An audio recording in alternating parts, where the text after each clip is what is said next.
A young man wandered aimlessly along the street, devoid of purpose and thought. His mind felt utterly vacant. Sigh, it has been so long since I have experienced the warmth of friendship. Am I truly unworthy of companionship? Being a mental health patient? He pondered. Autism, a mental ailment. It is hardly surprising that he is afflicted, for throughout his life, there has been no one to genuinely care for him. His parents perished in an accident years ago, and childhood friends have scattered for various reasons, leaving no trace of connection. He has since immersed himself in his studies, excelling academically, yet without any relatives to turn to. He survives solely on government assistance, living frugally to sustain himself. The meager savings he manages are merely sufficient for his fleeting pleasures. He has indulged in numerous anime, yet he finds it difficult to identify with their narratives. The fantastical elements, such as starting with a nine-tailed fox or possessing godlike equipment, seem absurd.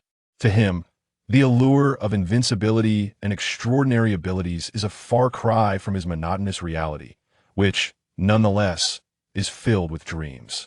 His current aspiration is simply to find someone to share his life with, someone who can understand his feelings and resonate with his inner turmoil. Such a person, if they do exist, is unlikely to cross my path, he mused, a tinge of sadness creeping into his thoughts. His name is Feng, an 18-year-old youth, currently navigating the challenges of high school, devoid of dreams and friendships, burdened by the lingering effects of his childhood experiences and a certain degree of autism.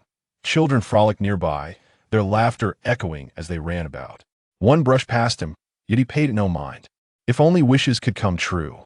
I merely desire to escape my affliction, Feng silently lamented. For those grappling with mental health issues, accomplishing even the simplest tasks can be overwhelming.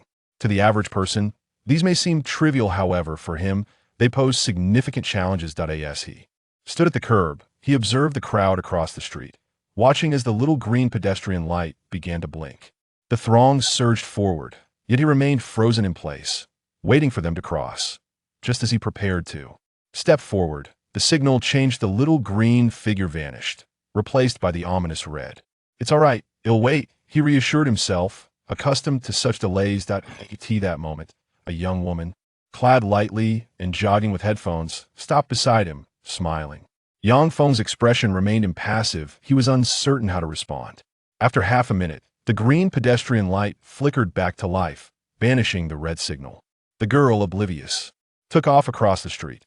Feng glanced around, ready to follow when, to his horror, a car sped towards the young woman. Stop, he barely whispered, his autism preventing him from voicing his concern. Yet, an instinctual clarity compelled him to act. He lunged forward, pulling her back, only to find himself inexplicably hurled away by the impact. Cough, cough. The sounds around him blurred into oblivion as he lay quietly on the ground, the world shifting around him, indifferent to his plight. He had no time to ponder why he had been struck by the vehicle, whether it was a mere accident or a deliberate act. His consciousness began to fade, senses dulling, and his mind grew heavy. He sensed a warm liquid trickling down his face, but he could no longer contemplate the reasons behind it. Don't, the young woman cried, rushing to his side. Stay with me. That she hastily removed her headphones. Right?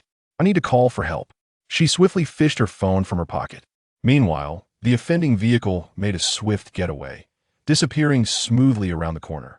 Why? He had managed to save someone, yet still found himself injured.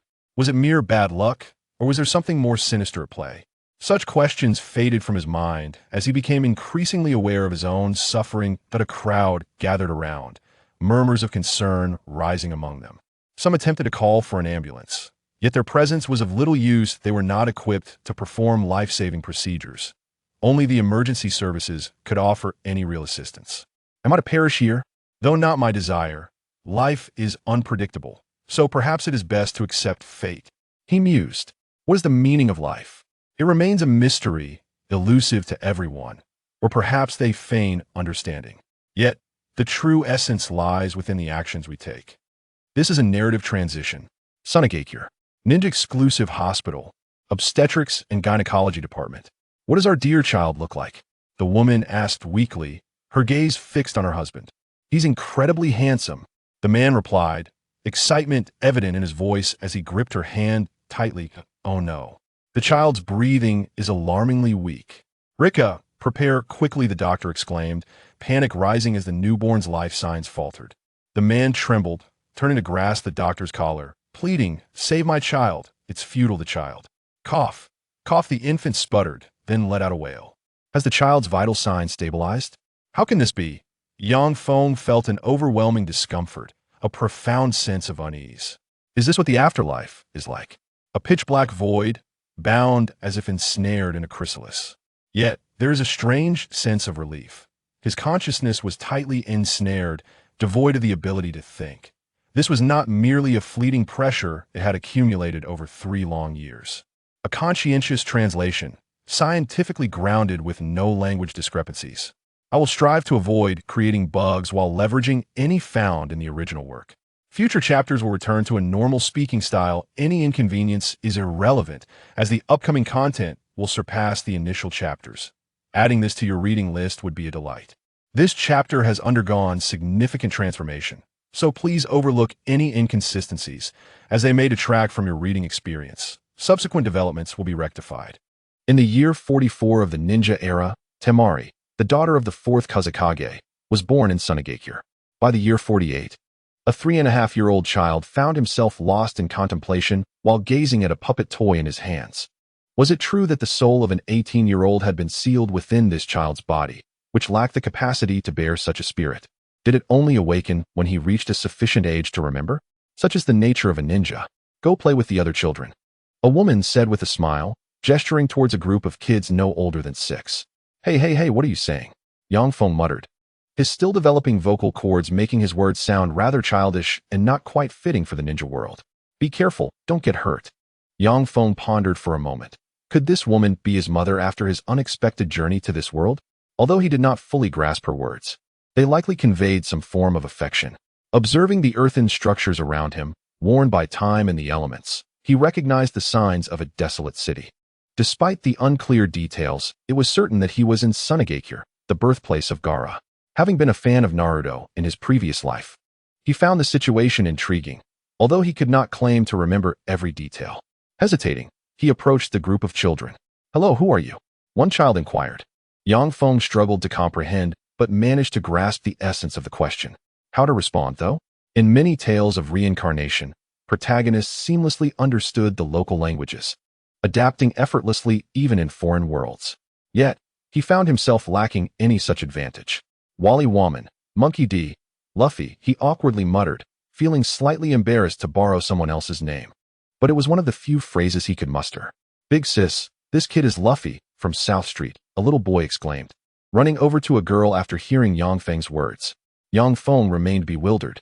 Yet a thrill coursed through him at the realization that he had reincarnated into a universe he once adored.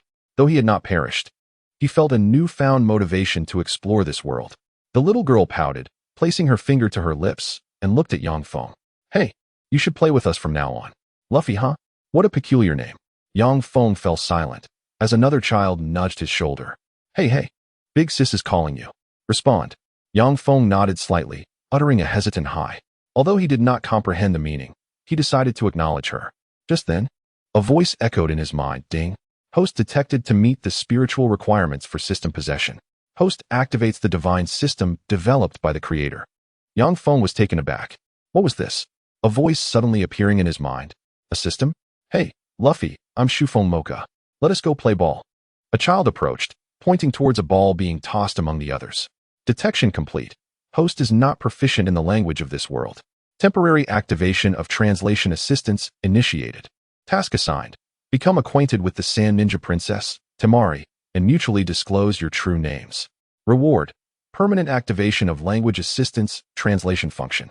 Failure to complete the task will result in a penalty of reducing soul power by 1. Current soul power, 110.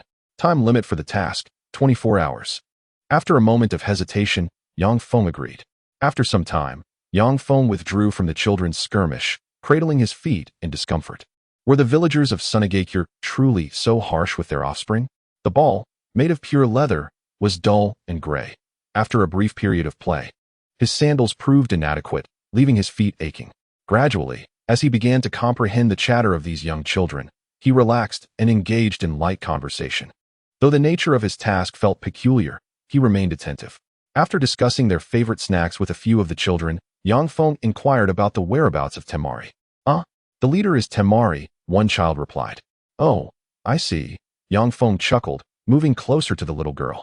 Indeed, animated characters are often difficult to compare with their real-life counterparts. This girl had shoulder-length hair, and aside from her dark blonde locks, she bore little resemblance to the character of Temari with her signature double pineapple hairstyle. Yang Feng mused that hair must be the essence of animated personas. Hello. I am named Gaara. Yang Feng awkwardly introduced himself. Beep. System detected that the host's true name is Gaara. Task requires the declaration of your real name. Temari looked at Yang Feng with curiosity. Aren't you called Luffy? You must have misheard. I am Gaara. Oh, is that so? May I ask your name? Temari. What is your surname? My name is simply Temari. Shouldn't you be called Temari of the Sandstorm? Beep. Task completed. Language translation capability permanently acquired. Well, I am just called Temari, and besides, who has a surname like Sandstorm? She retorted, losing further interest in the conversation. Yang Feng couldn't help but lament the oversight of the creator, Kishimoto. Lacking surnames for well-known characters made things far too convenient. Upon reflection, he realized that the anime he had watched never mentioned names such as Sandstorm Kankuro or Sandstorm Gaara. So how did he end up with the surname Sandstorm? It was, in fact, a nickname. System notification. This system's translation assistance is limited to the host's comprehension of the language's intent. However, the title for Gaara is indeed Sandstorm. Thank you for the clarification. What else do you know? This system is currently inactive due to insufficient energy, retaining only translation capabilities. The host must seek to replenish the energy source, which has been determined to be chakra in this world. Yang Feng pondered this. Did it mean he needed to cultivate chakra to sustain this system? Upon further reflection, it seemed rather scientific. He had never heard of anyone with a system who had to replenish its operational energy. Most powerful systems existed solely to serve their hosts without causing them trouble, resembling perpetual motion machines. It was illogical. Maintaining such robust functionalities surely required some form of consumption. Now, the notion of having to burn chakra to sustain the system felt scientifically sound. However, he had no idea how to cultivate chakra. Contemplating this, Yang Feng set off on the path home. By the way, where is my home? Gaara, you're back. Come eat. His mother called to him. Okay, Yang Feng replied, suddenly feeling a wave of emotion wash over him. It had been a long time since he shared a meal with anyone. He had always been alone. Now, everything felt different. He wondered if Naruto's experiences within that limited Tsukuyomi were akin to what he felt now. This was not a dream. Everything here was not merely animated figures, but flesh and blood beings, vibrant and alive. As Yang Feng savored his meal, he continued to contemplate. Mother, I wish to learn the art of chakra cultivation. Yang Feng hesitated, but why? I yearn to master ninjutsu. It is undeniably cool. After all, coming to the world of Naruto without acquiring Naruto's shadow clone technique or Orochimaru's reanimation jutsu, not to mention the sage mode of the perverted sage, would render my journey here rather pointless. From what I understand, sage mode seems to be exclusive to the Hidden Leaf Village, as all three legendary Sanins hail from there. While I have observed that formidable characters who traverse into this world tend to gather in the Hidden Leaf, I, unfortunately, find myself stuck in the Tsunade. In Tsunade, aside from the One Tail, there is little that can influence the narrative. The village is impoverished, ravaged by desertification. And it wasn't until the fourth Kazekage that a modest income from the sand gold emerged, barely sustaining our lives. I believe I can assist Tsunade with my knowledge. But what do I truly know? Desertification arises from the relentless deforestation, and all I can propose are measures akin to those utilized in the western regions. While this may alleviate the issue, it cannot rectify it entirely. Moreover, I am merely a child. Who would take me seriously if I were to speak such thoughts? My advantages primarily lie within the narrative. Yet with Shikamaru only 3 years old, there remains over a decade until the plot truly unfolds. Recently, through my investigations, I have discerned that it is the 48th year of the ninja calendar, and a significant correlation to the story is that Gaara, Shikamaru's brother, is soon to be born. Gaara should be the same age as Naruto, or so I presume. After all, Minato has yet to pass, and the Nine Tails remains in good health. Such distant matters concern me little. I must focus on the affairs of my own village. In the typical narrative, Gaara is born and, like Naruto, is infused with a tailed beast.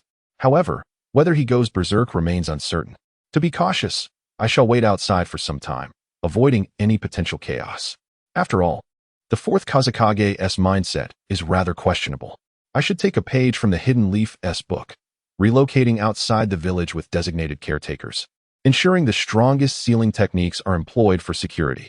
In contrast, the sealing techniques in Tsunade are abysmal. They are so flimsy that even while sleeping, one risks unsealing them. This is akin to playing with fire. Although the villagers evacuated when Gaara unleashed Shikaku in the original narrative, should Shikaku wander into the wilderness, it could lead to catastrophe. During these past few days, instead of passively waiting for the potentially rampaging Shikaku, I inquired about Gaara's immediate family, specifically Temari, to gain insight into the situation. Oh, so Gaara might be born tomorrow or the day after. I had some rather uncouth thoughts, but I restrained myself. Fortunately, I promptly consulted Temari, otherwise I could have been caught in a night raid.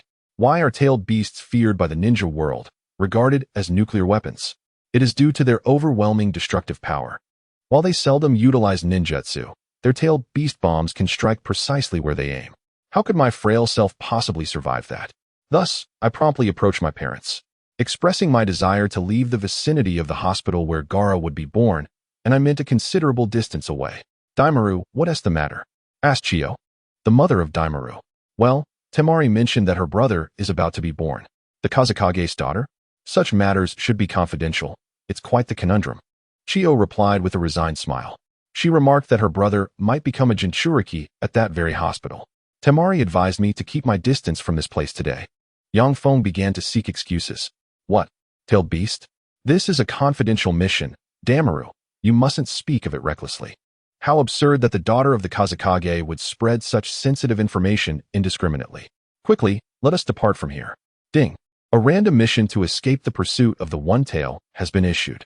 Over the past few days, Yang Feng had started to cultivate his chakra, though he could only gather a minuscule amount without being able to unleash any techniques. However, the system was now accessible. Note, in the original work, when Gaara was born, the tailed beast did not rampage. This outbreak is influenced by the protagonist. Through interactions with Temari, minor events have triggered a butterfly effect, which I shall refer to as a blatantly fortuitous excuse. Roar. The shrill cries of wild beasts echoed. Yang Feng urgently called for his parents to flee. Their home was relatively close to the tailed beast. Chiyo wasted no time. She scooped up her child and dashed out of the house, fleeing towards the outskirts. The mission reward activated the search task mode. Failure to complete the mission would result in a deduction of 1 soul power. The temporary task map navigation function for escape was enabled. As all system prompts directly appeared in his mind, Yang Feng easily grasped the entirety of Tsunade's map, presented in his mind with a vivid 3D effect, down to every street and intersection. Head right, Yang Feng shouted. As Shikaku emerged, he was immediately surrounded and constrained by a multitude of elite sand shinobi. The surrounding residents were also bewildered. After all, it had been an ordinary day until the sudden eruption of the tailed beast, making it impossible to remain unaffected. It is worth mentioning that Chiyo and Damaru's mother are elite jonin of the sand. Otherwise, how could a child from a civilian family become acquainted with the Kazekage's daughter? The hierarchy within the ninja world is quite distinct. Although Shikaku was besieged by numerous elite shinobi, he did not lose his ferocity, roaring with such feeble attacks. How could you possibly harm me? Kazekage, you will not seal me again. After his roar, he unleashed a massive wind sphere, demolishing several buildings in its path. Cursed be it, the sealing technique has collapsed at such a critical moment. My child cannot become a Jinchuriki now. Rashi began forming hand seals for magnetic release, sand gold burial. Suddenly, a strand of dark golden sand erupted from beneath Shikaku, wrapping around him and forming a pyramid that entombed him. Damn it, why is this technique so troublesome? Struggling against his confinement, Shikaku swept his unburied tail, leveling an expanse of structures. Unfortunately, Yang Feng found himself in the path of Shikaku's destruction. Debris from the surrounding buildings rushed towards him, enveloping the area in chaos. This is bad, Yang Feng exclaimed. Wind release, vacuum wave. Chiyo swiftly formed hand seals, utilizing her ninjutsu to shield most of the debris, while Damaru's mother conjured an earth flow wall to barely withstand the shockwave. Chiyo discovered that her leg had been pierced by a sharp stone shard, causing her to collapse to the ground. Yang Feng also fell but sustained only minor injuries. Darling, are you alright? Back at the One-Tail-S side, Kazekage-sama. We have come to assist you. More shinobi arrived, employing Earth Release to restrain the One-Tail. Simultaneously, Rashi seized the opportunity to completely seal Shikaku. Dreadful. I never anticipated such an unforeseen occurrence, especially with so many civilians in the vicinity. For the time being, it is impossible to transform my child into a Jinchuriki. The sealing techniques of the Sand Shinobi are insufficiently robust. It would be prudent to seek the assistance of the newly appointed Hokage of the Leaf for the sealing process. As for the cost, a comprehensive alliance with the Leaf Village should suffice.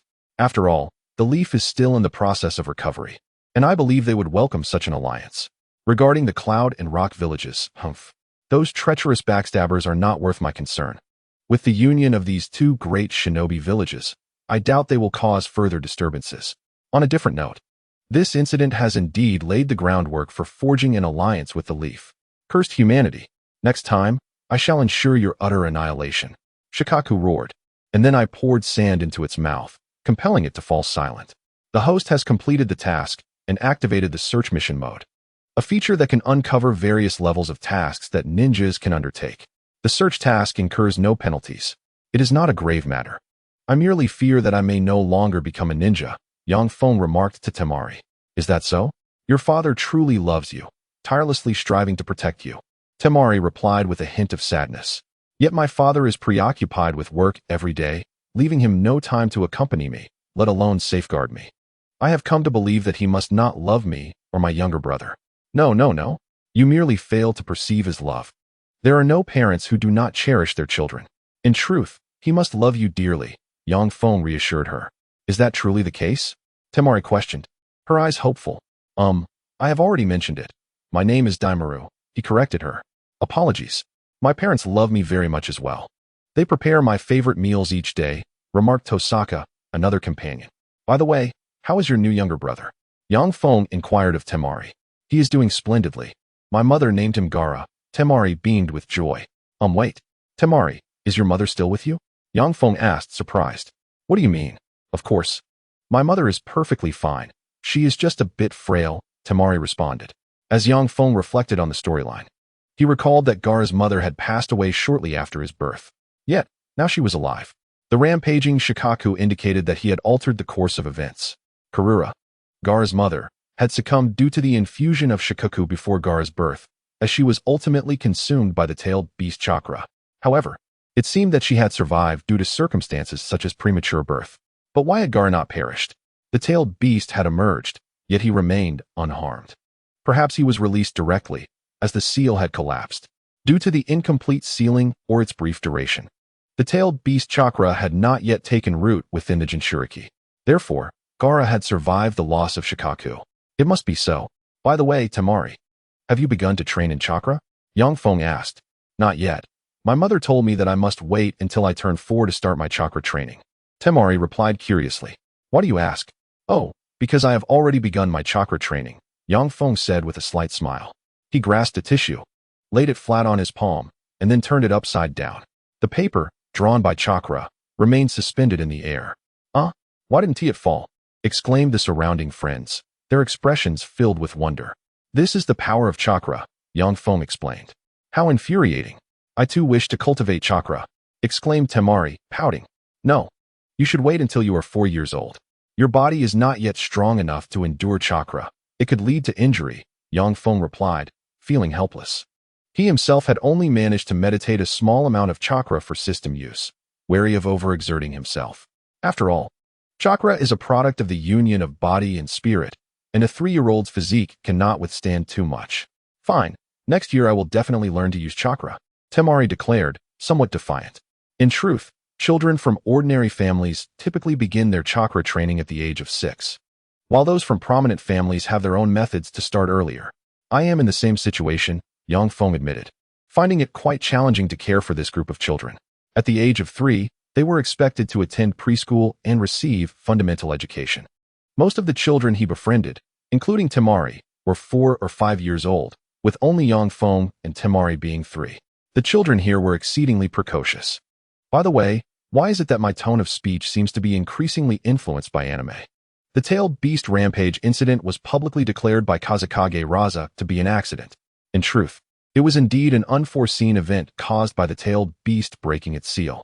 Consequently, Kazekage openly invited the fourth Hokage, Minato Namikaze, to assist in sealing the tailed beast in Tsunade. While termed assistance, it was, in fact, a request for the main efforts to come from Konoha, with Suna providing support, simultaneously hoping to forge a comprehensive alliance with Konoha. Naturally, Konoha would not refuse, as sealing the nine tails was far more challenging than sealing a single-tailed beast. After all, dealing with half of the nine tails was a mere jest compared to the ease of sealing a solitary-tailed beast for the Suna ninjas. Minato Namikaze promptly expressed his intention to travel to Tsunade for negotiations. Although Kumogakure and Iwagakure were quite displeased, having previously engaged in mutual harm during the last Great War, they were now particularly sensitive to the notion of alliances. While they wished to intervene, who could possibly obstruct the fourth Hokage, the fastest ninja in the world? With his remarkable skills and audacity, he set off for the Land of Wind accompanied by only 2 symbolic bodyguards. Kumogakure refrained from dispatching personnel, as weaker ninjas could not prevail and stronger ones could not keep pace, with even the formidable unable to triumph. The Iwagakure was no exception. The third Tsuchikage was already incensed upon hearing the news. As for the ever-elusive Kirigakure, they were still grappling with the aftermath of the bloody mist. While the major ninja villages remained quiet, some troublemakers in Amigakure were formulating their own plans. Now, with the rampage of the one-tailed beast in Tsunade, it might indeed be an opportune moment to reclaim the tailed beasts, thought Pain, his expression inscrutable. Before him stood several individuals clad in Akatsuki uniforms. Yahiko, Pain. This is not the right time. Our numbers are still too few, and your condition. Pain fell silent for a moment before responding. Then let us accelerate the recruitment of new members. At his side, Conan nodded quietly. I will personally recruit that ninja named Shizu, Pain declared, closing his eyes. Boss, I must ask, can you provide the agreed-upon materials? Inquired a sinister-looking ninja, his aura suffused with coldness. After all, I did not join this organization to merely play a game of collecting pets. Sasori, you need not repeat yourself. I will fulfill my promise, Pain assured him. Well, one must admit to harboring some doubts, for I am but a newcomer, unfamiliar with the leader's character and integrity, Sasori retorted with a cold smirk. Scorpion, I am confident in my ability to source suitable materials for you, so do not defy the leader. He is indeed more formidable than I, Shounen interjected. Just a jest. I trust that our powerful leader would not renege on his promises. Scorpion donned his puppet mask. It is truly cruel to behold a bounty that one cannot claim. Scorpion, let us temporarily join forces to hunt down this bounty, thus compensating for the discrepancy in your reward, Kakuzu suggested. Oh my good sir. While your techniques could be considered a form of art, do not openly provoke me. How about I transform you into a puppet instead? You possess a profound misunderstanding of art, young one. Remember, it is wealth that embodies true artistry, Kakuzu retorted with a scoff, turning to depart. Scorpion followed suit. Speaking of which, that fourth Hokage is indeed worth a substantial sum. In a shadowed corner, a man adorned with an orange mask remained silent. Well, in a few months, the seal on the nine tails will weaken. For now, let us spare him. No action will be taken. As the golden flash, even with 2 companions, he reached Tsunade in merely 3 days. Lord Hokage, that was remarkably swift, exclaimed Guy, filled with enthusiasm. Indeed, this is, hey Guy, could you refrain from carrying such a heavy load while traveling? Kakashi remarked, exasperated. You two possess such vitality, Minato said with a smile. No, it is merely Guy's exuberance, came the reply. All right, we are nearing Tsunade. Guy, let us hasten our pace. Minato had not initially intended to bring Kakashi and Guy, but since Kakashi had returned to report on his mission, he thought that perhaps a stroll through Tsunade might help his disciple, who had been struggling to come to terms with past events after a period in the Umbu. As for Guy, he had simply encountered them on the street and insisted on joining. Minato did not wish to send him back, and 1 guard was hardly sufficient. Although Guy may lack status, Minato believed he could adequately protect both of them. Notably, Danzo had intended to accompany them, but due to delayed news, Minato had already set off after concluding discussions with the higher-ups of Konoha, this meeting having not been communicated to Danzo, somewhat reflecting the faction's aversion towards the man. In Tsunade, young Feng was practicing shuriken techniques, for such foundational skills require continual refinement. His system had not provided any means to directly enhance his power, and as he could not cultivate chakra, he was left with no choice but to hone his shuriken skills. Damaru, are you practicing with shuriken? Please be cautious. His mother cautioned. I understand. I'm just playing around, he replied.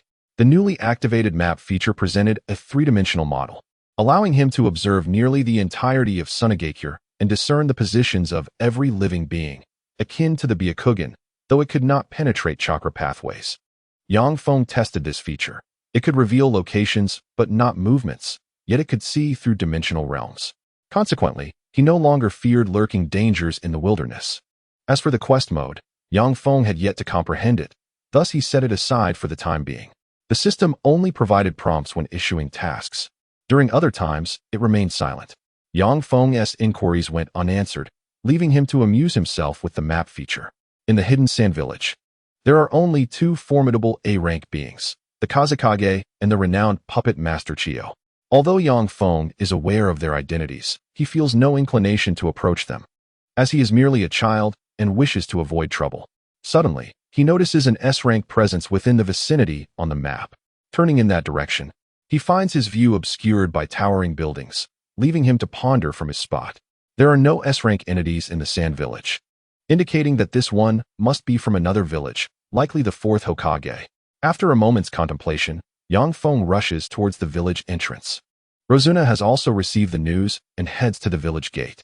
The hidden sand village is nestled amidst rocky mountains, and the entrance is merely a gap in the stone. At this moment, the fourth Hokage, Minato Namikaze, greets them with a smile, while Rozuna warmly welcomes the Hokage's arrival. Wow, is this truly what the hidden sand village looks like? Guy exclaims, astonished by the height of the buildings surrounding him. There's no need for such astonishment. And let us not become too complacent. We are currently in the presence of the Hokage, so we must maintain decorum, Kakashi says, somewhat exasperated, as he pulls Guy back to the Hokage's side. It is indeed a great honor for Rozuna to host the Hokage. Not at all, the honor is mine. Minato graciously replies, engaging in polite banter. Together, Minato and Rozuna enter the village, just as Yang Feng arrives. He is merely curious about what the Hokage looks like. Oh, is this all? He muses, finding Minato's appearance far less impressive than depicted in the anime. Aside from his distinct hairstyle and clothing, he appears exceedingly ordinary. Without his signature outfit and hairstyle, Yang Feng could hardly believe this was the Hokage. Indeed, reality often fails to mirror the grandeur of anime. However, one thing captures Yang Feng's attention, a large exclamation mark hovering above Minato's head. Ding! SSS level search mission detected. Would you like to know more? Naturally. Yang Feng is eager to learn. The SSS level search mission is to assist in fulfilling the fourth Hokage's legacy to defeat the world's oppressors.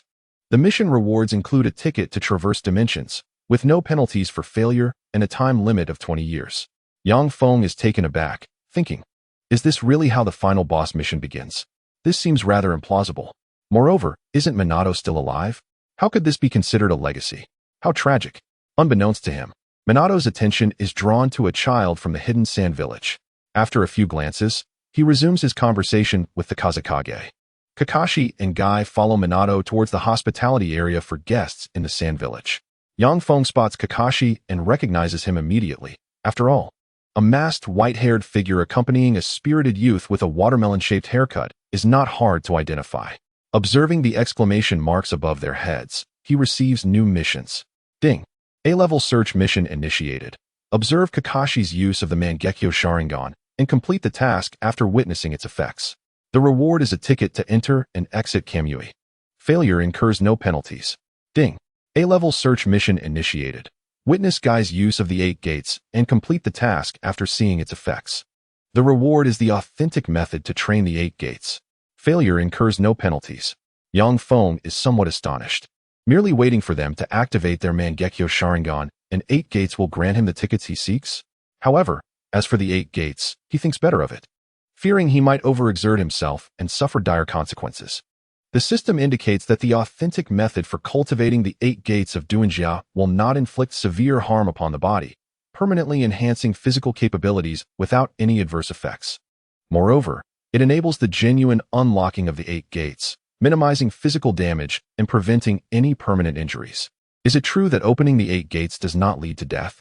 Indeed, for unlocking the 8 gates merely taps into the body's potential, transforming it into the 8 gates form under normal conditions. However, the host must engage in personal training. Could it be? The kick associated with the 8th gate nearly shattered the Taoist jade, and such formidable power comes without side effects? Are there any restrictions? There are none. The training speed is comparable to the standard 8 gates, and the difficulty level has been translated into a foolproof method, understandable by anyone who can read. Yang Feng swiftly lost interest in the tickets to the divine might space, yearning solely for the 8 gates training method to soar to great heights. He chuckled, noting that it would be difficult to prevent Kai from opening the gates. Even during his playful training, he would unlock them. Wait, is it sufficient to open the 8 gates, or does it require opening all gates? Unlocking the 8 gates of Duanjia is all that is needed. Clarify this, or else one might have to wait until the grand finale to unlock the 8 gates. The two major ninja villages engaged in amiable discussions, forming a lasting alliance, even establishing trade routes for mutual support among allies. Unless the remaining 3 ninja villages jointly declared war on Konohagakure and Tsunade, the early plot would remain largely unsolvable. The Konohagakure side even pledged to supply Tsunade with a batch of urgently needed resources, effectively winning the hearts of the Tsunade villagers. After all, since its establishment, Tsunade has faced conflicts primarily due to poverty. Now that Konohagakure extends an olive branch, Tsunade naturally opts for camaraderie with them. If not for their impoverished circumstances, few villages could rival Tsunade's affinity for peace. Konohagakure welcomed this development, as they had emerged victorious in recent ninja world wars, inciting animosity, although tensions with Tsunade existed. The Sunan ninjas harbored greater resentment towards Kumogakure and Iwagakure. Both parties expressed satisfaction with the negotiations. Minato even assisted Gaara in sealing the One Tail. However, Gaara found himself somewhat embarrassed, as Minato's sealing of the One Tail was no jest. It was executed with remarkable precision and was significantly more secure than Tsunade's own sealing techniques. Furthermore, it allowed for effortless manipulation of the tailed beast chakra, ensuring Gaara's future sleep quality. In contrast, Tsunade's sealing techniques were essentially ancestral illusions. Although the illusion technique is not a sealing technique, mentioning it serves to illustrate Tsunade's level. Less than half a day after Minato and the others departed Tsunade, the search mission was completed, yielding the genuine method for cultivating the 8 gates of Duanjia. Yang Feng contemplated that Kai must have been utilizing the 8 gates during his journey. However, as he had ample time due to his leisurely schedule, occasionally attending preschool classes, he decided to enter a state of cultivation. Yang Feng sensed the training methods within his mind. Indeed, they were foolproof techniques. Each exercise was meticulously detailed regarding which body part to focus on, requiring Yang Feng only to follow the instructions. In the 51st year of the ninja calendar, it was time for Damaru to enroll in the Ninja Academy. Min reflected. Then let him enroll, shall we? Well, he has many friends at the school, so it seems he won't be lonely there. The Tsunade Ninja Academy is dedicated to cultivating high-caliber talent. Those who pass all tests and graduate achieve at least the rank of Chunin. In the village of Sandy Hidden, elite ninjas of commendable character and discipline are continually nurtured. The entrance examination employs a special device to probe the chakra within one's body. This assessment involves a container brimming with chakra, positioned before you to ascertain your ability to sense it. Success is determined not only by the ability to perceive, but also by the swiftness of the response. The shorter the time taken, the better the score. Should one have already refined their chakra, they may bypass the test altogether and report for duty tomorrow. Yang Feng, naturally, passed the test with ease, observing the children of commoners struggling to sense the container due to their ignorance of chakra cultivation. He couldn't help but reflect with a touch of maturity on the younger generation. If it were he mused, he would certainly seek methods to refine chakra, regardless of his lack of knowledge, rather than exerting himself so unnecessarily. He conveniently overlooked his own identity as a spoiler and a 17-year-old recluse. Greetings, young students.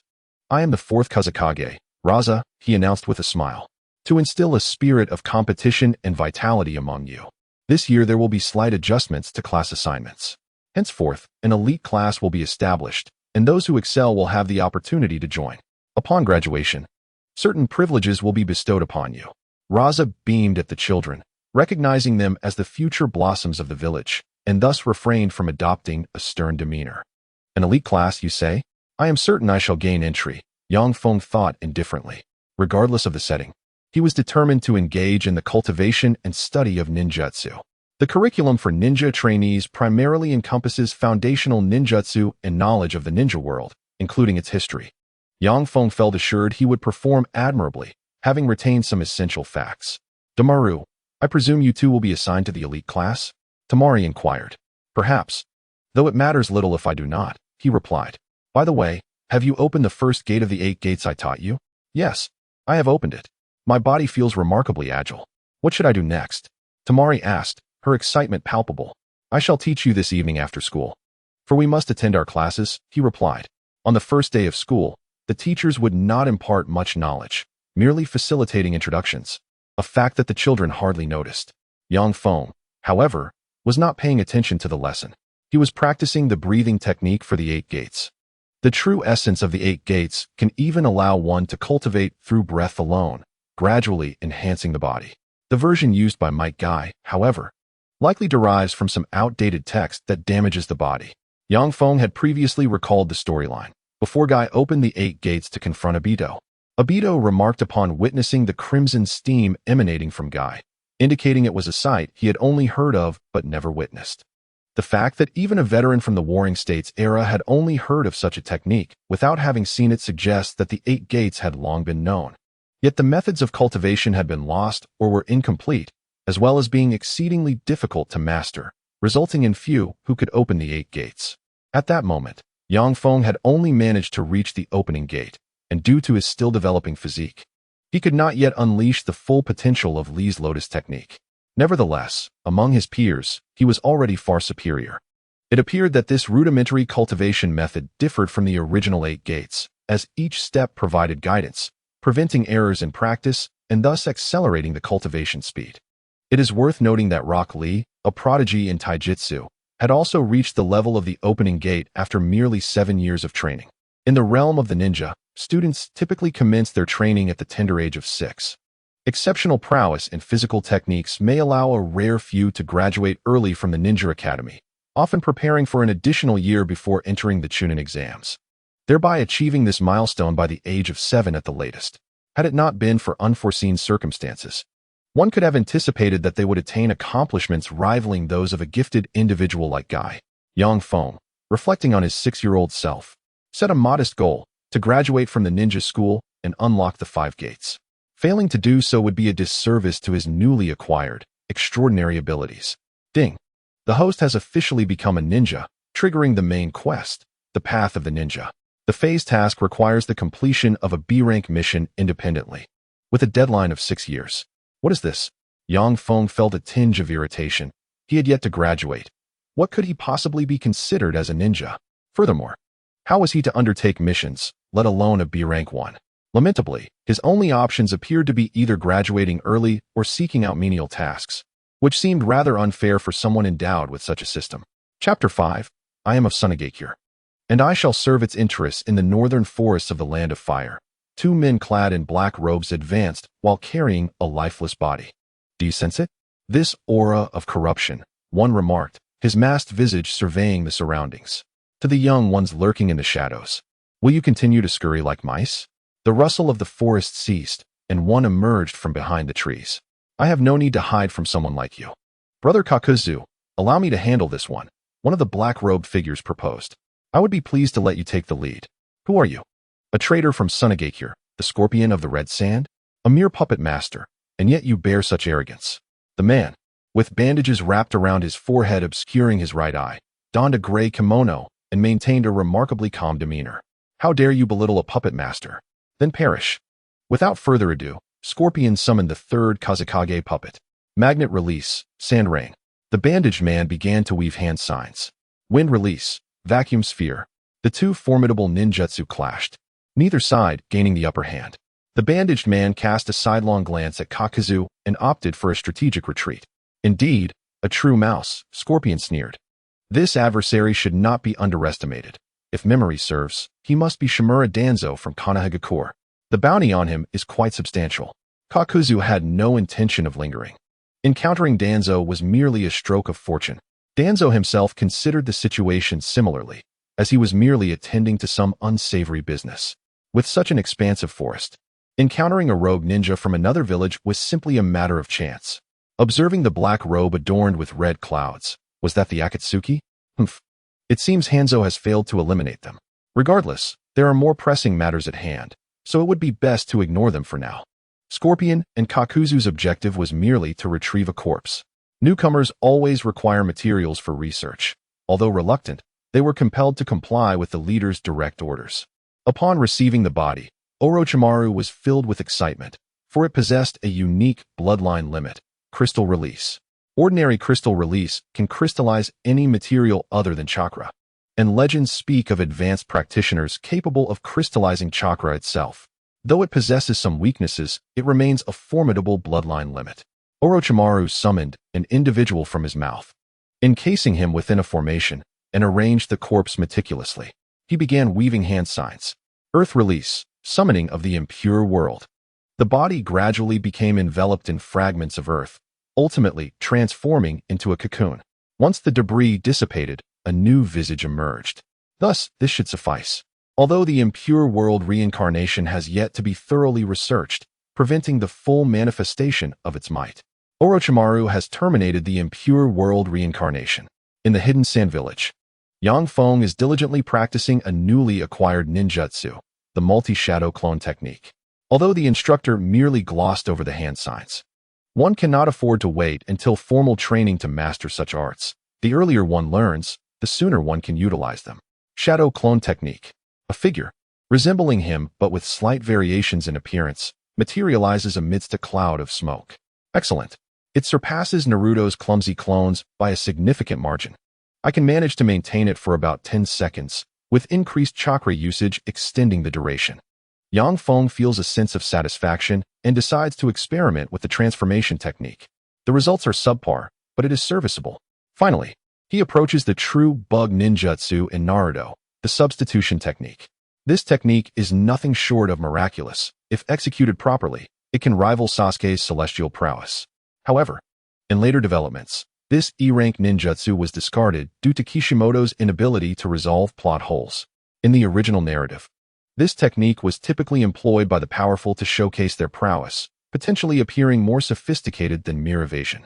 Yet, as Naruto transforms into a tangible reality, the principles behind the substitution technique have become clearer. It is not a matter of spatial relocation. Rather, it is a fusion of the transformation and shadow clone techniques. In essence, the original body is not present. A wooden clone takes its place, equipped with a small smoke bomb that detonates upon being attacked, revealing the true form. It is rare for ninjas of equal rank to be deceived by this trickery. Indeed, it is a ruse of the utmost folly. Kishimoto's understanding of Naruto is questionable at best. Nonetheless, practice must continue. Feng casually selects a lightweight piece of dry wood for training. The transformation of wood into a clone is inherently more challenging than using the transformation technique with one's true self. How did Naruto manage to pass the substitution technique exam initially? Was it through seduction techniques? Feng ponders. Although he does not particularly care about his image, he doubts the efficacy of such an S-rank technique, as it is likely to provoke public outrage, except in Jiraiya's case. Ninjutsu, seduction technique. In an instant, he transforms into a figure resembling Temari. While it is unnecessary, it is worth practicing, in case the opportunity arises. One never knows, after all, when such a tactic might prove advantageous. After several days of rigorous practice, Feng has mastered the multi-shadow clone technique to an impressive degree. To graduate from the Ninja Academy, one must meet combat proficiency standards, achieve competence with shuriken, and successfully cultivate the multi-shadow clone technique, among other criteria. However, a rigid requirement mandates 3 years of attendance at the academy. Feng is not willing to wait that long. Today, he will participate in a combat test, determined to make a remarkable impression and prepare for an exceptional graduation. Temari, the instructor remarks as she reviews the report. Next, Temari steps forward to the target, flicking her wrist to hurl a shuriken that strikes the target 10 meters away. Though it does not hit the bullseye, it is quite close for someone her age. Very impressive, the instructor notes. Next, Chio. With calm composure, Feng strides to the testing area. Though there are 3 chances for throws, some may still miss the target. which tests both strength and technique. Naturally, Yang Feng has already practiced extensively and is prepared to showcase his exceptional abilities. Clink, clink, clink. The three kunai are launched from his palm, one after the other, after altering his course mid-air following a collision. The surrounding teachers and students wore expressions of astonishment as they collectively struck the bullseye. Given the tranquility of the village today, with most tasks accomplished, the fourth Kazakage, Raza, seized this rare opportunity to observe his daughter's combat examination, making sure to remain inconspicuous to avoid drawing her attention in case she faltered. He was quite pleased with her performance, thinking the rest of the event would lack interest, only to witness Yang Feng's impressive individual display. Raza found himself astonished at the child's remarkable proficiency. In the original narrative, Itachi Uchiha only mastered shuriken techniques around the age of 6. Who was Itachi? The one who sealed Orochimaru. And who was Orochimaru? The one who sought to save the ninja world. In a sense, one might say that Raza's anticipation for Yang Feng was palpable, especially since he had 2 sons of his own, with Gaara being a topic for another time. Kinkaro, on the other hand, was of acceptable caliber. Temari, observing Yang Feng's adept maneuvers, felt a twinge of dissatisfaction, as despite her diligent practice, she still lagged significantly behind him. The next participant, Kankuro, stood expressionless, casually grasping a shuriken. After a few seconds of aim, he threw it, the shuriken soaring a few meters forward before landing ineffectively on the ground. He repeated the attempt twice more, showing slight improvement, yet still failing to hit the target. Frustrated, he scoffed, declaring that as someone aspiring to be a puppet master, such trivial shuriken tricks were beneath him, and walked away. Raza's face darkened. Without comparison, there could be no disappointment. The absence of any mention of Kankuro earlier was due to the lack of necessity, compounded by his reclusive nature that left him largely ignored. Yang Feng had only encountered Kankuro a handful of times, as Kankuro devoted himself entirely to studying puppet techniques and seldom interacted with peers. Yang Feng found little interest in befriending this solitary figure. He had already established a solid rapport with Temari and saw no reason to engage with Kankuro. However, Yang Feng clandestinely absorbed some of Kankuro's puppet techniques. Though merely superficial, he had just employed puppet strings to adjust the trajectory of a kunai. Otherwise, he would not have been able to execute such formidable techniques as Itachi's. The fourth Kazakage, due to his distance and lack of attentive observation, overlooked this subtle maneuver. The next segment was the combat test, conducted in a 1v1 format.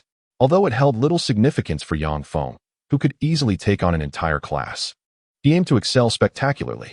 To that end, he employed the shadow clone and transformation techniques during the evaluation, seamlessly transforming into the appearance of the test instructor and delivering a roundhouse kick to his unfortunate classmate. How could this be? At such a tender age, the instructor marveled. Previously, he had merely demonstrated the hand seals for the shadow clone technique to inspire the children to hone their skills. Raza began to observe closely, noticing that Yang Feng's transformation technique was executed flawlessly, with meticulous attention to detail. Yet, it seemed entirely unnecessary to employ such a tactic. Yang Feng concluded the combat decisively and stepped aside, suddenly noticing that the displayed map indicated an A grade. Yang Feng gazed in that direction and spotted Luo Sha. Luo Sha was merely a short distance away, not concealed in any way. Upon noticing Yang Feng's glance, she smiled. Has Feng Ying witnessed my performance? Perhaps so. In that case, I could persuade Shoju to speak with his father, and who knows, I might graduate early. Yang Feng smiled as well. And then he noticed the exclamation mark above Luo Sha's head. A-level search mission initiated. Feng Ying's vital task. The Wind Country is severely suffering from desertification, with frequent sandstorms. The host must take measures to significantly alleviate or mitigate desertification. Mission reward. The title of Sand Hidden Star. This title confers a certain degree of enhancement. No penalties for mission failure. Yang Feng began to ponder the implications of this task. Not to mention the vast expanse of desert surrounding Shine Village. The only considerable oasis was the village itself. Desertification tends to spread. Even in the previous world, despite numerous measures, the speed of desertification was barely controlled. How could he possibly fend off the sand? He glanced at Feng Ying, suddenly struck by a bold idea. That evening, at Feng Ying's residence, Shoju asked, "Do you know that child called Dewan?" "Yes. We've known each other since childhood. He is my friend," Shoju replied. "How does he cultivate?" "Huh. He just trains normally." He started practicing chakra and shuriken at the age of 3. Humph. Father, you forbade me from training before, or I wouldn't have lost to him. Shoju expressed her dissatisfaction. All right, your father only wants to protect you from injury, Jailoro said with a smile. Sister, what is ninjutsu? The 3-year-old, wide-eyed Gaara inquired. Oh, it involves utilizing chakra through hand seals. It's still too early for you, Shoju explained to Gaara. Luo Sha developed a keen interest in Yang Feng. He can refine chakra at 3 years old. His physical fitness must be exceptional. By the way, father, it seems he admires you greatly. Really? Although I can't quite understand what he says, he appears to have studied methods to reduce desertification. Oh, I didn't expect a child of such tender age to contemplate such matters. Luo Sha too began to reflect. Shine Village had once employed ninjutsu to improve the environment, yet the results were negligible. Yang Feng commenced deliberations on measures to combat desertification at home. First, to attain wealth, one must plant trees. Having trees would simplify matters. However, cultivating trees in the desert is quite challenging. I could utilize grass grids. They seem capable of capturing moisture and reducing wind force. Perhaps returning farmland to forest or grassland is too ambitious, as the implementation difficulty is considerable. After all, there is hardly any arable land to spare. Yang Feng resolved to experiment the following day to assess the feasibility of the grass grids. On the morrow, Yang Feng gathered a pile of dried grass and inserted it into the ground, subsequently employing some sea-level wind-release ninjutsu for testing. Alas, the grass was blown down. This won't do. No matter how deeply I plant it, it cannot withstand the wind. The power of sandstorms in the desert can reach S level, with the weakest being at least B level wind release strength. Yang Feng contemplated and then brought over some stones to conduct further experiments. The earth grids have significantly stronger resistance, but they cannot retain moisture. Planting trees is impossible. Perhaps a combination of both could yield a solution. Then, he sought to converse with Temari and Fuga, hoping to accomplish the main quest. However, the feasibility of this idea seemed rather bleak. Yang Feng felt somewhat disheartened. The vastness of the desert presented an immense workload, leading him to consider collaborating with Fuga, albeit with uncertain prospects. After all, who would take seriously the words of a mere 6-year-old child? The following day, Yang Feng approached Temari, eager to share his sand control methods. Temari, perplexed, struggled to grasp the significance of the matter with her 6-year-old mind, yet she patiently listened to Yang Feng's entire plan. After school, Yang Feng even took her to conduct a series of experiments. Temari, I implore you, persuade your father to meet with me and discuss this matter. Yang Feng clasped his hands in supplication.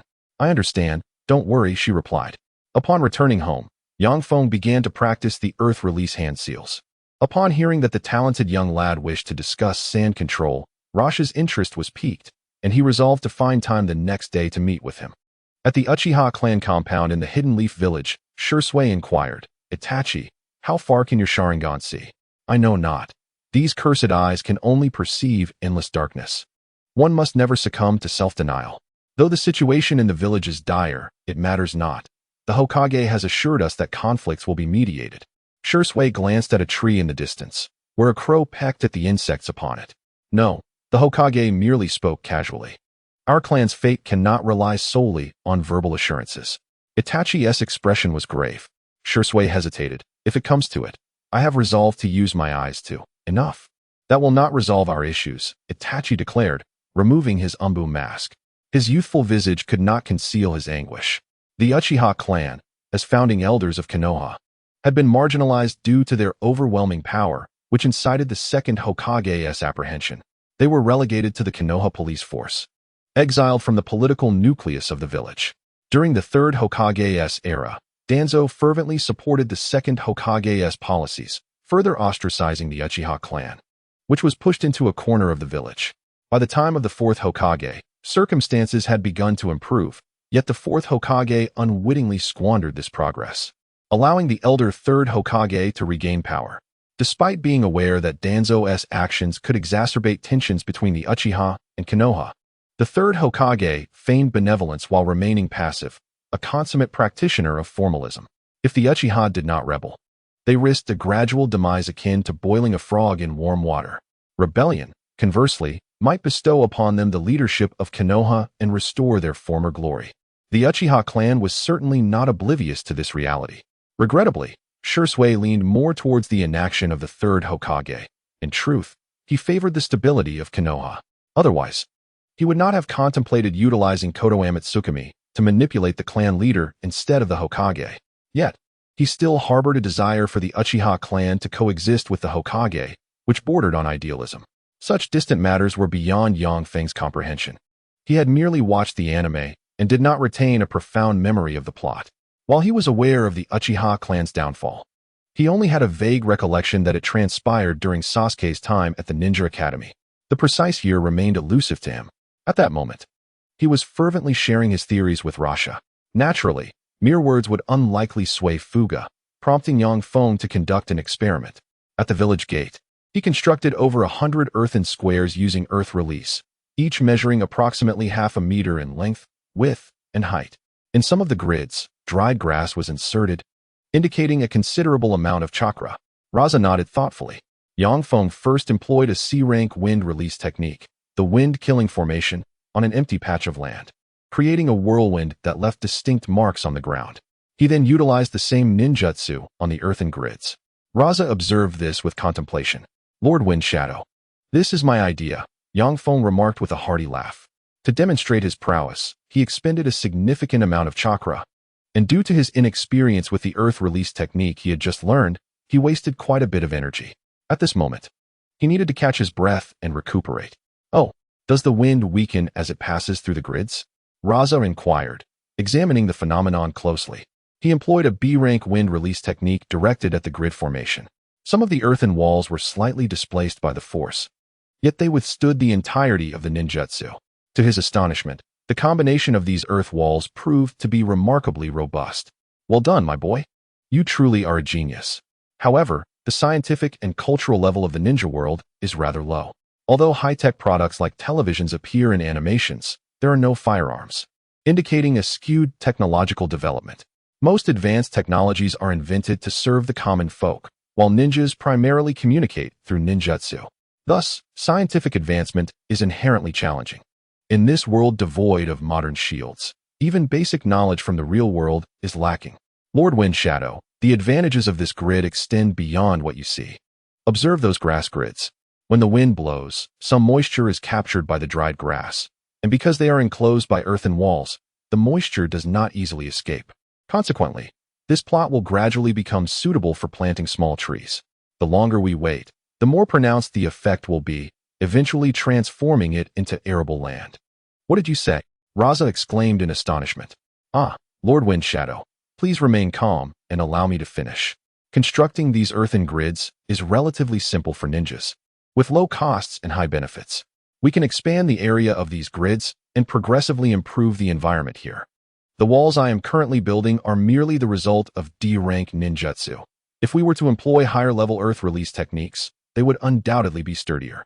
After a moment of silence, Raza turned to Yang Feng and said, I will issue orders for some ninjas to come and construct an experimental area. If this truly works, you will become a hero of Tsunade and even of the Land of Wind.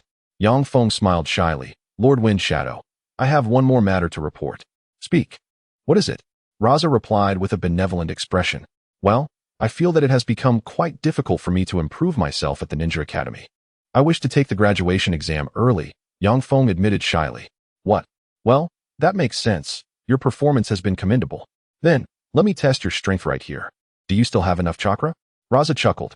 Just barely, Yang Feng replied, producing a kunai he had borrowed from the academy, as low-ranking ninjas were not provided with ninja tools. Now, Lord Wind Shadow, please watch closely. You have done remarkably well, far exceeding my greatest expectations. Raza exclaimed joyfully. After all, Konoha is renowned for its prodigious talents, with many exceptional individuals. Minato, a mere 20-something, has already ascended to the role of Hokage, and none can dispute his strength. Luo Sha felt that even with his utmost effort, he could not match the formidable strength of Hatake Kakashi. At the tender age of 12, Kakashi had already attained the rank of Jonin, gaining fame through 3 great wars and leading 2 Chunin to destroy the Kanazuki Bridge. Even facing 50 adversaries with only 3, he was undoubtedly regarded as the most gifted talent in the ninja world at that time, leaving the 4 great ninja villages in envy. Kakashi had hastily ascended to the position of Kazekage to confront the ongoing conflicts, which naturally stirred feelings of resentment among the geniuses of other villages. However, opportunities were scarce. Now, Tsunade finally had a prodigious talent of its own, albeit only 6 years old. Through keen observation of Yang Feng's physical techniques, ninjutsu, chakra capacity, and combat skills, Luo Sha could ascertain that Yang Feng currently possessed at least the strength of a chunin. With proper guidance, surpassing Kakashi would be merely a matter of time. I hereby declare that you have earned my recognition, Luo Sha stated gravely. Such talent must be meticulously safeguarded. Yang Feng had little to say. The rigorous testing had exhausted him, intensifying his desire for strength.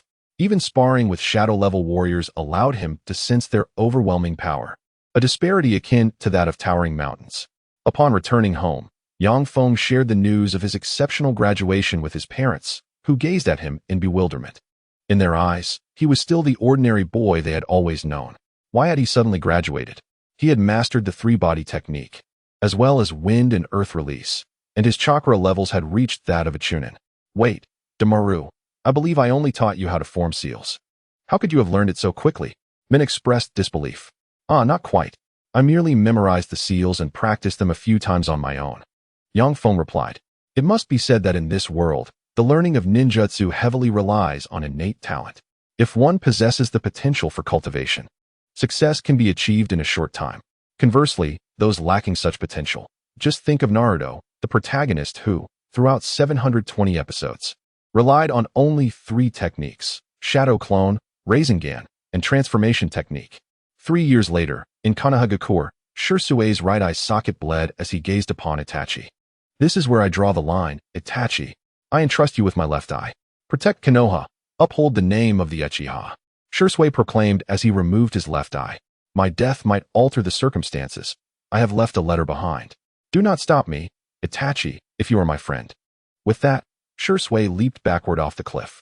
No, Shirsue. Itachi's eyes turned red, the 3 tomos spinning as tears of blood streamed down his face.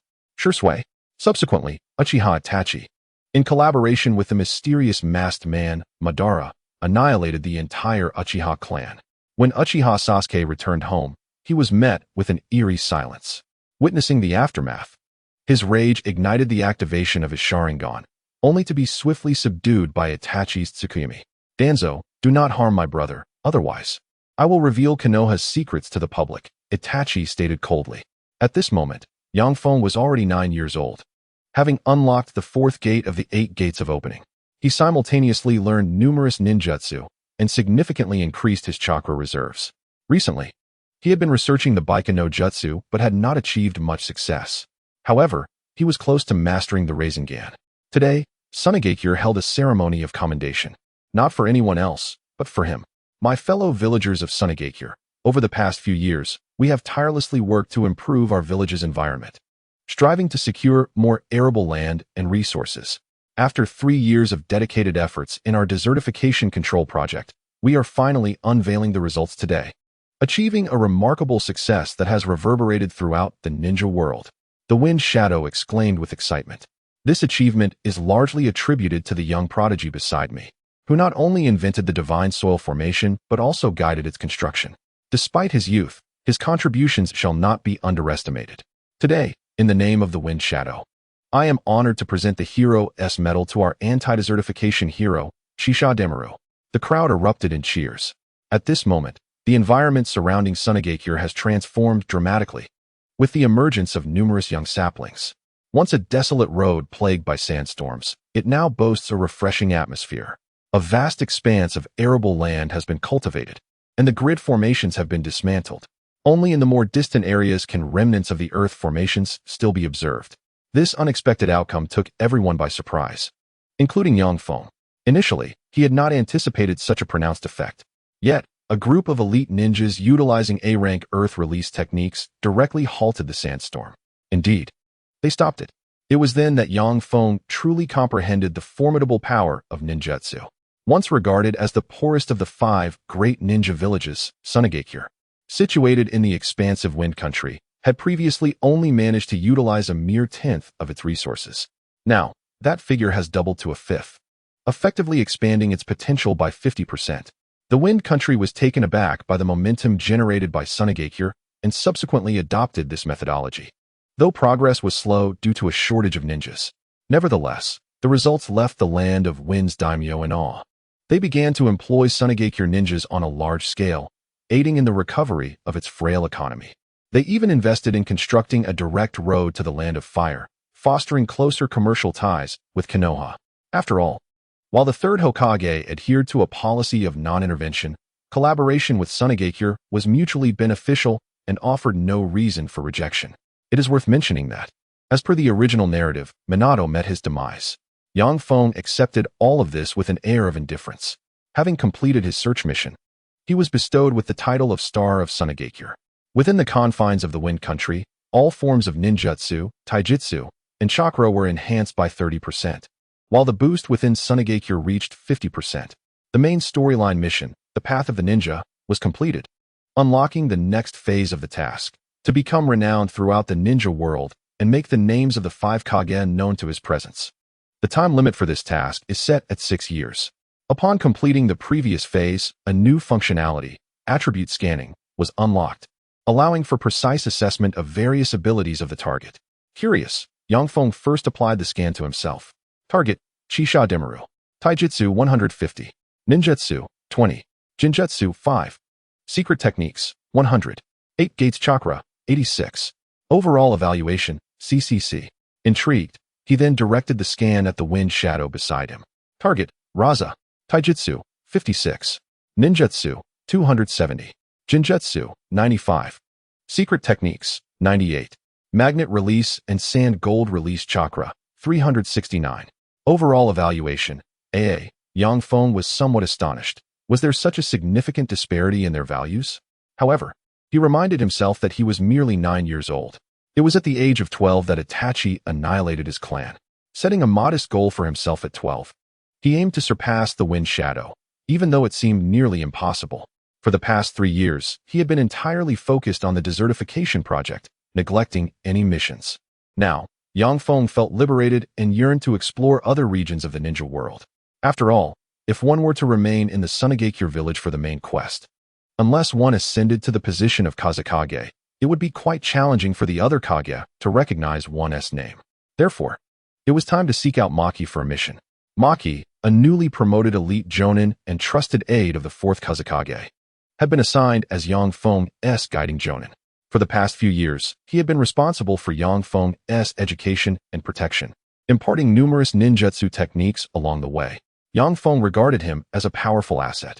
Maki-sensei, I wish to undertake missions that allow me to leave the village. I feel as though my strength has reached an impasse, and I yearn to witness the world beyond, Yang Feng expressed. Upon hearing this, Maki was somewhat convinced. After all, it was rather extraordinary for a 9-year-old child to progress at such an alarming rate. Currently, both the Kazekage and Maki assessed Yang Feng's abilities to be at the Chunin level. With his formidable strength, he could manage well outside the village. A simple application to the Kazekage would suffice. Very well, I shall submit a request for your departure in the coming days. Where would you like to go? Maki inquired. Yang Feng pondered the storyline for a moment and decided, let us head to Konohagakure. The following day, in the Kazekage's office, Raza scrutinized the newly arrived intelligence and addressed Maki sternly. This is unacceptable. The Uchiha clan of Konohagakure has been annihilated. With the weakening of their forces, the other major ninja villages will not remain idle. The shinobi world may be on the brink of upheaval. We are in a unique period, and I advise you all to remain in the Land of Wind. Maki, taken aback, exclaimed, how could this be? The Uchiha clan, with their formidable bloodline limit, seemingly fell victim to their own kin. Yet, the decline of Konohagakure's strength is indisputable. We must enhance the village's security during this time and remain vigilant of any movements from Kumogakure and Iwagakure. If that child wishes to roam, let him do so within the Land of Wind. Maki, you too must exercise caution, Raza commanded solemnly. Yes, Lord Kazekage. Maki replied and subsequently informed Yang Feng of the situation. Is that so? In that case, let us explore the capital of the Land of Wind, Yang Feng suggested. That sounds agreeable. In the Land of Wind, we need not worry excessively, Maki nodded in agreement. The Uchiha have been eradicated? Then Itachi must be joining Akatsuki. However, while I have seen the flashbacks, I truly do not recall the subsequent events. After all, Naruto should have entered the ninja academy by now. The plot is beginning to unfold, young Feng mused, feeling somewhat helpless. Nonetheless, he thought to himself that the Tsunade village should remain undisturbed for the next few years. He could afford to remain quiet until the time of the original series Chunin exams, where he would suddenly emerge and dominate the scene. He chuckled to himself. At that time, I shall take the place of Kankuro. After all, he is of little use and may even cause trouble. Without delay, young Feng informed his parents and prepared to embark on his journey. Hey, Damaru, are you going on a trip? Temari asked as she spotted young Feng on the street. Young Feng candidly replied, No, this is a training expedition, training in the culinary arts of a ninja. Nanny, what does that entail? This journey away from Tsunade would undoubtedly involve sampling extraordinary cuisines, and I wish to see if I can endure the trials presented. Perfect. My classes have temporarily concluded, and I shall accompany you, Temari said with a mischievous grin. Humph, you think you can pique my curiosity and enjoy yourself alone? That shall not be the case. I am indifferent. As long as you have your father's consent, it suffices. Yang Feng waved his hand dismissively and walked toward the village entrance alongside Maki. By the time Shoju arrived at the Fengying's office, he had already departed. Unexpectedly, Shoju followed closely behind them. Hey, princess. Your direct exit from the village contravenes the regulations, Yang Feng remarked with a hint of exasperation. Indeed, Lord Shoju, this is true. Lord Fengying would be quite displeased if he were to learn of this, Maki concurred, expressing his stance. What does it matter? He doesn't care where I go anyway. Besides, Uncle Maki, aren't you here to protect us? Shoju replied nonchalantly. Uncle Maki, he lamented in a self-deprecating manner. I am still only in my 20s, not that much older. Why must such verbal assaults be launched? Well, do you realize what will happen when Fengying learns of this? Have you truly contemplated the consequences? Yang Feng inquired with a smile. What will happen? Do you think I would ask if I were worried? Humph, I have no fears. Shoju retorted defiantly. Upon your return, he will likely confine you indoors, compelling you to devote yourself to rigorous training, thus infringing upon your freedom, Yang Feng warned, noting Shoju's slight retreat in confidence. However, upon witnessing Yang Feng's expression of knowing, she became irked. I am not afraid. Maki, left with no alternative, summoned a messenger hawk through summoning techniques to inform Fengying of Shoju's unauthorized departure from the village. After all, they were in the land of wind, where safety was assured. One might reference the original works featuring Gaara and the third and fourth Fengying for the level of security. Thus, Shoju joined their expedition. In recent years, Tsunade had become quite fervent about road construction, establishing a direct route to the capital. Previously, the lack of roads was due to excessive sandstorms that had buried pathways. Now, the environment had significantly improved, with well-maintained roads safeguarded by the Shintuchi formations. Maki and his companions no longer needed to race across the desert. They could comfortably travel by carriage. Not all ninjas reside within the ninja villages. Rather, the majority do. Some ninjas opt to align themselves with nations or officials, securing stable employment. However, this arrangement often carries a sense of dependency, typically chosen by lower-ranked ninjas who are in need of financial support. As long as they do not defect to other villages, Tsunade permits lower-ranked ninjas to serve as mercenaries, a sentiment echoed by other villages. Yet, individuals such as Asuma Sarutobi of Konoha, the son of the Hokage, find themselves working for the daimyo as one of the 12 guardian ninja. Asuma may believe this to be a matter of pride, yet it is, in fact, a slight against the Hokage, with the Hokage's progeny serving as a subordinate to the daimyo. This dynamic subtly illustrates the Fire Country's attitude towards Konoha. Hokage, look at your son. He can only serve under my command. Konoha, be prudent, know your place. You shall forever be a dog of the Fire Country. Though this narrative may be a fabrication, it reflects the reality that major nations have indeed suppressed their ninja villages. Aside from the Fourth Great Ninja War, the influence of the villages has waned. While the great nations have remained relatively unscathed, Fengying received word of his daughter's clandestine journey, offering a resigned smile without further concern. At that moment, a member of the Umbu entered the office, presenting a sealed letter. Upon receiving and perusing it, Fengying's expression turned grave. Members of Akatsuki had secretly infiltrated the Land of Wind. Rasha glanced at the dark figures before him, contemplating for a moment, and solemnly instructed to heighten vigilance and ascertain the whereabouts of Akatsuki. Understood. the dark figures retreated. Rasha, however, wore a frown. Akatsuki was a persistent nuisance, always appearing wherever conflict arose.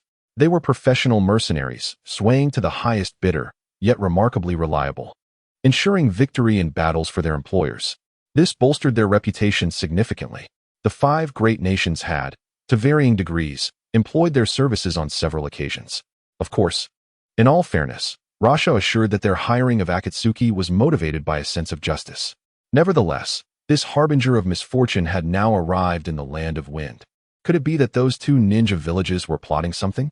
Rasha's purse trembled at the thought. It would be prudent to prepare for the worst. Let me briefly summarize the events of the Third Great Ninja War, though I cannot guarantee its accuracy, as it includes personal insights and references from various sources, which may not be entirely correct. Corrections are welcome. The war's origins were ignited by the abduction of the 3rd Kazekage by Sasori, who turned him into a puppet. Tsunade merely regarded the Kazekage's disappearance as a missing person case, leading to a significant search, which inadvertently alerted other ninja villages. The early battles were muddled and unclear. It is likely that smaller nations and villages clashed, dragging the 5 great nations into the fray. All 5 great ninja villages engaged in combat, with the other villages outside of Konohagakure commencing their invasion of the Land of Wind. Eventually, Konoha was drawn into the conflict, and the first major battle erupted between Konoha and Tsunade. The intensity of the skirmish remains uncertain, but Konoha emerged victorious, seemingly in the Battle of the Orange Mountain, capturing a considerable number of Tsunade ninja in the process. The second wave involved a fierce conflict between the Land of Earth and the Land of Fire. It was during this tumult that Obito became a member of the underground organization known as the Ten Tails. At that time, Minato exhibited unparalleled prowess, swiftly dispatching dozens of elite ninjas, showcasing a blatant use of power. The Wagakure began to question its existence, feeling that a direct confrontation with Konoha was unnecessary and contemplated retreat. However, Kirigakure, seemingly oblivious to the situation, launched a surprise attack on Konoha while they were engaged with other villages, only to be humiliated in their failure. Perhaps the greatest treasure obtained from this war was Ao's Byakugan, for they had not experienced defeat. Here lies a potential plot thread from Kishimoto. The fighting with the Mist Ninja was particularly fierce, leading even the second largest clan of Konoha, the Senju clan, to withdraw, while the Uchiha clans had also participated in the battlefield. Otherwise, Ao would not have had the opportunity to acquire the Byakugan. A prodigious talent emerged from the Uchiha clan. Itachi Uchiha also roamed the battlefield of the Third Great Ninja War, though it remains unclear which faction he belonged to. Otherwise, he would not have questioned the meaning of life at such a young age. He was likely only 3 or 4 years old at the time, having even provided water to an Iwagakure ninja before dispatching him. This scene is depicted in the anime. Despite his tender age, he easily overwhelmed the multitude, allowing the Mist Ninja to abandon their mission without hesitation. Ao, having witnessed Itachi's retreat through the Byakugan, perhaps found this to be one of the reasons he later sensed something amiss during the 5 Kage summit, having been dissuaded by those very eyes. The involvement of a genius like Itachi indicates that the Uchiha clan was exerting significant influence, even if no explicit battles were documented. However, it is peculiar that the Uchiha were at the forefront of the conflict, renowned for their mastery of fire style. The Uchiha faced a multitude of water style users from the Mist Ninja, a natural counter to their abilities. This, in many respects, signifies the beginning of a shift in the Uchihas standing within Konoha. The Byakugan of the Hyuga clan possesses the ability to see through the mist technique, making their deployment in this confrontation quite reasonable. However, it is puzzling that the Uchiha clan, who are evidently at a disadvantage, has been sent. The intentions of the higher-ups in Konoha are clear. As for the third Hokage, his philosophy leans towards a hands-off governance. Nonetheless, the Uchiha clan is understandably incensed by such overtly detrimental strategies, which only fuels their rebellious sentiments. Ultimately, this conflict represents the main battle between the Land of Lightning and the Land of Fire, with other regions still engaged in combat, but this area witnessing the fiercest clashes. Meanwhile, A, who has yet to ascend to the position of fourth Raikage, along with his younger brother, is enduring a relentless beating online. There is considerable skepticism regarding whether the knife that was held against Killer Bee during his abduction by Minato was merely coincidental. Minato and Shursui have emerged as formidable task collectors, with enemies fleeing at the mere sight of them. How can one fight under such circumstances? In a desperate attempt to save his subordinates, the third Raikage faced 10,000 stone ninja alone, ultimately exhausting himself to death. He was compelled to retreat to the village, where he eventually became the fourth Raikage, stabilizing the internal situation. Upon returning to the village, Minato immediately assumed the role of Hokage. It is no wonder that in the anime, their final exchange after the battle was a promise to meet again, this time in the guise of Hokage. The Third Great Ninja War lasted over 2 years, and the timeline of these battles remains somewhat ambiguous. According to Obito's timeline, he spent a year in the underground garage before encountering Mist Ninja and witnessing Rin's demise. This indicates that the earlier delays were significant, suggesting that this year served as a buffer period. After all, the ninja world has a finite number of shinobi. Prolonged conflict would deplete their ranks. Although Konoha emerged victorious in its encounters, it reaped no tangible benefits. The 5 great ninja villages did not produce a true victor. If one considers that after the war, Konoha made no demands for territory or reparations, perhaps due to their diminished strength. It is notable that when Cloud Ninja attempted to abduct children, they ultimately fell victim to Konoha, which highlights the principle that a cowardly army produces cowardly soldiers. Cloud Village, after its plans had unraveled, sought to justify its actions, certainly not daring to instigate another war. It was unexpected for Konoha to submit so utterly, delivering the corpse of Hinata's brother. This may have been influenced by the weakening of Konoha's power following the Ninetales incident, but such cowardice certainly explains why other ninja villages regard Konoha with disdain. The Chunin exams serve as a testament to this. To elaborate further, the rise of Akatsuki occurred after the Third Great Ninja War, as Obito abandoned his quest for healing, leading Nagato to do the same. Akatsuki subsequently transformed into a mercenary organization, engaging primarily in the minor conflicts of smaller nations. The 5 great ninja villages, to varying degrees, sought to profit from the wars of these smaller nations by employing Akatsuki. It would be remiss to suggest that Konoha did not partake. While the third Hokage may have refrained, Danzo undoubtedly took action. Originally, Danzo intended to collaborate with Hanzo of the Salamander, the former leader of the Rain Village, but later shifted his allegiance to Akatsuki, implying he possessed knowledge of their operations. The state of disorder in the ninja world is ultimately a reflection of the maneuvers of the hidden god. Throughout this journey, Feng remained quietly contemplative, occasionally practicing hand seals.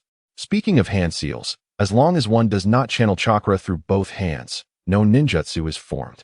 Feng merely seeks to refine his technique. One must wonder, is it impossible to learn the Rasengan without the shadow clone technique? The principles of other ninjutsu are relatively easy to comprehend. Why, having watched the anime tutorials and knowing the learning methods, can one not master it? This perplexes Feng to no end. He has reached the stage of practicing with a rubber ball, managing to control the chakra to rotate it, albeit precariously, resulting in an explosion rather than forming the desired shape. Naruto spun with one hand while controlling with the other. How should I manage? The shadow clone technique is exclusive to the people of Konoha. Other ninja villages have attempted to pilfer this highly effective jutsu, yet it seems that none have succeeded, as evidenced by the absence of its use among foreign ninjas throughout the narrative. After all, only elite jonin can master the shadow clone technique. And to prevent the theft of such secret techniques, the chakra pathways of powerful chunins and above are automatically destroyed upon their demise. Thus, the seemingly simple hand signs for the shadow clone remain unlearned by anyone. Naruto indeed possesses an advantage. He struggles with the ordinary clone technique, which is rather straightforward. This A-rank technique flows effortlessly from his hands. Multiple shadow clones are classified as A, while regular shadow clones are B. Feng also attempted to form the correct hand sign. Shadow clone technique. Temari curiously glanced over, asking, "What jutsu are you practicing?"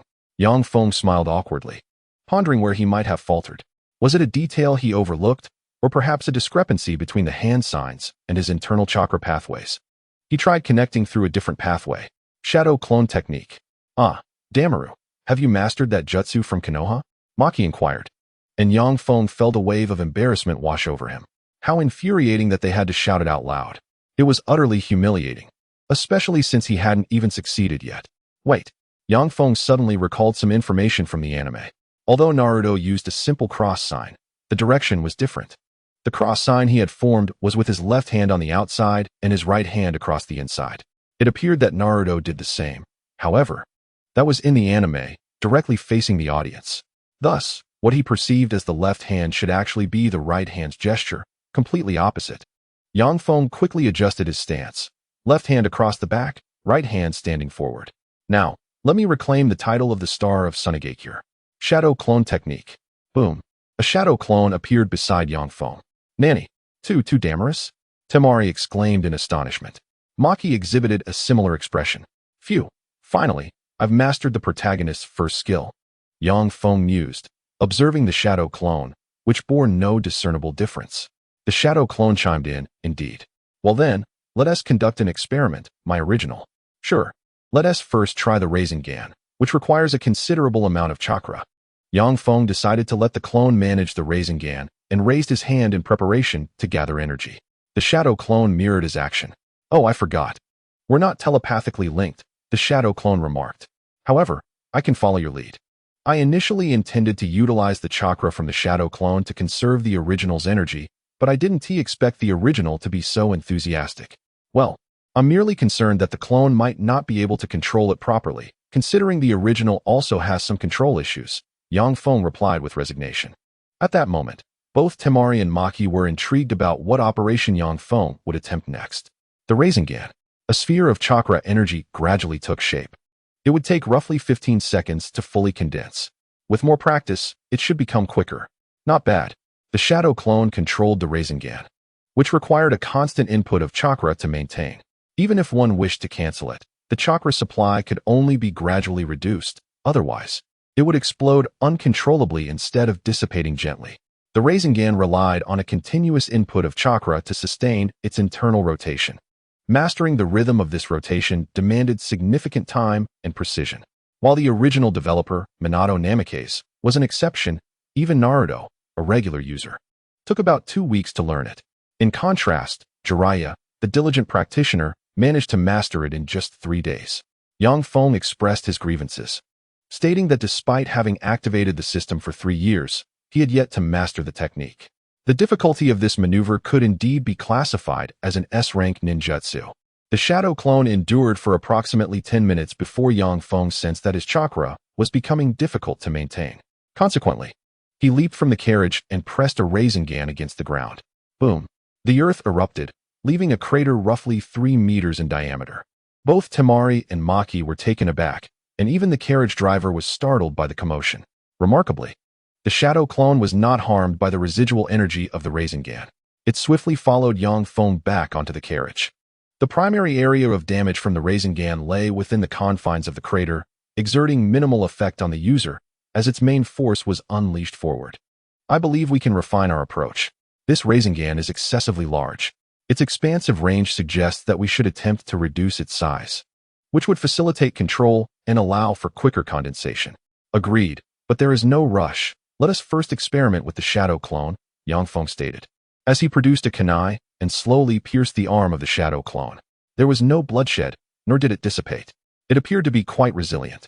Yang Feng then directed another thrust towards the clone's chest, causing it to dissolve into a cloud of smoke. Demaru, what sort of ninjutsu is this? Temari swallowed hard, exclaiming, so cool. Teach me. Yang Feng felt somewhat exasperated by her superficiality. Maki, however, was utterly astonished. Demaru, how did you master the shadow clone technique? And that ninjutsu just now? Teacher Maki, I successfully developed the shadow clone technique based on my research. As for the technique you just witnessed, it is my original creation, an ultimate manifestation of chakra transformation. I am currently investigating whether it can incorporate chakra nature transformation. Truly a genius. A genuine prodigy. Maki marveled. If successful, you shall be etched into the annals of history. The mere thought of it overwhelmed Maki with awe. Yang Feng possessed 3 chakra attributes: wind, earth, and lightning. He planned to assign each attribute a formidable ninjutsu.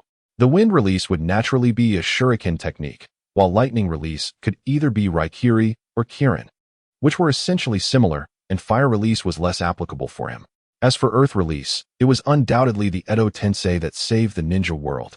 Without the Edo Tensei, one could argue that if Sasuke lacked his brother's counsel, he would likely assist Obito against the coalition, not to mention other potential scenarios. Thus, a Hokage cannot be without Edo Tensei. Yang Feng was determined to seize an opportunity to learn this forbidden technique. In the later stages, lacking a forbidden technique and the requisite genetic inheritance would render one unqualified to engage in combat with formidable foes. A prime example being Might Guy and Sakura Haruno. Without the 8 gates and the 100 healings, they were ill-equipped to partake in battles of the 6 paths caliber. Yang Feng was well aware of this truth and began to study the 100 healings technique for efficient chakra storage, while not neglecting the training for the 8 gates. Temari. This ninjutsu requires a substantial amount of chakra, and your current reserves are insufficient. Therefore, strive diligently in your training. Yang Feng encouraged her with a supportive glance. However, Temari merely rolled her eyes in response. Yang Feng smiled gently, his gaze shifting forward as the outline of a city came into view. They had arrived at the capital of the Wind Country. Though fabricated by Qinya, it seemed implausible for a nation to exist without a capital, which surely could not be a ninja village. After all, the esteemed leader of a nation cannot possibly regard a hidden village as the capital. The leaders of these villages, bearing the title of Hokage, maintain a clear boundary with the daimyo for the sake of their own status. The events of the Second Shinobi World War, during which Nagato's parents were killed and the Konoha ninja remarked on the prohibition against harming civilians, underscore the established rules set by the nations. While ninjas may engage in battle, civilians must remain unharmed. This serves as a metaphorical reflection of the country's attitude towards the hidden villages. Indeed, during the Fourth Great Ninja War, the combined forces of the 5 great villages amounted to approximately 80,000, whereas the military strength of the great nations, though not explicitly stated, seems sufficient to easily suppress the shinobi, as evidenced by the fact that the feisty Kumogakure has yet to betray its country. The capital's prosperity is quite remarkable. Yang Feng and his companions disembarked and strolled through the bustling streets. Handing over some coins, Yang Feng observed Shori's curious demeanor, suggesting she indulge her whims. Go ahead and buy whatever you fancy. Our mission is not urgent. I didn't bring any money, Shori pouted, extending her hand toward Yang Feng. Why are you following us if you have no funds?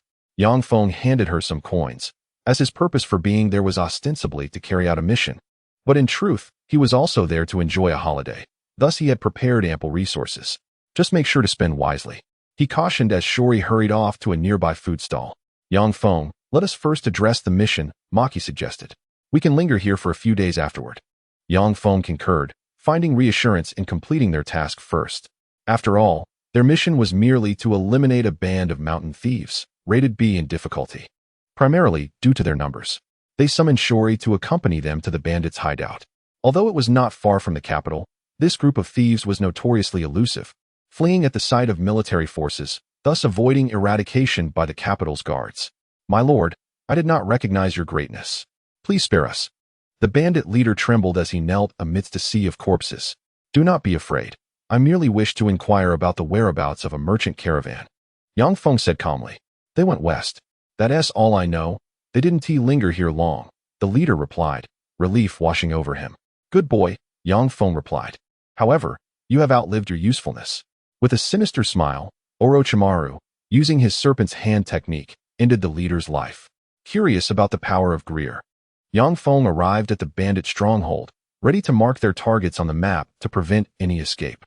However, upon opening the map, he found only one target, and it was an S rank. Yang Feng was momentarily taken aback. What is happening?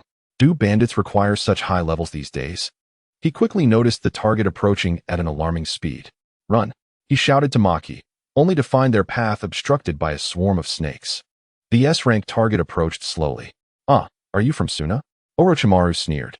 A chill coursed through Yang Feng, as if he had plunged into an icy abyss. This was a weapon of deception, infused with murderous intent. Maki felt similarly, mustering a sliver of courage. You are a member of Akatsuki. May I inquire about your purpose in the Land of Wind? At that moment, Akatsuki was not as renowned globally and still functioned primarily as a mercenary organization. It is nothing of great consequence. I merely seek to acquire some research materials. A jonin should suffice. At this moment, Orochimaru's hands were unharmed, and he effortlessly wielded various ninjutsu and forbidden techniques. However, when it came to dealing with a mere jonin, as well as the insignificant genin of Konoha, he believed he could dispatch them with a certain flair. Scanning. Target, Orochimaru. Taijutsu 150. Ninjutsu, 530. Jinjutsu, 100. Forbidden techniques, 1523. Impure world reincarnation, inorganic reincarnation, eight-headed serpent technique.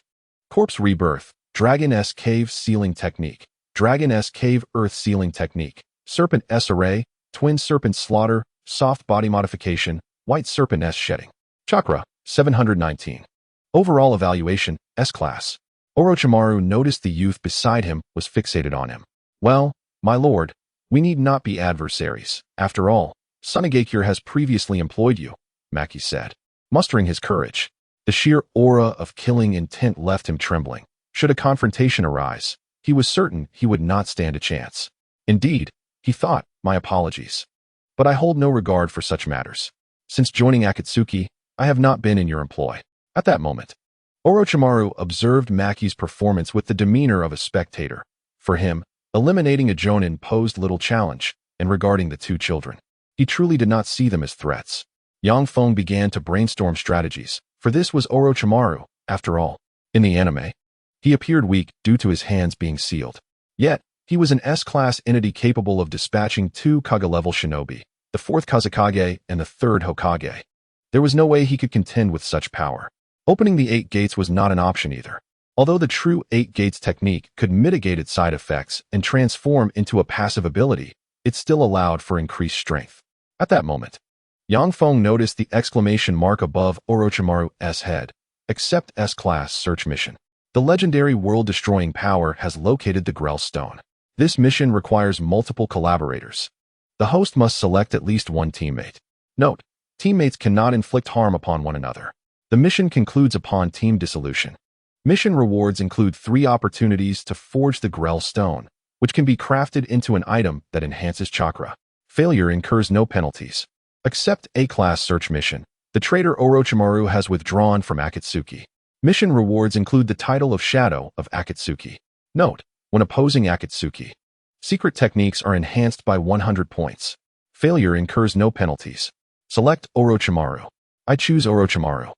Feng, with little time to consider the second mission, hastily utilized the teammate function to select Orochimaru, along with Maki and Temari. Now, Feng felt a slight sense of relief. Though he was uncertain to what extent the inability to harm teammates applied, he resolved to test the waters. Hey, ahem, as a member of Akatsuki, what is your purpose in the Land of Wind? Speak quickly.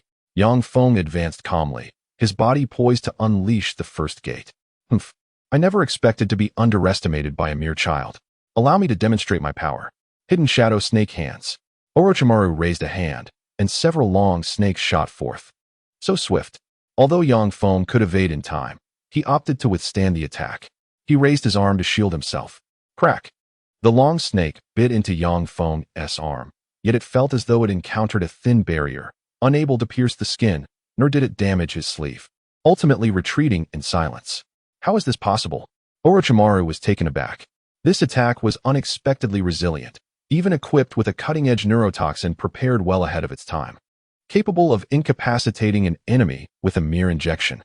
Yet, astonishingly, it failed to even mar the fabric of one sleeve, which seemed excessively fortuitous. What was most striking, however, was that this was executed by a mere 9-year-old child. Contemplating this, Orochimaru cast a cold glance at Feng, questioning his identity. Feng began to regain his composure. Previously influenced by Orochimaru's murderous intent, he now felt utterly unperturbed, thanks to the remarkable damage mitigation ability of his teammate. What if I employ an external object? He pondered, casting his gaze toward a stone at his feet before suddenly lifting his head. How foolish, he thought, having forgotten about the presence of shurikens and other projectiles. He retrieved several shurikens from his pocket and, manipulating them with puppet strings, directed them towards Orochimaru. Orochimaru paid little heed to these shurikens, swaying his serpent-like hands to deflect them all. Yet, unexpectedly, 2 of them curved in an unusual trajectory, striking the forehead protector of Orochimaru. Clang! The shurikens clattered to the ground. Orochimaru appeared momentarily flustered, unable to discern the nature of this technique. Feng closely observed the reaction on the forehead protector, noting that the shurikens had left no mark, lacking even the slightest impact. It became clear that external objects were also subject to damage immunity. What about directing others? He mused. Since the Akatsuki operated in pairs, did Orochimaru arrive here without accomplices? Yang Feng felt a surge of anxiety. Is this your ability? Orochimaru scoffed. Merely a trivial skill. Although he had yet to grasp the situation, he initiated another assault, summoning the Kusanagi sword to strike at Yang Feng and his companion, Temari. After all, one ought to seize the soft fruit first. In battle, it's wise to target the vulnerable. With a resounding thud, the Kusanagi sword met Temari's abdomen without yielding any significant effect. It was at this moment that Maki, an observer from the sidelines, finally grasped the urgency and prepared for combat. Enough, Maki, Yang Feng insisted, determined to prevent Maki from engaging Orochimaru, lest their secrets be revealed. Now, Akatsuki, shall we discuss your true intentions for visiting our wind country? Haha, catch up to me first, Orochimaru retorted, feeling unable to penetrate the intricacies of this strategy. Exercising caution, he transformed into a serpent and fled. This search mission was classified as a special task, activating the captain's authority for assistance. Team members were prohibited from straying more than 100 meters from the captain, who possessed the right to issue commands 3 times each day. One could not deny that Orochimaru's serpentine form was remarkably swift, covering considerable distance in mere seconds. However, he suddenly halted, motionless, which sent panic coursing through him. Despite his frantic attempts to escape, he remained ensnared. At that moment, Yang Feng sensed a peculiar chakra coalescing around him, yet he felt no increase in his own chakra. What was happening? The system required energy to maintain its limiting functions, drawing from external chakra to sustain operations. Yang Feng instructed Maki and Temari to refrain from speaking recklessly. He intended to deceive Orochimaru. Maki, still shaken, readily agreed. With a smile, Yang Feng approached Orochimaru, who appeared to have resigned himself to the situation. Hey, Akatsuki, why don't we have a little chat? Yang Feng proposed. What do you wish to discuss? Orochimaru replied, his earlier nonchalance dissipating. At present, he experiences a sensation akin to that of inadvertently striking a boss while battling lesser foes, a profound pain enveloping him. When did this seemingly insignificant region of the shinobi world become so intricate? Let us first discuss your purpose for being here, Yang Feng inquired. Oh, I merely came to procure some ninja tools. After all, our organization operates as mercenaries and is in dire need of weaponry, Orochimaru fabricated. Yang Feng scrutinized the map, confirming that this vast area harbored no individuals of A rank or above, allowing him to breathe a sigh of relief. Otherwise, encountering a prominent member of Akatsuki would leave him utterly cornered. To be candid, I recall hearing your name, Orochimaru, one of the legendary Sannin of Konoha. Yang Feng remarked nonchalantly. He then produced a scroll from his pocket, continuing to feign admiration. I must say, I hold you in high regard, but alas, your intentions are to oppose me. Yang Feng formed a tiger seal and chanted a few words in the original language of the world, gesturing towards Orochimaru. This startled Orochimaru, causing him to flinch, only to realize that nothing had transpired. Well then, the summoning seal is complete. Henceforth, you shall speak the truth. Orochimaru appeared bewildered. What seal? What summoning? Yang Feng commanded, Orochimaru, reveal your true intentions and purpose for being here. Simultaneously, he utilized an opportunity to command his subordinate. I have come here to. Orochimaru, in a state of panic, discovered that his body was no longer under his control. He could not even bring his hands to cover his mouth. To gather information, I sought a mineral known as grel, currently tracking a merchant convoy that seems to be connected. Grel? Wait, that rings a bell, Yang Feng pondered. Finally recalling certain plot points from the movie. Was it the underground ruins? What purpose did the grel stone serve? Yang Feng only remembered the final boss, whose neck had twisted 180 degrees, yet remained lively. It must be a formidable artifact. Yang Feng began to weigh the risks, relying on Orochimaru to complete the task or fleeing at once. Ultimately, he resolved to take the gamble. As long as the mission remained unfinished, Orochimaru would be unable to execute any schemes. Having been cooped up in Tsunade for 6 years, he too yearned for a taste of adventure. Very well, we shall accompany you in search of the grel stone, Orochimaru. You shall lead the way. If you fail, I will resort to extracting your memories, Yang Feng declared, brandishing the scroll. And do not harbor any futile thoughts. You cannot harm me. Orochimaru found himself engulfed in complex emotions. Just moments ago, he had been the one effortlessly dispatching foes in the low-tier bureau. Now, he was the one in peril. Well, I will assist you, he conceded, sensing the latent danger of the unknown abilities. He believed he could bide his time to decipher Yang Feng's methods before making a move, though he knew the chances were slim. Honestly, Nilu Guchan, do not run in front of the cart. Beware of the wheels, he cautioned. The ferret scampered to the edge of the cart, peering at him, then dashed to the front. Nilugu, look over here. Oh dear, what is this? Ian produced a handful of sunflower seeds, prompting the ferret to hastily ascend the cart to indulge in the treat. Suddenly, the convoy ahead came to a halt. Ian glanced over and noticed several individuals obstructing the path. One among them wielded a sword, swiftly slaying the horses. The caravan's members were in a state of alarm, beginning to suspect they were being targeted by bandits. In truth, chaos ensued as they retreated in disarray. How do you propose to handle them, my lord? Orochimaru inquired, narrowing his eyes towards Yang Feng. Pay them no mind. Seek out that ferret. Ensure it remains unharmed, he commanded. Orochimaru then advanced, encircling the caravan with serpents, and soon enough, discovered the ferret in the hands of an elderly man. Surrender the ferret, and you shall be spared, Orochimaru stated coldly. Hien, feeling a sense of despair, realized that a shadow-level powerhouse resorting to banditry was indeed unreasonable. Yet, he did not release the ferret. Instead, he clutched it tighter. Enough, Orochimaru. We have no use for the ferret. Our target is this old man. Use ninjutsu to extract information, Yang Feng suggested. As a mere subordinate, Orochimaru complied. Who are you? Hien exclaimed as he saw Orochimaru forming hand seals, only to lose consciousness shortly thereafter. Ah, so this Grellstone is actually connected to another continent. I find that rather intriguing, Orochimaru remarked, licking his lips. Well then, since we have what we need, let us depart. Thus, Yang Feng and his companions proceeded directly to the ruins beneath the illusionary land. That was rather swift, Yang Feng mused, contemplating that they ought to delay for another day. Orochimaru, disclose to me the complete methods for the Flying Thunder God technique, the summoning technique of the Rashomon, and the impure world reincarnation. Yang Feng instructed Orochimaru during the night. After all, such a compendium of forbidden techniques was a rare opportunity. In exchange, I can reveal to you a path to immortality. Upon hearing this, Orochimaru's eyes widened in astonishment. Immortality, what had he dedicated his life to pursuing? Did one truly believe he was merely a superficial villain, tirelessly seeking the simple gift of eternal life? Indeed, he was. Every technique bordering on immortality, every forbidden art, he had explored, even contemplating whether to become a vessel for impure world reincarnation. Ultimately, he had amalgamated various disciplines to create his own form of reincarnation. While it temporarily preserved his physical form, he feared its limited longevity. He was constantly anxious that he might one day exhaust his life force completely. Moreover, his reincarnation was imperfect, diminishing his spiritual strength with each cycle. Otherwise, he would not have fallen victim to Itachi's Sharingan so easily. At present, you find yourself without options. Came the warning. I am willing to exchange. Orochimaru had acquired numerous forbidden techniques from Konoha, primarily those related to life sciences.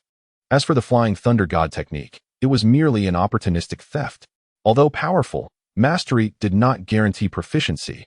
Thus, Orochimaru had deemed it part of his knowledge reserve. He had not anticipated that today, even the impure world reincarnation could serve as leverage.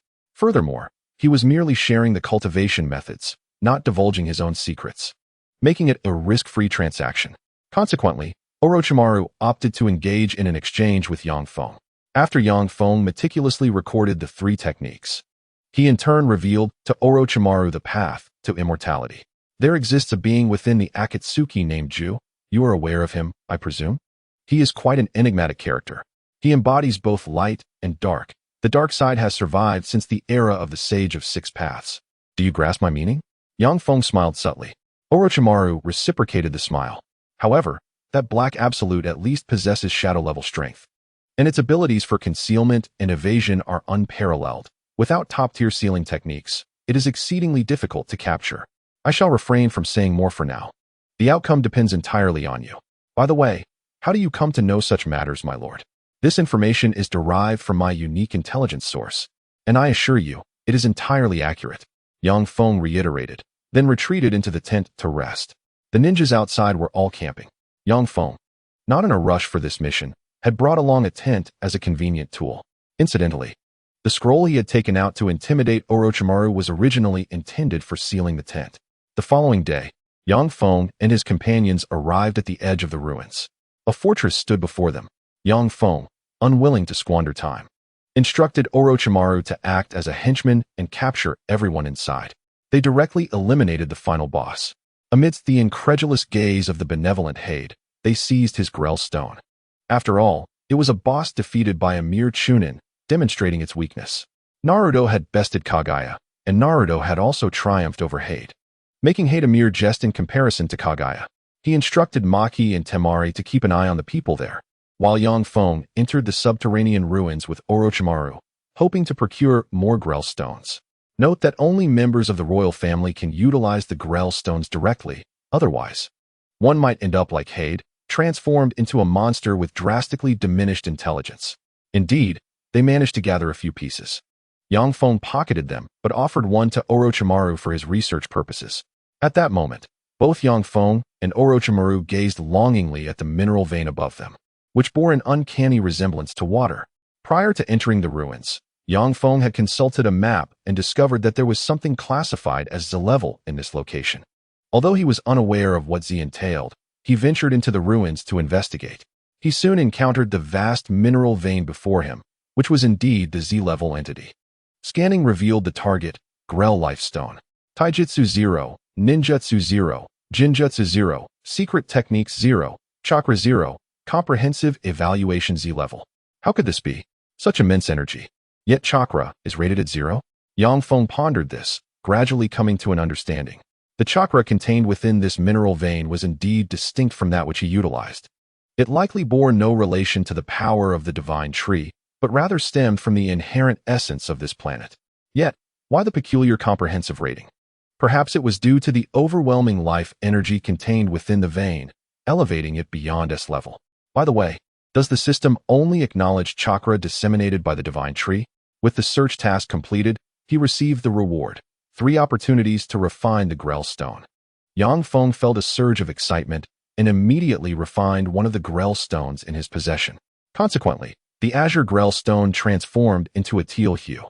Upon testing, he discovered the ability to directly extract chakra from it. Was this a power bank? Yang Feng sensed that the chakra within had hardly diminished. He then attempted to input some chakra and found that it could still accept chakra for storage. Yang Feng felt he had stumbled upon a divine artifact. He requested Orochimaru's stone and proceeded with its refinement, allowing Orochimaru to experiment. Now, it could store and extract chakra. You can study it thoroughly. What? Orochimaru confirmed this after conducting a few tests, and indeed, it was true. Yang Feng had one more opportunity to refine his craft and contemplated creating another power bank. However, upon noticing the mineral vein above, he began to entertain different thoughts. As he shifted his focus, the mineral vein changed color and instantaneously condensed. A sense of regret washed over Yang Feng. He realized that his idle curiosity had led him to squander a sustainable resource.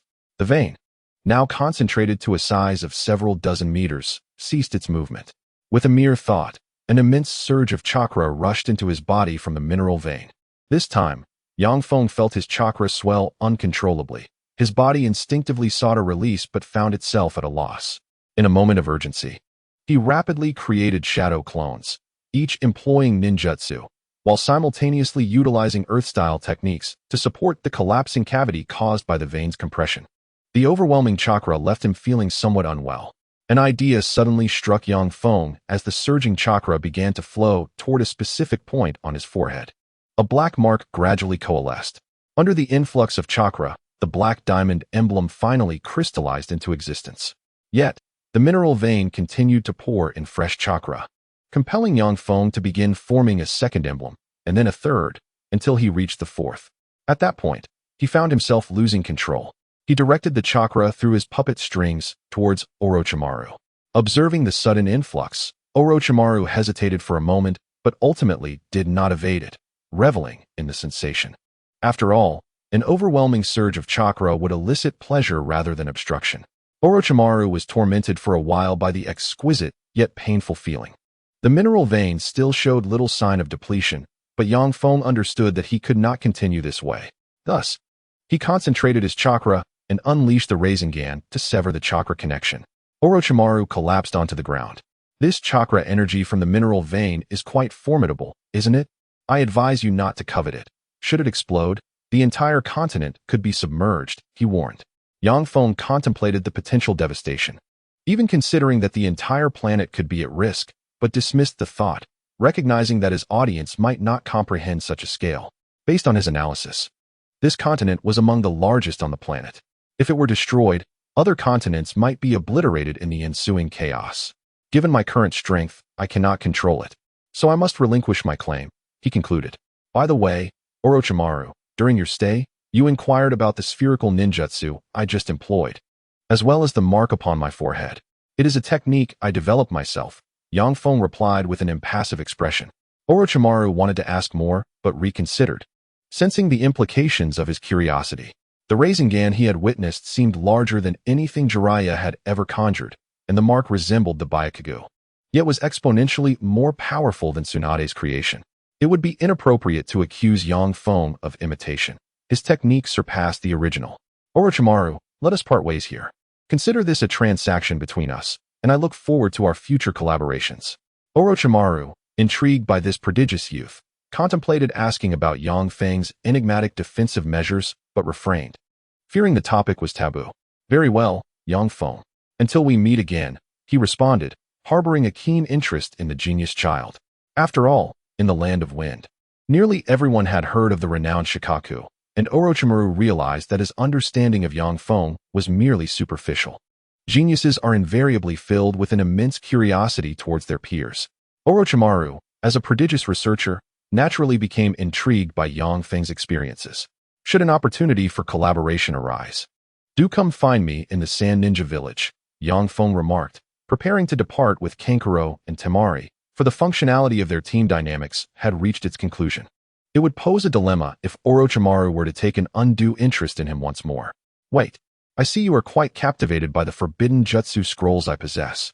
I have a few additional forbidden techniques here as a gift for you, Orochimaru said, presenting a scroll to Yang Feng. Upon examining it, Yang Feng stored it in his dimensional pouch, noting Orochimaru's adeptness in social maneuvering. As for the revelation that Orochimaru would be swiftly defeated by Itachi, well, that was a perilous matter best left unspoken. After all, while one might court danger, one should not court death. At present, Yang Feng enjoyed a contented life, surrounded by caring parents and childhood friends. As a star of Tsunade, he was also quite well regarded. This sensation, foreign to him in his previous life, was something he cherished deeply. At least now, Yang Feng's mental state was relatively stable. Their mission had been indirectly accomplished, allowing them a 2-day stay in the capital. During this time, Yang Feng took to closely studying the peculiarities of his quadruple Byakugan seal, which formed a clover-like emblem upon his forehead, with one central mark and 3 surrounding it like leaves. It was not unattractive, albeit somewhat unconventional.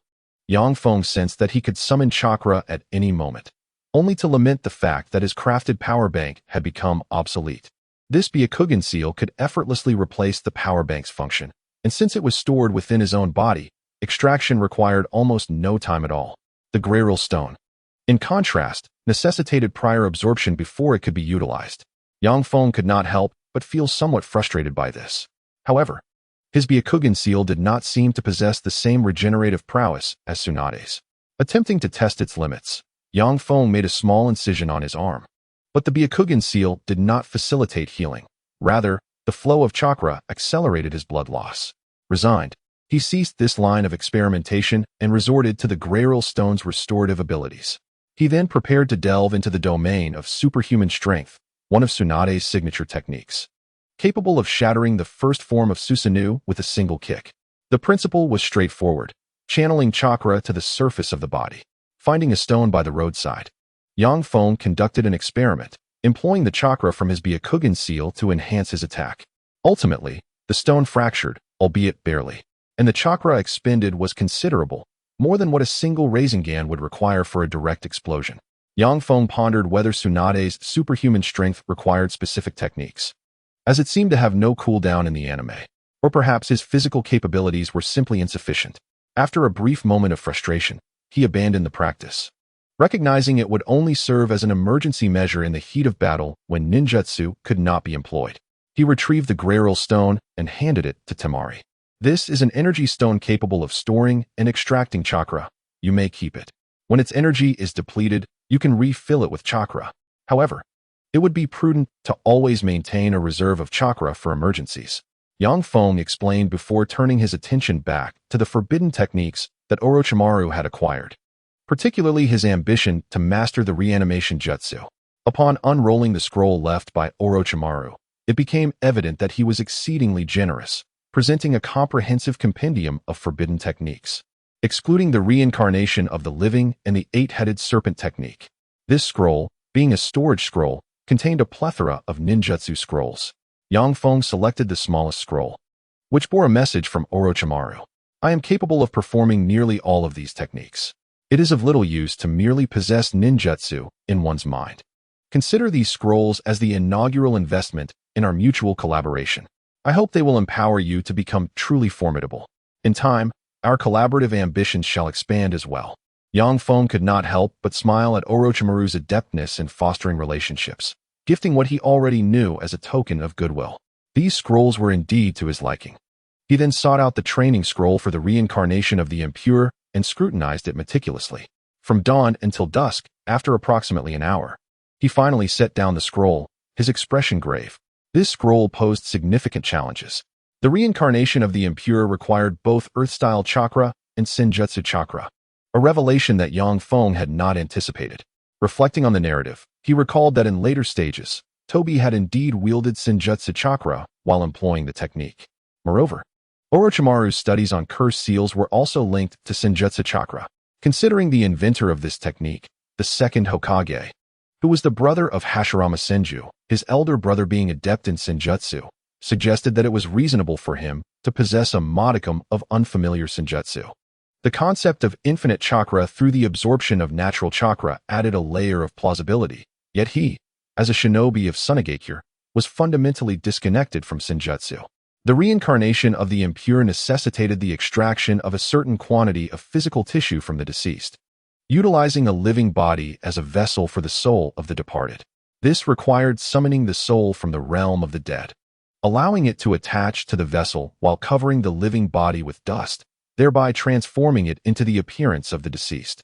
The stronger the physical form, the more intact the strength retained after the reincarnation.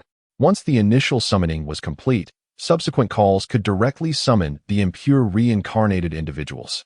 However, this technique carried substantial risks. Upon summoning, the target underwent a period of awakening. Only during this interval could the controlling curse seal be implanted within the body of the reincarnated individual. Otherwise, the technique could spiral into chaos. Additionally, those aware of how to dispel the reincarnation could break free from control before the summoner fully established dominion over the reincarnated being, as exemplified by Madara. Alternatively, formidable power could also negate the binding of the curse seal, as seen with the first and second Hokages. In the original narrative, Orochimaru struggled to maintain control over the reincarnated due to their incomplete power, possibly compounded by the fact that his research on the technique was not yet finalized. Nonetheless, the reincarnation of the impure resembled a game of chance. Good fortune could yield the first or second Hokage, while misfortune might result in the early demise of their younger siblings, or even worse, the less illustrious relatives of their family. Yet, akin to the diligent Tobi, even in adversity, one could achieve remarkable outcomes. The chakra expenditure was minimal, though the intricate formation required some effort. It seemed likely that it could be reused. Feng concluded that it would be prudent to refrain from contemplating such matters until he had clandestinely acquired knowledge of senjutsu. What is visible is often unattainable. A true predicament. After indulging for 2 days, Shoju began to clamor for a return.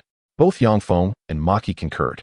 Maki, feeling a sense of urgency, wished to relay information to the Wind Shadow. Feng smiled at him, intending to report first to prevent Maki from speaking hastily. He recounted the entire sequence of events and would have to concoct an excuse to justify it.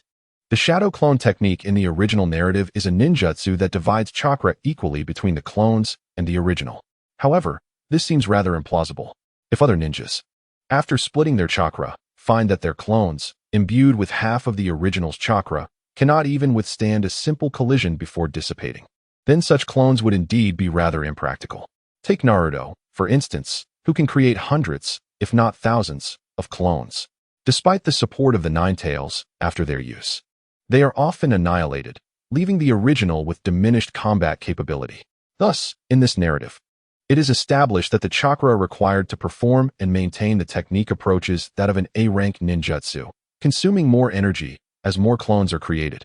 However, rather than merely splitting chakra, when a clone is destroyed, a portion of chakra returns to the original, through Naruto's ability to absorb natural chakra via his shadow clones.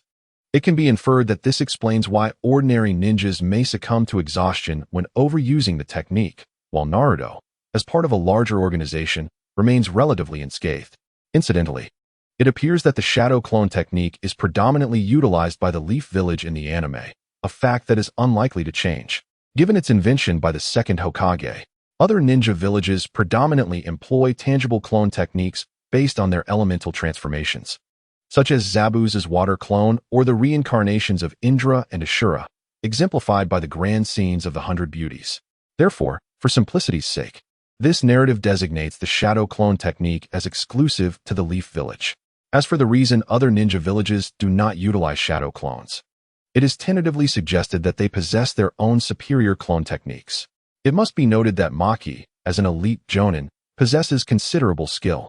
Yang Feng, having exhausted himself sprinting through the 8 gates, managed to reach the Wind Shadow's office just ahead of Maki, aided by a 50% attribute boost from the Sand Village. Wind Shadow, have matters to report, Yang Feng gasped, leaning against the desk, only to find Lord Raza's expression rather displeased. Daima, have you finally returned to submit your mission after 3 days of leisure? Raza inquired expressionlessly. Although he had allowed this leisurely task for the sake of tourism, he felt it necessary to be somewhat stern to refocus Daima on his training. Lord Wind Shadow, the mission is of little consequence. We have discovered a member of Akatsuki. Who? The Wind Shadow inquired urgently, his previous worries resurfacing. One of the legendary 3 from Konoha, Orochimaru. He seems to have an interest in a certain stone. We engaged him in combat. Although we were outmatched, he was summoned away by his leader. We managed to escape and also located that stone, Yang Feng explained. What kind of stone could attract the attention of an S-rank rogue ninja? Raza momentarily set aside his intention to reprimand Yang Feng, now intrigued by the matter. It is known as the Grell Stone. It contains an extraordinarily powerful chakra, vast in quantity and seemingly perilous. We discovered it within a vein of ore. I implore you, Lord Wind Shadow, to send someone to investigate. However, please ensure confidentiality. I have a foreboding sense that this stone will incite considerable upheaval. Is that so? Raza waved his hand, closing the door with sand. Now, tell me in detail. Thus, Yang Feng elucidated the general functions of this peculiar stone. The vein spanned several dozen meters and contained immense energy. I merely collected a few pieces for examination. Lord Wind Shadow, please take a look. Yang Feng presented the unrefined stones to the Wind Shadow. How remarkable! Such formidable power indeed. This mineral must remain concealed from the other ninja villages, lest it incite disputes or even warfare. Upon grasping the stone's capabilities, Lo Sha contemplated the implications clearly. He instructed Yang Feng to step outside and subsequently gathered personnel to investigate the Grail mine.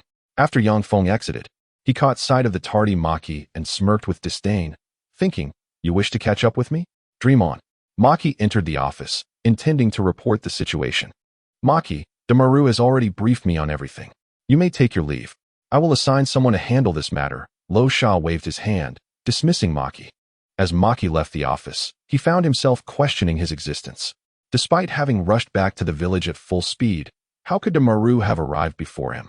This was neither ninja-like nor scientific. Maki began to suspect that the times had changed. And indeed, they had transformed into an era of extraordinary capabilities.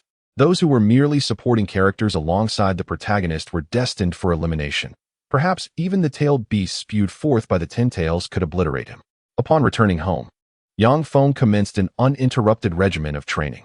Although he had orchestrated Orochimaru's actions through the system's absolute control, he truly felt his own power waning when not engaged in missions. Merely the aura of killing emanating from Orochimaru instilled fear within him, causing him to tremble. This realization was a fortuitous one, prompting him to acknowledge his shortcomings and fueling his motivation to train. In any case, He resolved not to venture outside the village recklessly until he had mastered a forbidden technique. The impure world reincarnation was, for the time being, beyond his grasp. Thus, he decided to explore other scrolls. As he rummaged through them, he stumbled upon the summoning contract for the Dragonland Cave. Feng had yet to sign a contract with a summoning beast, pondering that the contracts of the three great sage lands were indeed formidable. Just consider the immense snakes capable of withstanding nuclear blasts. Without hesitation, he inscribed his name in blood. Summoning technique.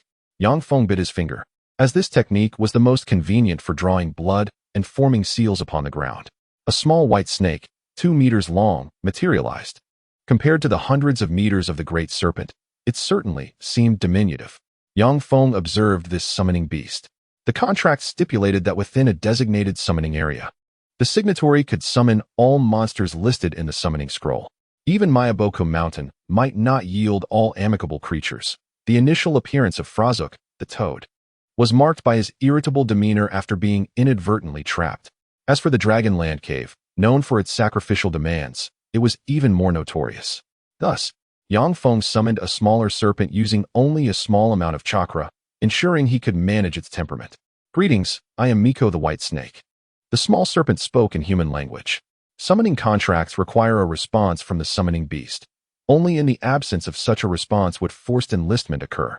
Fortunately, Feng's first attempt resulted in a creature that willingly responded. Feng smiled at it.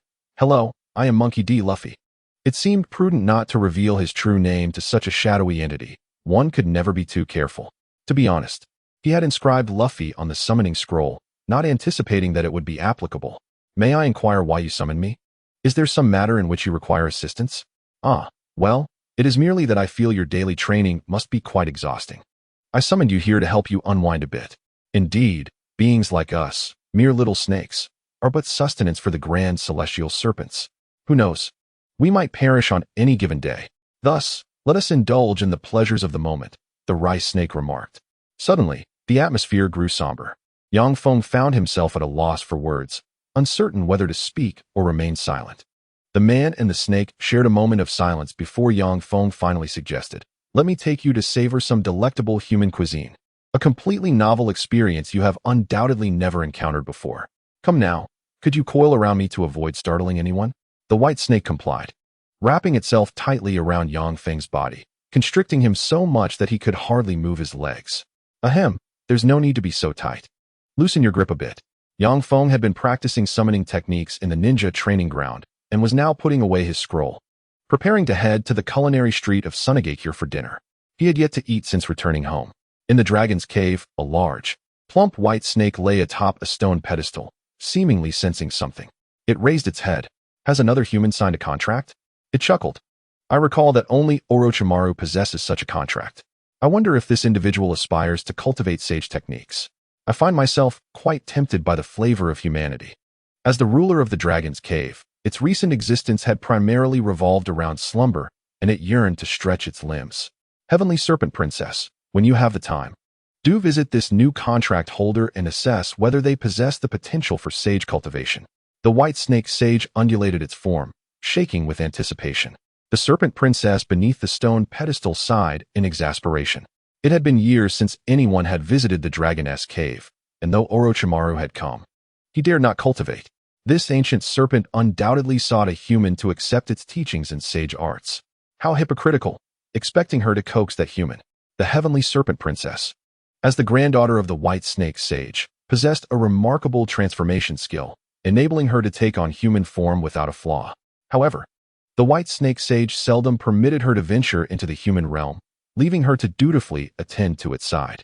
Training in sage arts was already tedious, and to endure the company of an arrogant old serpent was unbearable. She resolved to seek out that human and spend some time in the outside world before returning. The white snake sage squinted its serpentine eyes. It was well aware of its granddaughter's fleeting thoughts, feigning ignorance only to allow her some leisure. After all, she was its beloved granddaughter, and a little indulgence was permissible. Once you are outside, exercise utmost caution. Do not stir up trouble. Be mindful not to provoke the shadows of the nation, and beware of the foul toads of Myobu-Kuzan. I understand, grandmother. Rest assured, I shall accomplish the task. The serpent princess replied with a forced smile. Humph, I am doing this for your own good, the rice snake princess said with a slight smile. She concealed her intentions flawlessly, believing that no one would perceive her ruse. However, Yang Feng had grown increasingly wary of the white snake coiled around him, preparing to take advantage of an opportune moment to feed it a Rasengan. What is happening? Fortunately, I checked the map. Otherwise, I would not have realized that this A-rank creature was right beside me. Scanning. Target. Heavenly Serpent Princess. Taijutsu. 300. Ninjutsu. 0. Jinjutsu. 200. Secret Techniques. 100. Chakra. 51,000 Sage Chakra. Comprehensive Evaluation. AA level. Yang Feng was instantly alarmed.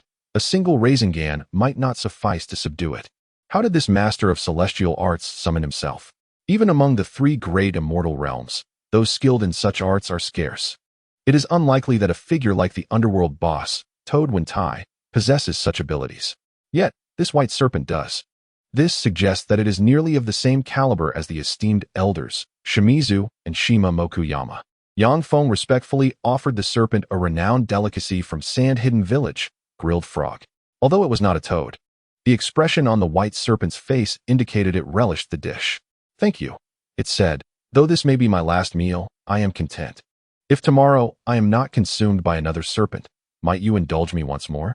The white serpent affectionately nuzzled Yang Feng's face, causing him to tremble slightly.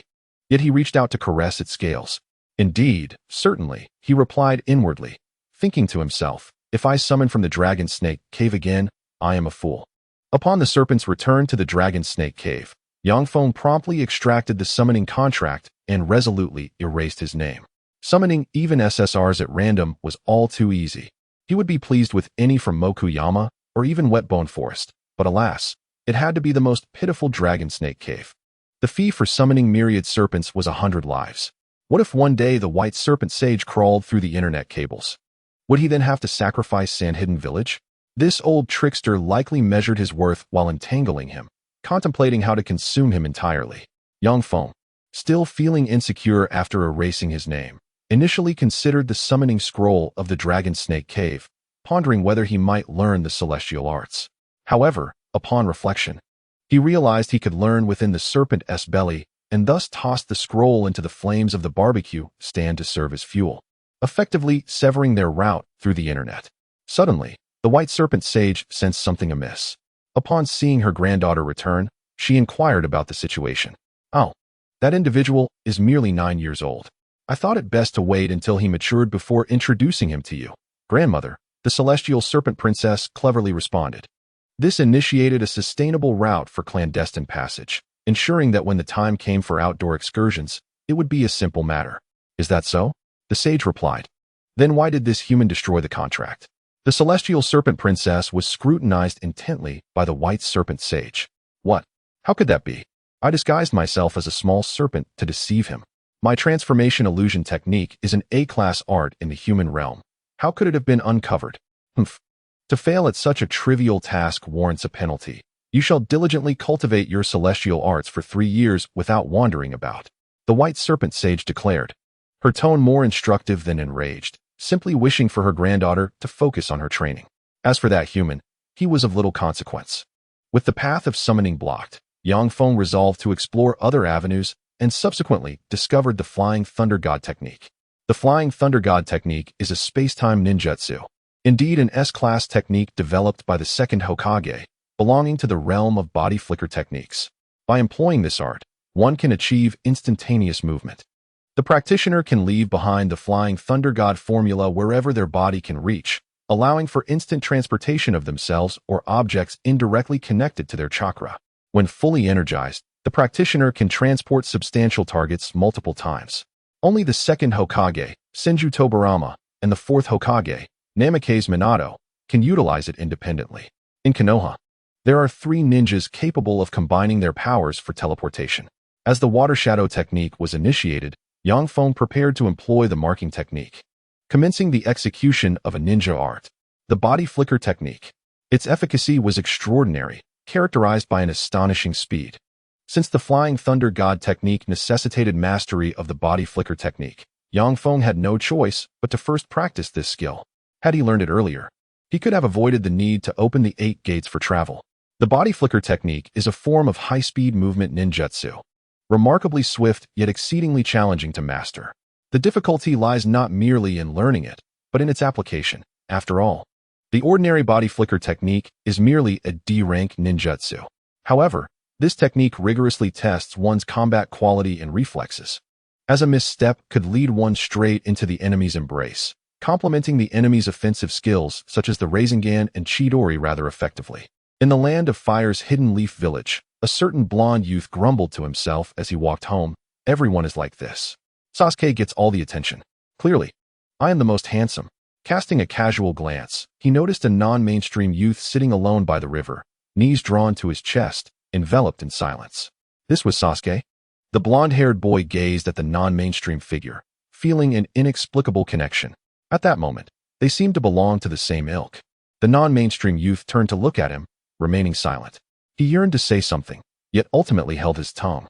In the 57th year of the ninja era, referred to as the Leaf Year, young Feng, now 13, found himself nearing the moment when he could surpass certain individuals who had extraordinary abilities. His mastery of the Flying Thunder God technique, honed over several years, was now quite adept. Moreover, valuing his life, he had placed Flying Thunder God markers throughout the Land of Wind. Recently, Raza had been engaged in the safe development of the Greyrill mines, achieving significant success. Though young Feng was unaware of his intentions, however, he had been summoned today for an important matter. Upon entering the office, he found Raza in a surprisingly good mood, humming a tune, creating an atmosphere that felt somewhat awkward. Raza cleared his throat twice, attempting to alleviate the discomfort. "Young Feng, I have summoned you for a matter of importance," Raza stated with seriousness. Yang Feng listened attentively as Raza elaborated on this significant issue. In brief, it was proposed by a certain forward-thinking leaf ninja to initiate an exchange program with Tsunade. Konoha planned to dispatch 5 elite students to learn from Tsunade's ninja training methods, while Tsunade would reciprocate. In a certain sense, this was indeed ahead of its time, akin to when the charming corny boy ventured to the United States. Yang Feng felt a sense of exasperation. In this day and age, was such an approach still relevant? Wouldn't it be more beneficial to focus on diligent cultivation, technological advancement, and the exploration of outer space? What utility could a ninja exchange program serve? Merely a means to learn each other's tricks?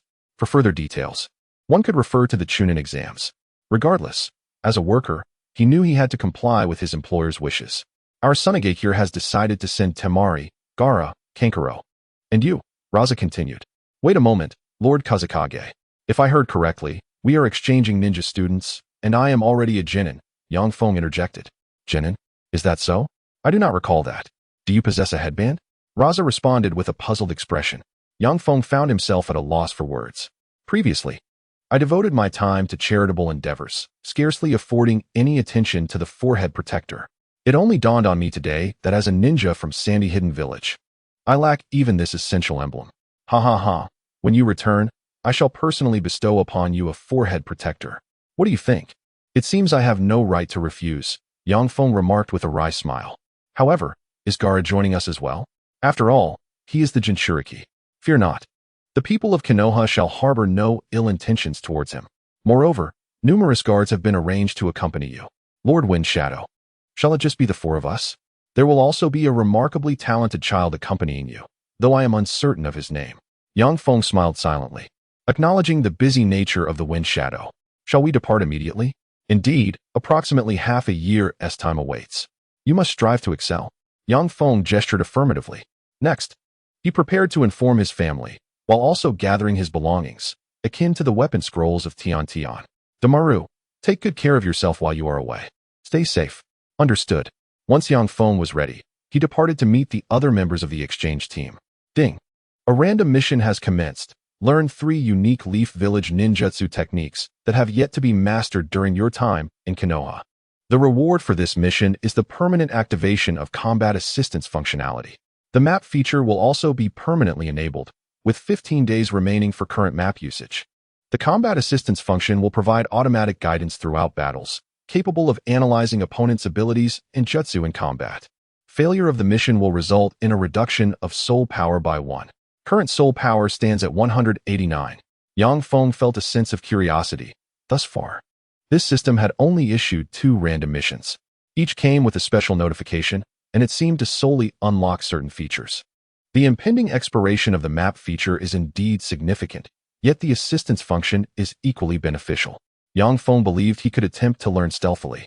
After all, his purpose in visiting Konoha was merely to observe those prominent characters, holding little interest in befriending the protagonists. The culinary delights of Konoha beckoned to him. A smile, characteristic of a righteous companion, emerged on Yang Feng's face. Temari arrived at the assembly point with Gaara and Kankuro, observing Yang Feng standing there with an amused expression, eliciting a hint of disdain. Maki, the leader of this operation, guided a team of 5 elite ninja toward Konoha, following a straightforward yet unadorned route leading directly to the village. Brother Damaru, is there much difference between Konoha and the Sand Village? Gaara inquired shyly. Given his mother's well-being, he had received a commendable education. The Sand Village also heeded Yang Feng's crucial advice, ensuring the confidentiality of Gaara's status as a Jinchuriki. Furthermore, Yang Feng had imparted progressive ideas to Gaara throughout his upbringing, allowing him to cultivate numerous friendships and fostering a remarkably healthy psyche, surpassing the general standards of the ninja world. Under Yang Feng's guidance, Gaara even engaged in casual conversations with Shikaku, the future guardian beast, who found it difficult to express anger towards him, often merely indulging him. This brought Gaara much joy. There is indeed a vast difference. Konoha is adorned with an abundance of trees, stretching endlessly to the horizon. There are countless animals, many of which I cannot even name. The culinary offerings there are plentiful as well, Yang Feng replied with a smile, weaving a tale. He himself is visiting for the first time. How can he boast to Gaara? By the way, it seems that Gaara is now larger than Naruto.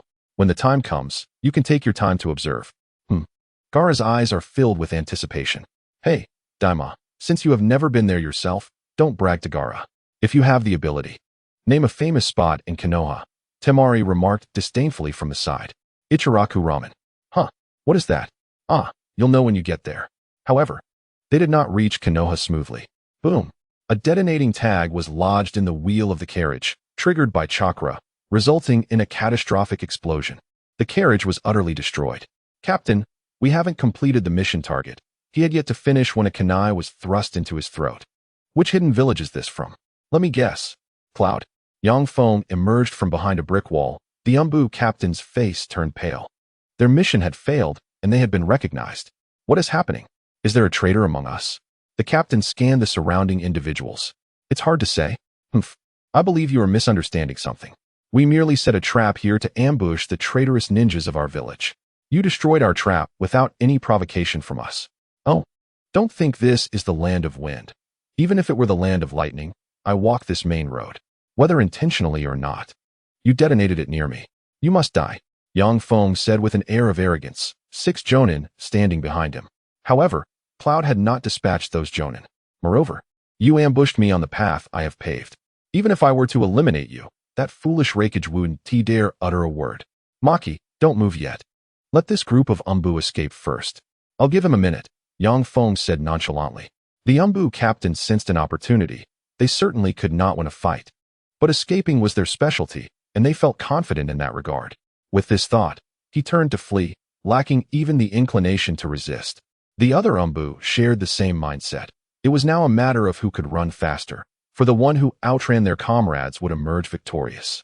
However, as they began to flee, Yang Feng had already opened the 5th gate and employed the Flying Thunder God technique. In less than 30 seconds, all the assailants were slain. Did you think I would give you a chance? You're overestimating yourselves. This is merely a practice of ninjutsu, Yang Feng said, while shaking his wrist. He instructed Maki to send a secret message to the Wind Shadow, requesting assistance to collect the corpses. He still needed to head to Konoha and had no time to spare. Daima, when did you? Maki began to ask something. Oh, I've gained new insights. I made some improvements to the body flicker technique. Maki was momentarily flustered. To casually gain insight and improve ninjutsu. Was this the world of geniuses? Yang Feng wrote in the message that he deduced these assailants were either from Cloud or Danzo's faction, though he leaned more towards Cloud. If Cloud sought to extort, they could simply turn it back on them, claiming that a genius from Tsunade was nearly harmed and demanding compensation. Those bullies from Cloud, who prey on the weak, would undoubtedly not dare to pursue the matter. If Cloud's people had not come, Then the corpses would be transported to Cloud, and they would still be liable. After all, facing Cloud, one could be even more audacious without consequence. The emotions of the messenger, Mikiji, remain unknown. However, after receiving Yang Feng's letter, Luo Sha fell into a prolonged silence. Eventually, he did deliver the corpse to Yunin village and even compensated them financially. Ultimately, does it truly matter who sent these individuals? Whether a village or a nation, the pursuit of self-interest reigns supreme. Enter the yellow-skinned rat. Although Yang Feng had watched the anime Naruto, standing before the Hokage rock evoked a sense of tranquility within him. After all, that Hokage rock is rather unappealing. Not to mention its ambiguous hues. The design, associated with Naruto, fails to honor the previous Hokage's legacies. The rock sculptures of Tsunade, though not as grand in size, exude an undeniable aura befitting a Hokage. Is this all? Disappointing. Big Brother Dewan, Gaara whispered close to Yang Feng's ear, that statue's head is quite ugly. Yang Feng nodded in agreement, sharing the same sentiment. The fusion of anime and reality is indeed harsh. The third Hokage naturally came to meet him. Yet Yang Feng held him in disdain. Indeed, he was merely a Hokage, having fulfilled his role adequately. Yang Feng was, without doubt, a staunch critic of the third Hokage. Why did he harbor such atypical opinions? There is no need for excessive elaboration. Discussing Naruto suffices. Firstly, Yang Feng strongly disapproved of the third Hokage's allocation of funds for Naruto's meals. While the Hokage enjoyed lavish provisions, Naruto, the son of a hero, subsisted on instant ramen and expired milk. This discrepancy is significant. It is well known that Ichiraku ramen is exceptionally inexpensive, costing only a few hundred ryo per bowl, essentially at cost. Yet Naruto frequently bypassed it, often resorting to instant noodles instead. This speaks volumes. Undeniably, Minato and Sarutobi did not share a close relationship, primarily because Minato, being Jiraiya's pupil, barely qualified to be Hokage. Nonetheless, he was still a mentor to Sarutobi. It is unacceptable that even his disciple's child suffers on expired milk and government assistance. This is a blatant double standard. Consider Orochimaru. Despite his defection, the third Hokage persistently advised him against such actions, never taking decisive action. Furthermore, let us address an often overlooked aspect. Why did the third Hokage not publicly acknowledge Naruto as Minato's son? Had the villagers known, even with their fear of the Nine Tails, they would not have brazenly ostracized Naruto, refusing even to sell him a toy mask. Our principled third Hokage claimed he feared that Minato's reputation might endanger Naruto.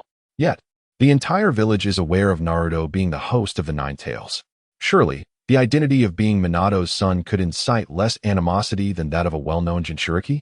Any outsider entering Konoha could easily discern Naruto's status as the Nine Tails host. Ironically, the very entity that caused Minato's demise. In attempting to obscure Naruto's identity, the third Hokage seemed indifferent to the implications of his status as a Jinchuriki. In the real world, one might criticize Kishimoto for his portrayal of Naruto.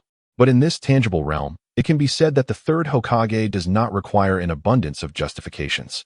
The revelation of Naruto as the Nine Tails Jinchuriki, irrespective of his identity as the fourth Hokage's son, serves merely as an outlet for the public's discontent stemming from the chaos caused by the Nine Tails incident, allowing the villagers to vent their anger upon Naruto while the officials maintain their own safety. Naturally, Yang Feng has yet to consider the ramifications of the Uchiha clan's annihilation, which has left the village's law enforcement nearly non-existent. The compensation demanded by Hinata Hayashi for the dismemberment is hardly a concern. As for those who idolize the third Hokage, Yang Feng holds little to say, as their admiration stems primarily from his desire to uphold the ideals of Konoha, or perhaps due to the emotionally charged circumstances surrounding the third Hokage's demise during the Chunin exams, which, in truth, has only complicated matters for the future generations, especially since he was later resurrected through Edo Tensei. Of course, all of this reflects Yang Feng's personal perspective. He had almost faced a backlash on social media for expressing his opinions, hinting at the remnants of his psychological struggles. The third Hokage, observing the disdainful demeanor of the Sand Village child before him, found himself perplexed, unaware that he was in the presence of a critic. He mistakenly believed it was a failure on his part to provide adequate hospitality. Friends from Tsunade, please follow me, the third Hokage smiled, attempting to embody the graciousness of a host, particularly now that Konoha's strength had been significantly diminished due to the Uchiha clan situation. Yang Feng disregarded him entirely, striding past into the village. How dare you show such disrespect to Lord Hokage? Steel Iron, discontented, obstructed Yang Feng's path. Did your elders not teach you to? He was met with a swift kick from Yang Feng, who did not even resort to ninjutsu. The passive augmentation from the 8 gates was sufficient to deal with such a trivial chunin without the need for additional means. Is this how Konoha welcomes its guests, Hokage? Yang Feng stated calmly, knowing full well that the third Hokage was far too timid to confront him, as he held the moral high ground. Witnessing this, Maki approached, feeling somewhat helpless as he attempted to mediate. My apologies, Lord Hokage. My disciple has been spoiled since childhood and tends to show little regard for others. Even for Lord Kazekage, I ask for your understanding. This was a subtle indication that they were merely being polite and suggested that the Hokage should gracefully step down. While Sarutobi appeared composed on the surface, he was inwardly astonished. This child had effortlessly repelled a chunin, and he wondered if this was merely part of an exchange program. What on earth was happening? Steel Iron, fuming, rose to confront Yang Feng, but given the ongoing conversation among the prominent figures, he, a mere chunin's attendant, dared not speak further, especially as he seemed unable to best this child. The architecture of Konoha possessed an appealingly retro aesthetic, which Yang Feng found rather agreeable. However, he was uncertain of the location of Ichiraku Ramen. At this hour, it seemed that Ichiraku was still a small establishment, likely not yet well known. It posed a challenge, prompting him to consider seeking Naruto at the Ninja Academy. Having frequented the place since childhood, Naruto would undoubtedly be able to guide him. As for the price, treating him to a hearty bowl of ramen at this time would surely be more valuable than anything else, especially considering that Naruto currently had no friends.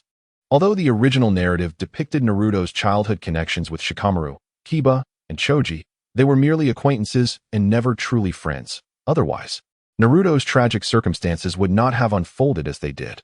It was only after becoming a genin that he truly began to appreciate the meaning of companionship, which he then cherished deeply. Like a mirage of water in the desert, Lord Hokage, shall we first pay a visit to the Ninja Academy? Sarutobi suggested. Naturally. Everything will be arranged at your discretion, Lord Hokage. Temari and her companions obediently followed behind Maki, for they did not possess the reckless privileges of Yang Feng. It was wise to avoid trouble and remain composed. In the office of the Raikage of Kumogakure, a loud crash echoed as the window shattered under a powerful assault. Damn it! Those sand shinobi are truly overstepping their bounds. The Raikage, furious, struck another window. Meanwhile, Mabui calmly perused the documents, having grown accustomed to such turmoil. Ever since she began working alongside the Raikage, she had refrained from approaching windows. Raikage-sama, our endeavor has not yielded success. We must offer compensation, she stated. Me pay them? Absolutely not. He retorted vehemently. Please, think rationally, for this is not a trivial matter. The Wind Shadow's offspring are also part of that team. Now they are returning the bodies, which indicates their unyielding arrogance. Furthermore, our current condition is far from that of the Sand Village. Thus, we must exercise restraint. Damn it. We must improve our circumstances. We too deserve prosperity. The Raikage exclaimed. Please, do not indulge in fantasies, Mabui cautioned. Yang Feng, taken aback, remarked, is this all? How disappointing. The Ninja Academy of Konoha, to be frank, was even smaller than that of Tsunade. The Hokage led the group into a class in session, specifically Irika's elite class, intending to showcase the academic atmosphere of Konoha. However, upon seeing the Hokage enter, Irika became flustered and hurried out to greet him, aware of the exchange student situation. His anxiety stemmed from having left a question for the students to ponder, compounded by the presence of a few dozing individuals in the back. Good day, Lord Hokage. Please, carry on with your lesson. We are merely here to observe, Irika replied, regaining composure. All right then, he announced as he approached the podium. Now, regarding the projectile trajectory of shurikens, has anyone solved the problem? As expected, silence filled the room, but Irika felt a flicker of hope upon spotting Sakura Haruno. Sakura, would you kindly attempt to answer this question? He asked. What? Sakura exclaimed, rising hurriedly. She had not been focused on the problem, but rather on her crush. Now, glancing at the blackboard, she mentally calculated and confidently provided the answer. Indeed, as a top student, her confidence was unwavering. Yang Feng glanced at the question, confirming it was beyond his knowledge. Nevertheless, He believed that practical training with shurikens would prove far more beneficial than theoretical studies at the academy. With 6 years of practice, he was certain his shuriken skills would surpass any student at the Konoha Ninja Academy. Irika's loud call drew the attention of the students, some alert, others still in a daze, all eyes drawn to the entrance, except for one boy. Yang Feng also noticed him. It was hard to miss the striking yellow hair. He was none other than the true protagonist, Naruto Uzumaki. Shikamaru, who had been napping, was jolted awake by Irika's voice. Upon noticing the Hokage and company outside, he quickly realized the significance of the situation, recalling his father's morning mention of exchange students from Tsunade. He shook Naruto awake, who was still lost in dreams. "Come on, get up," Naruto murmured as he awoke, still savoring his special ramen. At that moment, a pause in the surrounding sounds allowed his voice to resonate throughout the classroom, amplified by the air, capturing the attention of all present. Yang Feng chuckled, realizing that the protagonist could not help but draw the spotlight. "Why is everyone staring at me?" Naruto squinted, surveying the room, still oblivious to the gravity of the situation. Yang Feng, however, burst into laughter. As guests, they were expected to adhere to decorum and reason within the host's domain. Yet Yang Feng felt he had not transgressed the etiquette of a visitor. The expression on the third Hokage's face was not dissimilar to that of the stone face carved in a Hokage rock, though he managed to suppress any visible anger. "I apologize for the disturbance. This is our village's most mischievous child," he remarked, subtly alluding to Yang Feng's previous actions. The old man seemed to presume his elevated status held significance for Yang Feng. Yang Feng scoffed at the thought. He was from Tsunade. Had he been reborn in Konohagakure, perhaps he would have restrained himself. But now, as the representative of Tsunade, he felt no obligation to respect the elders from other villages. "What can you do if you find me displeasing?" he mused. To his surprise, the Jinchuriki of Konoha exhibited such behavior. Perhaps he should take it upon himself to impart some education to Konoha during this exchange program. As for the third Hokage, Yang Feng stated calmly, though the atmosphere suggested an underlying tension. The Hokage couldn't shake the feeling that Yang Feng's words carried a hint of hostility. Did he have relatives who perished at the hands of Konoha? Upon reflection, it was indeed a possibility during the Third Great Ninja War. The third Hokage was left in a state of frustration. The exchange program was intended to strengthen the bond between the two villages. Yet it seemed to begin with ill feelings. "Rest assured, this matter is of no concern to your esteemed village," he replied, resorting to pleasantries. Yang Feng, growing weary of the exchange, interjected, "Who are you to declare such things? Who are you to educate anyone?" Naruto stood, pointing at Yang Feng in indignation. "Oh, my apologies. I did not mean to target you." Yang Feng thought better of speaking further. To boast too brazenly would only bring disgrace upon Tsunade. Moreover, there was no need to incite hatred towards someone as naive as the protagonist. With this in mind, he offered a warm smile, more genuine than Sasuke's by a fraction. "I was merely speaking in jest." Maki rolled his eyes behind him, skeptical of Yang Feng's sincerity. As long as he maintained a level head, all would be well. After all, if Konoha were truly provoked, even if Tsunade was stronger, it would be of little help in immediate danger. In truth, Konoha's true strength surpassed that of Tsunade, bolstered by the presence of the legendary 3 ninjas, who were sure to return if engaged in battle. With multiple elite shinobi, while Tsunade currently had only 2 powerful figures, Raza and Chiyo, their mid-tier strength was comparable. Maki had been following Yang Feng's lead too smoothly of late, and perhaps had grown a bit too overconfident. "I presume you do not wish to attend a class, do you, third Hokage?" Yang Feng inquired amiably. The third Hokage, somewhat exasperated, thought, "Could you please refrain from feigning such exaggerated amusement? Even a diamond dealer could act more naturally." "Of course, you may," he replied, giving Irika a knowing glance. Irika nodded in understanding. Yang Feng, accompanied by the 3 siblings from Tsunade, took their seats in the back and waved goodbye to Maki. "Well then, Hokage-sama, shall we proceed?" Maki addressed Sarutobi with this title to emphasize the respect he brought from Tsunade, deliberately avoiding the term Hokage-dano, as it would imply subservience to the Leaf Village. It was all a matter of formality. The third Hokage smiled as he led Maki and his companions away. The exchange students from Konoha to Tsunade had departed 2 days prior, including Hinata Hyuga and her cousin Niji, alongside the Inoshikacho trio. As for why Sasuke Uchiha was not sent, he had tragically lost his clan and thus required protection as the last remaining heir. And as for Naruto, it would be unthinkable to send a Jinchuriki to another village. Later, the third Hokage found himself perplexed as Maki recounted the details concerning Gaara. Wait, what? Why are you all so unconcerned about Jinchuriki? Yang Feng surveyed the classroom atmosphere.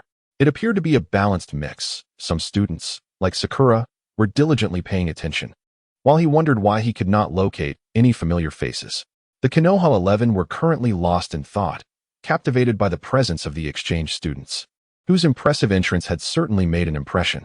Yang Feng, being somewhat older, maintained a calm demeanor, listening intently to Irika's lesson, which was remarkably well delivered. He elucidated several concepts that Yang Feng had previously struggled to grasp, providing clarity that explained Irika's later rise to the position of principal. It seemed his capabilities extended beyond mere connections. Receiving a subtle cue from the Hokage, Irika began to explain with great earnestness. Oh, how unfortunate that there isn't a time-space ninjutsu class. It would have made my own learning journey far less arduous, Yang Feng mused, recalling the 2 years it took him to master the Flying Thunder God technique, during which he encountered numerous detours. Glancing to his side, he noticed that Kankuro seemed to struggle with Irika's lesson, as did Temari and Gaara. With a sigh, Yang Feng employed his puppet strings to discreetly acquire paper and pen from a student disinterested in the class.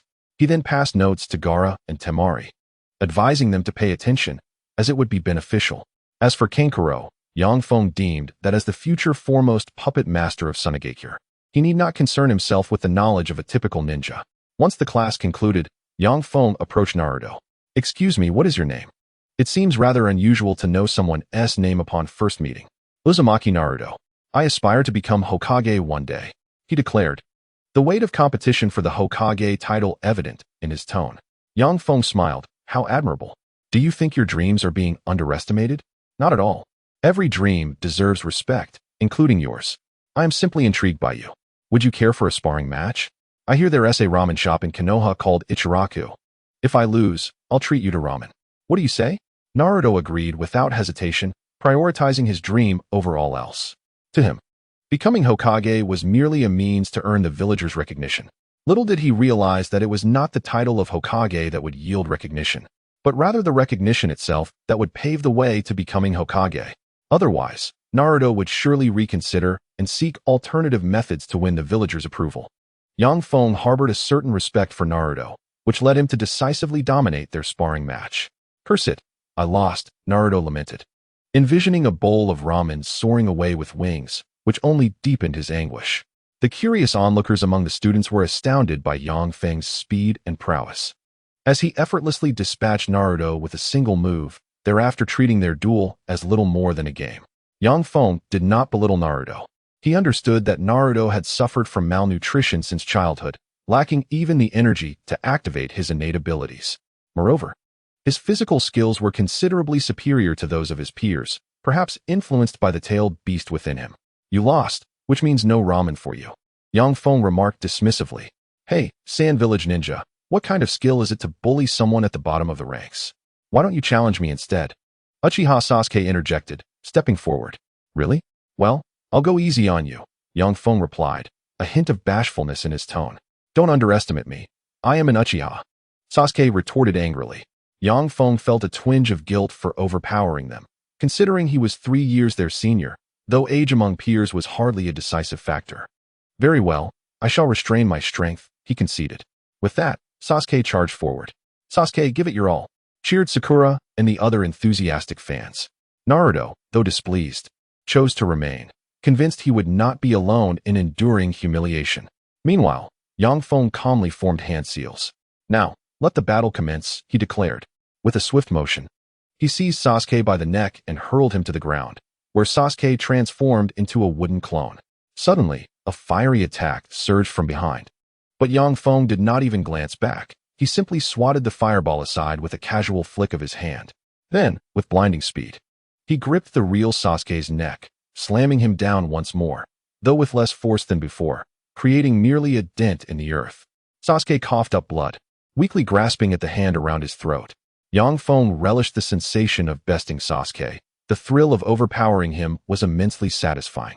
He landed another punch squarely on Sasuke's face, pausing when he deemed it sufficient. Consulting his map, He noted several A and B rank ninjas nearby, but most crucially, an S rank was approaching. He discarded Sasuke onto the ground and began to channel advanced healing techniques to mend his injuries, restoring him to his former state in mere seconds, as the wounds had been relatively minor. The surrounding students stood in stunned silence, while both the defeated Sasuke and the observing Naruto were equally bewildered. What kind of ninjutsu is this? Such grievous injuries can be healed with just a flicker of green light? Sasuke rose, feeling little more than a lingering ache, a testament to Feng's deliberate restraint. He merely indulged in a bit of excitement without provoking the ire of Konoha. What if the Hokage arrived and found trouble where none existed? Furthermore, among students, the Hokage would likely not pry into the matter. Sasuke's pride would prevent him from admitting he had been thoroughly bested, ensuring the plan unfolded seamlessly. Sensing a battle nearby, the third Hokage grew curious and made his way to the scene, accompanied by Maki. They arrived to find a throng of students gathered around Feng and Sasuke, unsure of what had transpired. Feng, with an air of familiarity, remarked, "Ah, the Hokage has arrived. I was just passing the time by sparring with my junior in ninjutsu. I nearly lost to him. You must nurture them diligently. They are truly promising talents." The third generation appears somewhat at a loss. Your excessive flattery seems rather insincere. Upon arrival, they effortlessly overcame a Chunin. Yet now they struggle against a mere genin, claiming a narrow victory? Moreover, is it really necessary for Tsunade to exchange such an extraordinary genius, as if to provoke? Observing Sasuke, I found him to be unscathed, and thus I smiled politely. Feng, however, paid him no mind, offering a slight smile before taking Naruto's hand and swiftly departing. Two former Umbu from Tsunade chose to shadow them discreetly for protection.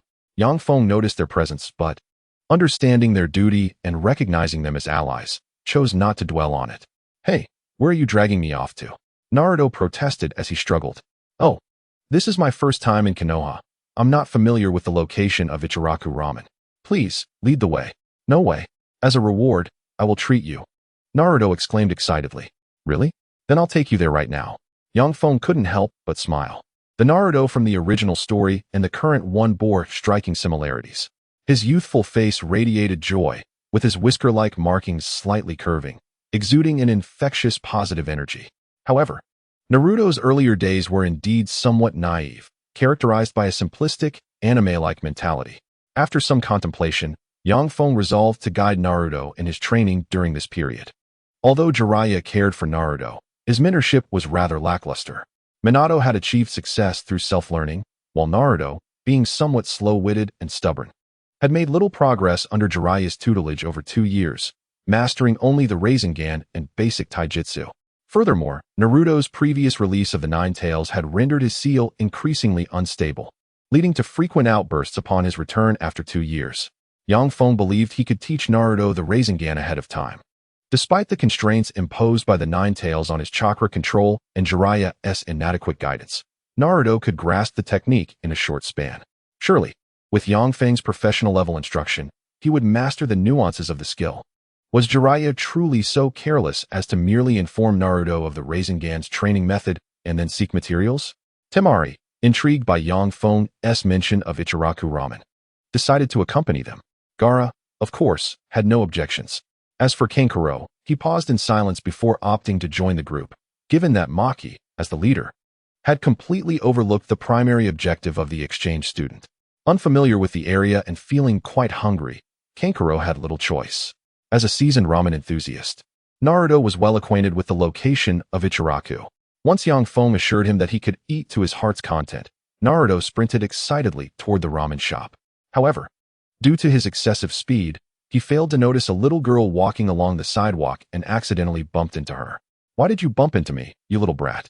"Ah, I'm sorry," Naruto exclaimed, feeling embarrassed. When he looked up, he was taken aback. "Oh, Sakura? You clumsy fool." Haruno Sakura seethed, her chakra instinctively gathering in her fist, which she then swung at Naruto. Feng's eyes widened as he beheld the scene.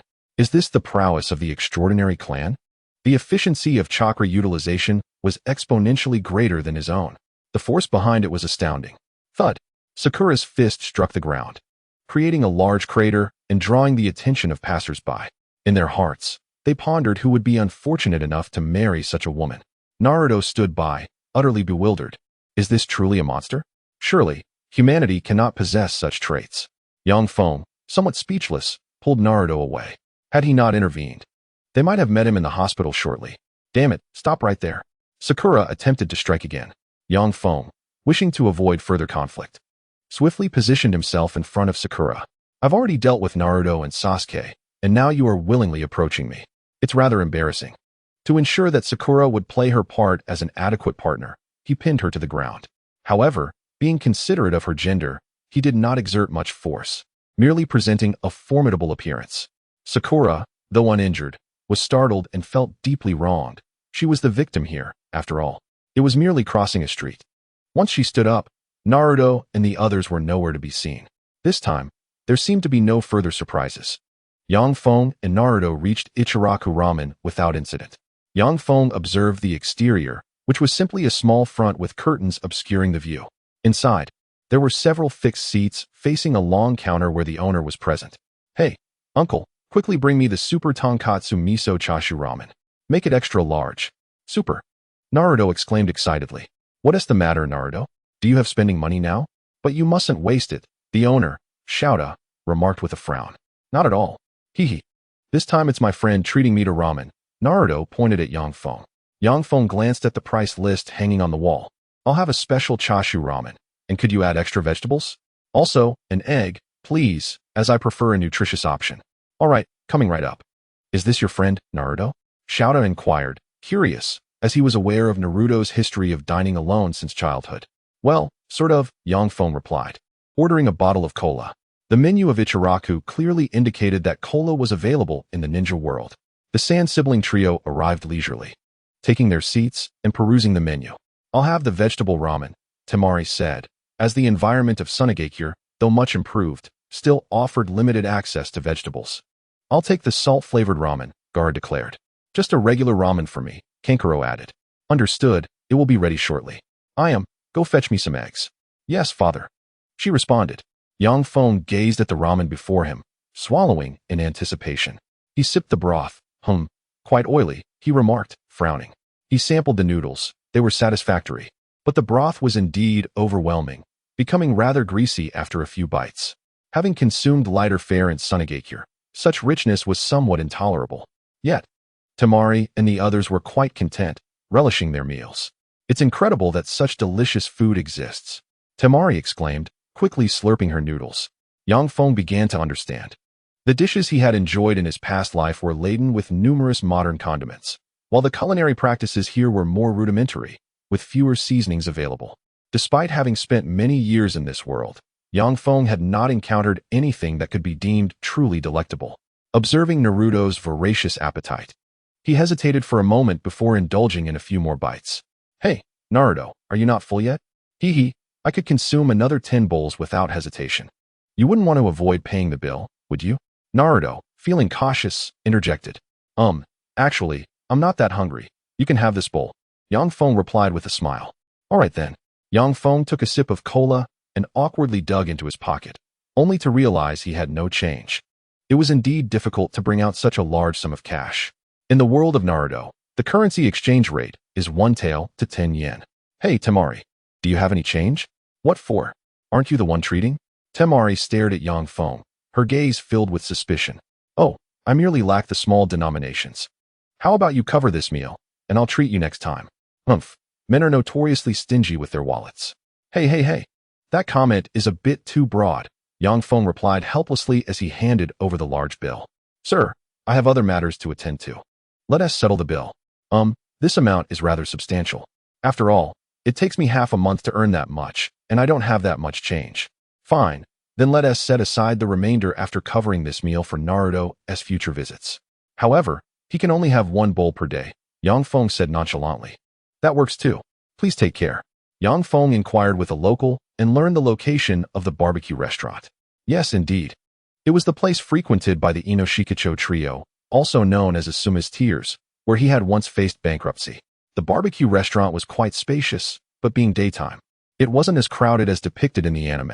Yang Feng entered and casually ordered some pork and vegetables. Cooking for oneself here was quite a leisurely experience. After finishing his meal, Yang Feng began contemplating how to acquire the techniques of Konoha at this time. Relying solely on what he learned at the Ninja Academy would surely be inadequate. He planned to devise a strategy for Naruto to steal the sealing book. Of course, he could not directly incite him. This required a more meticulous approach. As an esteemed teacher at Konoha Ninja Academy, Mizuki had not been faring well lately.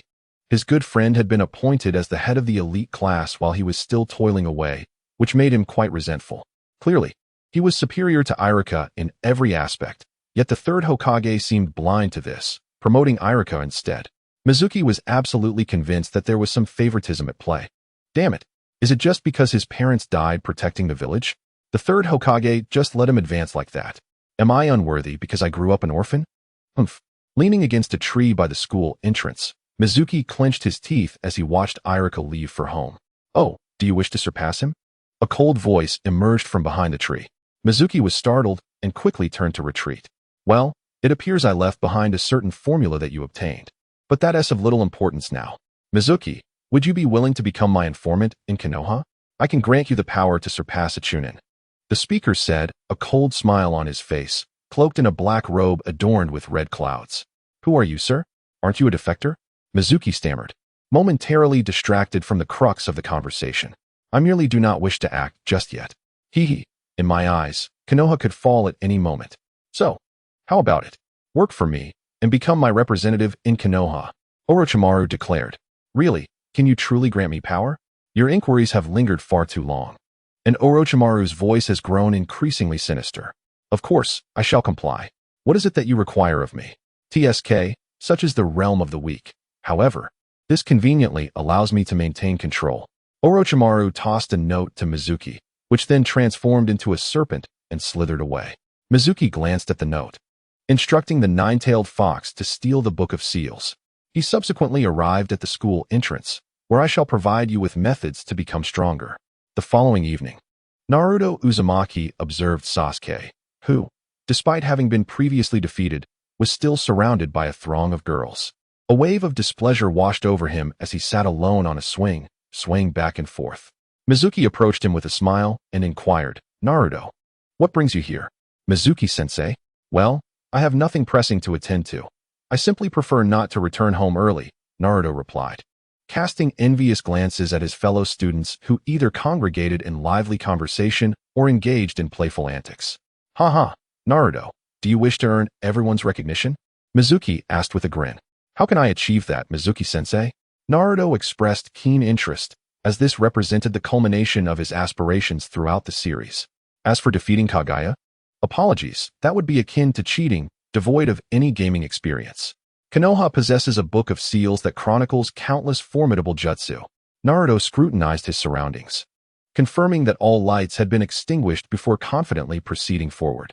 Naruto, what brings you to my home at such an hour? The third Hokage, pipe in hand, queried from behind him. Naruto took a few steps back. Seduction technique. The third Hokage, caught off guard, experienced a nosebleed and collapsed. Ha. The Hokage is not so formidable after all. Naruto boldly entered the Hokage residence, where he beheld the unsealed Book of Seals. It was evident that for Naruto to acquire this heavily guarded tome, it must have been orchestrated by the Hokage himself. He intended to ensure that this treasure would not fall into the hands of outsiders, wishing to showcase it to Naruto. This dashing elder had undoubtedly arranged for ninjas to observe this farce, knowing that if someone like Mizuki, without connections, were to obtain the book and glimpse its forbidden techniques, they would face certain death. Heh, now everyone shall regard me with newfound respect. Naruto secured the Book of Seals and hastily departed. Mizuki emerged from behind a tree, coldly trailing behind him. The third Hokage followed with a disdainful smirk, and Orochimaru trailed behind the third, sharing in the mockery. Once they reached a somewhat safer location, Naruto opened the Book of Seals and examined its contents. What? Edo Tensei? Spirit transformation technique, and the Flying Thunder God technique. This one seems quite impressive. Oh, Shadow Clone technique. I misread that. It is the multi-shadow clone technique, and the hand seals appear so simple. Let me endeavor to learn this. Mizuki observed the surroundings. Stepping out from the woods. Hand over the scroll to me. I can guarantee you will pass your exam. Naruto, do not trust him. The third Hokage ceased to hide his intentions. He is a traitor to Konoha. He seeks to exploit you to steal the Book of Seals and utilize its forbidden techniques to bring ruin to our village. What? How despicable. Why would the Hokage? Mizuki was taken aback, his emotions akin to that of a low-level character encountering a max-level opponent in the arena. It felt like a complete setup, a trap. The term fishing law enforcement unexpectedly crossed Mizuki's mind. Futile. You are merely an old man, Mizuki retorted, yet he did not complete his sentence. A shuriken was mercilessly hurled by the third Hokage, piercing through his head. A mere extra wish to add lines? What folly! Grandfather Hokage, have I erred in my actions? Naruto inquired, somewhat perplexed. You are still young. Making mistakes is a natural part of growth.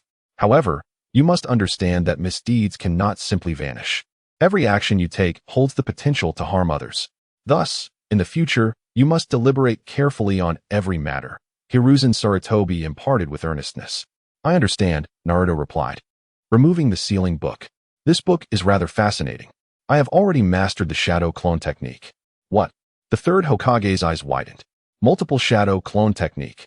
In an instant, a multitude of Narutos appeared around him, obscuring his view. I never anticipated it, Minato. Your son is truly remarkable, Hiruzen mused. Returning to the matter at hand, Naruto thought. This technique appears quite useful. Seduction technique. The scene spiraled into chaos. The third Hokage, having barely stopped his nosebleed, found it gushing forth once more. An Umbu approached, supporting the Hokage. Lord Hokage, allow me to return the sealing book to its rightful place. The third Hokage nodded in acquiescence. Naruto, transformed back quickly. Naruto retracted his clones. Grinning, this technique shall henceforth be known as the harem book of Naruto Uzumaki. Indeed, Naruto is quite generous in this regard. It is a pity he has only grasped the shadow clone technique, Orochimaru remarked with a subtle smile. He performed the unsealing jutsu, lifting the true forbidden seal behind the shadow clone technique. The third Hokage had just witnessed Naruto's unsealing, only to seal it once more, without even forming hand seals or touching the sealing book. Yet, this posed no challenge for him, as he had previously delved into methods of unsealing. Suddenly, the third Hokage sensed something amiss. What is happening? The seal I placed on the sealing book has been lifted? How is that possible? That was an A-rank sealing technique, known only to a few in Konoha. After hastily instructing Naruto to return home, he hurried to the location of the sealing book. Orochimaru glanced at the forbidden techniques inscribed within and, finding no issues, employed an unsealing method provided by himself to seal the self-destruct array inherent in the sealing book, while simultaneously masking its presence. He left behind a letter infused with the snake venom from a bottle contained within the scroll he had provided. He hoped the esteemed third Hokage would scrutinize the brilliance of his maneuver. By the time the third Hokage arrived in haste, only a letter remained on the ground. He approached cautiously, prying it open with a kunai. Orochimaru had used the Flying Thunder God technique to teleport several hundred meters outside the village, undoing his transformation and gazing at the sealing book. Upon opening it, he discovered an array of disappointing jutsu, multiple shadow clone technique, impure world reincarnation, Flying Thunder God technique. He had all of these. The spirit technique, the shuriken shadow clone technique, the Shinigami sealing technique, and the 8 trigram sealing technique? What on earth was the old man thinking, including the imprudent technique to unseal the 9 tails? Feng realized that the only techniques he could learn were the shuriken shadow clone, the 5-element sealing and unsealing. He could consider the Shinigami technique, although it was unnecessary, merely for the sake of completion. The spirit technique was beyond the reach of ordinary individuals. Only someone with a unique physical constitution like Kato Dan could master it. This only illustrated that he had not fully comprehended the techniques. Feng resolved to abandon this ninjutsu. As for the 8 trigram seal, he merely chuckled. After a moment of contemplation, he burned the Book of Seals. It served little purpose, for the ninjutsu within was limited in number. In any case, the quantity of missions was sufficient. Feng decided he would strive to clandestinely acquire a few more skills. In the ensuing days, Konoha enacted stringent restrictions, sealing the village gates in search of a thief. Feng merely smiled and remained silent. If they could find him, it would be miraculous. With the destruction of the Book of Seals, if they managed to trace him, it would signify his defeat. As a seasoned user of the Flying Thunder God technique, he was acutely aware that he bore no tracking mark. It was likely they would find no evidence. Orochimaru, you can take the blame. You surely wouldn't mind. Considering this is your esteemed teacher whom you would dare to confront at great peril. In the Hokage's office of Konoha, it appeared to be that man. Kakashi glanced at the documents on the table and remarked nonchalantly, I sincerely hope this is not true. The third Hokage sighed with resignation. Well, let's be pragmatic. If Orochimaru has indeed acquired the Book of Seals, there's little we can do. Be prepared.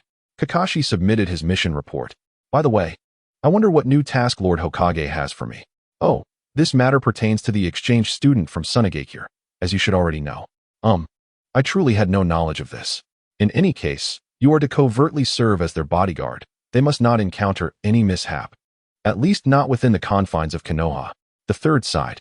Although the presence of the Tsunade exchange students was not particularly welcomed, Konoha was in Tsunade's favor. Hello. My name is Hinata Hyuga, the girl spoke softly. I am Niji Hyuga. Ah, what a bother. I am Shikamaru. Everyone, I am the super beauty of Konoha, Ino Yamanaka. Ino struck a peace sign. In any case, Konoha students, please take a seat here and pay attention to the lesson, the Tsunade teacher stated blandly. Then proceeded with the instruction. Tsunade's former educational system was exceedingly rigid, adhering strictly to textbook methods regardless of talent or ability. In the original narrative of Naruto, Shippuden, Gaara resolved to reform the educational system. Feng had proposed reforms 2 years prior, advocating for the assessment of a student's comprehensive abilities followed by targeted education. When it came time for genin to form teams, they would be matched according to their respective talents and skills. This greatly enhanced the efficiency of instruction. Gaara recognized the advantages therein. From the inception of the experimental class to a comprehensive school-wide reform, specialized courses were established to nurture student strengths. Gaara felt a profound sense of his own sagacity. Although the idea originated with Feng, he was the one reaping the benefits. With the exchange students from Konoha present, Tsunade did not hold back and administered a set of assessments. They provided guidance tailored to the students' specializations, facilitating rapid progress. For instance, Hinata and Niji excelled in taijutsu, but were significantly lacking in shuriken techniques and conventional ninjutsu. Tsunade offered specialized training in taijutsu, while also imparting basic shuriken techniques and the body replacement technique. Shikamaru had few shortcomings, yet he exhibited considerable lethargy. Thus being assigned to taijutsu training, Choji learned how to effectively utilize his expansion technique to accurately strike enemies. As for Ino, she needed to enhance her proficiency in all forms of ninjutsu. Due to her lack of apparent weaknesses, her signature ninjutsu often proves ineffective without teammates. Meanwhile, Feng has gradually come to realize that attending classes at the Konoha Ninja Academy has little utility, leading him to opt for training in taijutsu, which essentially translates to skipping classes. Irika, feeling helpless, sought him out but ultimately could not locate him. In a bid to enhance his motivation for training and to ensure he could proficiently utilize a forbidden technique in Konoha, Feng sought out Guy for joint practice, thus ensuring that his endeavors in the 8 Gates would not raise suspicion within the village. Thus, 2 ninjas could be seen walking backward along the streets of Konoha. Unexpectedly, Daimao, even at a tender age, has grasped the essence of youth. Now, let us leap like frogs for 5,000 meters. Guy exclaimed with fervor. Feng felt that as a true practitioner of the 8 Gates, he could not be outshined by a mere imitation, even though he himself was the counterfeit, and thus began to leap alongside Guy. Next, it's one-handed push-ups. Let us start with 10,000. Guy continued, brimming with enthusiasm. Feng, somewhat speechless, acknowledged that despite Guy's exuberance, he indeed managed to meet the demanding quota, although he would eventually tire and collapse. A brief respite would see him rise once more to continue. Feng couldn't help but exclaim, "This is youth, in a world of Hokages." Failing to shout such a proclamation would be lacking in satisfaction. Indeed, this is youth. Surrounding them were curious gazes. A figure clad in a black robe with an orange mask appeared before the Konoha Memorial Stone, manifesting through a distortion of space. Gazing at a name inscribed upon it, he fell silent, reaching out to touch it. Suddenly sensing something, he swiftly evaded to the side. Kakashi approached the memorial stone, holding a white flower, which he laid before the stone before sitting in silence. After a time, he rose and departed. "Kakashi, I will not forget your transgressions." The masked figure coldly observed Kakashi's retreat, murmuring to himself. Feng, feeling somewhat awkward, had just evaded Kakashi and was hoping to pilfer a corpse. only to inadvertently encounter the major antagonist. The masked man turned to him, coldly inquiring, "Who are you?" That question should be posed to you. Which department do you belong to? What is your name? Who is your superior? And what is your position? Feng retorted, "I am not one of Konoha's." The masked man replied with irritation, struggling to maintain his aloof demeanor. "What? You aren't even a Konoha ninja and still dare to come here? Let's put it this way. I am the keymaker. Do you have the means to match?" Feng began to feign authority, knowing he could easily escape with the flying thunder god technique if things went awry. The masked man fell silent for a moment. Not wishing to provoke a response from Konoha nor to reveal his identity, he chose to turn and leave. "Hey, wait. If you're visiting our Konoha landmark, shouldn't you pay an admission fee? It's not much, just 10,000 Ryo. Hand it over." "Are you joking?" The masked man replied, somewhat enraged. To sell tickets at a place of respect like this is a profound disrespect to the heroes of Konoha, and such an exorbitant price. The names etched here are of Konoha's heroes, such as Uchiha Kagami, Namikaze Minato, and Hatake Tsukumo, renowned figures whose heroic status warrants a high price. "You get what you pay for, understand, you provincial outsider?"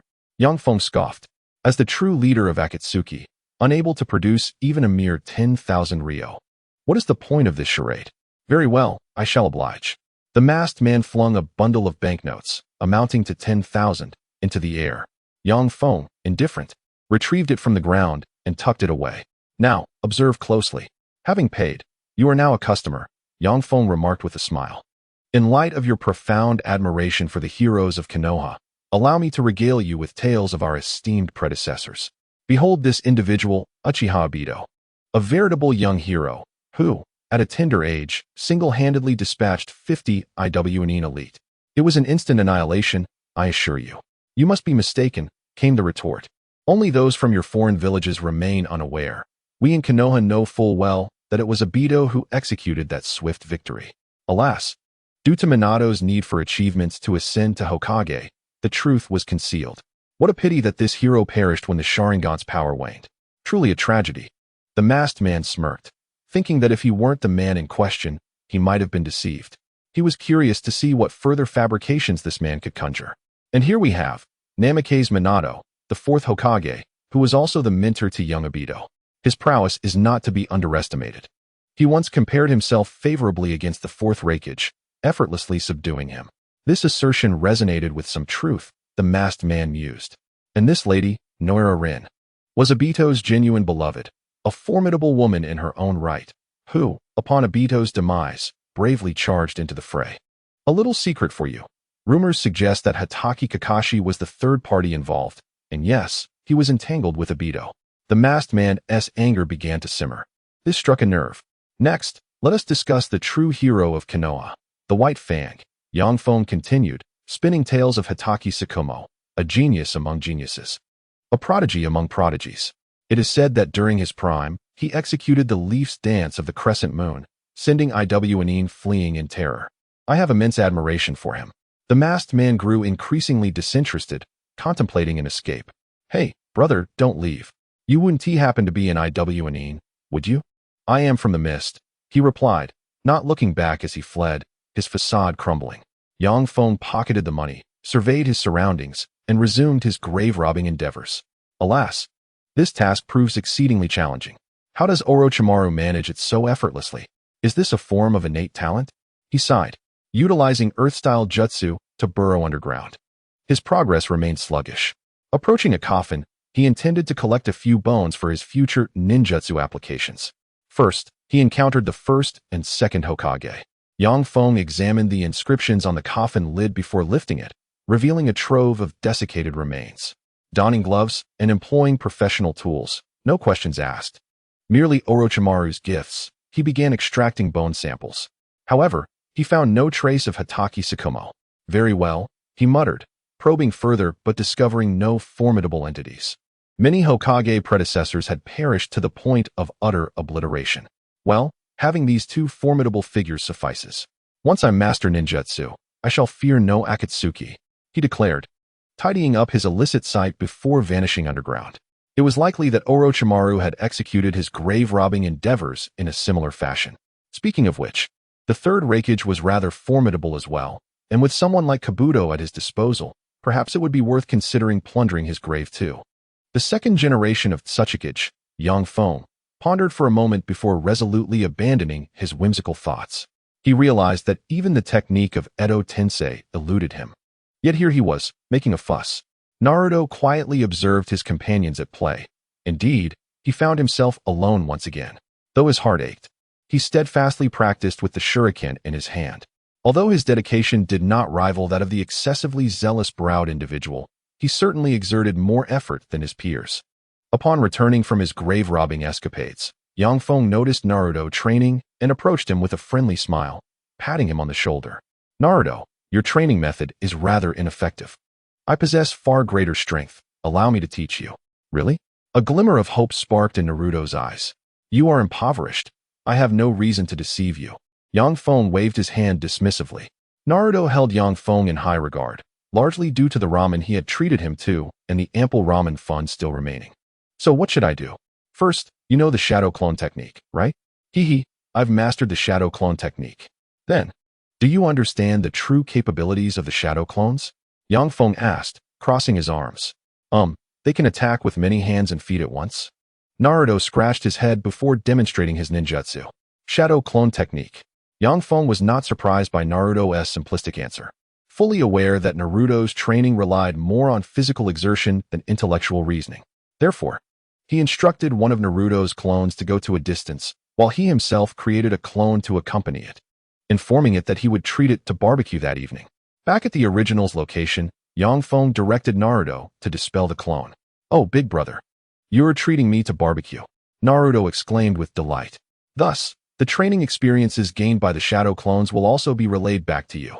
You possess an abundance of chakra, so I have decided to initiate you into an accelerated training regimen, encouraging you to create more shadow clones for joint practice." Yang Feng explained.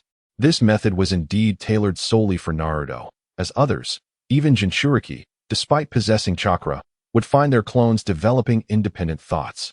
The complexities of advanced training knowledge would overwhelm their capacity. Naruto, however, had never approached training in such a manner, likely due to his singular focus. "Let us begin with you creating 50 shadow clones. I will instruct you on what to practice." Yang Feng decided to first teach Naruto the foundational technique of walking on water, though walking on an inclined surface was the true fundamental. Yang Feng deemed that approach too cumbersome. It would be better to commence with a more challenging task to enhance Naruto's meager foundational knowledge. "Oh, why is this walking on water so difficult?" Naruto lamented, tentatively testing with one foot. "Is it the tailed beast?" Yang Feng mused, observing Naruto's unique sealing technique. He had some knowledge of the 8 trigram sealing technique, but the sealing arts exclusive to the Uzumaki clan were not easily mastered and required a substantial investment of time. This path seemed futile. He pondered alternative methods of unsealing and questioned why he should attempt to break this seal. After all, even the legendary Sannin Jiraiya had been gravely injured on a whim. Yang Feng did not believe that his verbal prowess could pacify the tempestuous Ninetales in its current state. "How about this, Naruto? Shout banzai for me." "Why? Less chatter. Lift your shirt and shout it loudly." Naruto complied, albeit with confusion. "Then banzai." Uft.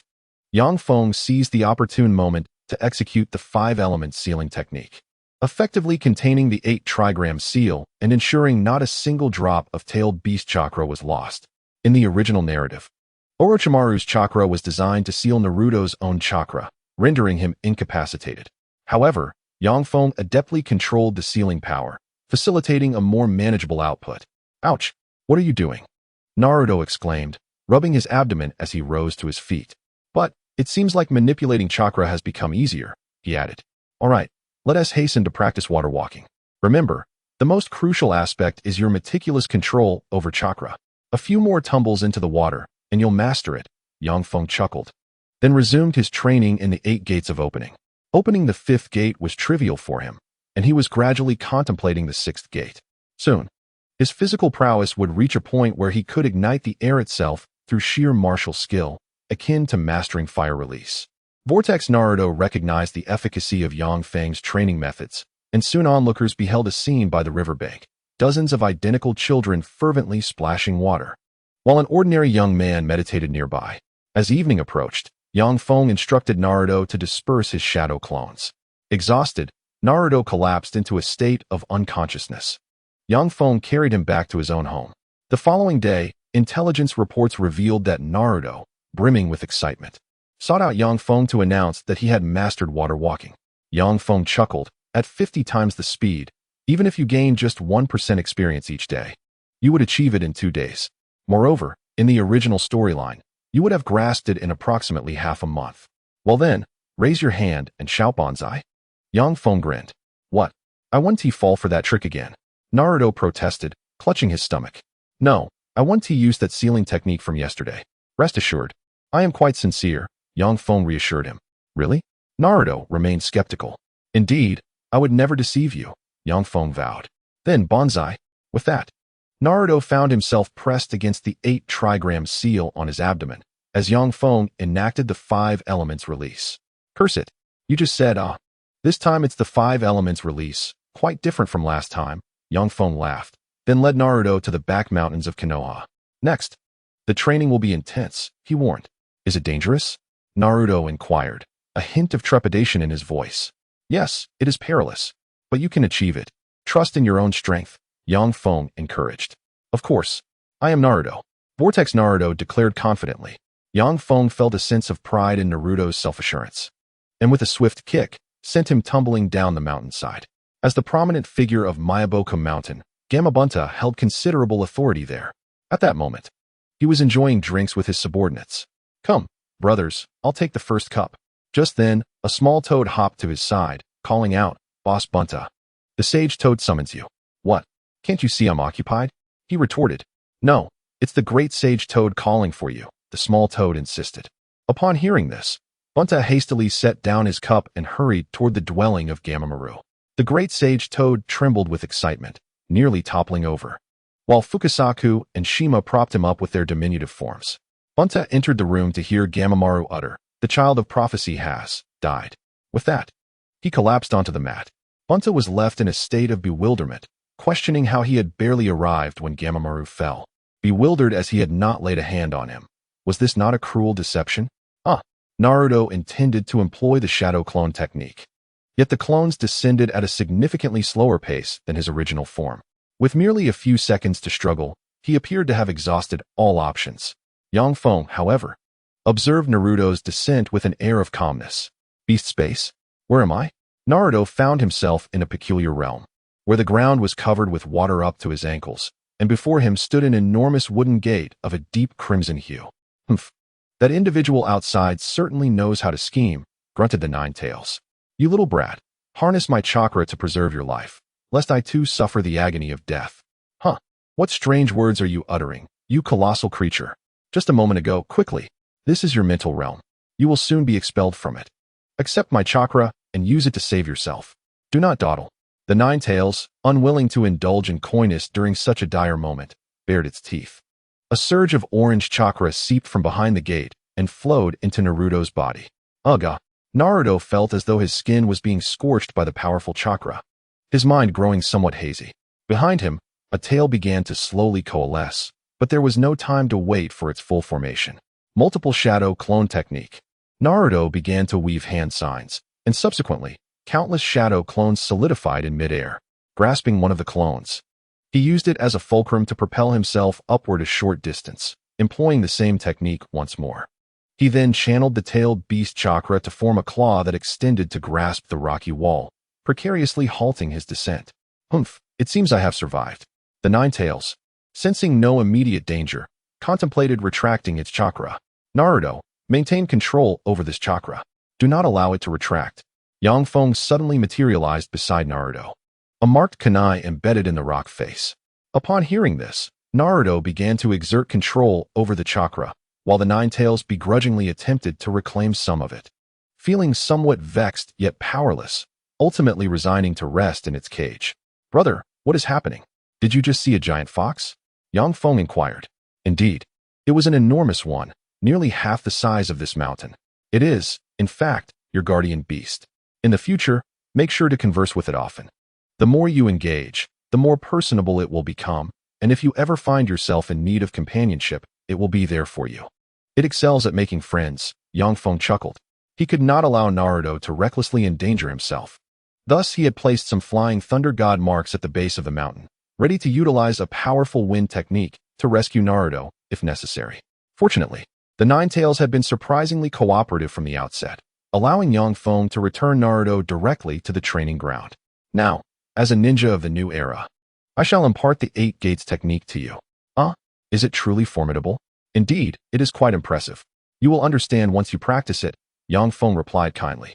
Before we proceed, let me teach you a hand sign. Follow my lead. All right, but this chakra is overwhelmingly potent. My skin is aching, Naruto grimaced. Yang Feng directly taught Naruto the hand signs for the 100 healing seal that he had meticulously studied.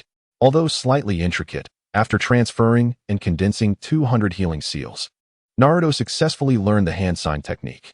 Oh, I can actually store chakra. Remarkable. Naruto exclaimed as he concentrated the Nine Tails chakra within the 100 healing seal, feeling an exhilarating lightness envelop him. Moreover, he can extract the tailed beast chakra at any moment. Although the Nine Tails did not provide a significant quantity, it is sufficient for him to assume the three-tailed form. This technique is indeed quite challenging, yet Naruto is capable of mastering it. Ding. Detection of interference from the world will initiated a random task.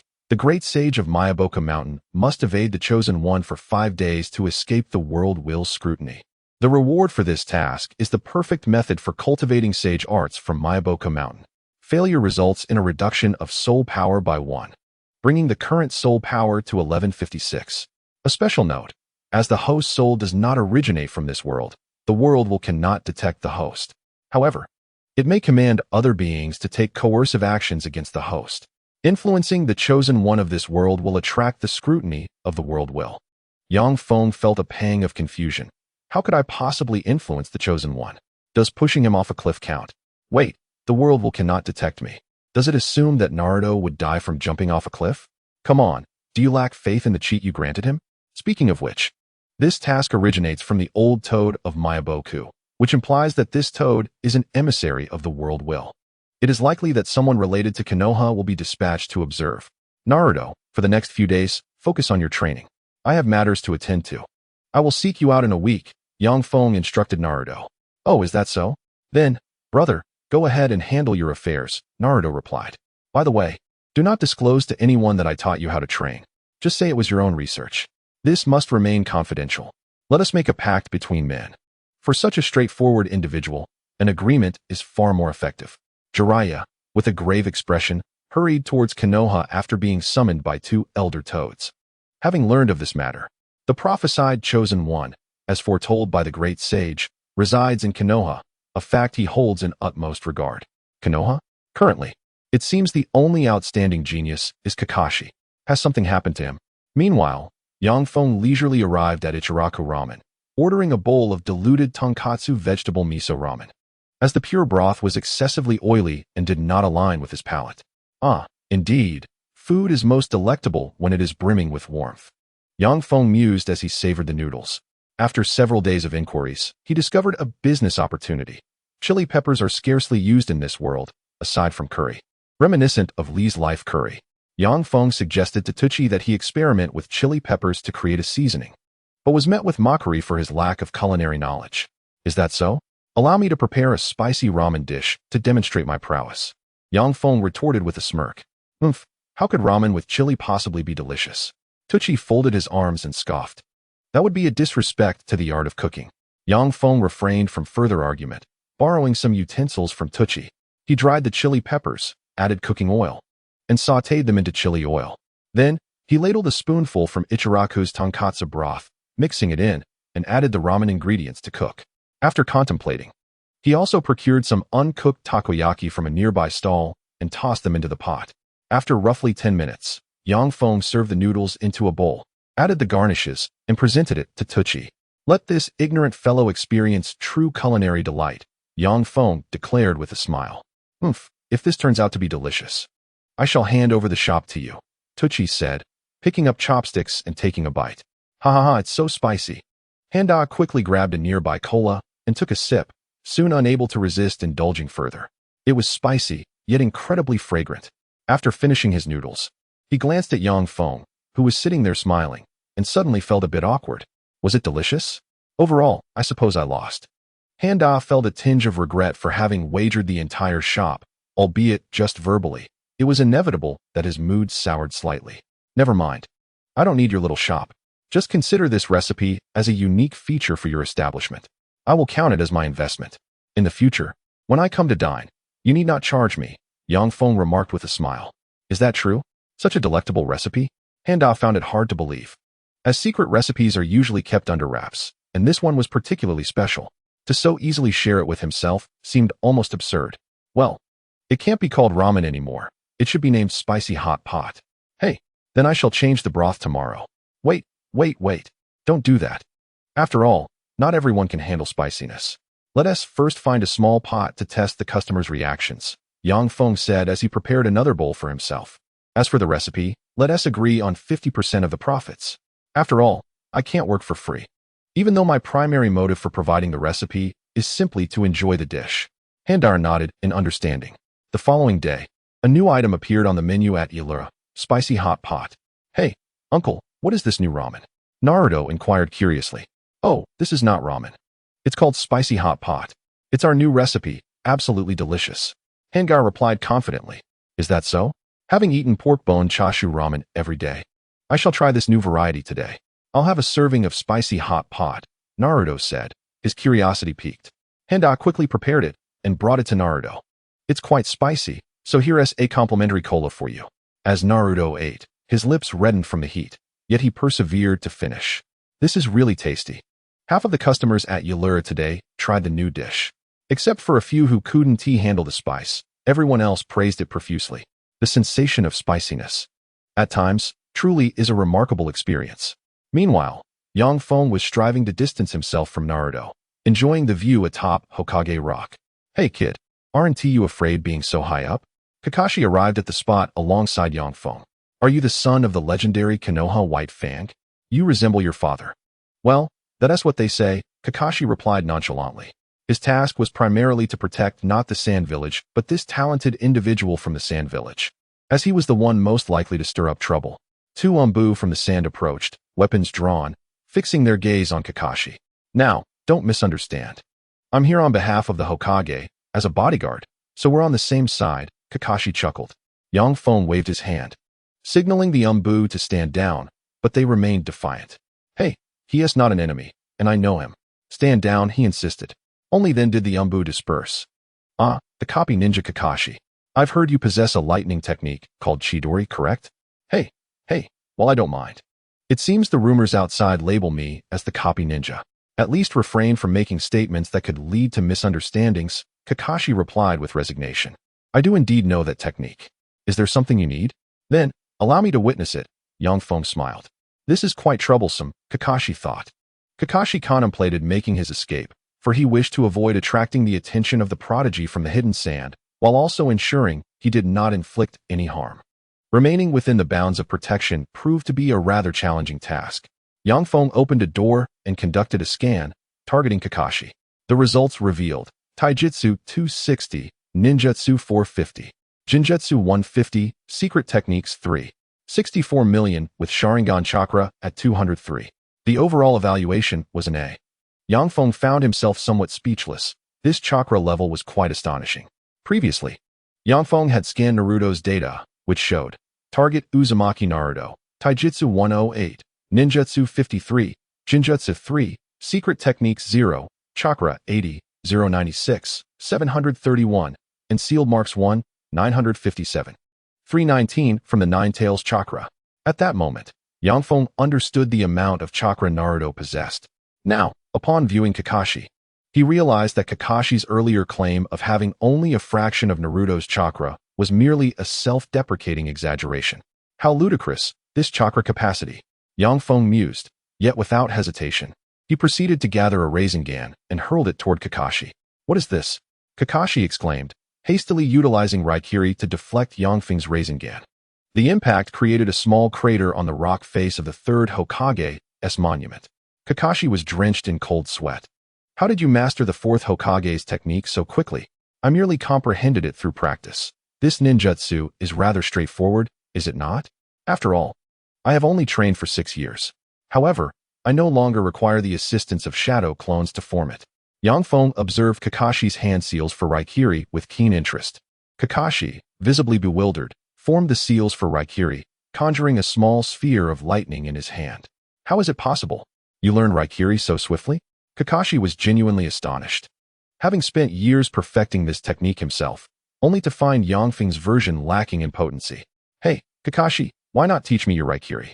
In exchange, I could impart an S-rank ninjutsu to you. Kakashi felt his mind faltering at the proposition. His Raikiri was merely an A-rank ninjutsu, and he pondered the absurdity of trading it for an S-rank technique. At this moment, he recognized that Yang Feng's Raikiri was but a facade, lacking the strength of the original. Apologies, but I have little interest in that. After all, my chakra is limited. Even acquiring an S-rank technique would be futile for me, Kakashi replied. He was more inclined to report to the third Hokage than to engage in a ninjutsu exchange, especially considering the significance of an outsider mastering the Rasengan, a technique created by the fourth Hokage. If you leave, I shall remain here on the Hokage Rock to practice Raikiri by myself, Yang Feng cheerfully declared. May I report this to the Hokage?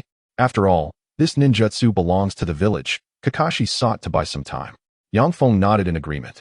Once the third Hokage confirmed the efficacy of the S-rank ninjutsu, he would likely grant approval. After all, the technique merely required a method and a bit more chakra. Hence, Kakashi's claim of it being unsuitable for him was indeed valid. Kakashi hastily took his leave. Although he could not outright claim defeat, dealing with a child like Yang Feng proved to be quite troublesome, and subduing him without injury seemed a daunting task. As for the potential diplomatic fallout from harming him, Sarutobi was left in shock upon hearing this news, recognizing its profound significance. He decided to inquire about Maki's situation. At last. I am privy to information ahead of time, Maki chuckled foolishly. Indeed, it is true that this S-rank ninjutsu was created by Chisato Daimaru, a fact unknown to our Wind Shadow. In truth, not only the Wind Shadow, but also those in their village who possess fire and lightning release techniques are generally aware of it. The third Hokage, however, was oblivious to the specifics and took it at face value. Would this Wind Shadow mind? Not at all. Thus, the third Hokage, brimming with enthusiasm, decided to arrange an exchange between Kakashi and Yang Feng. Might we first observe the might of this S-rank ninjutsu? Let us summon several jonin skilled in fire release. Then we shall proceed outside the village, where I will demonstrate it for you. This S-rank ninjutsu is a combined technique. Is that so? Well, given its classification, that is acceptable. The third Hokage summoned 5 jonin proficient in fire release still residing in the village. Yang Feng, and they departed the village, arriving at a valley adjacent to Konoha. Next, you shall unleash your fire release towards the heavens. The more powerful, the better. The fire release ninjas were perplexed, yet complied, collectively directing their techniques skyward. The third Hokage and Kakashi observed from the side. Gradually, dark clouds began to gather above their heads. Yang Feng formed seals and initiated Chidori, extending a bolt of lightning released chakra towards the ominous clouds. What is he planning?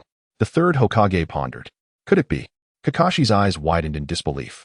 An overwhelmingly destructive lightning bolt descended from the clouds. Yang Feng attempted to manipulate the lightning released chakra, gradually shaping it into the head of a Kirin. He did not dare delay. With a swift gesture towards the valley, Chidori surged forth. The Kirin above, propelled by the force of the lightning, cascaded down into the valley. Lightning release. Kirin! Yang Feng shouted, his presence commanding. The Kirin struck the ground with the ferocity of a raging flood. Boom, boom, boom. The immense sound reverberated, causing those above the valley to cover their ears. Yang Feng, however, remained composed, having already plugged his ears.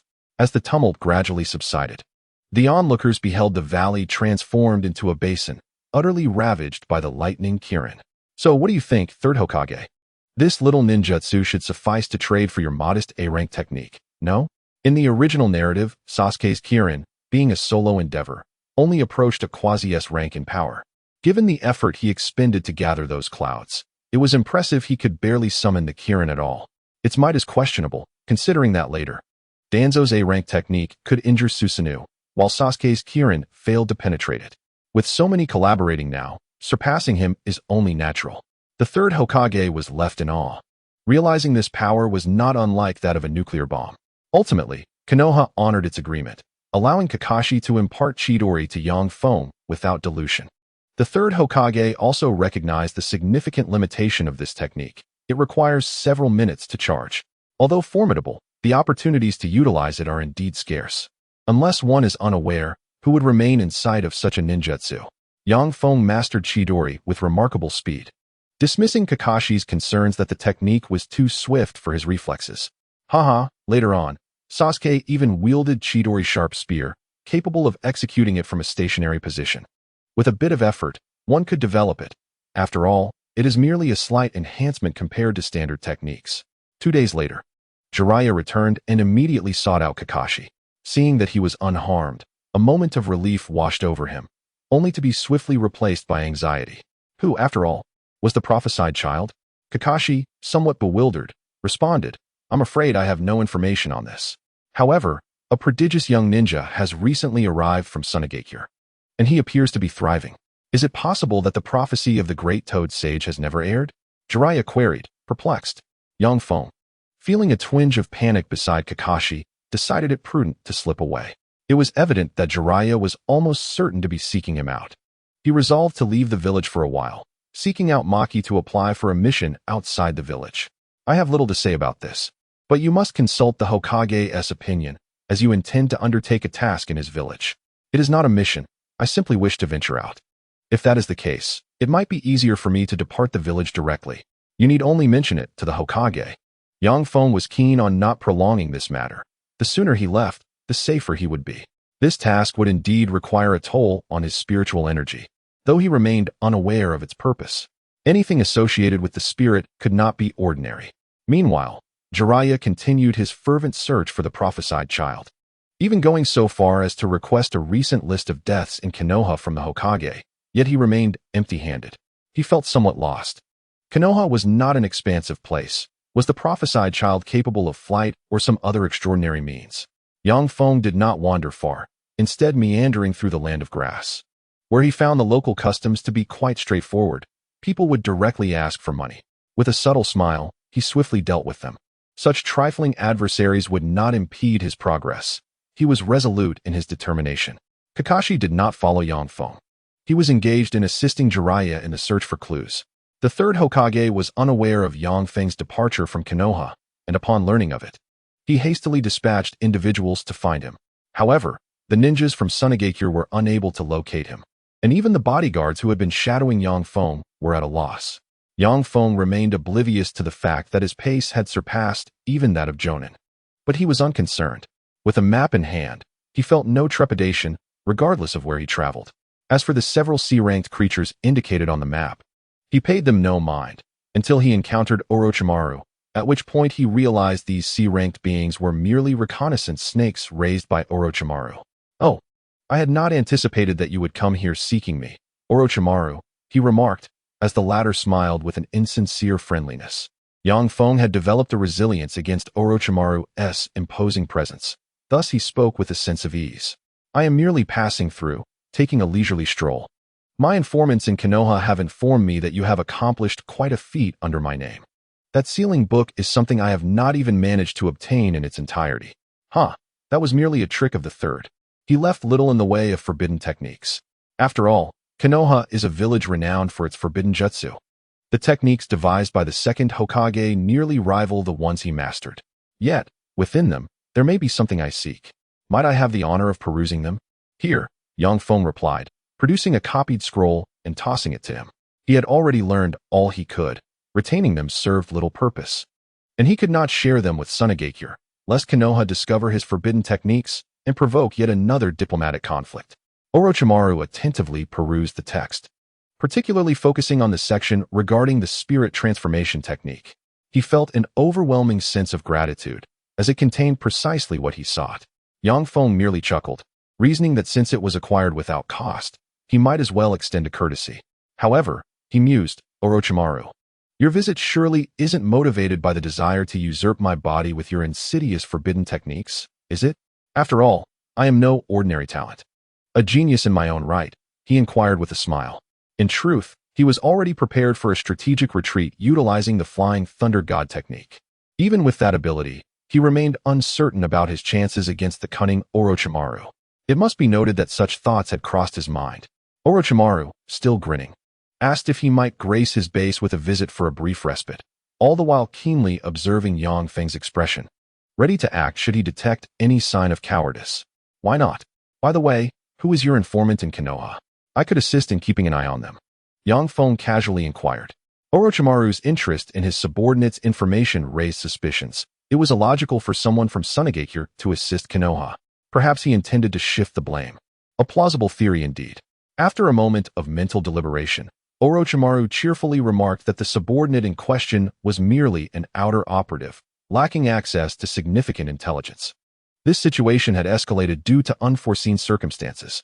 I trust you as far as I can throw you, Yang Feng thought, maintaining a facade of politeness.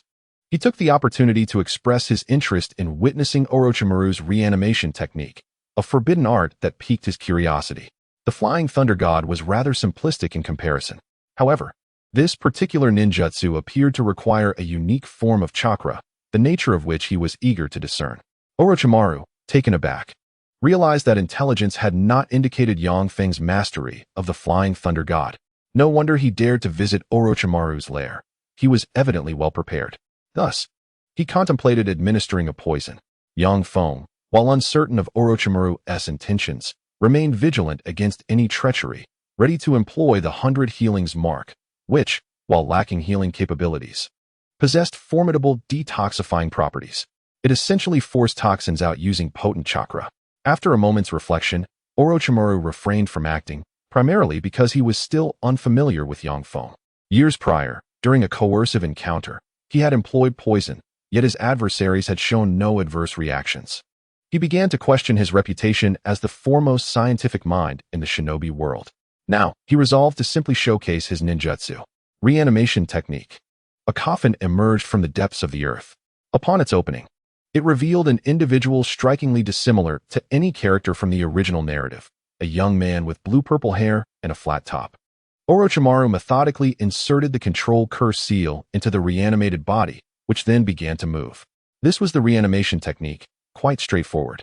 However, it required a form of chakra that was beyond the reach of ordinary beings. Yang Feng, though aware that it was natural chakra, feigned ignorance.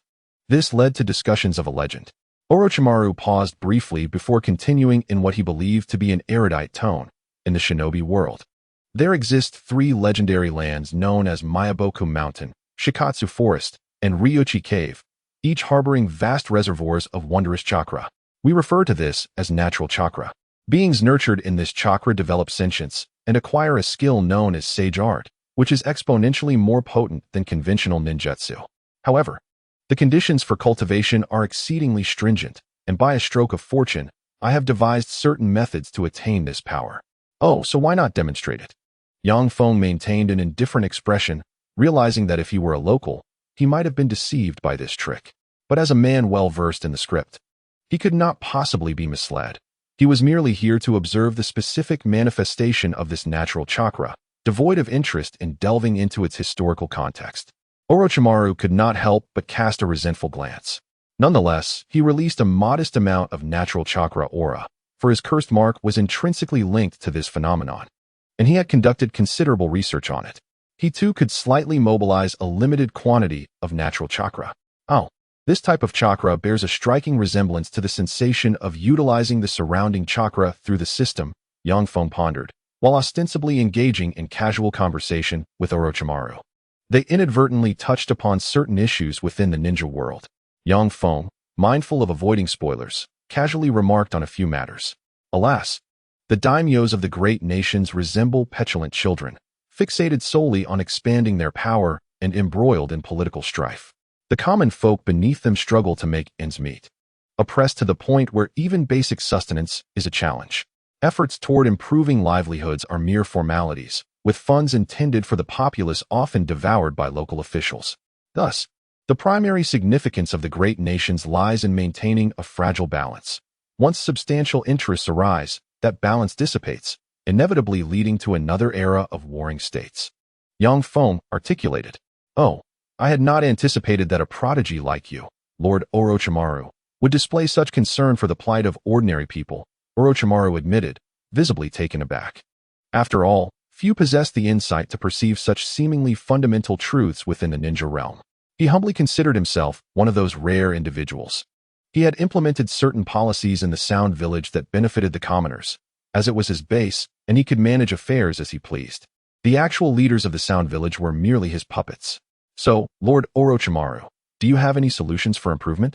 I propose the elimination of the 5 great nations, the consolidation of smaller states, and the establishment of a unified, centralized government managed by highly efficient administrative talents.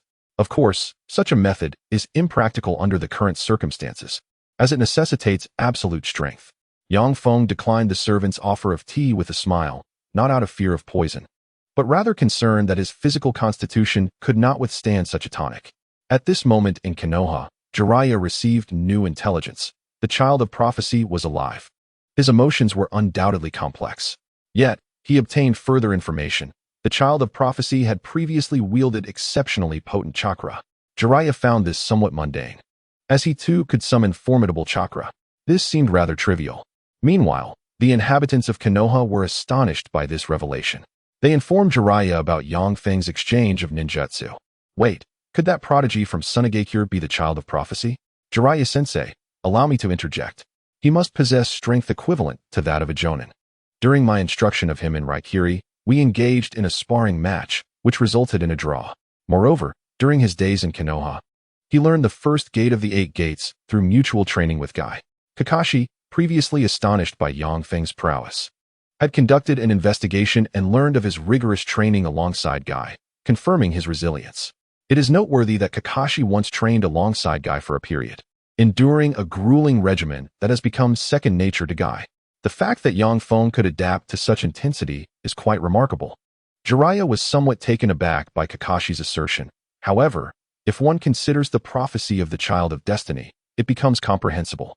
This matter transcends the confines of the Hidden Leaf Village and pertains to the entire shinobi world. With the tacit approval of the 3rd Hokage, Maki has also become privy to the situation. Yet, unlike the leaf, Maki is not swayed by superstition. He merely chuckled, suggesting that perhaps the legendary Sannin of Konoha aspire to become mentors of the future of Tsunade, to which he politely declined in advance. After all, that child deserves guidance only from an elite instructor. Although Jiraiya possesses formidable strength, he seems ill-suited to partake in the educational endeavors of Tsunade. Jiraiya, with a wry smile, attempted to clarify, but Maki interjected, dismissing it as mere excuses. By the way, Jiraiya-senpai, Akatsuki has already departed from Konoha, seeking to undergo training, Kakashi remarked with resignation. What about him? What if something goes amiss? Jiraiya immediately resolved to set out in search of him, taking a few steps before pausing. Do you know where he has gone? We truly have no idea, Kakashi sighed. His recent circumstances have not been particularly pleasant, considering he has been serving as a bodyguard for those children, which requires constant vigilance. Moreover, he has been disheartened by Yang Feng's prowess. Who could withstand that? While it takes me 5 seconds to utilize Chidori, he executes it in 3 seconds with greater potency, primarily due to his abundant chakra. He has surpassed even his creator. Kakashi yearned to find time to train, but found himself increasingly fatigued and dispirited. Haha, while I am aware, I regret to say there is no necessity to inform Konoha. Maki boasted nonchalantly, despite his ignorance. He felt the need to project an image of confidence, as recent events had favored him greatly. Maki was vaguely aware that Yang Feng had ventured to the land of grass. Jiraiya, feeling quite distressed, lamented his own recent mood, having been abruptly burdened with responsibilities after what was meant to be a leisurely journey for inspiration. He found himself in a whirlwind of activity, immersed in the sorrow of the potential demise of the Child of Prophecy. After painstakingly investigating for several days upon returning to Konoha, he was informed that the Child of Prophecy was, in fact, unharmed. Just as Jiraiya was preparing to locate the Child of Prophecy to become his mentor and impart wisdom, he learned that Akatsuki, the one most likely to embody the prophecy, had vanished without a trace. The weight of this revelation was profoundly disheartening. At that moment, Yang Feng remained blissfully unaware of being mistaken for the Child of Prophecy. After all, The new prophecy from the Great Toad indicated that the Child of Destiny had wielded an extraordinary amount of chakra. The incident involving Naruto occurred in the hidden depths of Konoha and went unnoticed. Recently, Feng had showcased a remarkable display of Kirin before the crowd, which naturally led to the assumption that it was the work of the prophesied child. Had Feng been aware of this, he would not have been particularly surprised, as he does not belong to Konoha. The notion of the child of prophecy is a unilateral construct of the Leaf Village, and regardless of their commotion, it bears no relevance to him in Tsunade. Just because one enjoys the anime Naruto does not necessitate an allegiance to Konoha. Feng is quite discerning in this regard. Unbeknownst to him, he was left speechless. After all, he did not expect that some of his analyses regarding the distorted nature of the ninja world would resonate with Orochimaru, who possessed a certain degree of verbal cunning. If I were to establish a nation, in order to maintain a long-term rule, regardless of whether it is a utopia or a dictatorship, the most crucial aspect would be to address the discord between ordinary people and ninjas. Currently, ninjas exist as exceptional beings, refraining from participating in national disputes. I believe this is untenable. Although the number of ninjas may not rival that of ordinary citizens, their strength is their capital. As beings far beyond the ordinary, they must either adapt or become obsolete, or they risk becoming the masters of the nation. Naturally, under such a framework, ninja villages have essentially become the pawns of great powers, making true reform impossible. Therefore, to instigate change, I propose the establishment of a ninja nation, with ninjas elevated to a noble class, granted certain privileges while still adhering to relatively fair laws, akin to ordinary citizens. Other aspects need not change significantly. The prevailing sentiment now is that ninjas are looked down upon by ordinary people, which is utterly unimaginable, akin to lions being driven away by kittens. We must elevate ninjas to a status that everyone aspires to achieve. Therein lies the crux of the matter. Feng, having found someone willing to listen to his extensive musings without interruption, naturally expressed his thoughts freely, albeit casually. He simply felt that the current system was fraught with significant issues. After all, it seems that wars among ninjas can be waged at will, as if resources were inexhaustible, ultimately leaving everyone impoverished. Is this not foolish? Upon hearing this, Orochimaru began to contemplate seriously. Of course, these were merely my humble opinions, not worth much. Feng had no intention of boasting in Orochimaru's presence. No, this is truly a profound conversation. I sense that your ideas could transform the ninja world. Well, let us discuss this further when my strength reaches the level of the first Hokage and Uchiha Madara, Feng replied with a smile. Then, dear Orochimaru, I believe you still have more to say? Suddenly, a thunderous crash resounded as the ceiling above was obliterated. In an instant, Feng utilized the flying thunder god technique to escape outside. His life-preserving markings were not merely for show. After all, the longevity of these marks was 10 years. Sufficient to last throughout the entirety of the Shippuden saga. Feng looked on, incredulous. Ding, random task failed, soul power decreased by 1. A sudden, intense headache surged through him, aggravating his mood. Damn it, my jutsu. He retrieved several specially crafted kunai from his ninja tool pouch and hurled them towards the target. A single grain of rice should not bear the weight of several floors. His spiraling, emotionless gaze fixated on Orochimaru. Without even glancing at the kunai Feng had thrown, Orochimaru effortlessly repelled them with Shinra Tensei. Feng felt somewhat speechless. Was Nagato truly the prophesied child? This task hadn't he mentioned anything about that. Moreover, he had only sent a shadow clone. By this measure, Naruto's shadow clone would also incur task failure. However, time was of the essence. After all, the cooldown for Shinra Tensei was 5 seconds. He swiftly used the second stage of Flying Thunder God to reach the kunai, seized it, and hurled it towards Pain, all while meticulously observing his surroundings, considering that Pain had 6 bodies. It seems you do not yet comprehend true suffering, Pain remarked impassively, showing no interest in mere foot soldiers. Open, gate of the door. Feng's skin flushed red, and his speed increased even further. Taking advantage of the cooldown period of Shinra Tensei, Feng swiftly approached Pain, closing the distance to a mere 2 or 3 meters by utilizing a kunai that he had thrown earlier.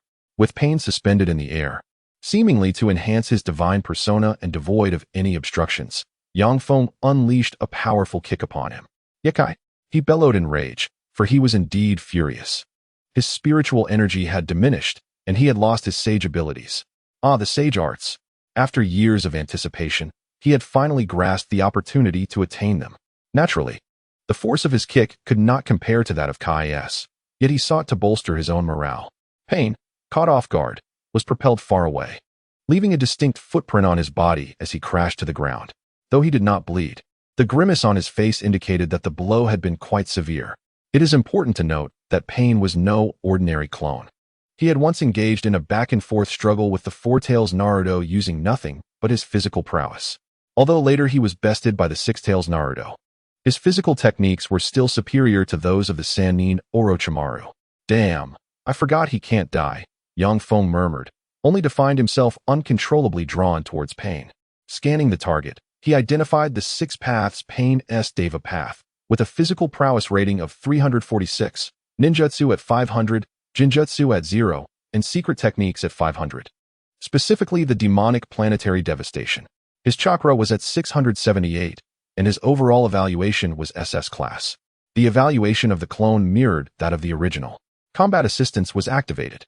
Scanning the enemy's ninjutsu, he found that Shinra Tensei was on cooldown for 1, universal pull was at 0, and demonic planetary devastation was also at 0, with a win probability of 58.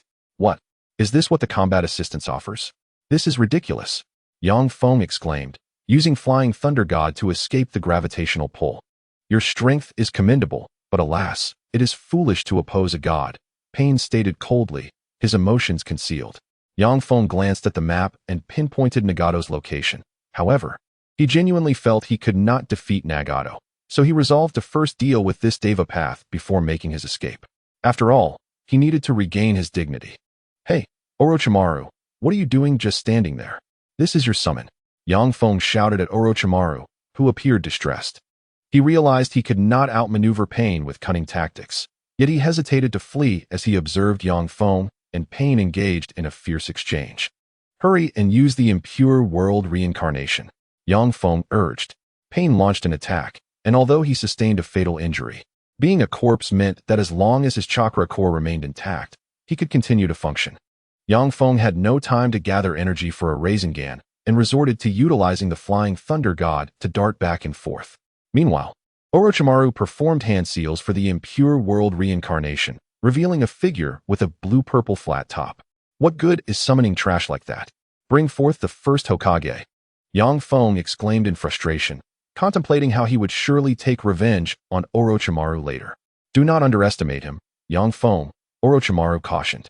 Yang Feng observed that the other 5 paths were rapidly approaching, leaving him no choice but to flee. In desperation, he hurled a kunai into the sky and then dashed towards the kunai near Pain. Believing Yang Feng could only teleport to the one in the sky, Pain unleashed Shinra Tensei against it. Yet, Yang Feng had already concentrated a Rasengan beside him, aimed directly at the Deva path. Due to the absence of Sage Chakra, the Rasengan merely disrupted a few of the chakra rods within the Deva path, failing to destroy them. The confrontation concluded. Unfazed by Pain, the Deva path lunged a punch towards Yang Feng.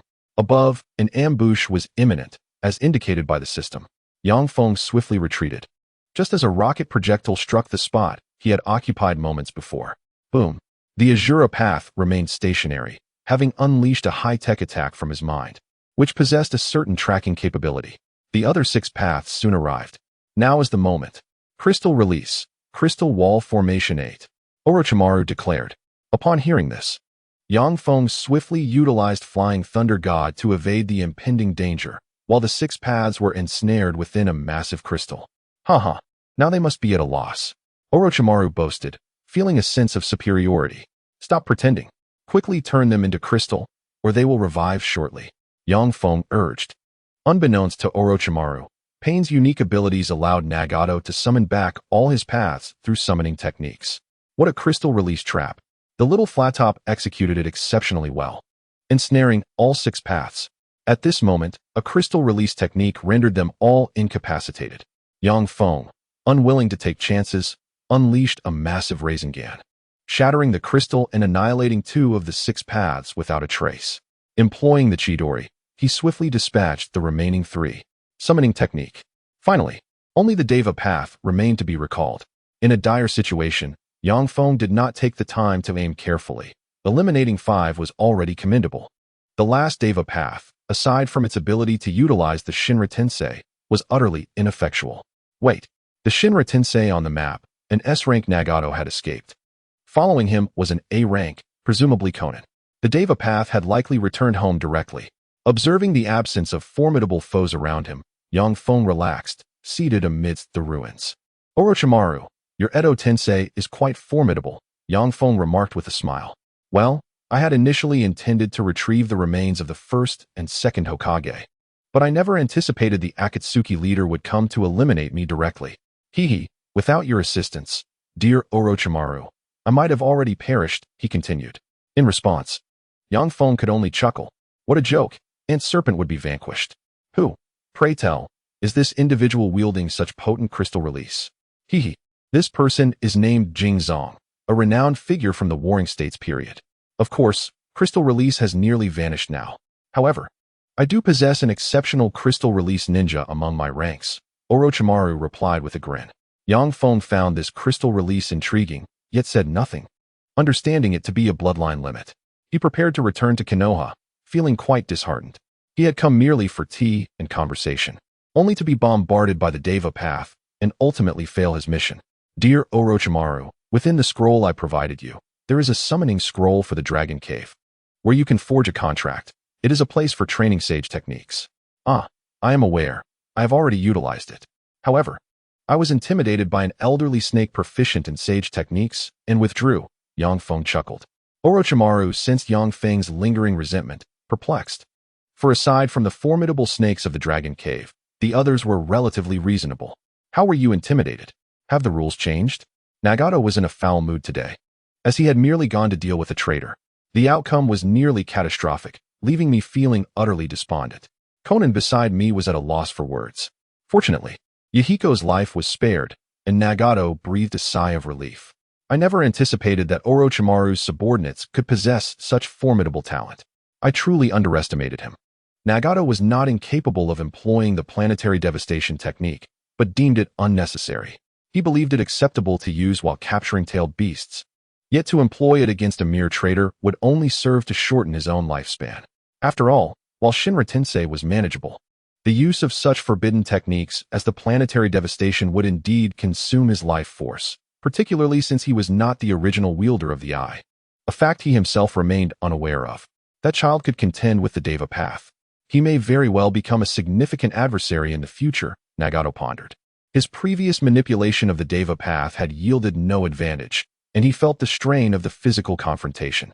Conan was equally astonished. After all, a single Deva path possessed the power of a Kage, and yet was being outmatched by a mere child. It was almost as if the rules of reality had been bent. Is your betrayal motivated by a desire for Uchiha Itachi's Sharingan? Feng inquired, casting a glance at Orochimaru. No, I sought to capture the entity you referred to as Kaguya. Well, I had almost succeeded, but then a masked individual appeared, rescuing Kaguya. That person was capable of the legendary wood release, Orochimaru replied, still somewhat incredulous and caught off guard, ultimately sustaining injuries and retreating as a result. I encountered that individual in Konoha and witnessed his Sharingan, Feng casually remarked, intending merely to convey a point to Orochimaru. However, I managed to outmatch him verbally before he fled. Yet, he must possess some level of strength. Orochimaru chuckled, though he suspected Feng might be exaggerating. The information seemed credible. The Sharingan? Is it the Mangekyo? That pattern is not an ordinary tomo, Feng said, hastily sketching an outline for Orochimaru. Orochimaru began searching for records on the history of the Uchiha's Mangekyo Sharingan, while Feng departed. Indeed, he had only come to leave a flying thunder god mark, never expecting to be inadvertently harmed by a boss-level threat. However, this confrontation provided him with a clearer understanding of his own abilities, even against a Kaga-level opponent. He realized he could hold his own for a time, and at the very least, escape. Of course, this did not imply that he had become complacent. He had gained a more profound understanding of his limitations compared to someone like Nagato, who possessed such extraordinary powers, and he reflected on his own weaknesses. What I lack is immunity to attacks that nullify ninjutsu, such as those from the Rinnegan, particularly at a distance. That still necessitates sage techniques. Feng resolved to return and attempt to learn the wind release, spiraling shuriken, a technique of immense power. Once mastered, it would serve as a formidable asset. Yang Feng promptly utilized the flying thunder god to return to Konoha. Just as he entered the gates, he was intercepted by Jiraiya. "Are you Chiyo's grandson?" Jiraiya exclaimed excitedly. "No, I am Kazuki Momonosuke," Yang Feng replied with a grin. Inquisitive, the gatekeeper, Uchiha Kakashi, leaned in. "But isn't your registered name Monkey D. Luffy?" "That is my true name, indeed. However, I prefer this name." Yang Feng hastily gestured, clarifying his stance. Jiraiya was left speechless, having already seen Yang Feng's photograph. It is undoubtedly him, yet at this moment, he brazenly speaks falsehoods. "Very well, I recognize your face. Rest assured, I am not a villain. There is merely a matter concerning the ninja world that I wish to discuss with you." Yang Feng rummaged through his belongings, casting a sidelong glance at Jiraiya, indicating that he had something to say, while dismissing him with indifference. "Moreover, my consultation fee is rather steep, 10,000 ryo per session." Jiraiya's face twitched. He had encountered scoundrels before, but one as shameless as this was a rarity. Nevertheless, he was not one to be deterred by money. He retrieved a large bill from his pocket and handed it to Yang Feng, who then turned to face him directly. "Speak, what nonsense do you have to say?" Jiraiya was tempted to strike him, but resolved to endure for the moment. A legendary sage had prophesied that a child destined to change the ninja world would emerge in the coming years. This child would either lead the entire ninja realm to prosperity or to ruin. Yang Feng chuckled, realizing that his predicament arose from this very prophecy, leading to his unfortunate encounter with Nagato. "So, do you believe I am Yang Feng and have deduced your purpose for seeking me? After all, I hardly spend my time lurking about without reason. It is likely that you have not encountered Naruto, who remains oblivious to being the prophesied child. Yet, how did he come to believe himself to be so? Was it due to his extraordinary prowess? Or perhaps the prophecy regarding the child of destiny indicated that Konoha had failed to identify any particularly remarkable individuals. Only he, who had previously displayed S-rank ninjutsu, seemed to fit the bill, exhibiting such audacity that being considered the prophesied child became plausible. Indeed, you have devised S-rank ninjutsu, have you not? Oh, it was merely a casual thought that led to its invention. Yang Feng wore an infuriatingly smug expression, prompting the guard to contemplate delivering a couple of punches, but ultimately choosing to distance himself instead. Jiraiya's expression darkened, yet he managed to force a smile. "Young man, I see remarkable potential in you. How about becoming my apprentice? I possess a wealth of powerful ninjutsu." "Very well. Now, don't be too hasty in your refusal." Wait a moment. Upon receiving Yang Feng's agreement, Jiraiya was taken aback. After all, thus far, this child had only given him the impression of being difficult to handle. The most challenging part had been so easily accepted. After a brief moment of bewilderment, Jiraiya quickly consented to Yang Feng's apprenticeship to avoid any regrets. "Absolutely. I must not waver. Rest assured, I will not," Yang Feng replied nonchalantly. "After all, I intend to utilize you thoroughly before any reconsideration. Then, starting today, I shall instruct you in ninjutsu," Jiraiya exclaimed with excitement. Finally, an opportunity had presented itself. "Do you have any idea how I have spent my days? Rising early and returning late to gather intelligence and research. I even investigated the death list. At last, I have found the one responsible for ruining my vacation. I am determined to ensure that your training will be arduous." Yang Feng was oblivious to Jiraiya's dark intentions. Thus, their master-apprentice relationship was temporarily solidified. After Yang Feng's explanation, Maki also consented.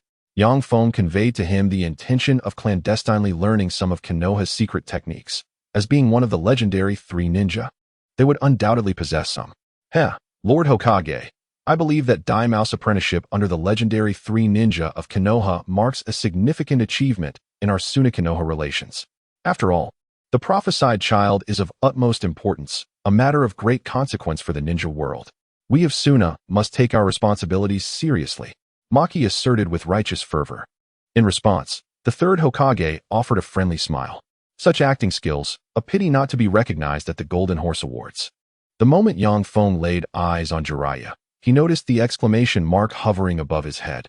Naturally, he opted to accept the quest, as there were no penalties involved. The discovery of an SS-level search mission promised that the future of the 3 legendary ninjas would be secured as they became disciples of Konoha's 3 legendary ninjas. The reward for the mission was a perfect method for cultivating sage art, superior to the 3 great lands, with no side effects.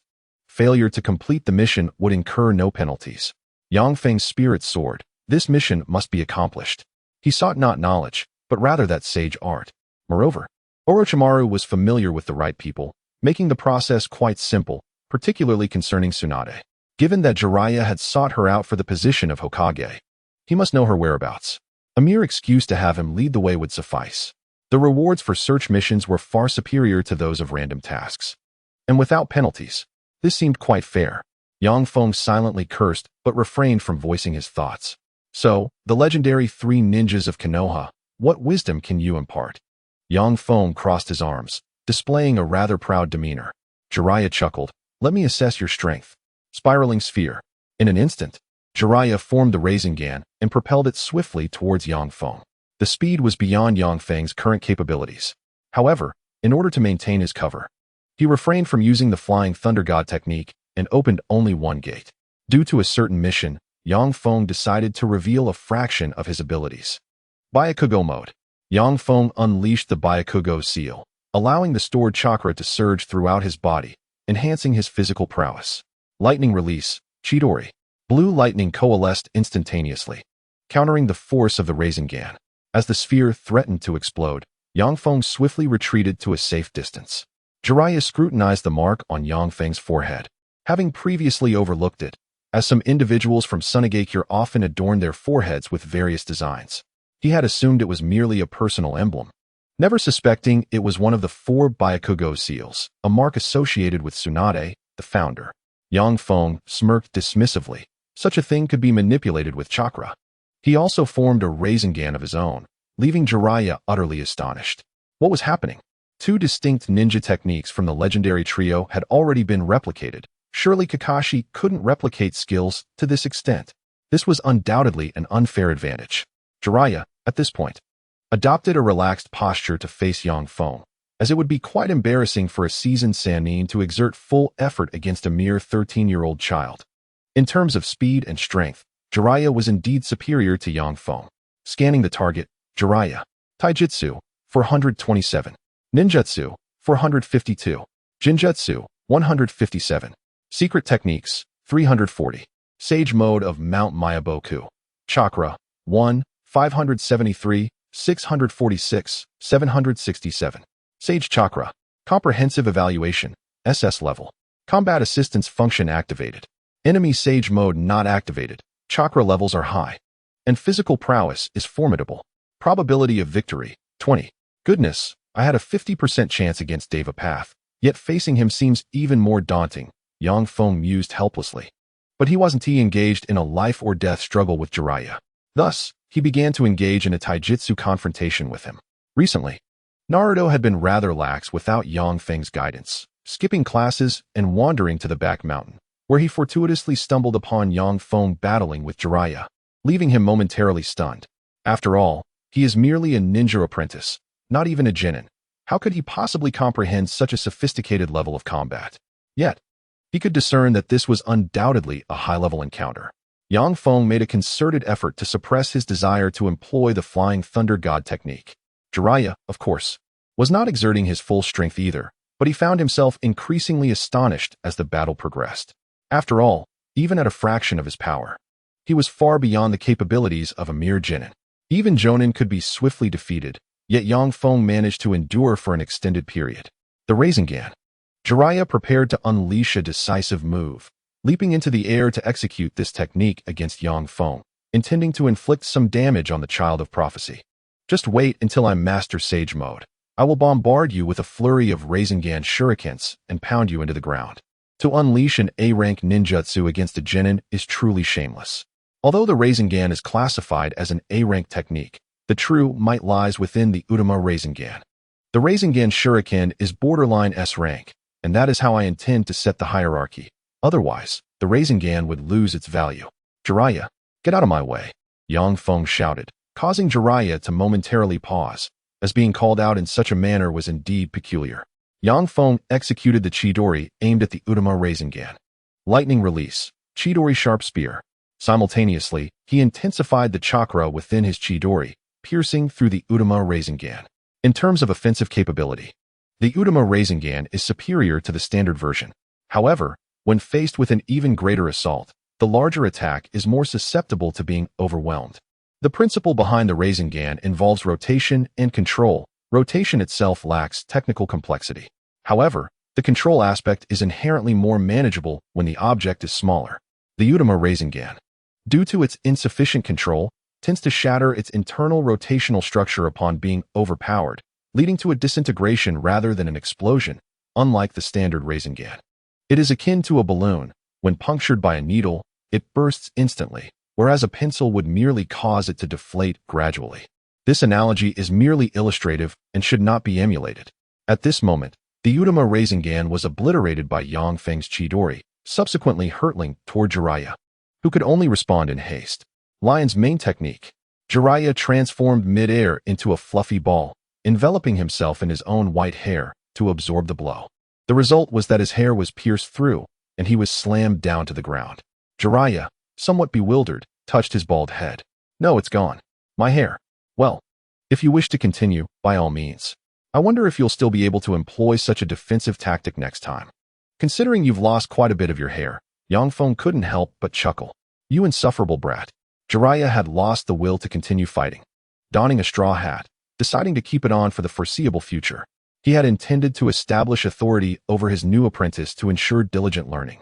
But it seemed he had instead diminished his own stature. With a resigned sigh, Jiraiya began to drink in solitude.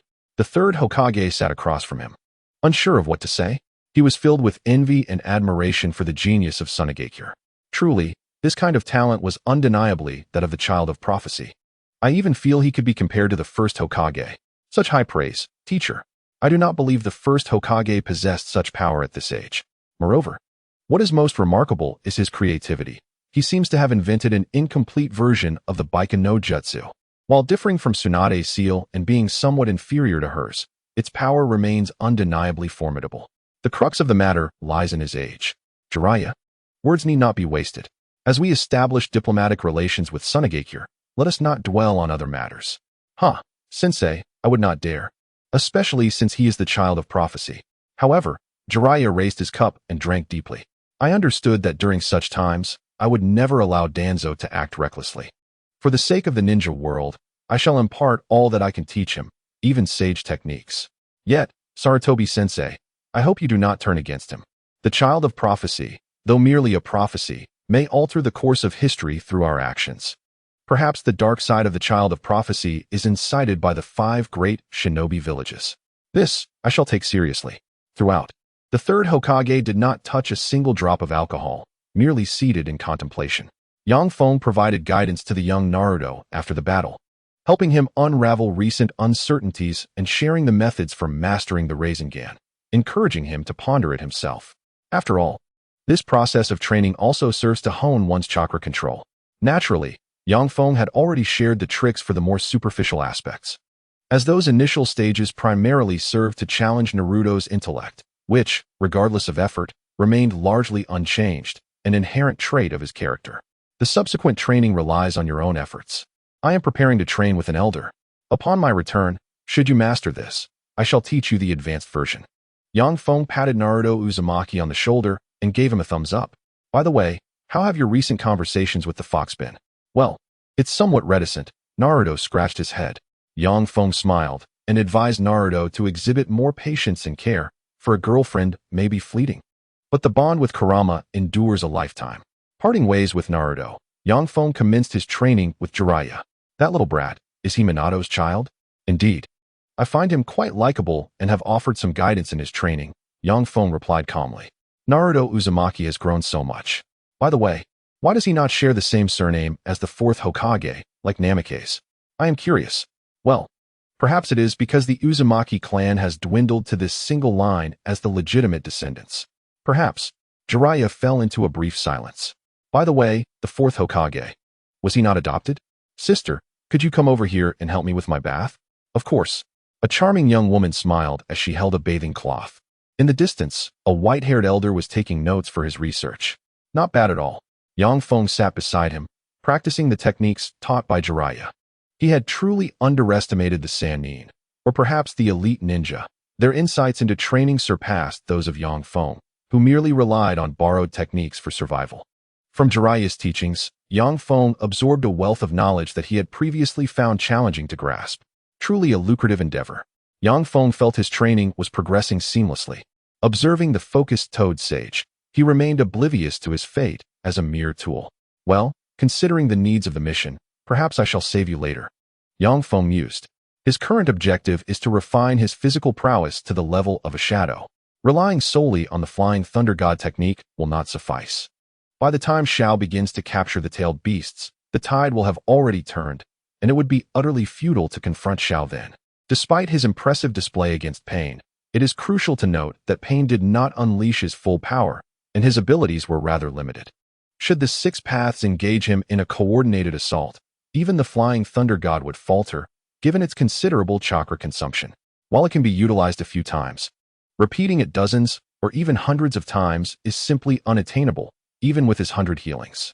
Mastery of Sage Mode, which significantly enhances physical capabilities, is imperative. Listen closely. The essence of Sage Mode lies in maintaining a tranquil mind. One must harmonize with nature. To elaborate, the more specific the understanding, the better. Feng, uninterested in idle chatter, demanded a demonstration. Jiraiya, feeling somewhat helpless, settled into a meditative pose. It took nearly 20 minutes for him to successfully enter Sage Mode.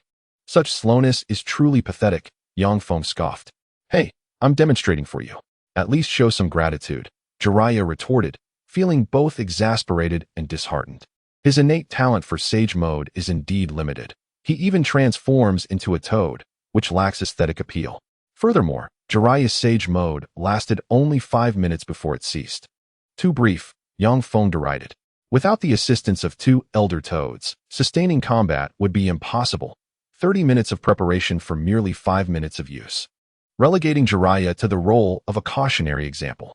Ultimately, the cultivation of sage arts hinges on control. The tranquility of mind facilitates this control. Hence the necessity of honing one's composure. I need not traverse this path.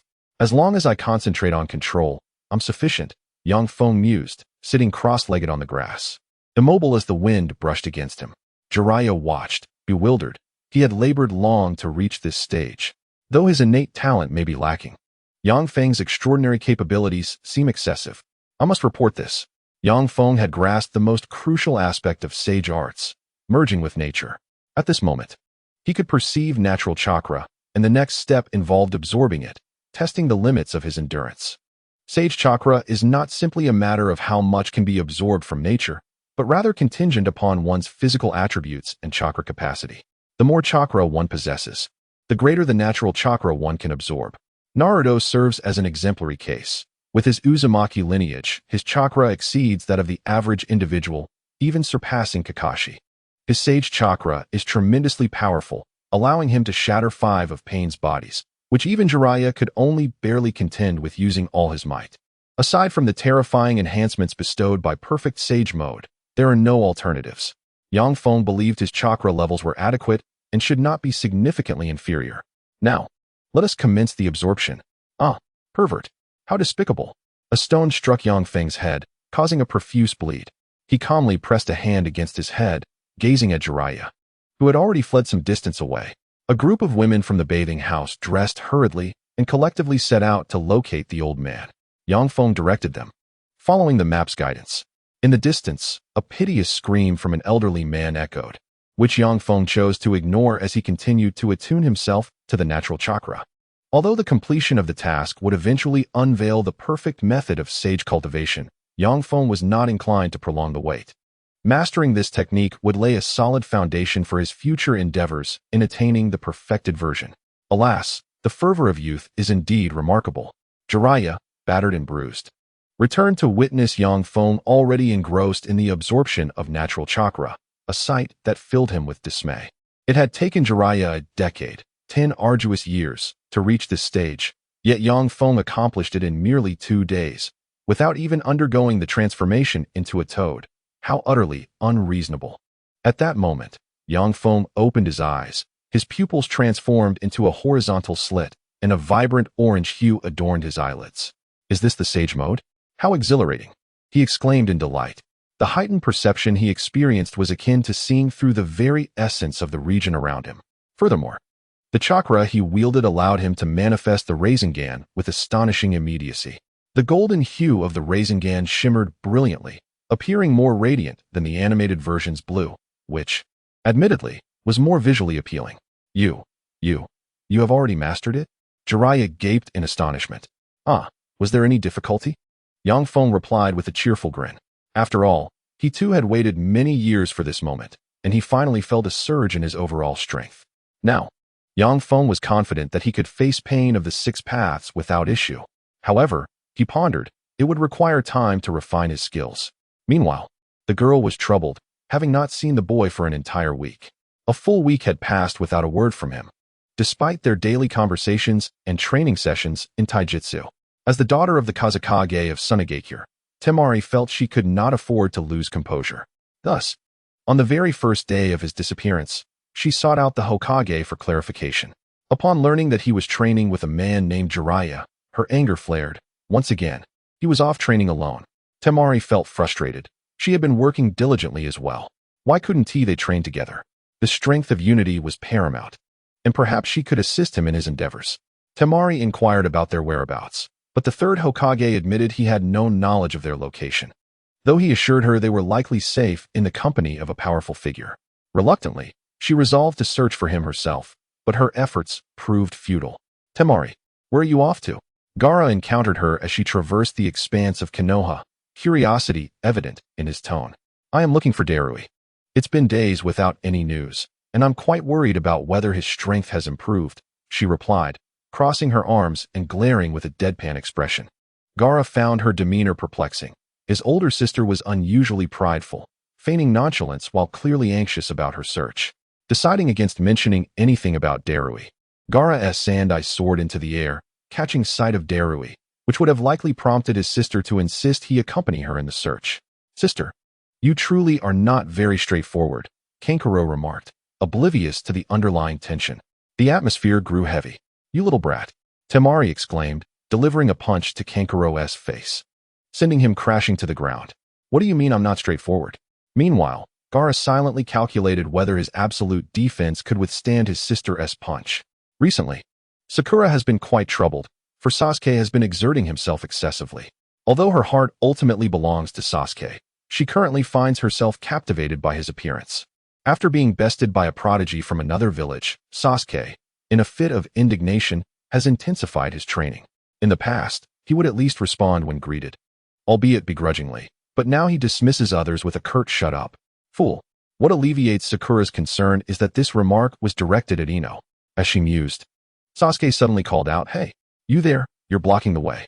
Upon turning, Sakura was met by the visage of the man she yearned for, Sasuke.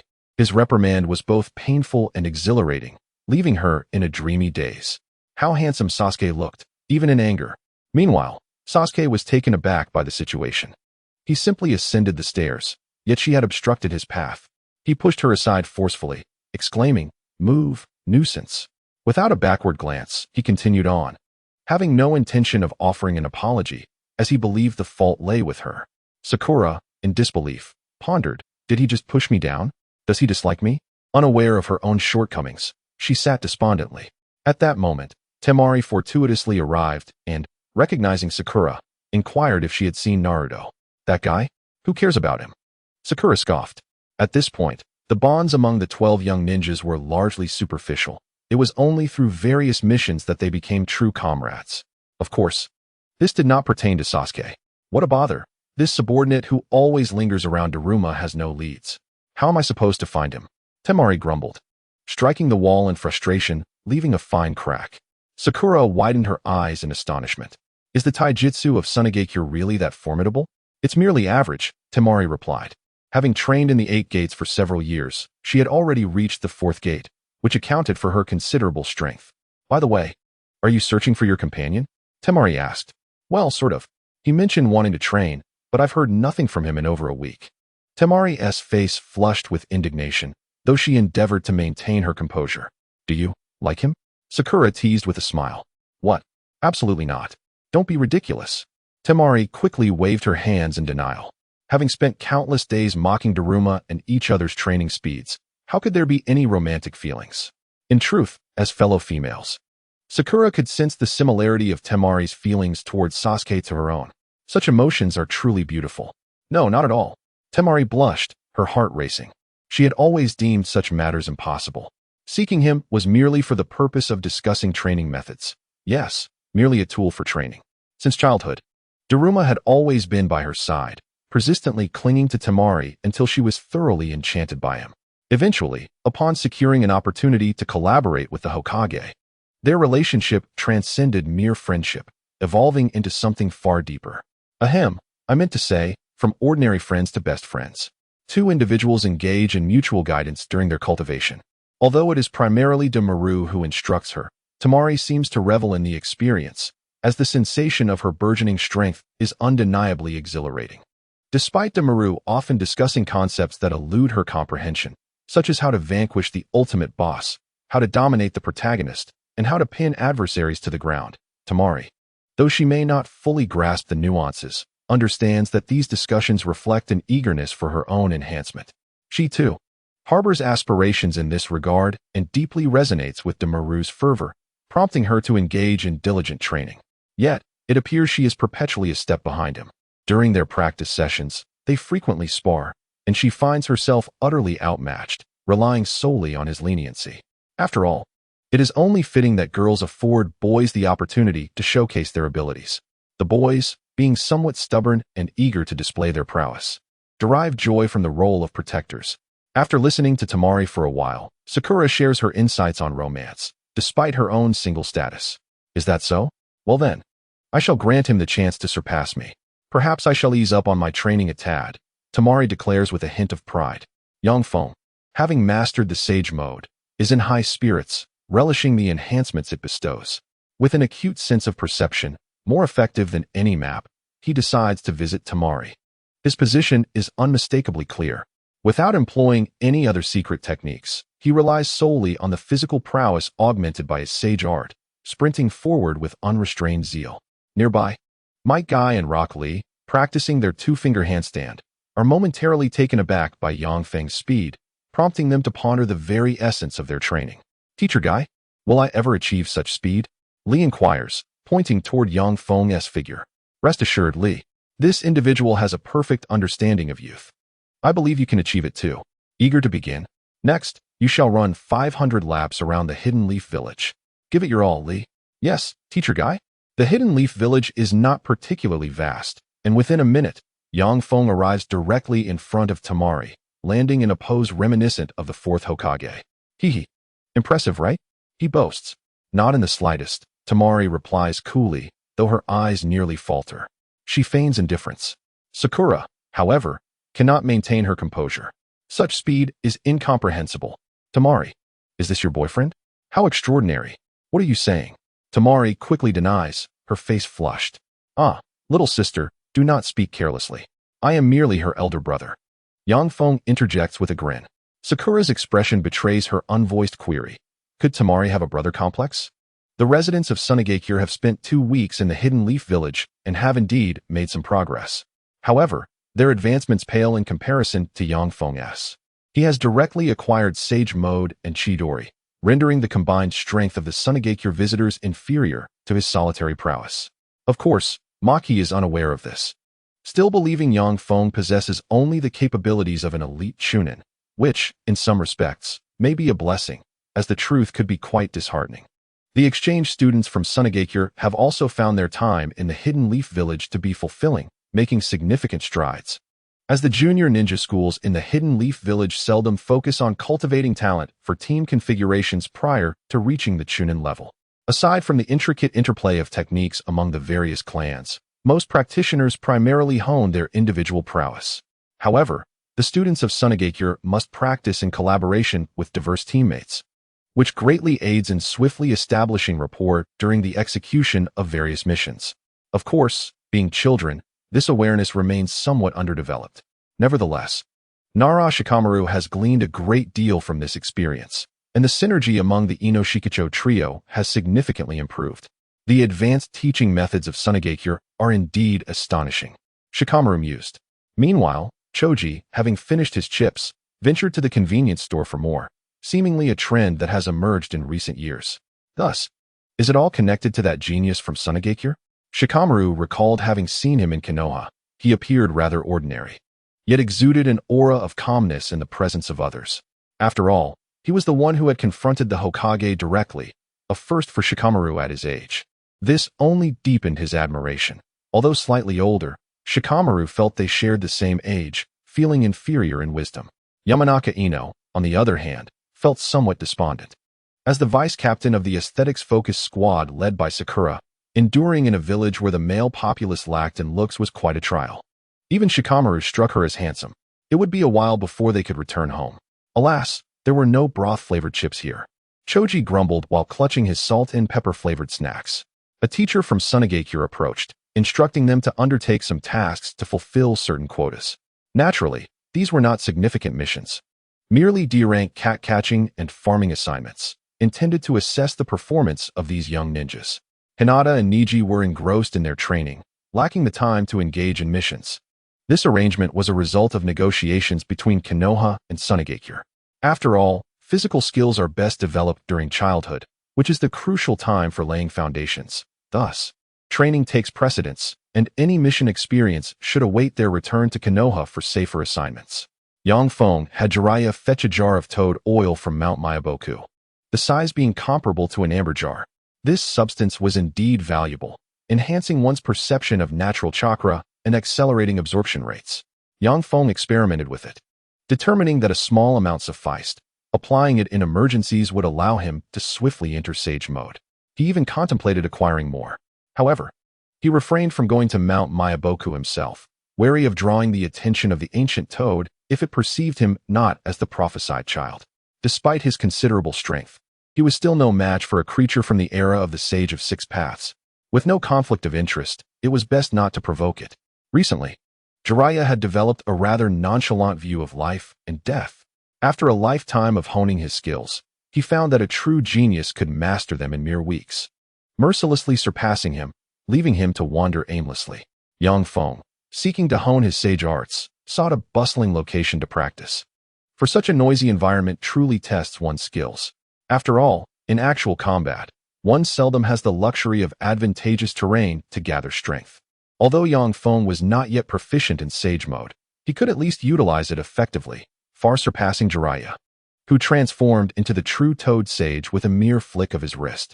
Maintaining the mode for an hour posed no challenge. At that moment, Uchiha Sasuke seemed to be somewhat consumed by his obsession. Through relentless training, his body became utterly exhausted, leading to a state of debilitation. He was sent to the hospital for recuperation, requiring a significant amount of time to recover. How vexing it is. My cultivation still pales in comparison to Sasuke's. Despite his arduous training aimed at proving himself and vanquishing his elder brother, he now finds his strength regrettably lacking, leading to a profound sense of discontent. Opportunities for growth seem utterly elusive, which is truly disheartening. Sasuke-kun, I have come to see you, Sakura announced as she entered the hospital room, a basket of fruit in hand.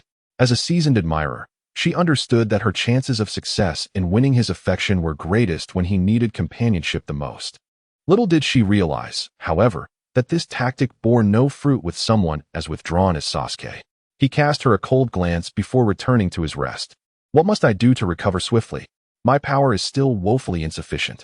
Sasuke clenched his fists, pondering his options.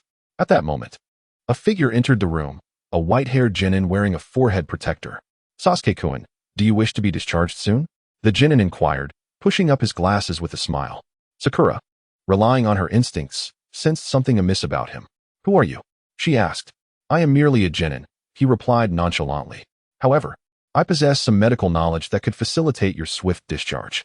Why would you help me? Sasuke questioned. Such matters are not convenient to discuss, especially with an unrelated party present, he said, glancing towards Sakura. If you have a method, then by all means, proceed, Sasuke acquiesced, accepting the terms. Then I shall take good care of you. I am Yakushi Kabuto, the genin said with a smile, adjusting his glasses. On the opposite side of the hospital, Yang Feng observed this scene with mild exasperation from a nearby telephone pole. He merely happened to pass by, but was determined not to allow Orochimaru to act too hastily against Sasuke.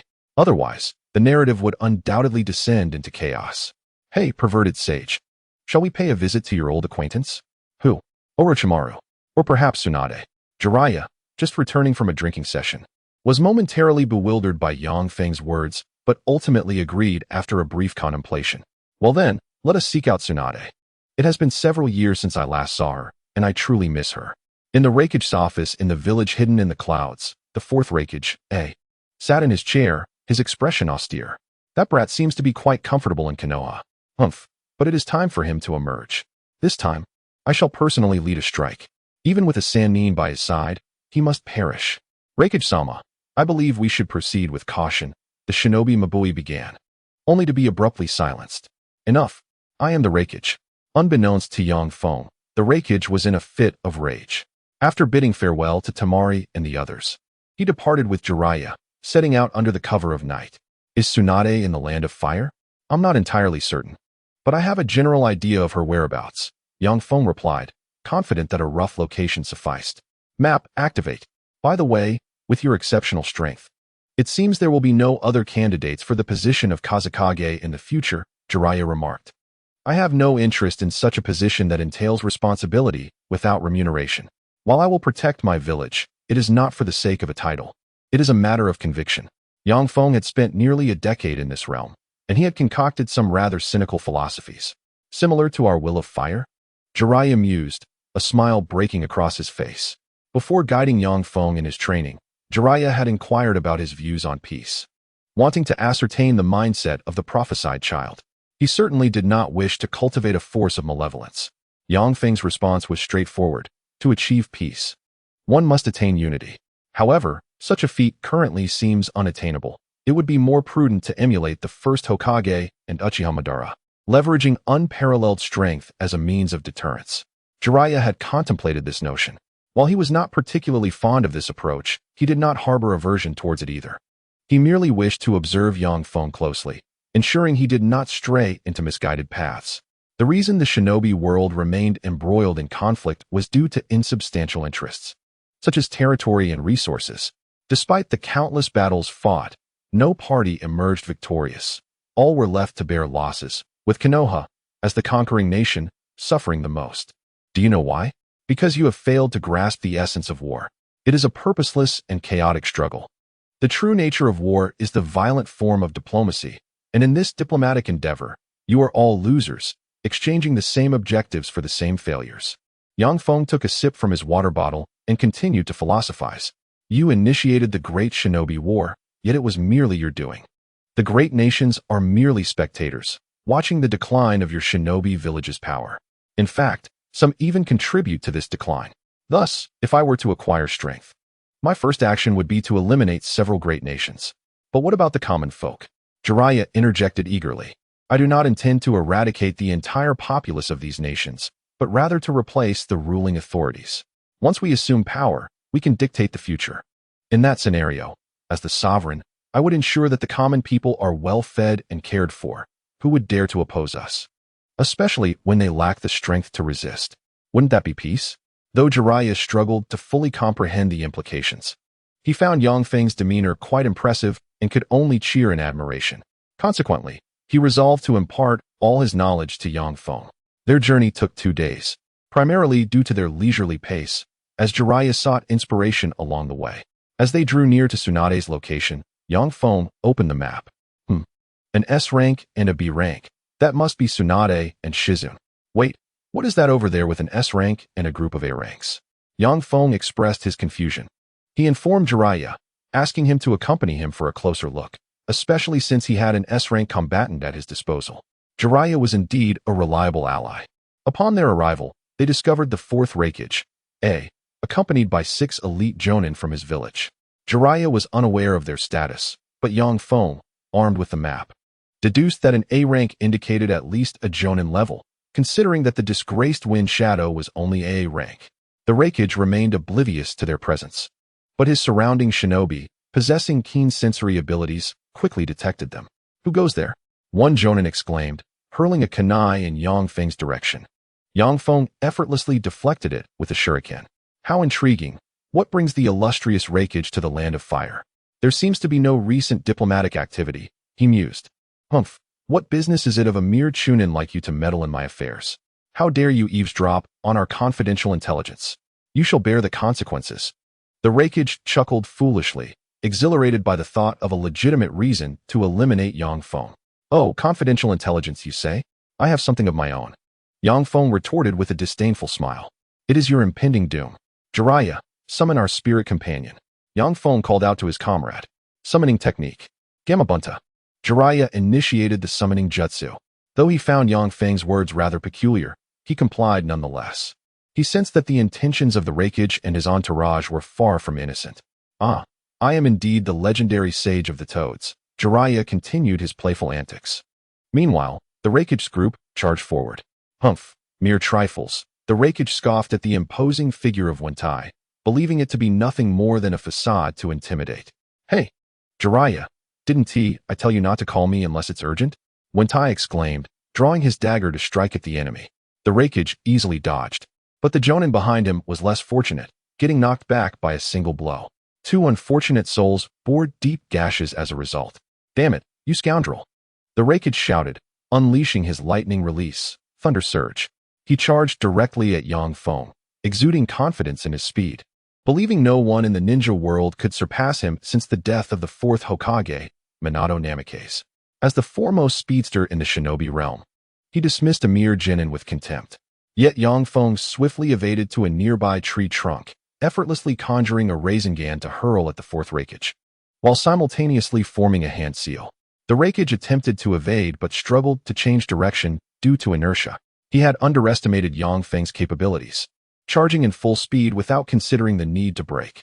At that moment, he was caught between the waning of old strength and the rising of new. Lightning release, lightning strike. From a distance, a ninja clad in sunglasses unleashed a jutsu, sending a narrow bolt of lightning crashing down towards Yang Feng. However, he did not flinch, pressing the Rasengan against the Raikage instead. The lightning struck Yang Feng simultaneously. Boom. The one wielding the Rasengan was a shadow clone. The real body, emerging from the side with a specially crafted kunai, plunged it into the Raikage, who was knocked back by the Rasengan. The Real Yang Feng then marked his presence and distanced himself from the battlefield. Ah, damn it. The Raikage sustained minor injuries, but the psychological blow was far more severe. How could this brat be from Konoha? Jiraiya, glancing at Yang Feng and noting his advantage, felt a sense of relief, allowing him to confront the 6 Kumo Jonin alone. Hidden needle technique. Jiraiya shot forth countless fine needles from his hair, piercing some while others were blocked. Yang Feng remained vigilant, aware that he was facing an elite opponent. Lightning release. Thunder punishment. Level Chio dance.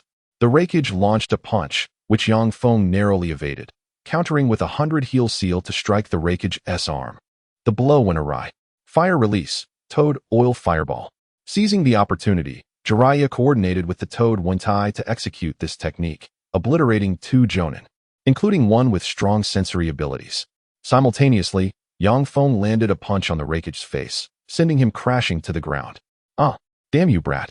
In truth, Yang Feng's slender frame could hardly withstand a full embrace from the Raikage. Nor could he endure a punch in his lightning armor state without severe injury. Yet, the Raikage was unable to land a hit on him. In terms of skill, the Raikage could not keep pace with Yang Feng. After all, Flying Thunder God would always reign supreme. Is that all? I expected something more formidable. Yang Feng scoffed, infuriating the Raikage, who prepared to unleash a decisive move. Lightning release. Supreme Thunderplow. The Raikage's arm coalesced with a vast amount of lightning chakra, becoming almost tangible. With this strike, your demise is inevitable. Is that so? Yang Feng retorted with a smirk. Yang Feng hurled a specially crafted kunai towards him, subsequently gathering the energy for a Rasengan. The Raikage deftly evaded the kunai, swiftly pivoting to strike the location of its trajectory. At that moment, a figure materialized at the kunai's position, only to be obliterated alongside it by the Raikage. The shadow clone dissipated in a puff of white smoke. What? The Raikage found himself momentarily bewildered, just as another Rasengan appeared above him. This was the second phase of the Flying Thunder God technique. I have aptly named it the Spiraling Flash Wheel Dance, 10 styles. Yang Feng unleashed a Rasengan towards him, while simultaneously another shadow clone emerged from the ground, also executing a Rasengan. The main body and the shadow clone executed a flawless union, presenting a state of duality. The Raikage was caught off guard by this ambush. Coughing, he braced himself against the blow, feeling the impact deeply before signaling his subordinates to flee. He then used his unparalleled speed to make his escape.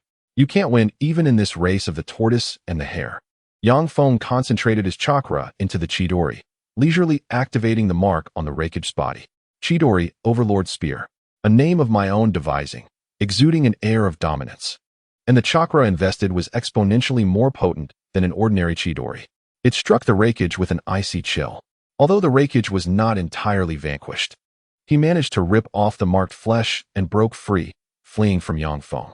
Observing Jiraiya and several elite shinobi engaged in a fierce exchange, Yang Feng felt somewhat exasperated. In high-stakes battles, do you not fear dire consequences? He swiftly resolved their conflict in a mere 2 exchanges. Hey, perverted sage. He has gone that way. Hurry and finish him off, lest he returns to Kumogakure and stirs up more trouble. Yang Feng shouted after him, pursuing closely behind. However, his concern was alleviated, for there was someone ahead capable of blocking the Raikage's path. Honestly, last time I bet on shoes and lost. This time, I'm paying the bill too. This is utterly absurd. Tsunade bellowed, slamming her fist on the table. Shizune, cradling the young piglet, remained silent. Have you all been cheating? You've won all morning. A gambler chuckled. How could that be?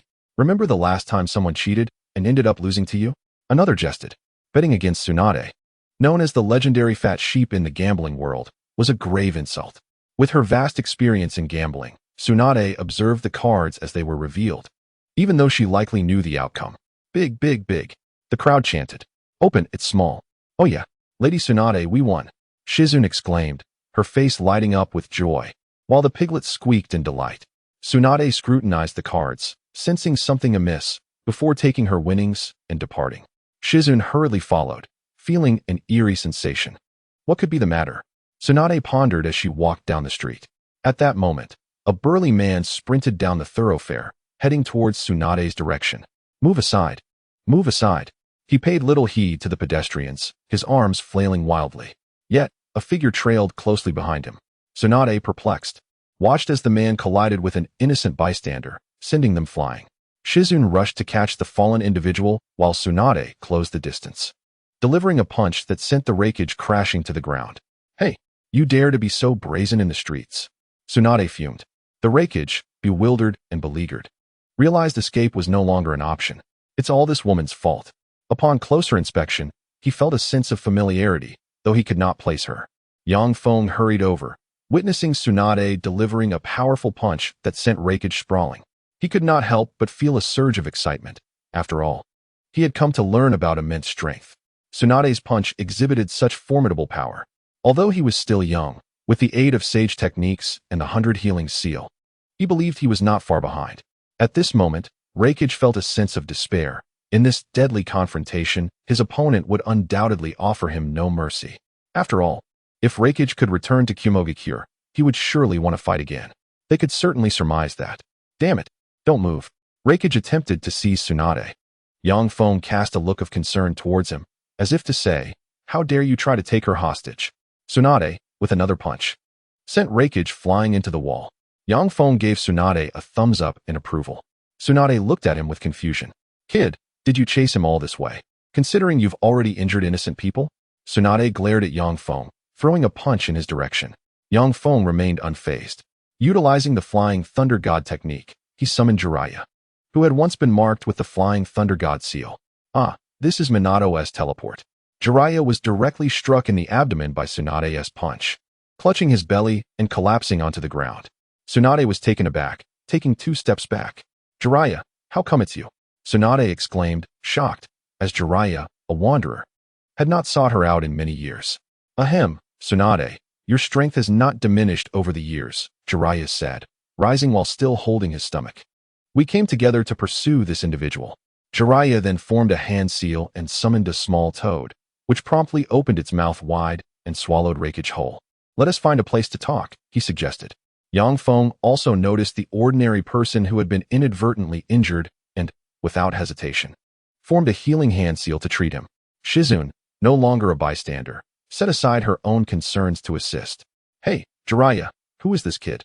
Tsunade did not turn her gaze towards the injured individual, as he had been hurt internally by Raikage's impact and was coughing up blood. She still had an aversion to blood. Well, Let us just say he is my pupil, Jiraiya replied, somewhat begrudgingly. Damn it. This kid didn't even inform me about his medical ninjutsu. That is truly remarkable. Not only does he know the Flying Thunder God technique, but he also possesses medical ninjutsu. I've rarely encountered geniuses who deliberately pursue such supportive techniques. Tsunade expressed her curiosity. However, Jiraiya felt somewhat disheartened. How could he articulate his feelings? He had been training him for days, and his worldview had been continuously challenged. Now, witnessing his emerging medical talent was no longer surprising. Wait, this kid asked me for the Flying Thunder God technique just a couple of days ago. Has he truly mastered it in such a short time? Jiraiya pondered, feeling confused. He believed he should be proud of his pupil's achievements, yet there was a distinct lack of fulfillment in nurturing a genius, instead feeling as if he was merely a tool. Shizune assisted Yang Feng in administering treatment, astonished by his finesse in utilizing medical ninjutsu, which surpassed even that of her own master.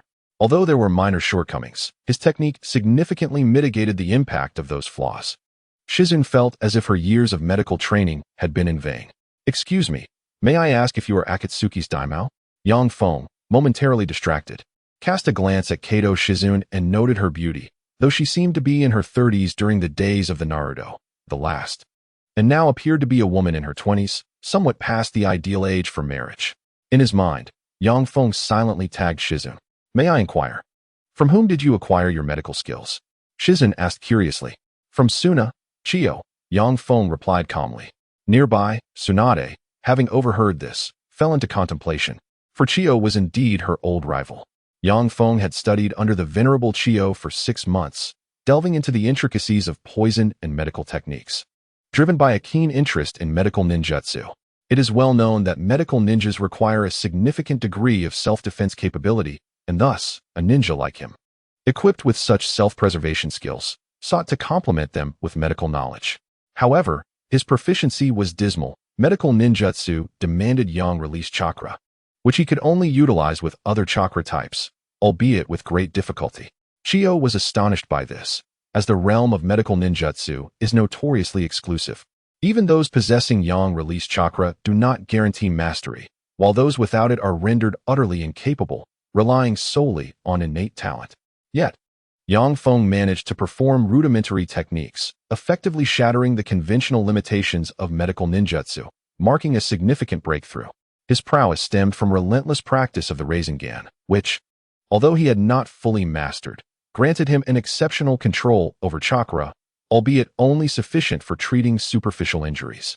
Eventually, with the acquisition of the Byakuga seal, he was able to execute healing techniques with substantial efficacy. Once the injured passerby was deemed fit to leave, Yang Feng discreetly provided him with a sum of money and sent him on his way. Concurrently, the authorities, upon Jiraiya revealing his identity as a jonin, chose to let the matter slide. After all, an incident within the town necessitated a formal investigation, yet they could not truly engage in such intense combat. Yang Feng felt a sense of relief. His diligent practice of the Flying Thunder God technique enabled him to surpass the 4th Raikage, who was renowned for his speed. Otherwise, he would have likely needed to enter Sage mode merely to withstand the Raikage's assault. The group sought refuge in a local tea house. Jiraiya recounted their encounter with the Raikage and the ensuing battle to Tsunade, who was left astounded. While it was not surprising for Jiraiya to handle a few jonin, the fact that a mere 13-year-old child had so effortlessly overwhelmed the 4th Raikage was mind-boggling. Tsunade reflected on her years in the gambling dens, realizing how much the ninja world had transformed. Had someone told her this at the outset, she would have found it implausible. However, after serving as his mentor for a few days, she had come to believe it. Jiraiya's expression darkened. While he found satisfaction in the Raikage's defeat, he lamented his lack of involvement. Well, Tsunade, let me put it this way. I spent a full year and 3 months mastering Sage mode. While he accomplished it in a single day, and by the 2nd day, he was nearing completion, using it in my presence by the 3rd day, Jiraiya sighed. Tsunade was utterly astonished. Such feats were beyond her comprehension. She had once trained in the Shikatsu forest and had attempted to practice sage arts herself.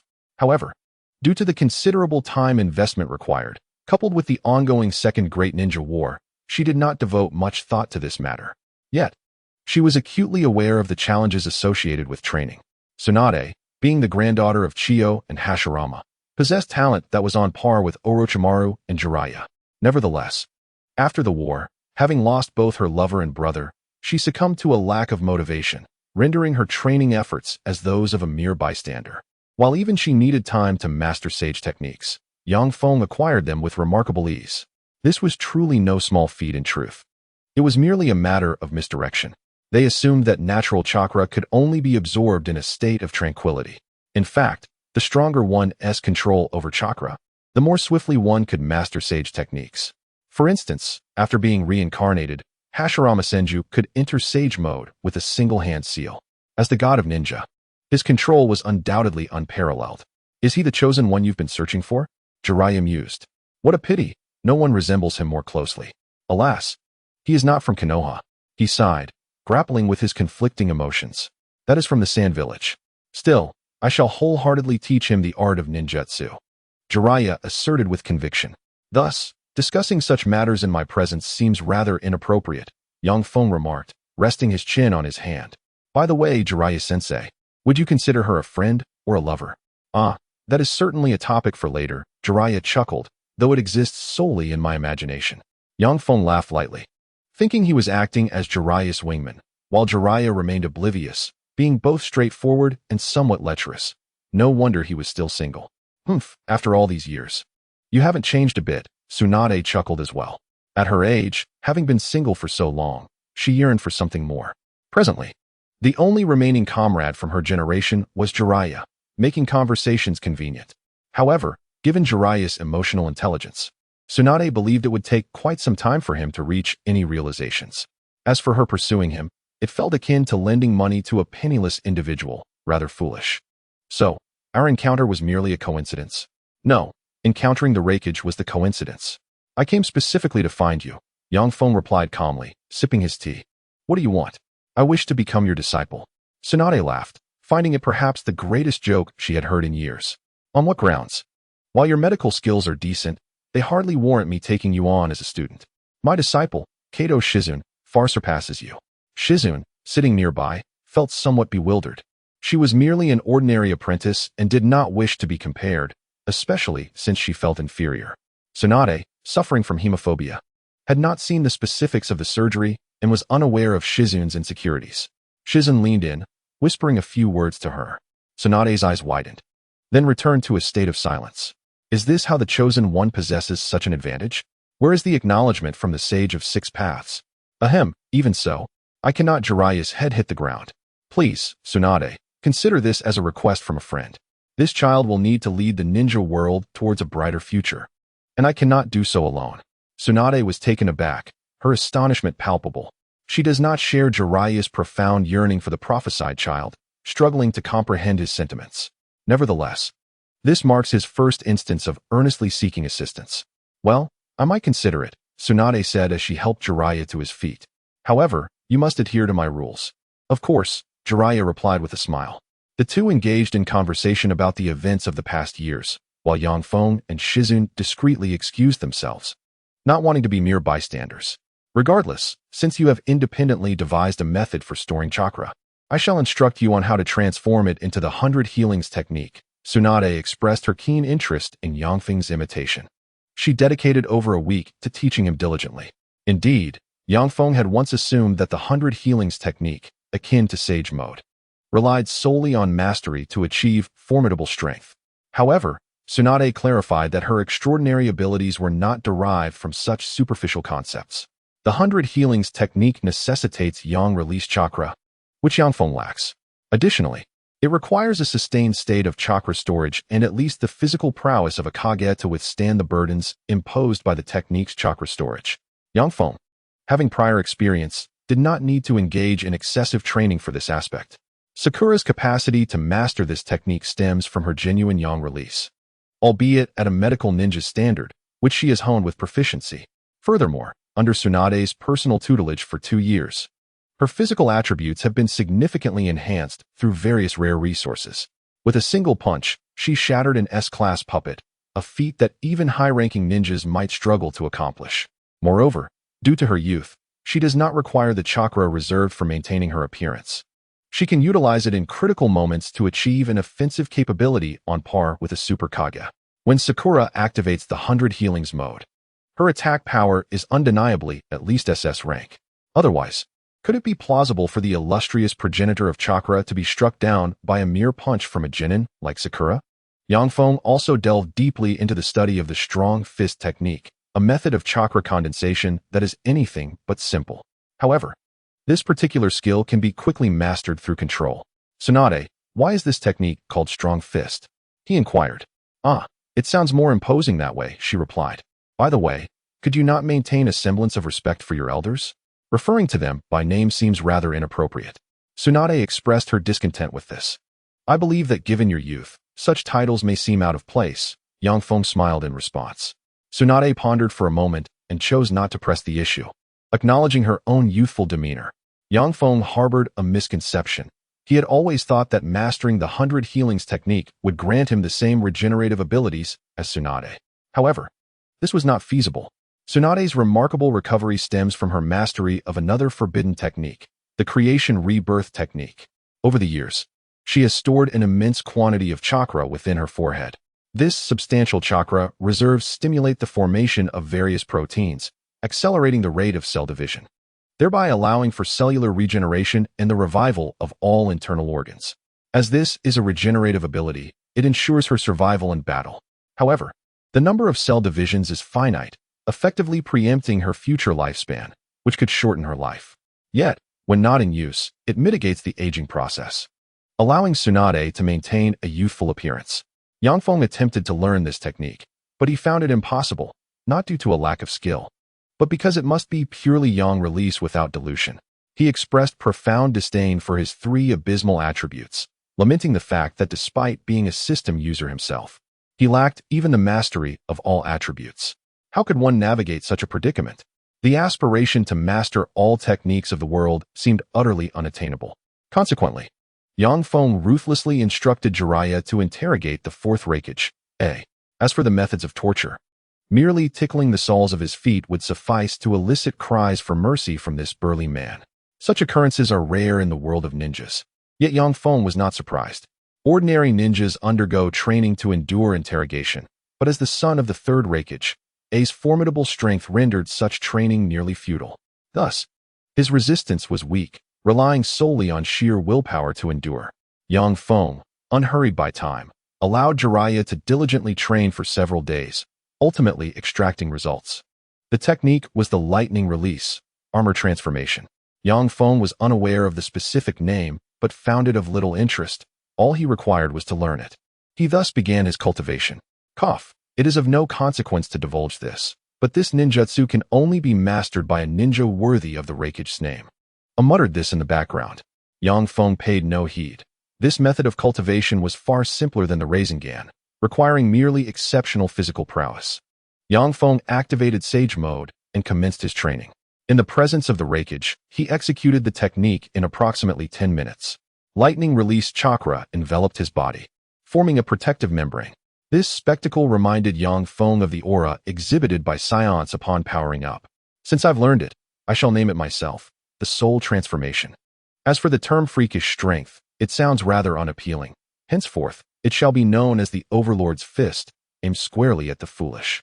Yang Feng nodded in self-approval. In the hidden cloud village, frustration brewed as the foolish older brother remained unaccounted for. The assassination attempt by a mere child had backfired. Bakayuru, Kairabi muttered in his office, rapping to himself, though his expression was grim. The secret technique of the Mabu had begun to unravel. Their village leader was missing, and the circumstances surrounding his disappearance while attempting to assassinate a ninja from the Sand Village spoke volumes. This was an exceedingly grave matter, likely to trigger a war in the ninja world. After all, the catalyst for the 3rd Great Ninja War was linked to the disappearance of the 3rd Kazekage. She was at a loss for what to do next. Those scoundrels from Konoha must deliver the culprit and return my brother, Kairabi rapped. This, I fear, may prove quite challenging, and they might impose demands. The worst possible outcome would be the death of Lord Raikage. Darui, as the right-hand man to the 4th Raikage, dreaded complications, yet this dilemma was brought forth by the very Raikage he revered. Ultimately, the people of the Hidden Cloud Village reached a consensus on compensation and opted to negotiate with Konoha. Within a week, this news swept through the upper echelons of the ninja world, causing a stir. They all learned that the Sand Village had produced a prodigy, an exceedingly abnormal genius. So formidable that it prompted the Raikage himself to undertake an assassination attempt, which ultimately failed. Such matters could not be concealed. The individuals involved were far too significant. The spies from various nations were no fools. In the hidden stone village, one could scarcely believe that the Raikage had faltered due to a junior. His strength was indeed noteworthy. Upon receiving the intelligence, Inoki snorted coldly. Observing the vexed expression of Kuratsuchi beside him, he remarked, "Look at the prodigy from Tsunade, whose prowess has incited assassination attempts by other nations. Meanwhile, you squander your days in frivolity, neglecting your training. Can you not make any progress? You truly bring me embarrassment." Kuratsuchi, puzzled, retorted, "Excuse me, I am still a vibrant young lady. Why must you compare me to others?" She huffed, "You're just like your senior brother, acting like a lunatic and becoming a rogue ninja."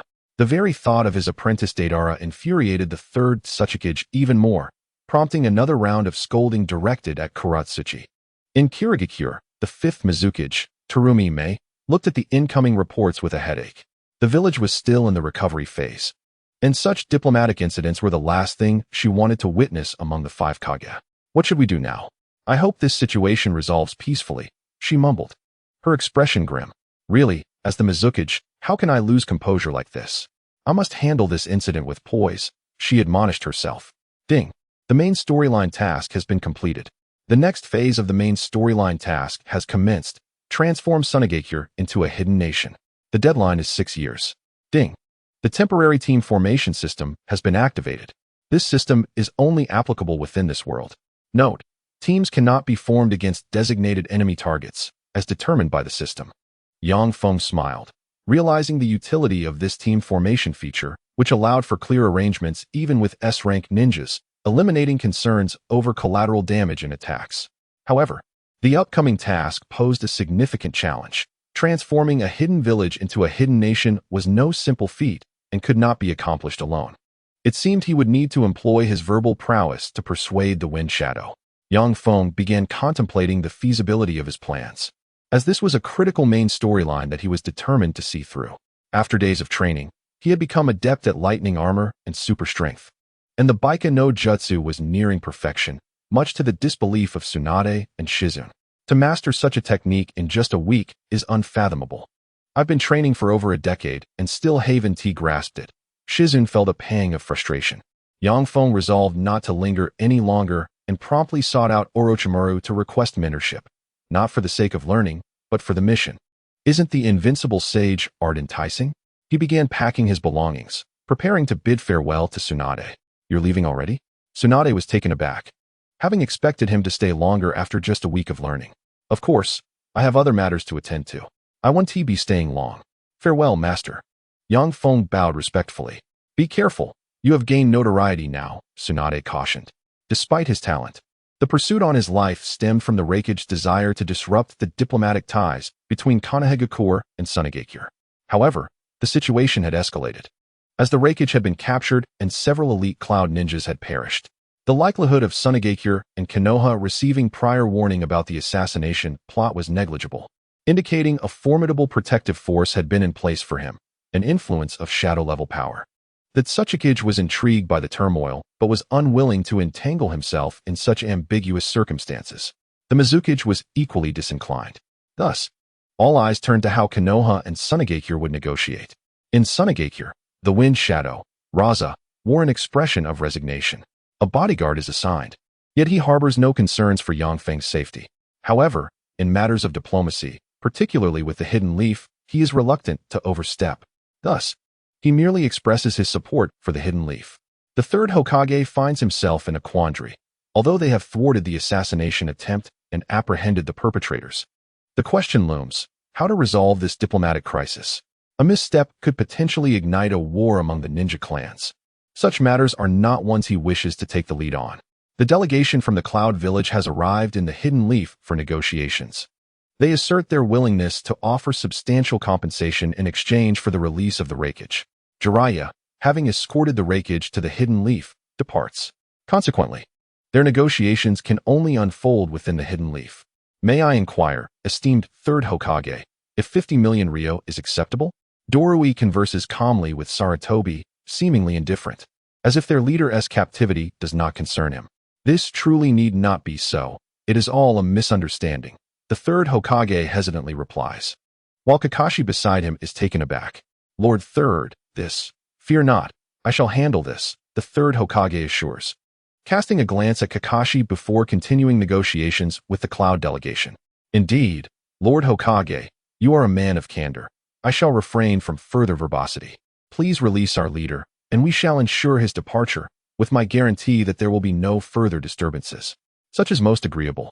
The third Hokage responds with a smile, wary of demanding compensation that could provoke the Cloud's vengeful spirit, potentially leading to war against the Hidden Leaf. By maintaining this course, the third Hokage believes that the Cloud village will likely refrain from further hostilities. The third Hokage's prudent maneuvering astonishes the ninja world, earning admiration from the other four Kage, including the recently liberated Raikage, who sends congratulatory messages. In a moment of excitement, the Raikage expresses a desire to establish amicable trade relations with the Hidden Leaf. After a moment's hesitation, Sarutobi consents. Conversely, Shimura Danzo vehemently opposes, deeming it a conspiracy, prompting the third Hokage to dismiss him from his position. Such matters of international diplomacy cannot be left to his reckless whims. The potential for igniting conflict is too great.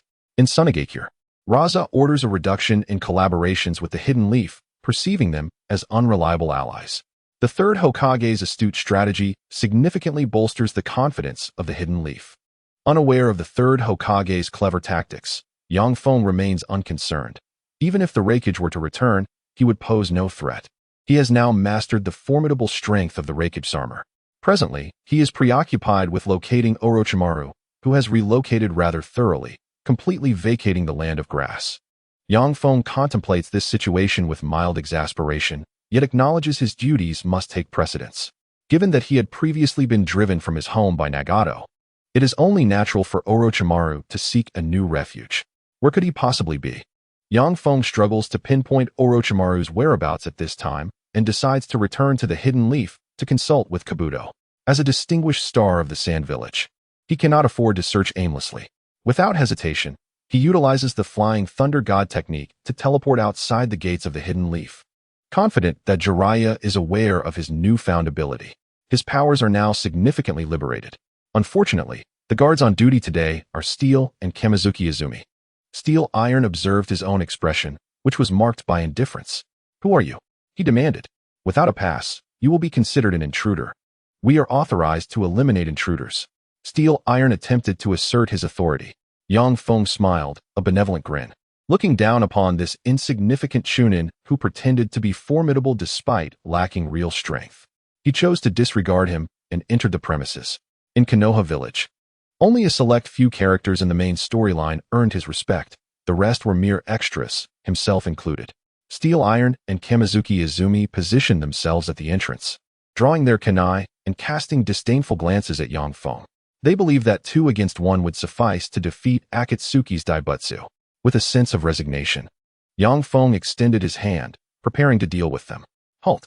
Shimura Danzo arrived with his entourage, promptly halting the 2 chunin. "This is a distinguished guest of Konoha.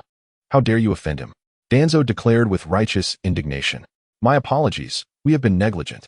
Danzo was in high spirits recently, as the legendary reversal of Sarutobi had diminished his reputation in Konoha almost overnight, while simultaneously tarnishing his image in Tsunade.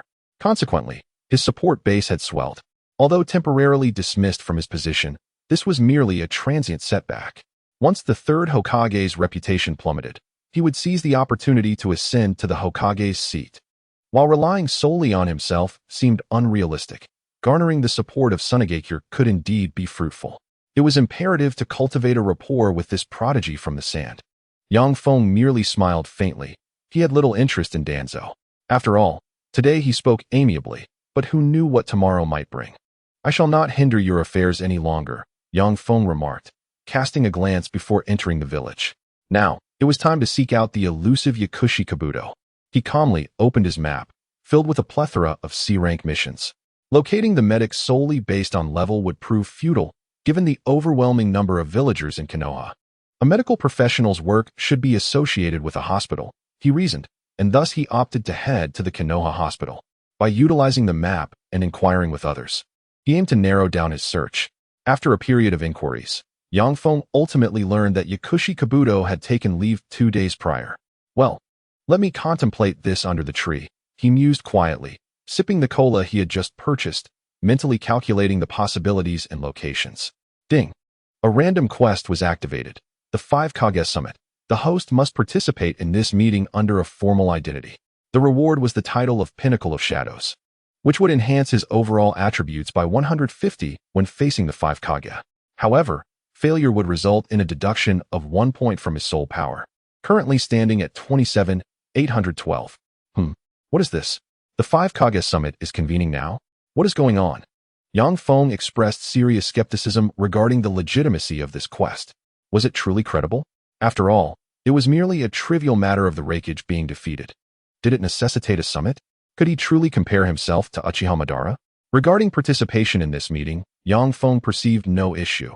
He could simply inform the Wind Shadow, Raza, and his reputation as a hero would suffice. Meanwhile, the true child of prophecy was still grappling with the Rasengan. This is indeed quite challenging. However, success is imminent. I just need to stabilize it. With a resounding boom, the Rasengan exploded, sending Naruto flying a considerable distance. Yang Feng spotted Naruto from a distance and decided to approach him. Gliding at a leisurely pace, he reached Naruto's side in mere seconds. Naruto, still struggling with your training? Naruto, turning with delight, exclaimed, Big brother, you're back. He continued, I'm about to master it, but controlling the form is quite challenging. Yang Feng replied with a smile, no need to worry. This jutsu is classified as a rank among the most advanced techniques. Once you master it, you will become significantly stronger. Moreover, it is inherently time-consuming. Take your time. Just then, it was noon, and he suggested, let us go grab some ramen together. Sure. Naruto responded enthusiastically, pumping his fist. The Ichiraku ramen shop was bustling unlike before. The explosive popularity of spicy hot pot had captivated the residents of Konoha, and the small establishment could hardly accommodate the throngs of customers. The owner had chosen to rent a larger space, transforming it into a restaurant, and hired a few helpers to barely keep up with the demand. He was now joyfully busy. Upon seeing Yang Feng and Naruto, he greeted them with a smile and promptly prepared their orders. Naruto, remember, the essence of the Rasengan lies in control. As long as you can manage it, even a miniature Rasengan can unleash great power. Really? You can start by trying to control a mini version, gradually honing your chakra control. Then I'll give it a shot this afternoon. Yang Feng affectionately ruffled Naruto's hair, smiled, and fell silent. Once Naruto resumed his training, Yang Feng departed to attend to more pressing matters. In truth, locating Kabuto was not particularly challenging. It merely required leveraging Konoha's influence. However, doing so risked exposing Orochimaru's issues. So Yang Feng opted to search independently. Ultimately, he succeeded by employing a methodical approach utilizing maps and elimination tactics. You have made it quite the endeavor to find you. Kabuto, Yang Feng remarked with a smile, causing Kabuto to feel a chill run down his spine. Hadn't he merely left the village to relay some information? Why the hostility? Even though Yang Feng spoke amiably, the seething anger in Deidara's eyes was unmistakable. Where can I find Orochimaru? I have a transaction to complete with him. No need to worry. I am well acquainted with him. Yang Feng produced a token from his previous meeting with Orochimaru, a serpent-shaped earring. Upon seeing this, Kabuto ceased his resistance and truthfully disclosed Orochimaru's location, a small island in the land of water, where he was conducting biochemical research. It was a project previously abandoned, but recently revived. Having acquired the information, Yang Feng planned to remain in Konoha for 2 days before heading there. 2 days later, Sarutobi Hiruzen observed the intelligence report with a grave expression. He summoned his assistant and instructed him to notify Jiraiya that the coming days would not be tranquil. He was not overly concerned about his image in the village. After all, it was merely a slight discontent among the populace, and he acted in the interest of the village. However, unbeknownst to him, Shimura Danzo had been idly stirring dissent, causing the reputation of the Hokage to plummet to unprecedented lows. Reputation is a fickle entity. It often remains unexpressed until the next significant blunder leads to a rapid fall from grace. Konoha as a whole maintained an eerie semblance of stability, devoid of external threats or internal strife, merely the cadence of ordinary life. However, The village has seen a significant decline in the number of visiting merchants. The entirety of Konoha is shrouded in an eerie peace. Raikage now wishes to convene a summit of the 5 Kage. What could this signify? How do you perceive this? Kakuzu, the third Hokage, with a cigarette in his mouth, gazed intently at Kakuzu. I stood by observing. Kakuzu felt a surge of frustration within. He was not from Kumogakure, so how could he fathom their intentions? Yet, faced with his superior, he could only feign seriousness as he replied.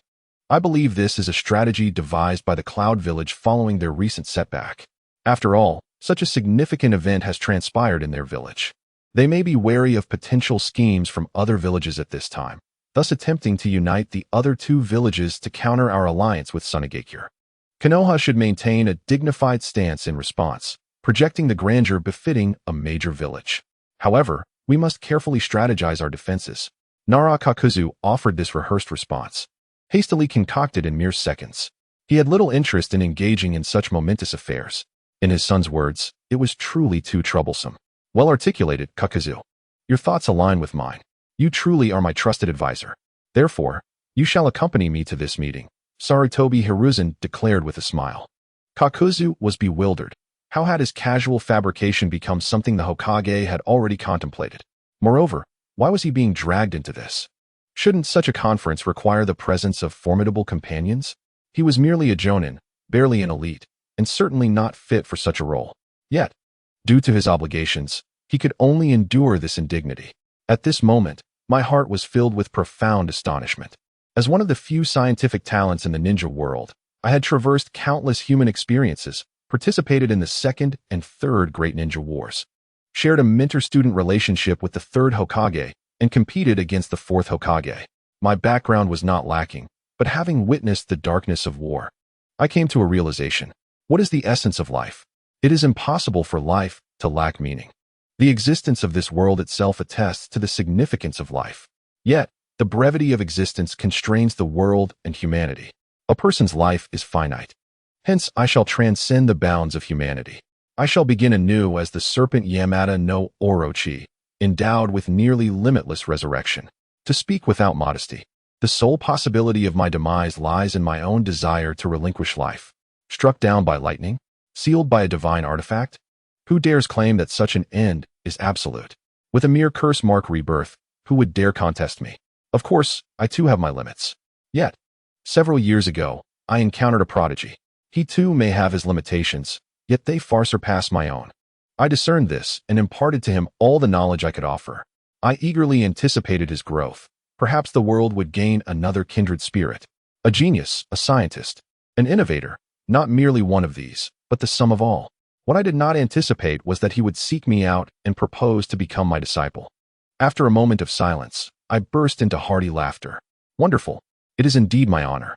The random quest was completed, and I received the reward of a perfect method for cultivating ninjutsu. Well then, I have matters to attend to. I must take my leave. Wait, are you leaving so soon after arriving? Orochimaru was taken aback. His newly acquired disciple was too peculiar. Had he just completed the initiation and not wished to inquire about anything? Ah, indeed, it appears his combat prowess surpasses mine. What pressing matters occupy you? Oh, nothing of great significance. Yang Feng quietly designated Orochimaru as a teammate, mentioning that a summit of the 5 Kage is imminent, and he would accompany the Wind Shadow as an attendant. Should you wish, you may also observe this event. I was unaware such a matter was afoot. Such significant affairs are invariably shrouded in secrecy, and your intelligence personnel remain on the periphery. However, in a few days, you should receive word. This type of affair is merely concealed in its initial stages, as Yang Feng informed. Yet, Master, do refrain from causing any disturbances, otherwise, I cannot guarantee your safety there. Those bearing the title of Shadow are not to be trifled with. Very well, I wonder what this conference will pertain to. It is of little importance, nonetheless. It is unlikely to be uneventful. I shall take my leave now. Wait a moment. There is an experiment I am conducting on this small island, which is nearing success. Come and take a look, Orochimaru said with a smile. Yet, despite his intentions, his visage did not exude kindness. Yang Feng, intrigued, followed Orochimaru into the underground research facility.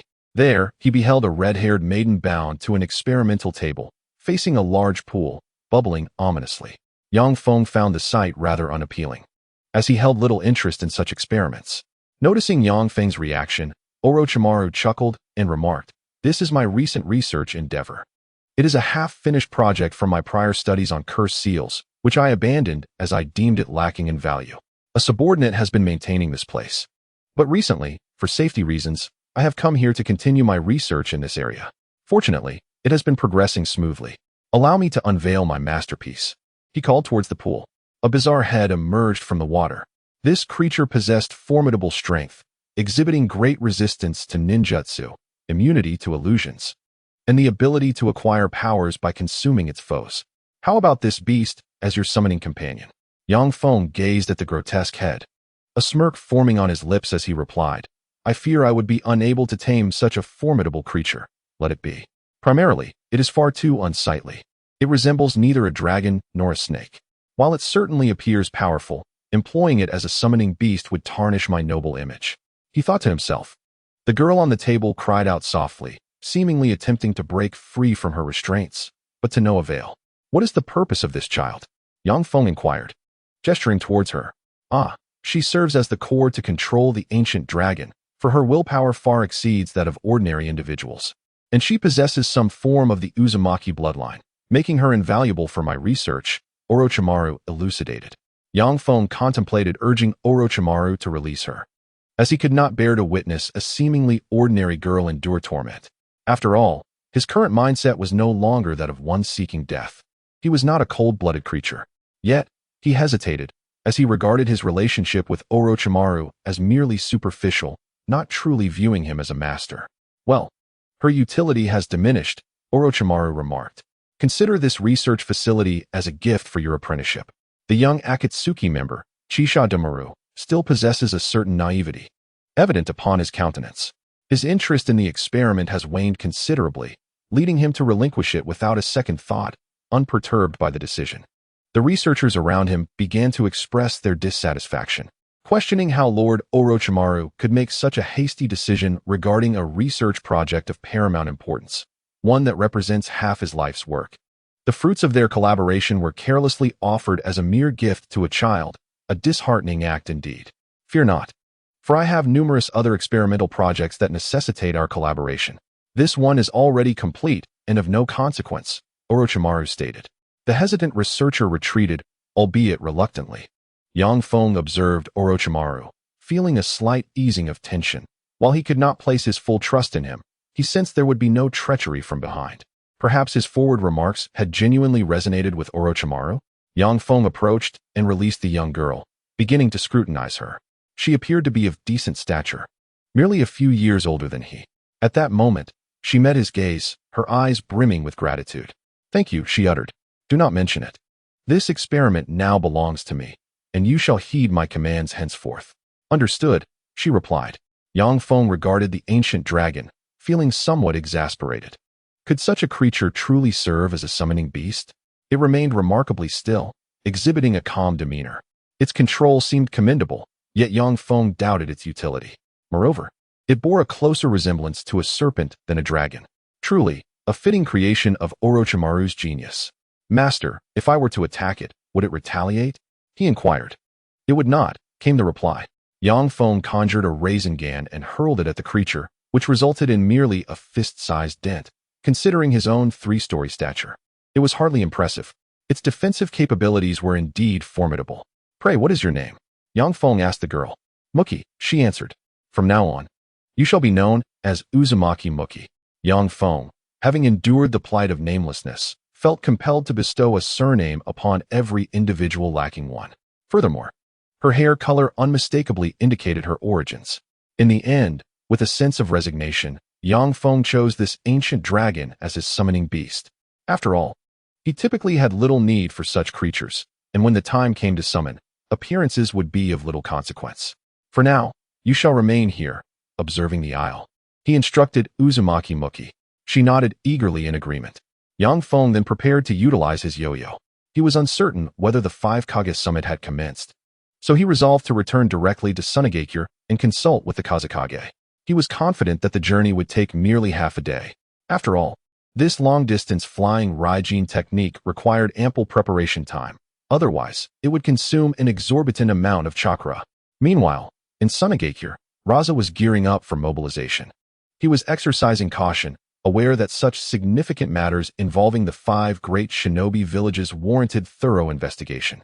Upon closer examination, he indeed uncovered a plethora of information. The summit had been convened at the behest of the Raikage, citing concerns regarding the emerging organization, Akatsuki. According to the evidence they had gathered, the leader of Akatsuki was rumored to possess the legendary Rinnegan. Furthermore, among its many members were several of the highest-ranking rogue ninjas from various nations. The Raikage's rationale was that this formidable organization necessitated enhanced surveillance from all nations, ideally leading to its swift eradication.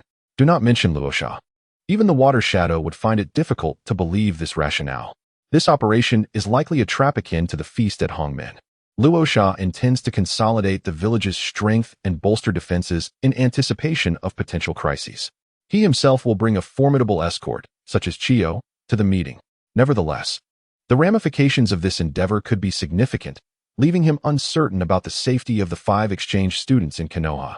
Ultimately, Luosha resolves to retrieve them and summons the Umbu to convey his message. As for the escort, whom should he choose? At that moment, Yang Feng materialized in front of the Wind Shadow's desk with a flying thunder god technique. Uncle Wind Shadow, allow me to take on the role of escort, he declared with a smile, feeling a surge of confidence in his current demeanor. Has the flying thunder god technique been mastered in Konoha? Well then, let us embark together to broaden our horizons, Luosha mused, considering the potential advantage of having Yang Feng accompany him. In the event of a significant crisis, he could use the flying thunder god to swiftly evade danger alongside Daima. Yang Feng prepared to showcase his talents during this conference, crafting a clever strategy and refining new ninjutsu techniques in the days leading up to it, intending to leave them all astonished. The exchange students and their attendants from Tsunade began to return to the Land of Wind, as safety was paramount during this sensitive period. 5 days later, Wind Shadow Luosha, accompanied by Maki and Yang Feng, set off for the Land of Iron. Initially, he had hoped to bring Grandma Chiyo along, but she had been in a foul mood lately, feigning illness to avoid going out. Luosha felt helpless. He could hardly carry her, given her esteemed status, which surpassed even that of Tsunade in Konoha. Daima, please ensure your safety, Temari called out. It was rather absurd, as the very reason for his assignment was to safeguard her. Luosha sighed, feeling that his daughter was somewhat ungrateful. Uncle Wind Shadow, I wish to request a degree of freedom in my activities. That is acceptable, but do not provoke the samurai, Luosha replied. Of course, if they do not trouble me, Yang Feng assured him. In the Rain Village, Konan began to arrange personnel mobilization. As the second in command of Akatsuki, she was not idle. The 5 great nations had been unusually quiet, and news of the upcoming 5 Kage summit had spread. Although she had not managed to uncover the key objectives of the meeting, it was evident that they were not gathering to engage in conflict. Thus, preparations for potential contingencies were prudent. Sister Konan, what should we do? It's rather dull just waiting here. I want more people to appreciate my art, Deidara lamented, lazily molding clay against the wall. Do not be impatient. Perhaps the enemy will arrive soon, Pain remarked. Naturally, he could not turn a blind eye to such matters, as he was currently seeking traces of the tailed beast Jinchuriki. The more chaotic the situation, the easier it would be to uncover the secrets of the Jinchuriki. He had found information regarding 5 of the tailed beasts: 1 tail, 2 tails, 4 tails, 5 tails, and 7 tails, held by these nations. Should they capture a few of the tailed beasts now? Pain of the Deva Path pondered. Unfortunately, they had initially planned to execute their strategy for the tailed beasts several years later, coinciding with the revival of the 3 tails. However, the current situation has taken an unexpected turn. No one in the Village of Rain anticipated that the Land of Lightning would convene a 5 Kage summit, seemingly due to their actions. Time waits for no one. Itachi, Kisame, you are tasked with retrieving the 4 tails. Haiden, Kakazu, you shall recover the 2 tails and the 7 tails. Deidara, Sasori, your mission is to go to Tsunade and reclaim the 1 tail. As for the 5 tails, I shall personally handle it. Konan, you will remain in the village to stabilize the situation. Now, everyone is to take action. Except for Konan, the rest of the group set forth. The Kazekage and Yang Feng's entourage also arrived at the border, pausing momentarily. 2 S ranks? Yang Feng turned to glance in the direction of Tsunade. Due to the proximity of the village of Rain to Tsunade, Deidara and Sasori arrived first. Hey, brother Sasori, can your puppet's curse mark still respond? It hasn't deteriorated over the years, has it? Rest assured, my ninjutsu is far more reliable than yours. Sasori cast the curse mark several kilometers away from the village. Captain Yura, our sensory ninja has detected 2 individuals approaching from afar. However, there has been no recent notification of their return to the village. Should we remain vigilant? Oh, well. Yura's expression shifted slightly. You need not be on guard any longer. He then turned and hurled a kunai at the speaking ninja. What is happening? The pierced ninja's eyes widened in astonishment, the panic gradually fading. Yang Feng deftly intercepted with his own kunai. Really, it's fortunate we arrived in time. Hey, you lot. Alert the defenses. Your captain has been compromised by the enemy. Yes, Lord Daimaru. All units, on alert. Yang Feng holds significant prestige in Tsunade, and his face is highly recognizable. Upon hearing Yang Feng's voice, and being the target of the attack, the ninja shouted without reservation, Lord Daimaru has arrived. We are under attack. At the border, the 4th Kazakage, Raza, stared in silence at the recently vanished figure alongside the others. Am I not to maintain my dignity? Sasori mused internally, though he maintained a calm exterior. Of course, he was not truly at ease, and Deidara could not perceive it, as a puppet shell obscured his view. Deidara, my puppet technique has been unraveled by the Tsunade ninja. The opponent is formidable. It seems, Brother Sasori, your art is not as impressive as you claim. Nevertheless, we must have already entered their sensory range. Perhaps we have been discovered. Deidara calmly surveyed the front, his mouth working on molding clay. Finally, we can engage in a grand endeavor. I feel as though I'm becoming rusty. He expelled a well-formed piece of clay from his mouth, shaping it into a large clay bird. Yang Feng calmly ended Yura's life, studying the map's layout. Exiting the village, he gazed ahead. Hey, you there? Keep an eye on the gate.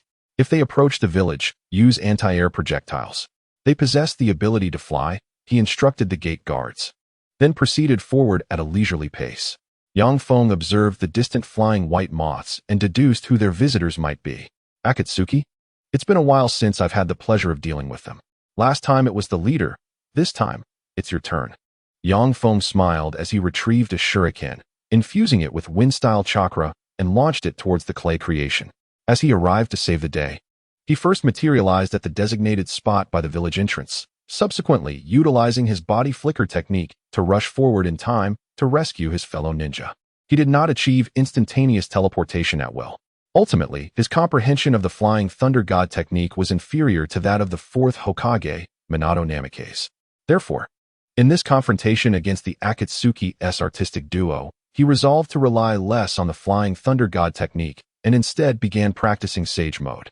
Regrettably, mastering this flawless sage technique was significantly more challenging than the training methods from Miyaboka Mountain, demanding exceptional control over chakra. He needed more time to fully grasp it. So he opted for the ordinary sage art from Miyaboka Mountain for the time being.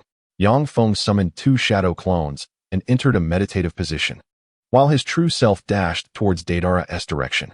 Hey, Brother Scorpion, there's a little brat charging at us. Deidara, equipped with a combat power detector, easily spotted Yang Feng's figure. I'll handle this guy, Scorpion thought, drawing upon his vast experience, naturally dismissing the notion that this child was an ordinary foe. After all, he himself concealed his true appearance. A high-speed shuriken suddenly flew toward them, severing Scorpion's head before either could react. What is this? Deidara exclaimed, astonished to witness such a swift shuriken. Did it actually decapitate his elder brother? Damn it, how dare you ambush me? If it were my true form exposed, I wouldn't have evaded it. Scorpion's true self broke free from the puppet shell and emerged. Brother Scorpion isn't so short after all? How did he manage to fit in such a small space? Deidara stifled a laugh, covering his mouth. Meanwhile, Yang Feng began to gather chakra for his Rasengan from a distance. The shuriken infused with wind chakra was merely a hastily crafted, imprecise projectile. It might not even hit a stationary target, and now it was just casually thrown, yet unexpectedly collided with Scorpion midair. TSK, how ridiculous. How can I compete with him? Yang Feng hurled the Rasengan towards them. Though it resembled the Rasengan, the wind-release Rasengan was formidable in its own right, a creation he had refined over just a few months. Naruto required Sage Mode to unleash it due to its enhanced power and the greater control it demanded. In his normal state, merely maintaining the Rasengan was exceedingly taxing. Should he attempt to throw it, it might very well detonate. However, in Sage mode, not only did his control improve, but the Rasengan was also composed of natural chakra, allowing it to advance steadily while drawing upon the surrounding natural energy. Yang Feng possessed sufficient control, though his chakra was not as monstrous as Naruto's, hence he seldom utilized it. Regardless, Deidara and Scorpion were somewhat perplexed. This spinning orb clearly exuded tremendous power. Deidara immediately leapt from his clay bird, while Scorpion was a moment too late, losing half his body to the shuriken. Though his core remained intact, the clay bird disintegrated into dust. Infuriated, Scorpion summoned a puppet to switch bodies mid-air, while simultaneously manipulating the puppet's threads to launch hidden weapon attacks from his original body towards Yang Feng. Yang Feng chose to evade the poisoned hidden weapons. Meanwhile, Deidara conjured a clay bird in mid-air and casually unleashed a scattering of small spider bombs. It posed quite a dilemma. Yang Feng found it challenging to keep track of so many tiny explosives. Fortunately, the combat assistance system came to his aid. Bombs of clay approached from the right, while others descended from the upper left. Yang Feng deftly dodged them, swiftly maneuvering out of harm's way. The explosion of a nearby bomb erupted, but he had already evaded in the nick of time. This fellow certainly runs fast. Deidara concentrated a considerable amount of clay in his right hand while tossing small bombs with his left. Scorpion, utilizing some puppet mechanisms, landed safely and summoned the third Kazekage puppet. Humph, merely a child. Scorpion's gaze grew increasingly frosty. His appreciation for his artistic vision was exceedingly high, and his obsession was formidable. Being so easily countered filled him with rage. Utilizing the sand release, sand iron rain, the third Kazekage swung his arm, extracting a minimal amount of sand iron from the desert. What? Scorpion's face contorted in disbelief. How could he summon so little while performing his exclusive ninjutsu in this sand iron-rich terrain? What is going on? Scorpion's eyes fixed on Yang Feng, beginning to speculate whether he possessed some countering technique. Illiterate. Yang Feng scoffed. Though Scorpion did not grasp the meaning, his anger flared, and he executed a puppet technique, directing the third Kazekage to transform that scant sand iron into spikes aimed at Yang Feng. The desertification of the land had been thoroughly managed by me. Where did you think the sand iron for your tricks came from? Even if it existed, it would be buried deep underground. With a smile, Yang Feng produced his special Leaf Village explosives. He began forming hand seals for the exploding tag technique, grinning as he clutched a large bundle of specially crafted explosive tags. And Shadow Clone utilized space-time ninjutsu to charge toward Scorpion. Naturally, Scorpion attempted to block with sand iron, but the clone's Rasengan rendered all his defenses ineffective. As the clone closed in, within 10 meters of Scorpion, it hurled a specially crafted kunai, which then transformed into smoke. Scorpion casually deflected the kunai with a hidden weapon, not paying it much heed. His leader had not informed him of such overpowering ninjutsu, and thus, Scorpion fell victim. Artis. Yang Feng transmitted the string of explosive tags. The explosion sent Scorpion reeling as the kunai detonated beneath him. His newly replaced body shattered once more, though his core remained intact. Thus, the unfortunate Scorpion once again found himself in a retreat. He intended to summon 100 ninjas for destruction, only to discover, to his dismay, that they had been obliterated. The third Kazekage puppet was also left in ruins from the explosion.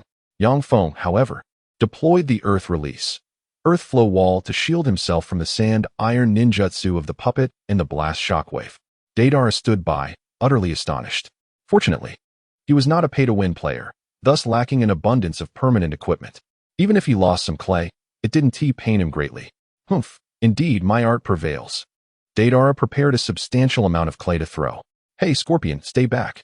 Collateral damage is not within my apologies. Deidara formed hand seals with one hand. Earth release, exploding clay C4 Karasu. The clay morphed into the shape of a winged, pointed top that flew toward Yang Feng. Is this it? Yang Feng recalled this ninjutsu, remembering how Gaara had used a considerable amount of sand to block this bomb in the original story. Thus, Deidara seized the opportunity to exhaust a significant amount of chakra. Yang Feng chuckled softly. This technique was not an instantaneous explosion, so Deidara would likely employ his earth-style jutsu to retreat to a safe distance. However, Scorpion, being a ninja with short legs, had no choice but to endure the onslaught. Yang Feng had myriad ways to escape, yet Tsunade here was rather close. He resolved to intercept this technique. In Sage mode, Yang Feng retracted one of his Sage Art Shadow clones back to its original position, subsequently summoning 3 more Shadow clones. He performed a simplified version of the 4 Red Suns formation. Deidara's eyes widened in alarm, having just switched to his backup body. He found himself unable to flee in time. There was no alternative. Utilizing the puppet technique of 100 machines, Scorpion resorted to his most potent secret technique. The last usable scroll on his body unfurled, and several iron locks emerged, embedding themselves into Scorpion's heart. Yang Feng admired Scorpion's indomitable spirit, which refused to succumb to despair. He then further reduced the size of the formation, intending to provide Scorpion with even greater motivation. One couldn't help but wonder about the secret contained within Scorpion's final scroll. Curiosity piqued, indeed. What? An intrusion? Yes, Chio was summoned by the Umbu while at home, and she promptly prepared to investigate. After all, the formally recognized personnel were said to possess formidable strength. She worried that her half-disciple, Sasori, might not withstand the pressure. It was truly unfortunate that the wind shadow had just departed. She hoped Sasori could endure a little longer. As she approached the village gate, a violent explosion erupted. Before she could cover her ears, a powerful gust swept through, rushing past her face from Tsunade's narrow gate.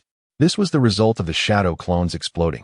All 4 detonated, leaving no trace of smoke. Yang Feng's true self remained remarkably composed, for he had just summoned his spirit beast, the ancient dragon, which soared into the sky. Indeed, this spirit beast could fly. Though its body was large, it possessed equally grand wings, allowing it to manage a semblance of flight. The simplified version of the 4 Red Suns formation absorbed a considerable amount of energy before succumbing to the overwhelming force of the explosion. The technique he had learned could barely be unleashed. As for its might, one could only reflect on how the 4 Hokage utilized the 4 Red Suns formation to withstand the tailed beast bomb. His own technique struggled against a mere C4. The disparities are stark. Speaking of which, how was Scorpion faring? Yang Feng no longer concerned himself with Scorpion, but instead focused on the map, noting Deidara's proximity. He sensed the flow of chakra within his body, his expression shifting slightly as he swiftly employed Chidori and Raikage, allowing lightning to course through him. Artis. Crack, crack.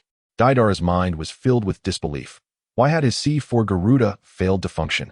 Crack, crack. Yang Feng chuckled, landing gracefully. The lightning had also coursed through the ancient dragon, which exhibited a commendable resistance to such ninjutsu. You've had your fun, now it's my turn.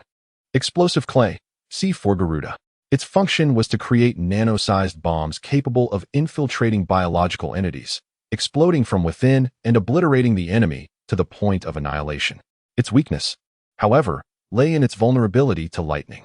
How infuriating! The weakness had been exposed. It seemed a strategic retreat was the only viable option. Having deployed 2 C4s in succession, he likely had little chakra remaining now. Yang Feng unleashed his celestial technique, the spiral shuriken, hurling it towards Deidara. He then turned his gaze to Sasori. At that moment, Sasori's puppet shell was severely damaged, with even the heart exposed, yet he was still alive. To compel me to resort to such a move, commendable indeed, young one, Sasori remarked coldly as he formed hand seals. The heart extended several puppet strings, attaching themselves to the nearby wreckage. Larger fragments were manipulated as puppets under his control. Deidara, glancing nervously at the spiraling shuriken behind him, was drenched in cold sweat. He threw a few small explosives in an attempt to intercept the shuriken, but the shuriken, forged from celestial chakra, was far more stable than ordinary ones, barely withstanding the minor explosions. Damn it! Earth-style, explosive clay clone technique. Deidara summoned one of his few remaining clay creations to form a clone, while he himself made a hasty retreat. Yang Feng possesses a map. He sees everything clearly, he thought, deciding it best to ignore the situation for the moment. Sasori, however, was incensed, feeling betrayed by his teammate. It was particularly infuriating that he had yet to even breach the village gates, being thwarted outside and receiving a beating. In truth, he had not even managed to inflict any damage on Yang Feng thus far, and he felt a sense of despair creeping in, realizing that his remaining tactics might not suffice. With a flourish, Yang Feng gathered lightning chakra in both hands, shaping it into a spear-like form of Chidori, and aimed it at Sasori. This attack was something Sasori could not defend against, forcing him to gather Raikage into a semblance of a barrier, which was promptly pierced. Oh, not the heart, Yang Feng chuckled, maintaining his distance. At that moment, Chiyo arrived, perplexed by the unfolding situation. What is going on here? She could not recognize Sasori, who had cycled through several puppet bodies but could clearly discern the use of puppet techniques. You're still alive, old lady, Sasori responded indifferently. You must be Sasori. Having joined the Akatsuki, Yang Feng explained. Chiyo intended to engage Sasori in a discussion about their past. But Yang Feng had no interest in idle chatter and chose to pursue Deidara instead. After all, Chiyo would undoubtedly be capable of handling a Sasori who had exhausted his trump cards. Chiyo, here are 2 antidotes for you, just in case of poisoning. His poison is rather insidious. Finally, safety at last.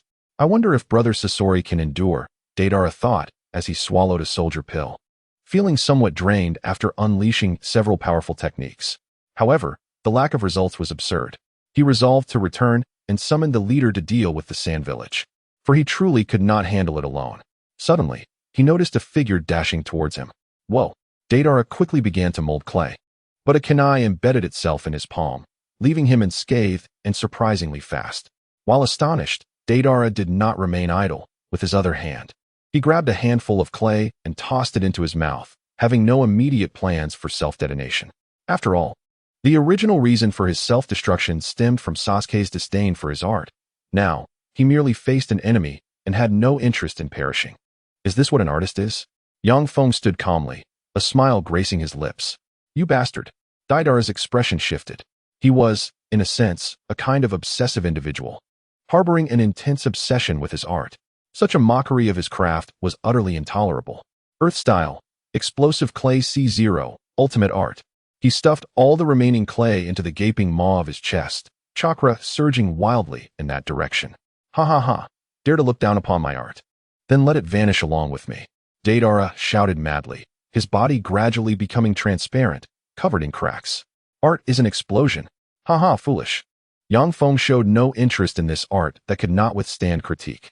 However, the distance to Tsunade was not far, and it was said that the self-detonation radius was 10 kilometers. He could not afford to ignore it. Thus, at the moment Deidara was gathering power, Yang Feng rushed forward and sliced off a piece of his flesh with a kunai. Useless. This technique cannot be interrupted. This is my strongest art. Deidara laughed maniacally, thrilled at the thought of the shock his art would bring to the world. Well then, explode it will. We shall meet soon. Yang Feng chuckled as he utilized the Flying Thunder God technique, gripping Deidara's body and transporting this living bomb to a desolate area. In the final moments of his life, Deidara was quite bewildered. A nuclear bomb? Is that all? Yang Feng observed the explosion in the distance. The shape indeed resembled a starfish. He collected Deidara's body parts and returned to the vicinity of Tsunade. Scorpion and Chiyo had just finished their nostalgic banter and were engaged in a rudimentary duel. Merely a single puppet solo. Chiyo had not used her ultimate technique, the 10-person guard, nor had Scorpion, as it had all been blown away. When Yang Feng returned, he saw the grandfather and granddaughter enjoying their battle, so he merely watched for a moment, calling upon some ninjas from the village to prepare for the aftermath. After Scorpion and Chiyo had exchanged blows for a while, Yang Feng felt it was time to intervene. He stepped forward and, with a Chidori spear, pierced Scorpion's heart. Scorpion lamented his unjust demise, primarily due to his puppets being sabotaged by his allies. Yang Feng then proceeded to gather the fragments of Scorpion's heart. Chiyo, deeply attached to her grandson, felt an immense sorrow at this moment. As the one responsible for her grandson's death, Yang Feng naturally refrained from showing his face, instead opting to discreetly depart. After assisting in the cleanup, he left, as he still needed to attend the 5 Kage summit. As long as pain did not come to Tsunade, everything was manageable. Of course, on his way back to the team, he casually set up a mysterious technique. I wonder if anyone will cause trouble this time. I am eager to test my abilities. I am Shikaku, a tailed beast of nuclear goodness. Today marks the nth day I have been treated as a tool beast. My current Jinchuriki seems rather naive, no matter how I intimidate him. He believes I am merely playing with him. Haha, as the foremost tailed beast, how could I possibly condescend to associate with humans? Yet today, I sense something unusual. There seems to be a powerful chakra explosion outside. I feel as if even my true form could be severely damaged. This is a rather ominous feeling. In any case, it quieted down afterward. I overheard this child's grandmother mention that a group called Akatsuki was causing a ruckus with the intent of capturing us tailed beasts. How infuriating. If I weren't sealed, they would not have the chance to protect me. Humph. Yet these humans who work for me should at least offer a modicum of protection. It is their obligation. Shikaku, I have learned the Earth-style wall. Hee. Gaara exclaimed happily. Well, it's passable. It's merely a technique of this level. However, keep striving for improvement. I feigned enthusiasm. Recently, this little rascal has become increasingly articulate, likely due to that peculiar human creature. After all, he is constantly attending his lessons. He can only deceive children, at best. I, the one-tailed Shikaku, have long seen through it all. Seeing the nine tails in Konoha, disheveled just like me, inexplicably lifted my spirits. Today, I, Shikaku, find myself with nothing to do. Meow. Oh, pardon me. I am a tanuki, not a cat. Upon returning, Feng explained the situation to the Wind Shadow, Raza, who pondered the motives behind Akatsuki's actions as they traveled. Speaking of which, how could you manage to defeat a member of Akatsuki? Their primary members possess strength comparable to elite jonin, at the very least. It is indeed thanks to the Flying Thunder God technique I learned in Konoha that I was able to hold my own against them. We shall resolve this issue together once Granny Chio arrives, Feng modestly replied.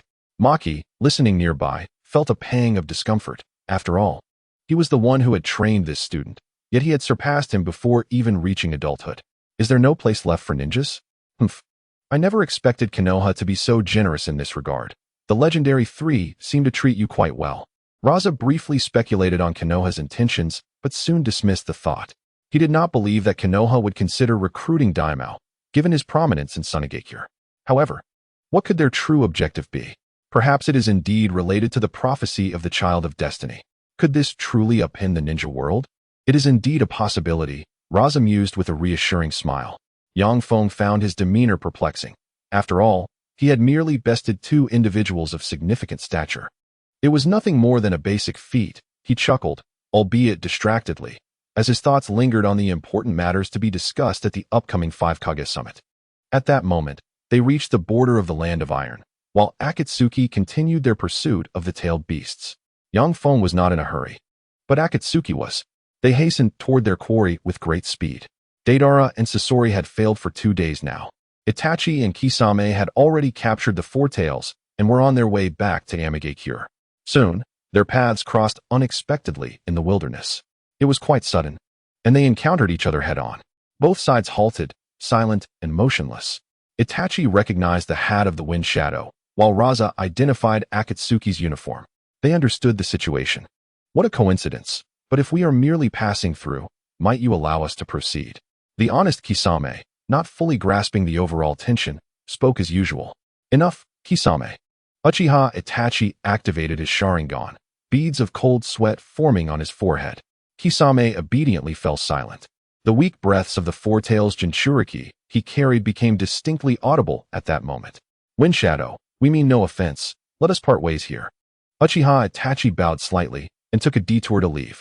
Wind Shadow Raza sighed in relief. Dealing with Akatsuki's troublesome predicament would depend on the outcomes of the upcoming discussions. He was not yet prepared to take the initiative and become the target. However, as Wind Shadow, allowing 2 rogue ninjas to pass would severely tarnish his image. Meanwhile, Feng remained fixated on the top of Uchiha Itachi's head, where a red exclamation mark appeared. He discovered an S-rank search mission, the Man of Tsukuyami. Completing the mission would involve experiencing Tsukuyami once. The reward would be the invalidation of Jinjutsu below the level of Tsukuyami, with no penalties for failure. Feng's lips twitched as memories of the once leader of Team 7, Kakashi Hitaki, flooded his mind, a recollection of a time in the Umbu when he had uttered the phrase, "Take good care of yourself." This was followed by the harrowing tale of being stabbed for 3 days and nights. Yet, the allure of rewards was undeniably tempting. Why did he now stir up trouble, while the principal members of Akatsuki acted with such aggression? Was it not because they were all incapable of performing advanced Jinjutsu? If he were to encounter Uchiha Itachi, or even the Masked Man, he would not dare to engage, instead summoning assistance. His ability to resist Jinjutsu was merely on par with that of an average jonin, far from enough to withstand high-level techniques. The enigmatic Masked Man possessed the ocular power to control the 9 tails, and Itachi was even more formidable. Mere illusion techniques sufficed, without the need for Tsukuyomi. Resolute, Yang Feng shouted halt, and charged forward. Kisame retreated, as he was, after all, accompanied by a Jinchuriki, making combat inconvenient. Itachi activated his Sharingan, observing Yang Feng. Though he could not match Yang Feng's speed, his sight was keen. With a swift motion, Yang Feng thrust forth a Rasengan. Fire release, Phoenix Fire technique. Itachi formed 4 seals in an instant, unleashing a torrent of sparks towards Yang Feng.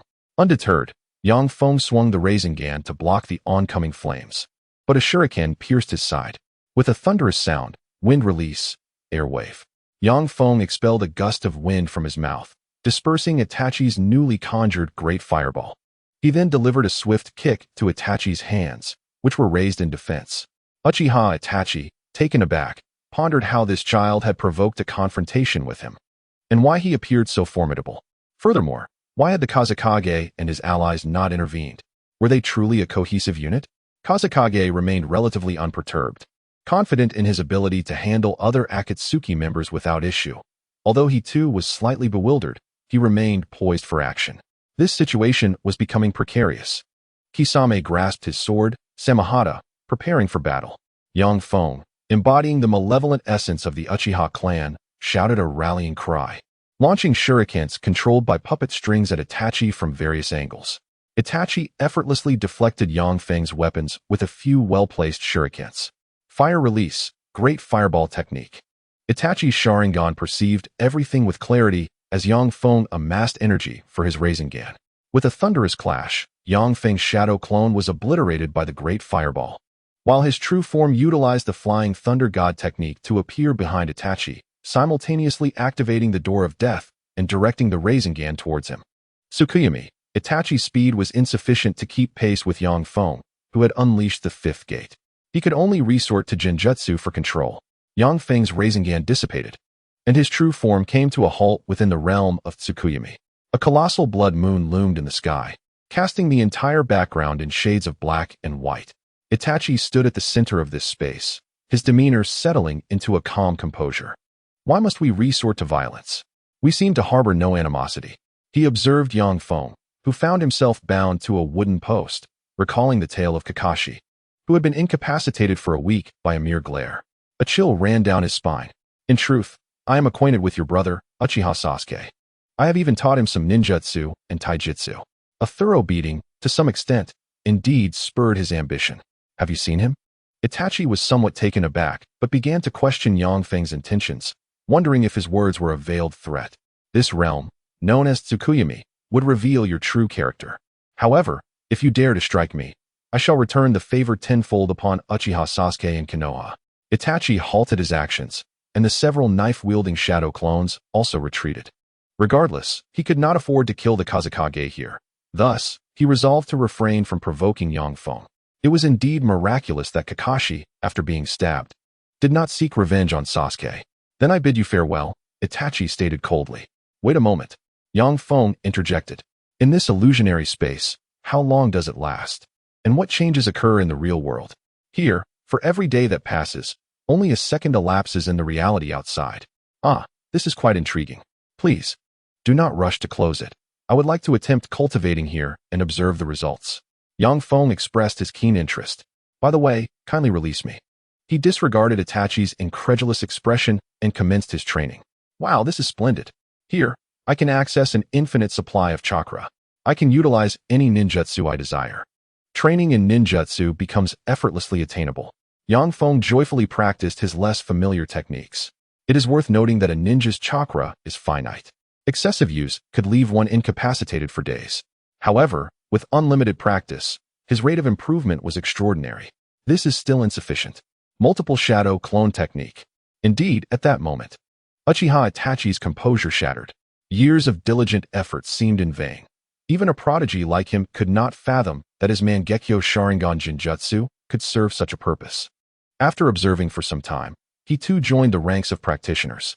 In the illusionary realm, a day passed, while merely a second elapsed in reality. Upon regaining his consciousness, Yang Feng swiftly retreated.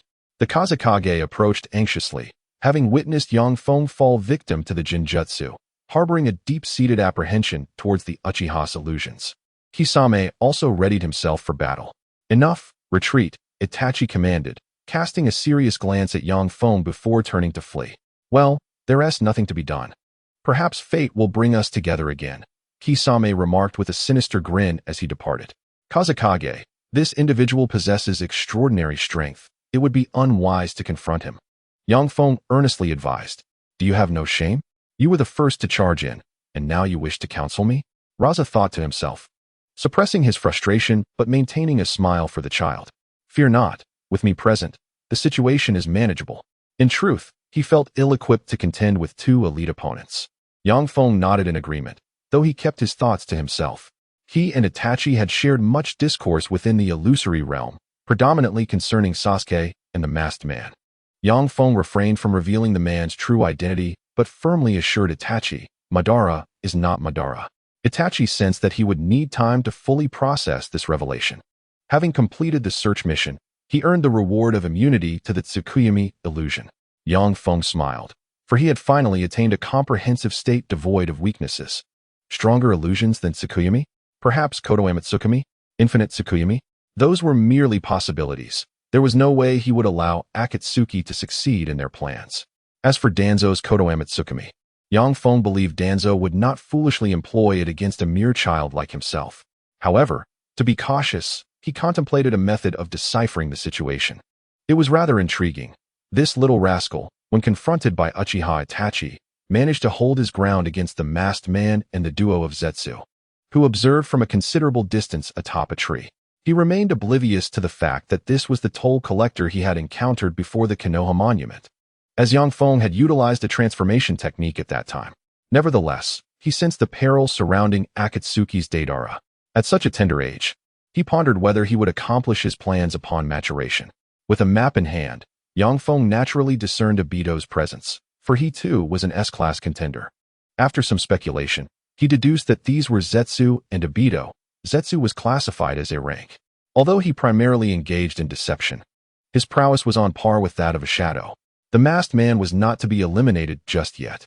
He would address that matter once his primary quest was complete. Yang Feng thought with confidence that, given his rapid advancement in strength, confronting him would soon become a trivial affair. Moreover, the flaws in that space-time ninjutsu were too numerous. Despite its potency, it lacked thorough exploration. Merely relying on his speed, he could exhaust the few minutes of Kamuyui's intangibility. Thus, the group, led by the Wind Shadow, entered the land of iron unscathed.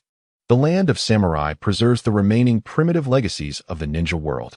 It is a nation that exists in absolute neutrality, devoid of ninjas. Their primary military force comprises samurai, each wielding a sword with exceptional skill. Yang Feng found himself quite intrigued by the samurai's techniques. In a one-on-one confrontation, a samurai, at the same rank, could theoretically surpass a ninja in strength. Yet, the ninjutsu employed by ninjas can be rather overwhelming, capable of affecting multiple foes at once. Yang Feng intended to explore this land for unique specialties, perhaps acquiring a fine blade to wield.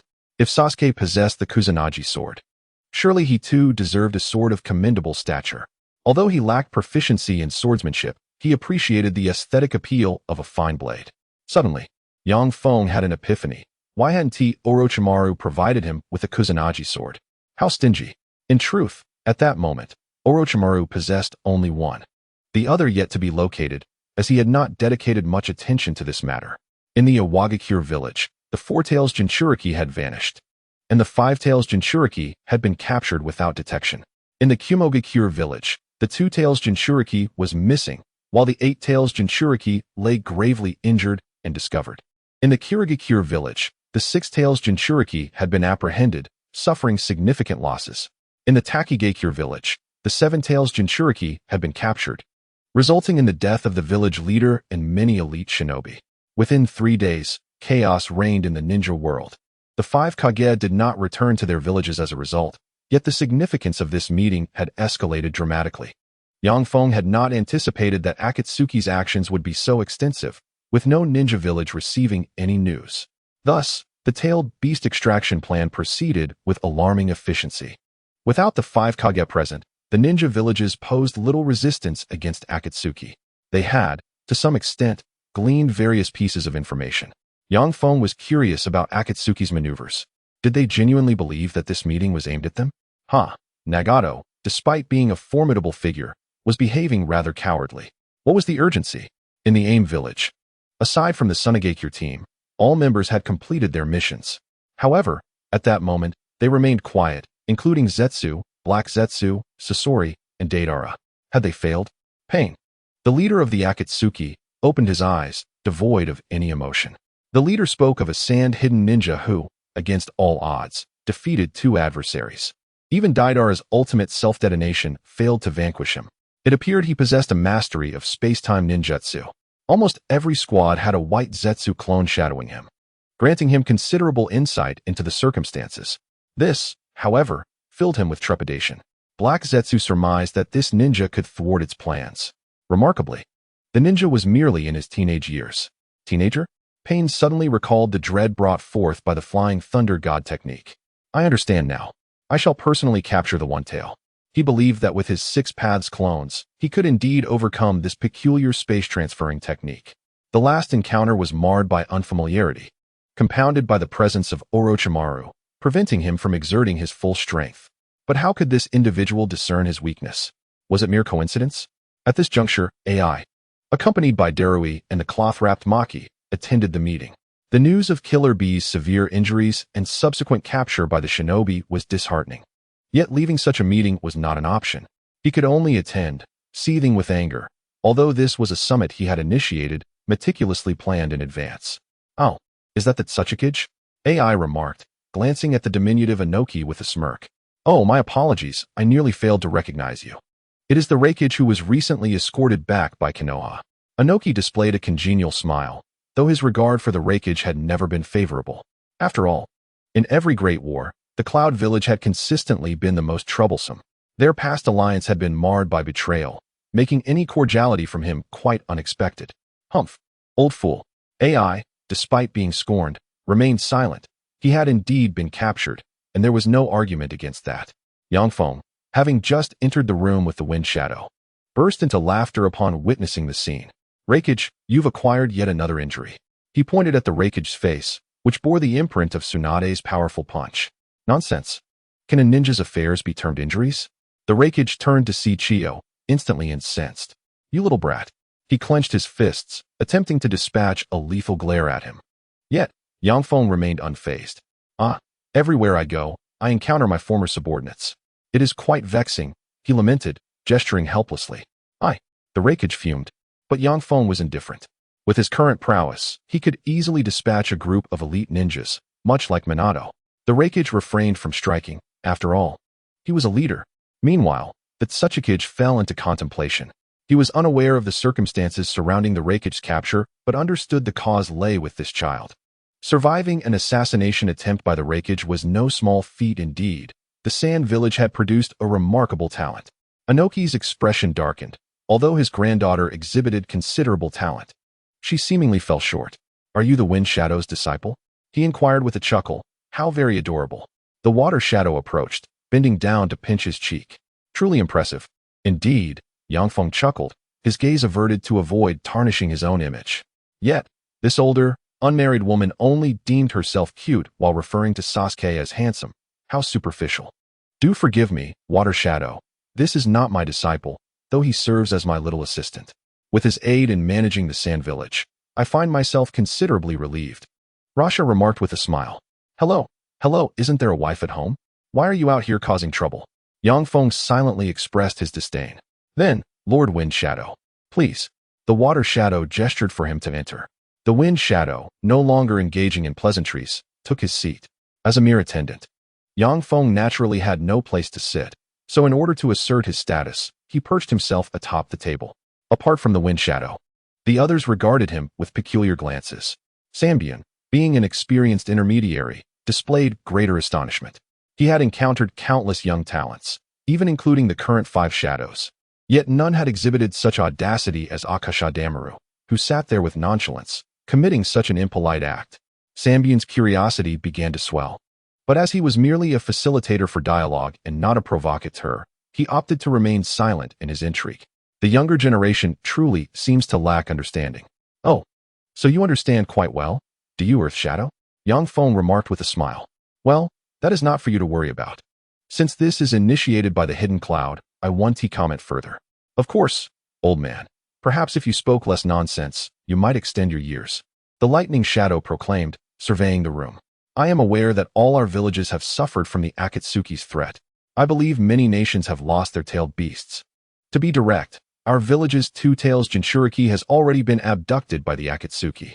Therefore, I believe the issue of the Akatsuki can no longer be ignored. We must unite to eradicate this organization. May I ask why our sand village has not lost any tailed beasts?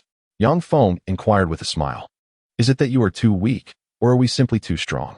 At this, the lightning shadow felt a twinge of irritation. Was this child here merely to stir trouble? Ahem, if I may speak frankly, the defenses of your various ninja villages are no better than paper, which is why the few ninjas from the Akatsuki have been able to wreak such havoc upon you. The Akatsuki is merely a fledgling organization from a small nation, and yet it has turned your worlds upside down. I must say, your levels are exceedingly weak. If I recall correctly, many of the members are renegades from your villages, aren't they? Previously, when the Akatsuki came to our sand village, one of their members, Akasha, defeated our third wine shadow with a sneak attack and poison. I have zero tolerance for such matters. I dispatched him in a single strike. You simply do not measure up.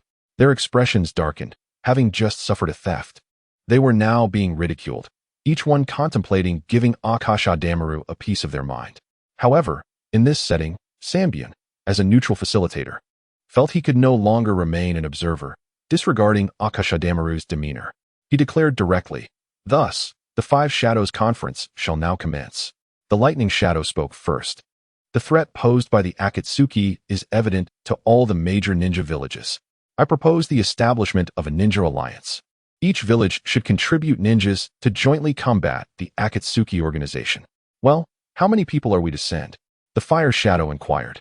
Who shall lead the alliance? Hehe. To eradicate this organization, I believe it necessitates substantial contributions from each village. As for the leader, I shall nominate myself. AI calmed his mind, observing the reactions of the others. Well, we from the Sand Village find this unsuitable. After all, your village has suffered the most at the hands of Akatsuki, and it seems that the strength of the Raikage is somewhat lacking. Yang Feng remained silent. It was the Wind Shadow who spoke. Moreover, the incident of you personally assassinating our village not long ago cannot simply be forgotten, can it? Has this not been resolved already? Ah, a resolution between you and Konoha? I beg your pardon, but I never claimed such a thing. The affairs of our village have no bearing on Konoha. You should first prepare for the matter of compensation. Otherwise, who knows what actions we might take. The Wind Shadow's attitude was resolute. On one hand, it was Yang Feng's implicit suggestion, and on the other, it was the advancing strength of Tsunade. Various innovations and reforms had breathed renewed vitality into this hidden village amidst the sands. Resources were gradually becoming abundant, and the quality of the ninja was on a steady rise. This is the capital of Tsunade. Enough. What is paramount now is to address Akatsuki. Hey, Mizukage, Tsuchikage, Hokage. You must understand the significance of this meeting. We have a few days to deliberate on this matter. Why not first discuss your minor conflicts amongst yourselves? The Tsuchikage, Anoki, chuckled, eagerly anticipating the unfolding drama. Mizukage Terumi may remain silent. She saw no need to engage in such grave diplomatic discrepancies. As for the Hokage, it goes without saying. To be frank, regarding the tailed beasts, they merely serve as instruments of balance. Apart from Kumogakure, they have not even yielded results in warfare. Observing that other hidden villages had also lost their tailed beasts, he felt little concern. The issue between Tsunade and Konoha could be addressed later. How infuriating. Do not take us for fools, Wind Shadow. Oh, we are the ones who have been wronged, and yet we lack even the grounds to demand compensation?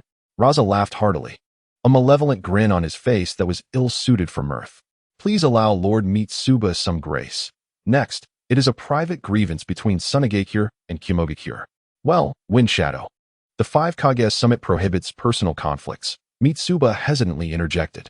They merely wish to avoid battles on their own territory. This is not a private duel. It is a moment to defend the dignity of our ninja village. With Raikage's audacity, if we do not take action, would we not appear diminished? Furthermore, I shall not engage directly. Let my guard, Akatsuki Damaru, teach him a lesson. Mitsuba sensed a discordant atmosphere and chose silence. Yang Feng then stood from the table, a smile gracing his lips. Raikage, do you recall a few days ago when you were even more arrogant than you are now, only to be subdued by me? Now you wish to instigate trouble at this 5 Kage summit. I care not for your schemes. Regardless, if you offer compensation now, I shall spare you further suffering. Should you resist stubbornly, I shall leave you gravely injured. If my guard intervenes, it will be a swift end for you. You little brat. AI was furious. Darui drew his weapon, suggesting that given the Raikage's noble status, he should duel him instead. Huh, at your age, do you not feel shame in making such a proposal? Is not the Raikage seemingly older? All present thought, this is a conference room. We might as well step outside. Darui had not finished speaking when Yang Feng charged forward. Kanai pressed to his neck. No need. You are not worthy. Bring forth the Raikage instead. AI originally intended to salvage the reputation of Yuin village during this meeting, while simultaneously forging an alliance with the Wagakure and Kirigakure. However, he found himself lacking respect from all parties, being a defeated commander. He had hoped to use the pretext of combating Akatsuki, only to inadvertently provoke them into displaying their might. Thus, AI was compelled to engage in battle on the snow-covered ground. The other 3 Kage were somewhat incredulous that a mere child could possibly defeat the Raikage, yet the Raikage's guards were swiftly subdued. They struggled to keep pace with the speed of Chisasa Demaru, and it seemed this child might genuinely pose a challenge to the Raikage, albeit with great difficulty. The mood of the Hokage was particularly dismal. Their village's forbidden technique, the Flying Thunder God technique, was being wielded effortlessly by an outsider, and a child at that. He presumed that would be the extent of it, but even without using the Flying Thunder God, the child was still extraordinarily formidable.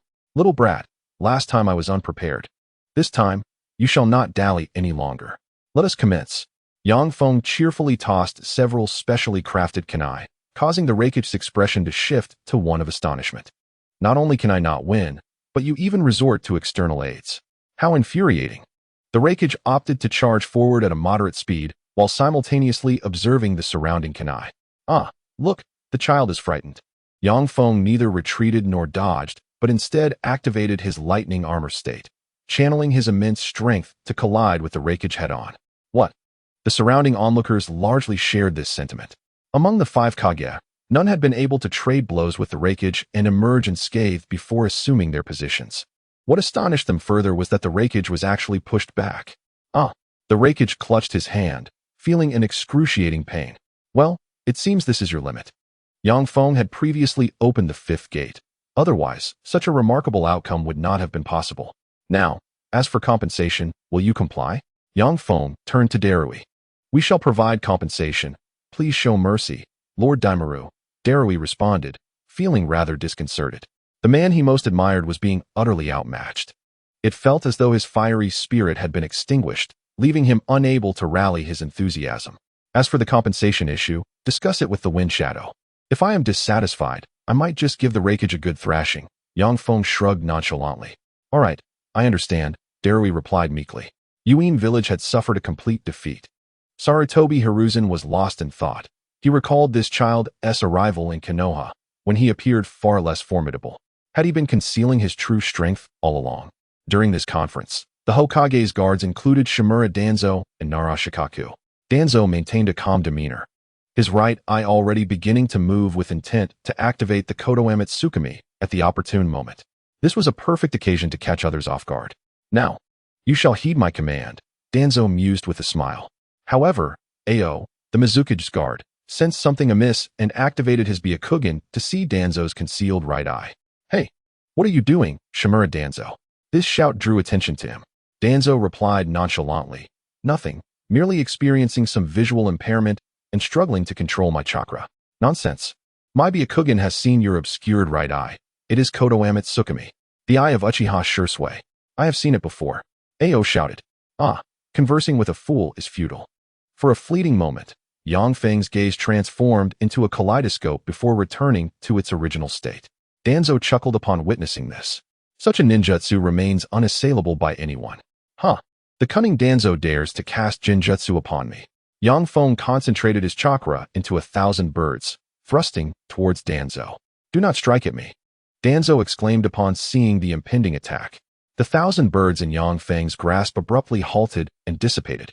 This command is indeed quite effective. Kodo Amatsukami can alter one's thoughts. If Danzo were to issue a directive loyal to Konoha, it is conceivable that Yang Feng might lack the consciousness to resist. His thoughts would align completely with Konoha's interests. However, this forceful control command appears rather juvenile to Yang Feng. Yet, he remained unfazed. Upon perceiving Danzo at the Five Kage summit, he had already devised a plan. Shadow Clone Technique, Release. Nevertheless, Yang Feng did not disperse. How intriguing that such a formidable jinjutsu could even leave the clones unrestrained. Yang Feng's true form arrived via Flying Thunder God, coalescing a Rasengan to strike the Shadow Clone. The clone, unbound by Danzo's command, was instantly scattered into mist. How is this possible? At this moment, Shimura Danzo wore a look of disbelief. This Shadow Clone technique had thoroughly outclassed the Raikage and others, who were completely oblivious to the clone's advantage. Everyone in the arena shared this sentiment, including the Wind Shadow. In truth, when Yang Feng engaged the Raikage, it was his true form, augmented by a combat assistance system that allowed him to predict Danzo's Kodo Amatsukami timing. Swiftly utilizing the Flying Thunder God technique to swap the positions of the distant Shadow Clone and his actual self, the clones and the original were nearly indistinguishable, thus remaining unnoticed by the audience. Yang Feng seized this opportunity to boast, chuckling to himself, "Surely, no one will expose me, right? No one at all. Ah, Lord Hokage. I trust you won't mind if I eliminate this scoundrel who blatantly disregards the fundamental courtesies of diplomacy." Yang Feng did not await a response before launching his attack. Matters concerning Danzo required no reasoning, for all rationale had already been articulated by him. Danzo was marked by a specially crafted kunai, leaving him defenseless as he was ruthlessly pummeled into a state of disarray, his bandages torn apart, revealing the kaleidoscope and a single Sharingan. The Great Spiral Rasen, a relentless barrage of Rasengans, was unleashed upon Danzo, inflicting unspeakable torment. The Hokage observed in silence, daunted by the machinations at play. Unable to assist against a foe of such caliber, Danzo activated Izanagi, attempting to flee. Unbeknownst to him, the remaining Sharingan he had used for Izanagi were pierced by Yang Feng's strikes. Yang Feng merely watched as Danzo scurried away for a time, silently counting in his mind. The Sharingan of Shursui remained potent. He pondered whether to acquire an enhancement.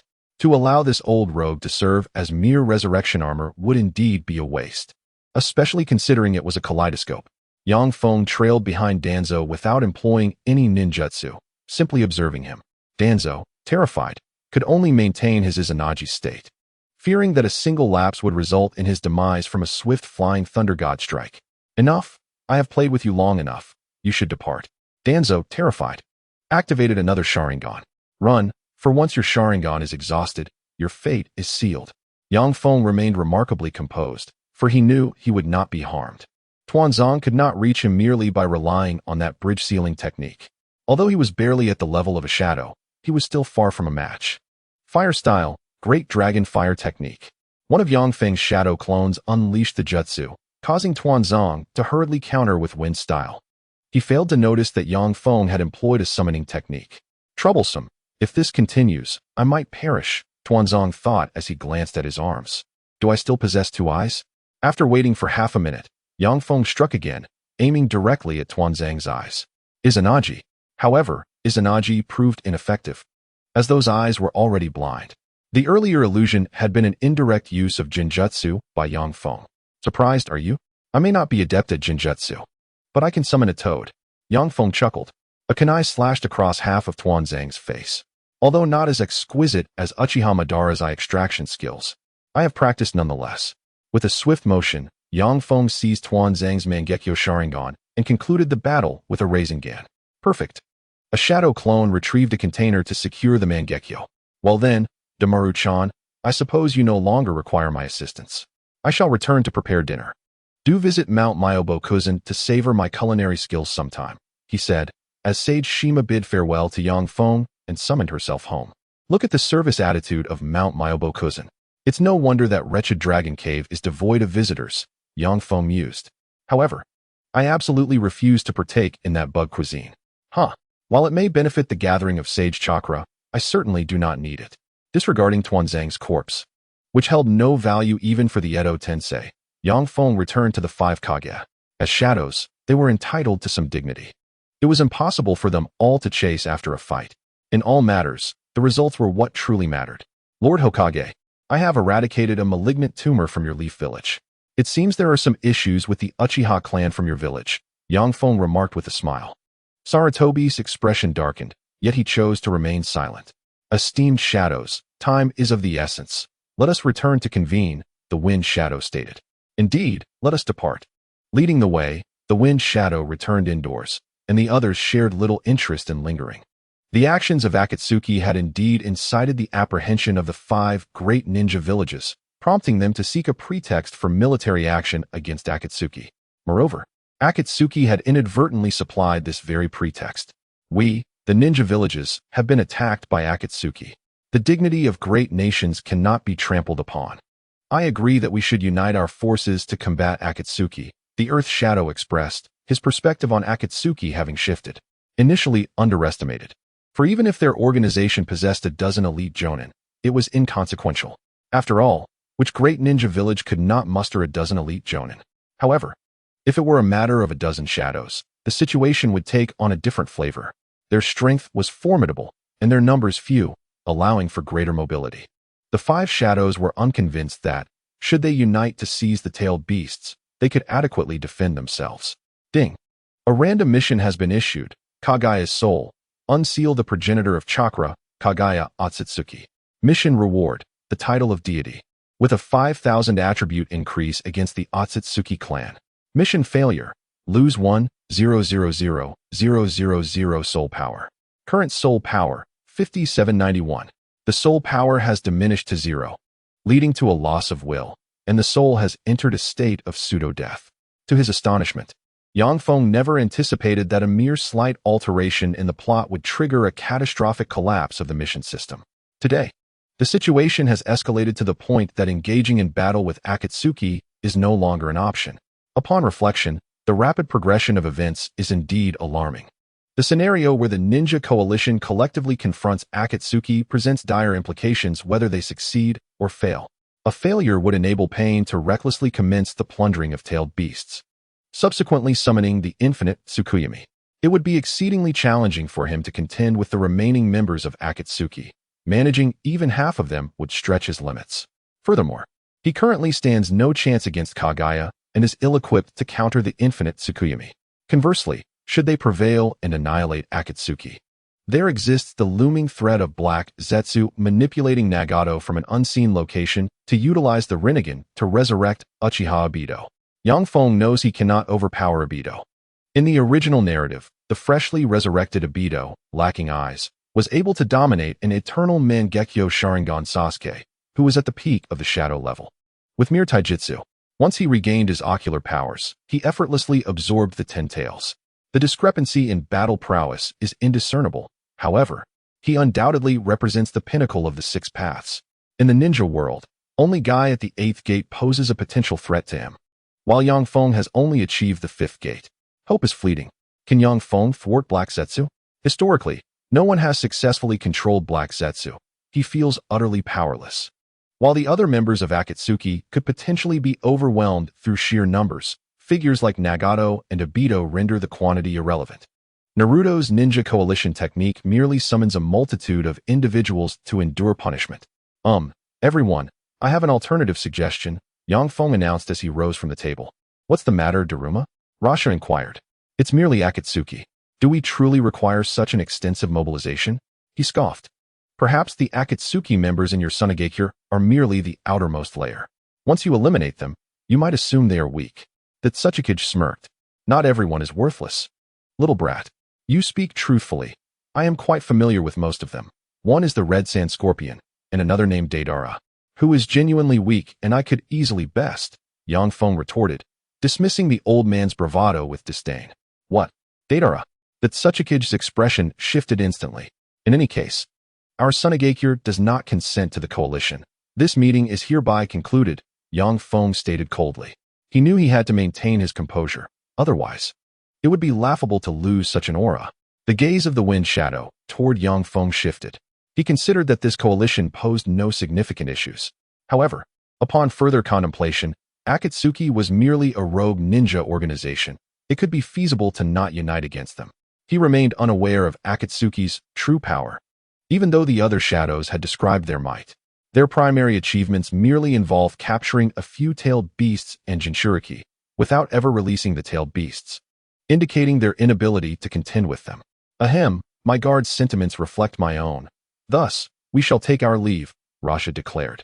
The other 4 shadows remained, intrigued by the Wind Shadow's conduct, yet recognizing that essential discussions must continue. They prepared to form their own alliance. Raza was profoundly displeased with Yang Feng's actions, particularly his decision-making on behalf of the Wind Shadow. Uncle Wind Shadow, I was wrong, Yang Feng expressed as he began his journey home, offering his apology. Well, it is indeed your fault. However, considering you have demonstrated the spirit of Tsunade, I shall waive your punishment this time. Do take heed in the future. The Wind Shadow replied, maintaining the facade of authority, as he had no intention of penalizing Yang Feng. Chio, the esteemed elder, saw in Daimao the most suitable successor to his position, possessing a blend of reputation, strength, and capability. He was already preparing to cultivate Daimao's governance skills, though currently, his greatest flaw was a tendency toward excessive independence. Uncle Wind Shadow, I have an idea, Yang Feng said with a mischievous grin. The contingent from Tsunade returned safely to their village, and Yang Feng set to work on his plans for the land of Shinobi, which constituted the next phase of his principal mission. This endeavor required meticulous execution, yet time was of the essence. It seemed prudent to visit the Akatsuki first, a venture that indeed promised to be perilous. The Wind Shadow was responsible for the affairs of Tsunade, beginning with the separation from the Land of Wind. Historically impoverished, Tsunade had relied on financial support from the Land of Wind, but recently, the latter had severed aid upon noticing the former's newfound prosperity. However, Tsunade had evolved to a point of self-sufficiency, and Raza was resolute in not remaining subordinate to the Land of Wind, akin to an auxiliary organization. Yang Feng was hastening towards the village hidden in rain, apprehensive of unforeseen complications should he delay. Conan's expression was grim. Enough of your prattle, Yang Feng interrupted. I am not interested in a confrontation with you at this moment. I have serious matters to discuss with Nagato. He wielded a katana, a mere prop for appearance rather than a weapon of true quality. How do you know his name? Conan unleashed her paper jutsu. There is no alternative. Those who learn the secret must not leave alive. Wind release, gale slash. Yang Feng swiftly formed hand seals, creating a gust of wind that shattered Conan's paper jutsu. If that's the case, I shall seek him out personally, he declared, as the other members of Akatsuki emerged from within the building. Oh, this brat. I believe he is the Wind Shadow's attendant, Jubai remarked, grinning. Indeed, but what brings him here? Seeking death, perhaps? Jubai's twin, Juhei, remained silent. Yet his voice resonated as usual. Uchiha Itachi activated his Sharingan, refraining from any rash actions, while others observed intently. Pain himself was inside, sealing tailed beasts. Is that him outside? One wondered. Yet with others present, it should be manageable. Haiden hurled his scythe towards Yang Feng, who deftly evaded with a tilt of his head. Feel the wrath of the evil god. Yang Feng charged forward, delivering a powerful kick that sent Haiden sprawling. Haiden's physical prowess was formidable. He lacked ninjutsu, but possessed combat skills at least at the level of a Kage. In contrast, Yang Feng's martial abilities transcended even that. As Kakuzu sensed the situation deteriorating, he extended his tendrils to pull Haiden back, only for Yang Feng to sever them with a decisive slash. Chidori, lightning blade. He believed that wielding a blade should possess a certain sense of ritual. Only then could it truly reflect one's elegance. The water style, water flow bullet technique. Although Kakuzu was a man of integrity, he was fiercely protective of his comrades. Upon witnessing such a spectacle, he immediately offered his assistance. Dance of the paper shuriken. Conan unfurled her paper wings, launching several explosive tags towards Yang Feng. Well, in sage mode, charging complete. Yang Feng's pupils transformed into a horizontal line. Now, let us get serious. Bang, crack, boom, ding, wham. Silence enveloped the outside. I shall investigate. The new animal path stepped out of the dwelling, only to have a hand pressed firmly on his head. Members of Akatsuki, so it was this simple. After all, most of them were merely conventional combatants. Yang Feng entered the room with a smile, casually flattening the head of the animal path pane. Stop right there. I'm not here to fight you. It's just that you initiated the conflict, and I had no choice but to retaliate a tad, Yang Feng argued playfully. Such speed and strength were utterly unfathomable. How could he have enhanced himself so remarkably in such a short span? The Deva Path was taken aback. There was little to discuss with a mere puppet. I shall seek your true form. Yang Feng glanced at the map, confidently opening the concealed door behind the outer path golem. Nagato was indeed within. What do you wish to discuss? Nagato sensed that the Akatsuki members outside were unscathed, allowing himself to relax slightly. No, not just you, but also Obito. Yang Feng timely detected his presence, swinging his blade backward, striking the masked man who had teleported behind him, yet the attack passed through him. At that moment, the masked man was reaching out to seize Yang Feng. He hadn't anticipated being discovered so easily. The masked man activated his passive intangibility mode, becoming incorporeal. He could only revert to a physical form upon deactivating this ability, albeit with time constraints. Who are you? Yang Feng, though aware of his identity, feigned ignorance. Moments ago, Kaguya had slipped onto Obito's body. He was reluctant to reveal too much, still hoping for Kaguya's aid in rescuing his mother. Humph, little brat, remember my name, Uchiha Madara. Yang Feng remained unfazed, fully aware of his abilities, the tension dissipating. It seemed that to persuade him, one must first subdue him. Fire style, fireball jutsu. The masked man completed a three-hand seal in a mere second, launching the ninjutsu at Yang Feng. What on earth? How can you unleash a fireball while wearing a mask? Yang Feng expressed his stern disapproval of such conduct. He subsequently dispersed the fireball with a Rasengan. Wood style, wood spike jutsu. The masked man's palm extended a wooden spike, deflecting Yang Feng's countering blade and aiming for his throat. Sage art, frog kata. Yang Feng harnessed natural chakra, coalescing it into a punch that shattered the mask, revealing half of the masked man's grotesque face. Damn you, brat. The masked man once again activated intangibility, this time abandoning tricks and opting for a direct physical confrontation with Yang Feng. You have 5 minutes. About a minute has already elapsed. I can afford to waste time. But you cannot, Yang Feng chuckled. Is that so? We shall see. The masked man retorted confidently, having hypnotized himself into believing he could turn the tables. Jinjutsu manipulation. Obito revealed one eye, fixing his gaze upon Yang Feng. This technique had previously been employed to manipulate the Nine Tails, proving its potency within the realm of illusion. He chuckled, confident in his immunity. Yang Feng formed the Inari seal, the heavens and the earth, the array of the 4 directions. Symbols of the formation emerged upon the ground. The masked man, seeing this, attempted to evade but found himself unable. This formation possesses spatial sealing capabilities. He was clearly at a disadvantage. Well, now you know. Chidori sharp spear.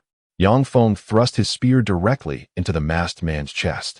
The masked man, momentarily stunned, recognized the existence of the seal within him.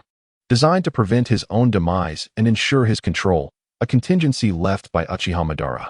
This is disastrous. Kurizetsu sensed a significant flaw in years of planning. How could he manipulate Obito to resurrect Madara now? Do not worry. I harbor no intention of killing you, Yang Feng declared, sheathing his blade and retracting Sage Mode. The masked man's wound began to heal slowly, aided by white Zetsu's cells. What is your purpose in this? The masked man's gaze turned cold. Nagato, standing nearby, merely observed. Acutely aware that he stood no chance against Yang Feng and chose to watch the unfolding drama. Well, I suppose I have a goal I must strive for. Your actions have undeniably provoked the 5 great shinobi villages. Initially, their meetings were merely ceremonial, but your brazen theft of the tailed beasts has instilled fear among them. They are now genuinely preparing to eradicate the Akatsuki organization. Yang Feng produced a scroll and executed a jutsu, applying it to the masked man with a speed he had not anticipated. What is this? Ah, Kurizetsu cried out as he was sealed away. Such minor seals were only temporary, however. Hey, seal this thing within your Mangekyo space. It is too much of a nuisance. The masked man complied, wary of this remnant of Madara and curious as to why Yang Feng chose to assist them. Now, let us discuss your naive notions. Yang Feng said with a smile as he sat upon the ground. First, Nagato. Uzumaki Nagato, your ideal is peace, is it not? After failing to inspire love, you opted to wield overwhelming power to maintain a deterrent of peace. I must say, your thoughts are quite mature. far more reliable than those who fantasize about achieving false peace through illusory means. The masked man felt as though he were under verbal assault. Yet, you have miscalculated your own abilities. To seek peace through the power of the tailed beasts aligns fundamentally with the ideology of a certain individual, Senju Hasirama. He, hailed as the god of shinobi, envisioned using the power of the tailed beasts to maintain balance, but he failed utterly. Even now, war persists. The peace he created existed only because he was alive. He was the strongest in the ninja world. Once he perished, that peace ceased to exist. Your plan, too, is bound to be ephemeral. Even if you realize your ambitions and possess all 9 tailed beasts, what peace can you achieve until the end of your life? After that, can you guarantee that the Akatsuki will have someone capable of controlling these tailed beasts, just as you do? You have grasped one truth, yet misjudged another. In the presence of the shinobi village, peace remains an elusive dream. Yet, possessing strength does not guarantee tranquility. True transformation must commence at the very roots, eradicating the problems entirely and enacting genuine reform within the system. How, then, shall this be accomplished? Nagato was stirred with excitement, finding Yang Feng's perspective seemingly more credible than his own approach. His only desire was for peace, not tyranny. Yang Feng elaborated on the concepts he had discussed with Orochimaru, refraining from repetition for fear of being accused of padding his words. Now, let us delve into the musings of an innocent youth. I shall refer to you simply as Masked Man. Your notion, I presume, is to summon the 10 tails using the 9-tailed beasts, subsequently unleashing the infinite Tsukuyomi to cast the world into a dreamlike state.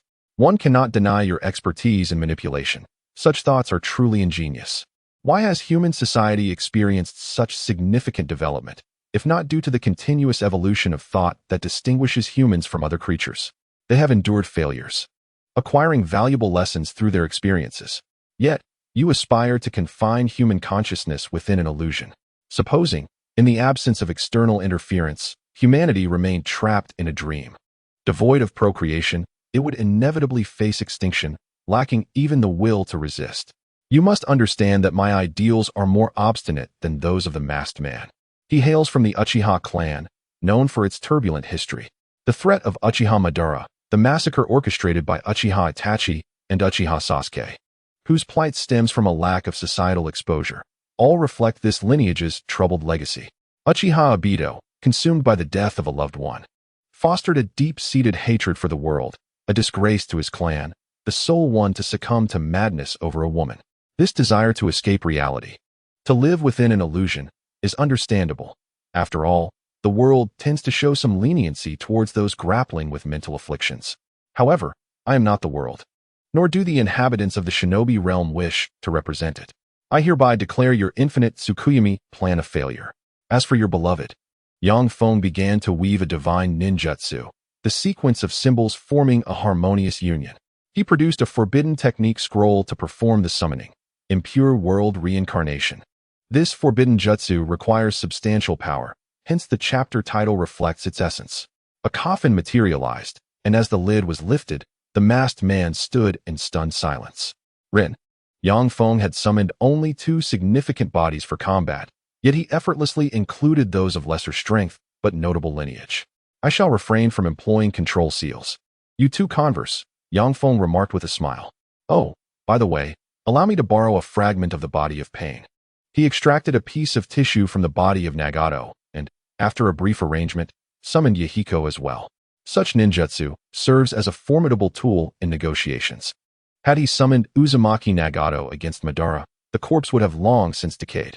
Ultimately, after Yahiko, through the power of impure world reincarnation, expressed his unwavering belief in peace. Nagato achieved enlightenment and chose to endorse Yang Feng's vision. The masked man too experienced an epiphany, spurred by the resonant call of impure world reincarnation, uttered by the resurrected Rin. Humph, men. Yang Feng scoffed disdainfully. All right, esteemed members of the Akatsuki, after my departure, you must feign that the organization has been eradicated by me. Do you understand? Truly, if that were the case, my bounty would be unattainable. No. It can still be claimed, but refrain from using the Akatsuki name. By the way, you must keep this heretical deity close at hand. Let us avoid provoking the great nations recklessly, Yang Feng remarked with a smile. Now, Uchiha Itachi has something to convey. You shall remain by Nagato's side, assisting him in the transformation of the Rain Village. It would be wise to learn from your predecessor and don a mask to avoid recognition. Fear not. I shall look after your younger brother. You must endure for at least 6 years. Once the Three Tails resurfaces, we shall capture the tailed beasts. At that time, I will provide some assistance. So why, if we already possess a method to avoid summoning the 10 tails, must we still pursue the tailed beasts? Obito expressed his confusion. Well, the 10 tails is not the crux of the matter. It is the master of the 10 tails that holds significance. Only by utterly vanquishing her can true peace be attained in the ninja world. I will elaborate on this matter in due course. The art of subjugation by the Akatsuki is merely a display of coercion. As a rare prodigy of the Uchiha clan, his Mangekyo Sharingan abilities surpass even those of Uchiha Madara. However, he is rather hypocritical and not overly aged. Yang Feng believed that with proper training, he could prove as formidable as Madara. Obito and Kakashi are of similar age, likely around 30. In summary, the issues surrounding the Akatsuki have been resolved, and the other ninja villages no longer have grounds to form a coalition. However, the level of apprehension towards Tsunade will significantly escalate.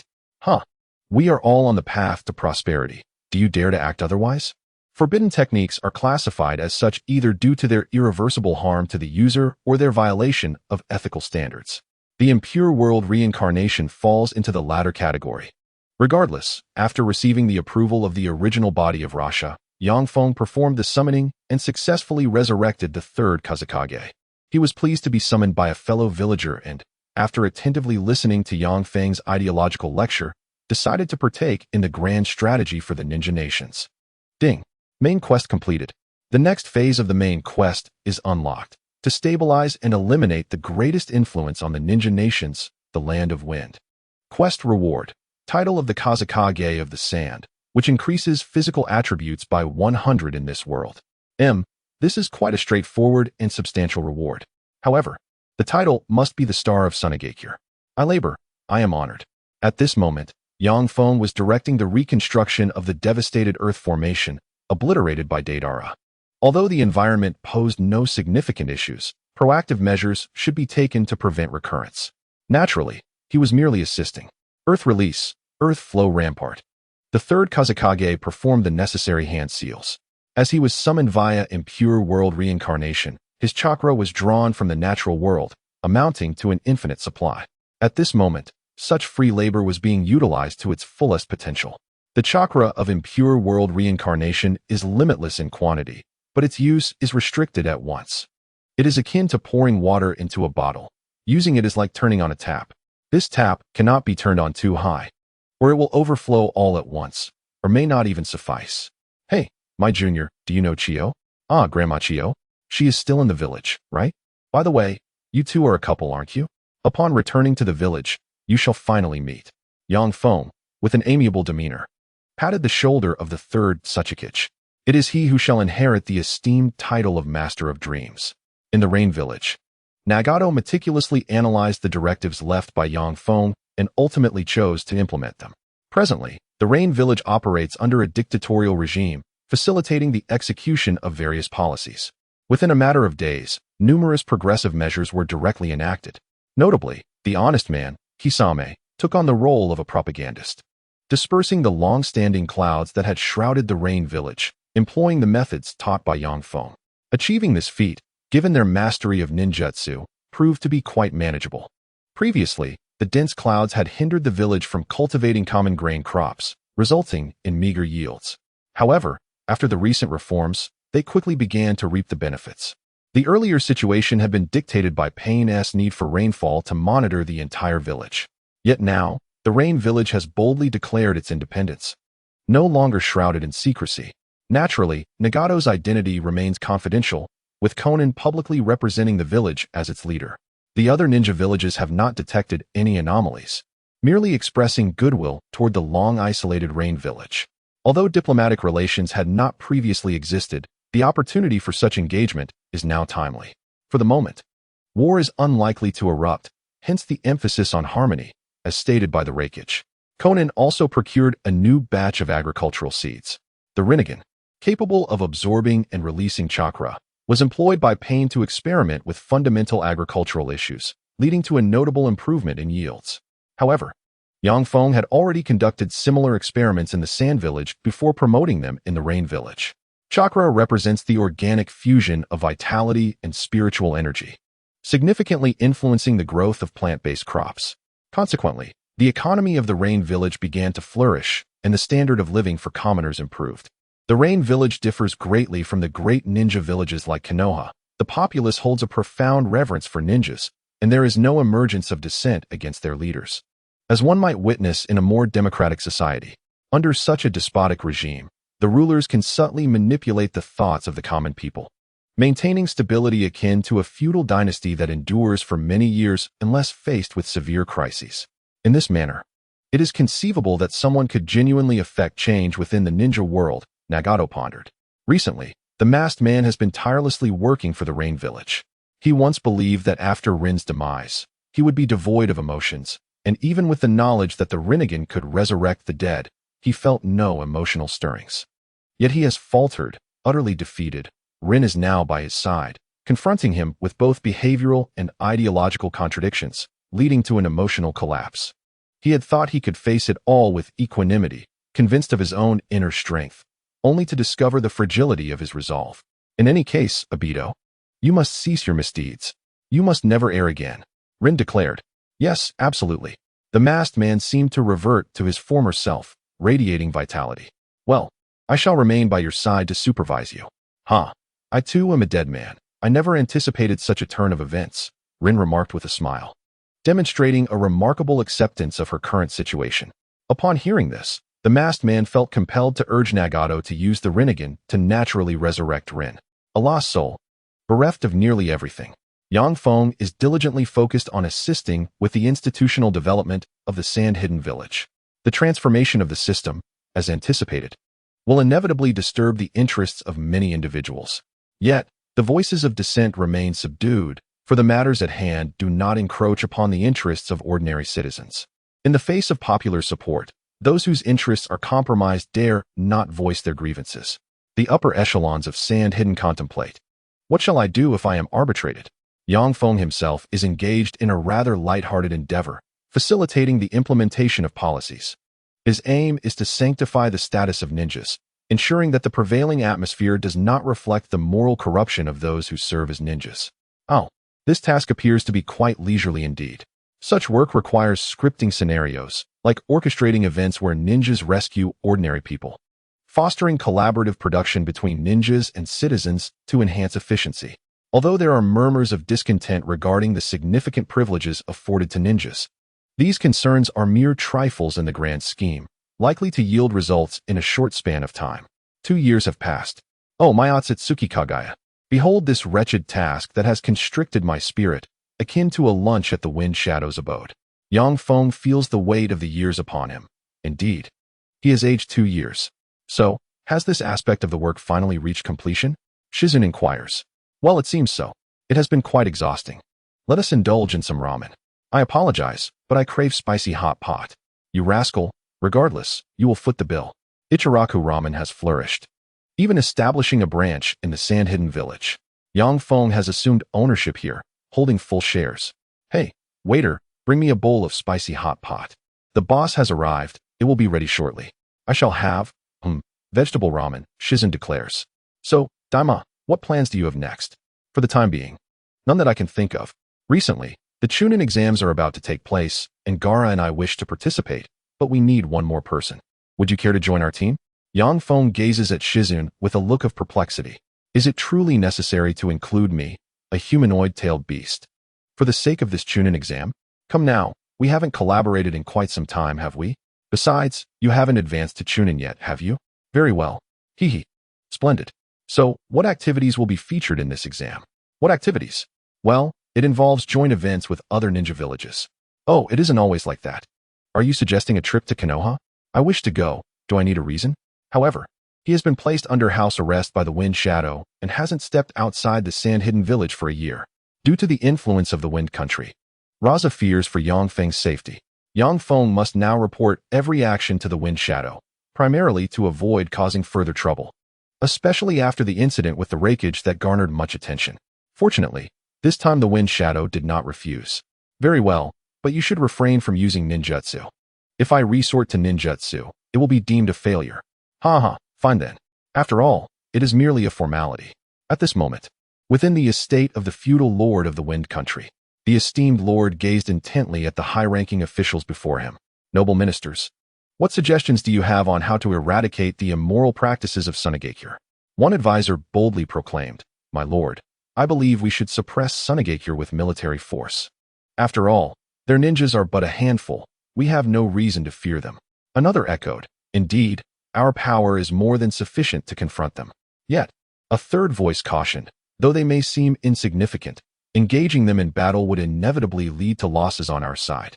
What if other great nations seize the opportunity to take advantage of our weakened state? At that moment, the ministers fell silent. Have you not considered my thoughts on this matter? They have developed for years while you remain mired in this futile chatter or in silence. What purpose do you serve? The Lord, despite his shortcomings in other areas, possessed a keen political acumen. He recognized the strengths of Tsunade, currently led by the Wind Shadow, who had assembled elite ninjas as council members, thereby enhancing their political efficiency far beyond what could be achieved through mere proclamations. Although the Land of Wind has the harshest environment on the continent, Tsunade had undergone significant transformation.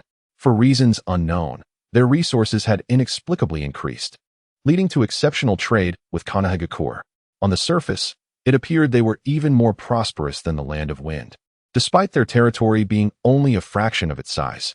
Fortunately, I have recently devised strategies to counter their rebellious behavior. The Lord chuckled, his earlier trepidation dissipating.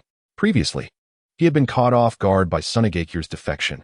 However, he now recognized that there was no longer a need to sustain an unproductive village. Observing their newfound wealth, he began to reconsider his approach. Meanwhile, Feng savored his three-colored dumplings, relishing this rare moment of leisure after enduring a year of rigorous political training mandated by the Wind Shadow. The Wind Shadow had designated this as a trial for Feng's succession, and he had been unable to refuse, despite his lack of interest in the role. Oh, look who it is, exclaimed Temari, arriving and spotting Feng seated on a bench by the roadside. What brings you here? Nothing much, just enjoying some downtime.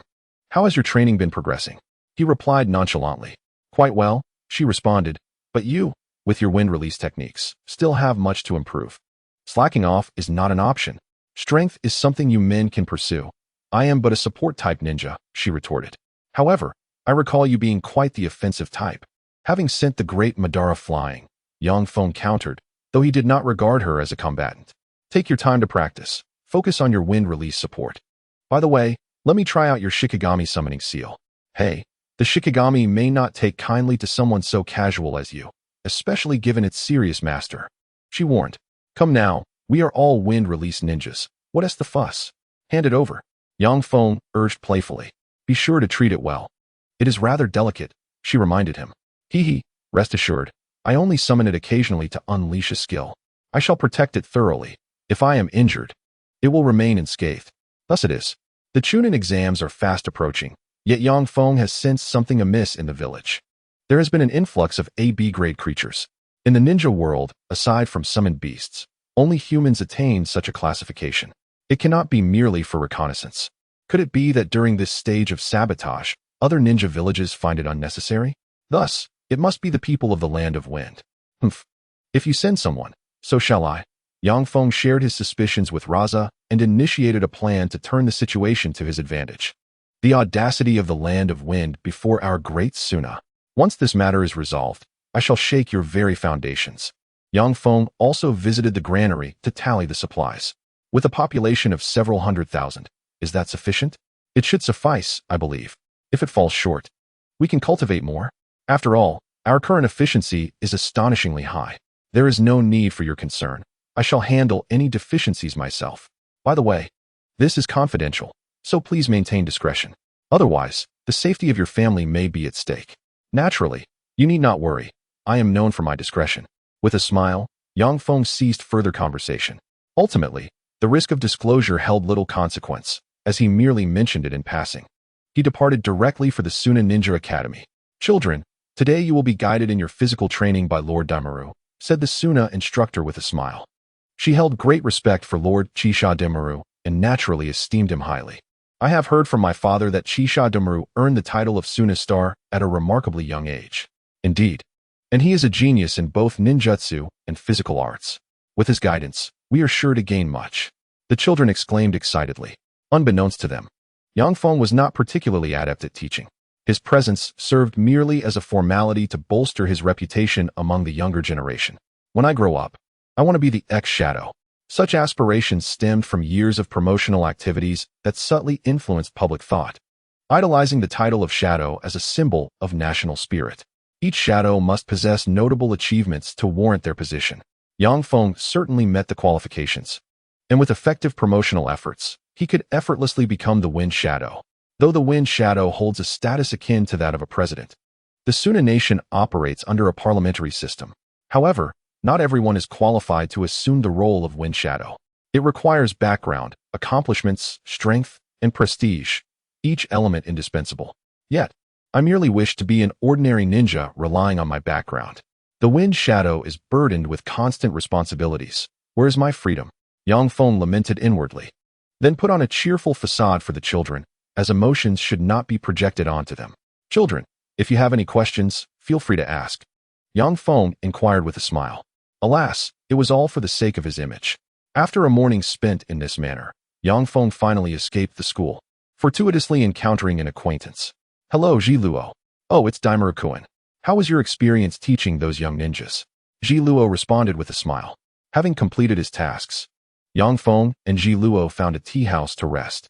Alas, do not mention it. These little rascals possess an astoundingly intricate ability to identify problems. There are indeed matters about which I am at a loss. Thus, I can only resort to the adage of speaking less and doing more, relying on the wisdom of the past. This serves as a trial for you as well. By the way, when you have the time, let us engage in some sparring regarding physical techniques. After referencing your 8 gates of Duanjia, I endeavored to enhance my 7 days breathing method, and I have discovered marked improvements. Ziluo is merely a supporting character who gained recognition through his battle with Little Li in the original work. Hence, he hails from the land of sand. Moreover, he was previously accompanied by an exchange student. However, since there was no significant impact on Yang Feng, he was overlooked. Well, Yang Feng is somewhat acquainted with him, but due to the superficial nature of his 7 days breathing method, Yang Feng opted to abandon its practice. This method truly requires a profound mastery of physical techniques, and it is also in conflict with the 8 gates of Duanjia. Many aspects intertwine. Yang Feng is only familiar with the training methods of the 8 gates. Learning the 7 days breathing method is exceedingly difficult for him, particularly since the latter pales in comparison to the former. Nevertheless, Ziluo is quite passionate about the modification techniques.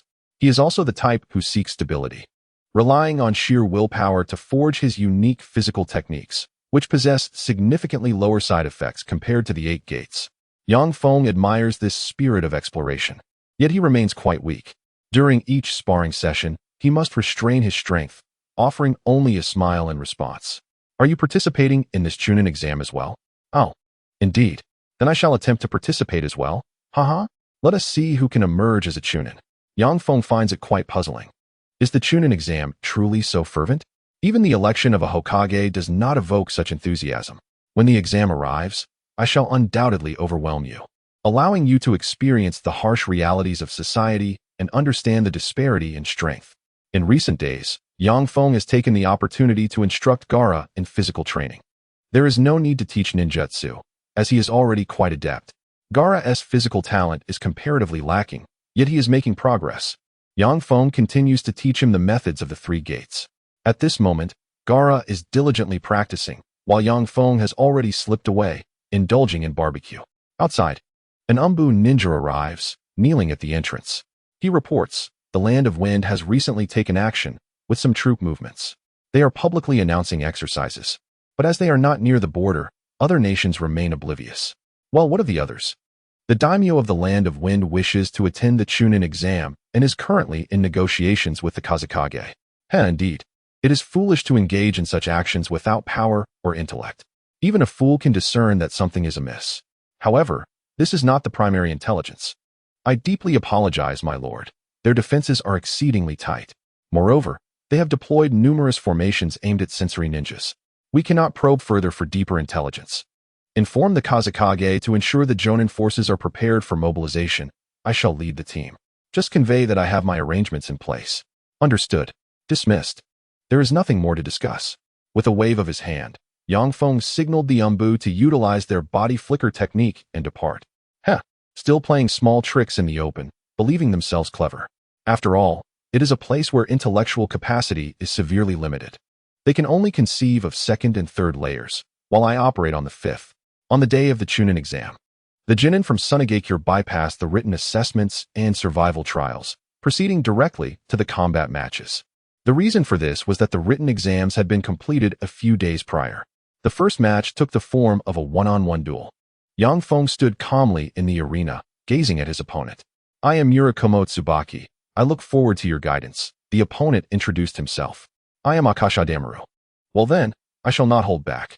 With that, Yang Feng tightened his fists, planted his feet against the ground, and charged forward. Boom.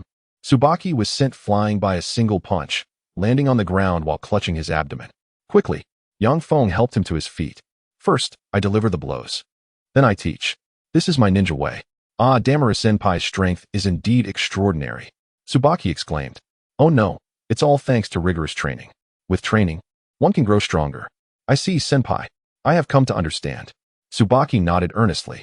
Have you grasped the art of enduring blows? Yang Feng questioned, puzzled. With effort. One can surpass genius, right? He declared with fervor. The audience fell slightly silent. Yang Feng felt a wave of embarrassment, unsure how to respond to such an innocent youth. After all, his prowess stemmed from an unorthodox advantage. Ah yes, as long as one strives, they will surely grow stronger, he affirmed, refraining from mentioning surpassing others, as that seemed too unrealistic. After all, take Li, who had only just unlocked 5 gates. Damaru. A group of Yang Feng's fans in the stands waved large banners in support, most of them female admirers. Why are you doing this? It's quite embarrassing. Yang Feng managed a forced smile and waved back before retreating, his embarrassment reaching a peak. Hello, I am Kuroda Saori. Senpai, I am your fan. The girl exclaimed excitedly. Yang Feng found himself in a dilemma. He could not afford to go all out against a fan, especially a female one. How could he cleverly dissuade her? Hello? Feel free to show me your techniques, he said, attempting to deflect. Do not worry, I will not be injured. And I will assess your qualifications for becoming a Chunin based on your techniques. The Chunin exam is not solely about winning. It encompasses various aspects of combat performance. Yang Feng had inadvertently diminished their chances of victory, compelling him to personally evaluate their mettle. Meanwhile, the Kazekage in the VIP section watched with keen interest, while the daimyo beside him appeared somewhat anxious. Kazekage-sama, how many matches are left? The daimyo inquired. Why the rush? After all, you have nothing pressing to attend to. Raza chuckled. This fellow had grown quite audacious since founding the nation. It is merely a village, yet it aspires to nationhood. Soon, I shall shatter this grotesque illusion. The daimyo mused inwardly. As for the other Genin matches, they required no elaboration. Gaara and Temari were already formidable ninjas and advanced without issue. It is worth mentioning that Tsunade did not employ a championship format, but rather selected the strongest from each group. Yang Feng and Gaara teamed up, but were not placed in the same group. The final highlight was the confrontation between Yang Feng and Shiro. Indeed. A fateful duel. Shiro positioned himself for battle. It is a clash of innate talent versus the talent forged through hard work, the Kazekage remarked with a smile. Observing the impending match. They are merely children who have yet to mature, the feudal lord disdainfully murmured. Well then, you must be cautious. I shall refrain from employing the 8 gates technique, and see if you can withstand my onslaught, Yang Feng replied with a smile. Zilluo wasted no time in idle chatter and charged forward. 7 days, breathing technique. First activation. He began the power accumulation phase, a stage well known for its inviolability. Although Yang Feng had the capability to disrupt it, he deemed it unnecessary, as he sought to gauge Zilluo's strength. Second activation. Third activation. His breathing intensified dramatically. To the peacock, Yang Feng leapt from the ground, employing his fists in a rapid-fire assault. This technique of air friction he had mastered to the point of no longer requiring the enhancement of the 6 gates. Break for me. Zilluo struck the peacock with a punch, shattering it. He then lunged at Yang Feng with a kick. Yang Feng blocked with his left arm while delivering a punch to Zilluo's abdomen, which was intercepted. With a swift motion, He grasped Zilluo's leg, using his immense strength to spin Zilluo's body midair. Zilluo, undeterred, summoned chakra throughout his form, delivering a punch to Yang Feng's foot, which had just shifted into position. Just right, inner lotus. Yang Feng released his left hand and retrieved a sturdy white cloth strip from his waist pouch, deftly binding it around Zilluo, and then using his formidable strength to hurl him towards the ground. Curse it. In that case, fourth activation.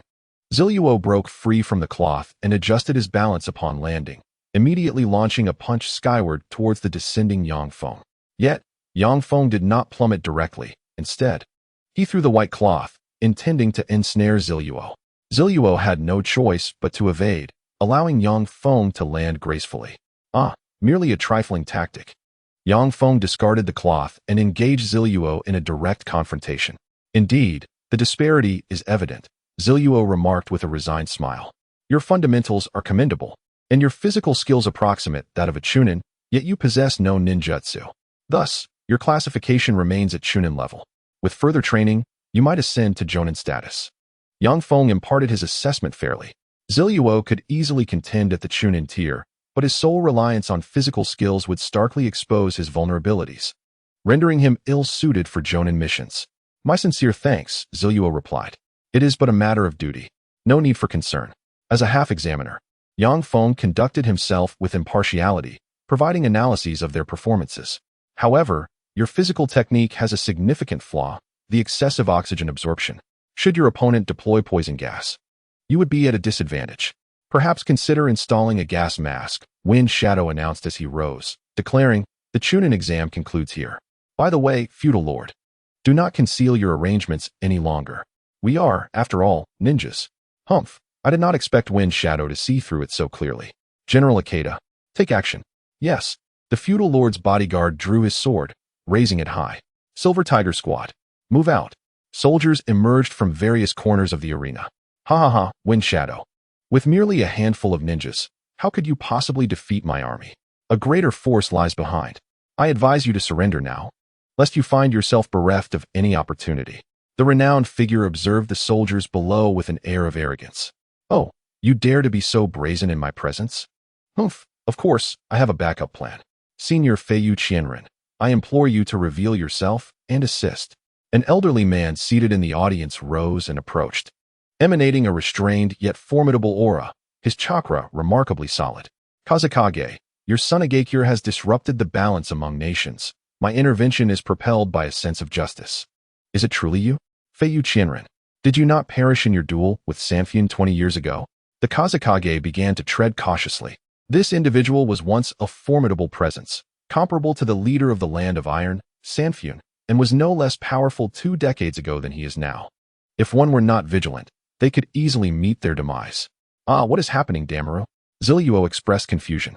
Can't you see? It's blatantly obvious. The Land of Wind seeks to stir trouble. Yang Feng smiled as he formed hand signs. Body flicker technique. Shadow clone shuriken technique. Yang Feng employed chakra to manipulate several shurikens, launching them towards the soldiers on the field. Although they were the elite of the Land of Wind, they were merely mediocre Chunin-level fodder. Under the precise control of the puppet strings, they were slaughtered in under a minute. This individual appears to be quite formidable. Let us switch bodies, Yang Feng contemplated while gazing at Feiyu Qianren, executing a ninjutsu. Flying Thunder God Shadow Clone Transfer Technique. His original body exchanged places with the clone, returning to the scene. Previously, his original self had gone to the border to eliminate the forces of the Land of Wind. However, upon reflection, it seemed unnecessary. The third Kazekage, an infinite chakra-level shadow, was present. Although there was little sand and iron available, he could also utilize wind and earth techniques. A substantial number of soldiers from the Land of Wind rushed to the border of Tsunade. Noticing the absence of scouts, they prepared to advance. Captain, there is someone ahead. A soldier exclaimed. They all turned to look. Indeed, there was an individual cloaked in black, and his complexion was alarming, pale as a ghost. With deep-set eyes and entirely black scara. Wind release, great breakthrough. The third Kazekage, heeding Yang Feng's shadow clone's command, commenced an infinite wind release upon realizing his state of boundless chakra. The destructive potential was immense, the range expansive, and truly limitless. The experience of continuously unleashing ninjutsu was exhilarating. The third Kazekage had never anticipated such a sensation. After all, he was deceased. All his sensory experiences through this false corporeal form felt unreal. Yet, this thrill resonated with his soul, allowing him to savor the ecstasy akin to a game of unmatched prowess. Meanwhile, Yang Feng's shadow clone chose to sit cross-legged, silently accumulating chakra. Truly, he had not anticipated that Feiyu Qianren would be so fearsome. A sword-wielding warrior was evenly matched with him in his usual state. Wind release, vacuum sphere. Yang Feng expelled a gust of wind and charged forward with a standard blade. Ah, it seems I have indeed been underestimated. Feiyu sheathed his sword. With a fierce glare, the wind release collided with an unseen barrier, dissipating instantly. Draw technique, 1,000 fallen cuts. He unsheathed his blade at an astonishing speed, unleashing a wave of sword energy. By heavens, have you traversed from the world of pirates? Yang Feng remarked, while channeling lightning chakra into his long sword to deflect the oncoming sword energy. However, the blade, due to its inferior quality, was cleaved in two. In a swift maneuver reminiscent of the flying thunder god technique, Yang Feng sidestepped, causing the sword energy to soar into the distance, severing part of the audience stands and directly leading to a collapse. An accompanying shadow clone employed earth techniques to stabilize the situation and assist others in evading the disaster. The wind shadow was rendered helpless, drenched in cold sweat. Realizing that the speed of drawing a sword was insurmountable without the flying thunder god, there was no option for combat. He was certain he could not win, and could only strive to maintain a semblance of order. Is this an attack imbued with intent? Not only has he survived, but has he also comprehended this profound principle over the years? Luo Sha warned, be careful, Dewan. Such an assault can inflict mental harm. Do not allow it to strike you. Haha, your concern is unnecessary. I cannot endure even a single physical blow, Yang Feng retorted, somewhat exasperated. This method of attack was indeed formidable. It appears to be an intermingling of techniques. Conqueror-S Haki, armament Haki, and such. Are these not abilities from the neighboring pirate realm? Without suitable weaponry, even close combat was becoming challenging. Just then, Feiyu Qianren charged forward. Young one, receive my technique.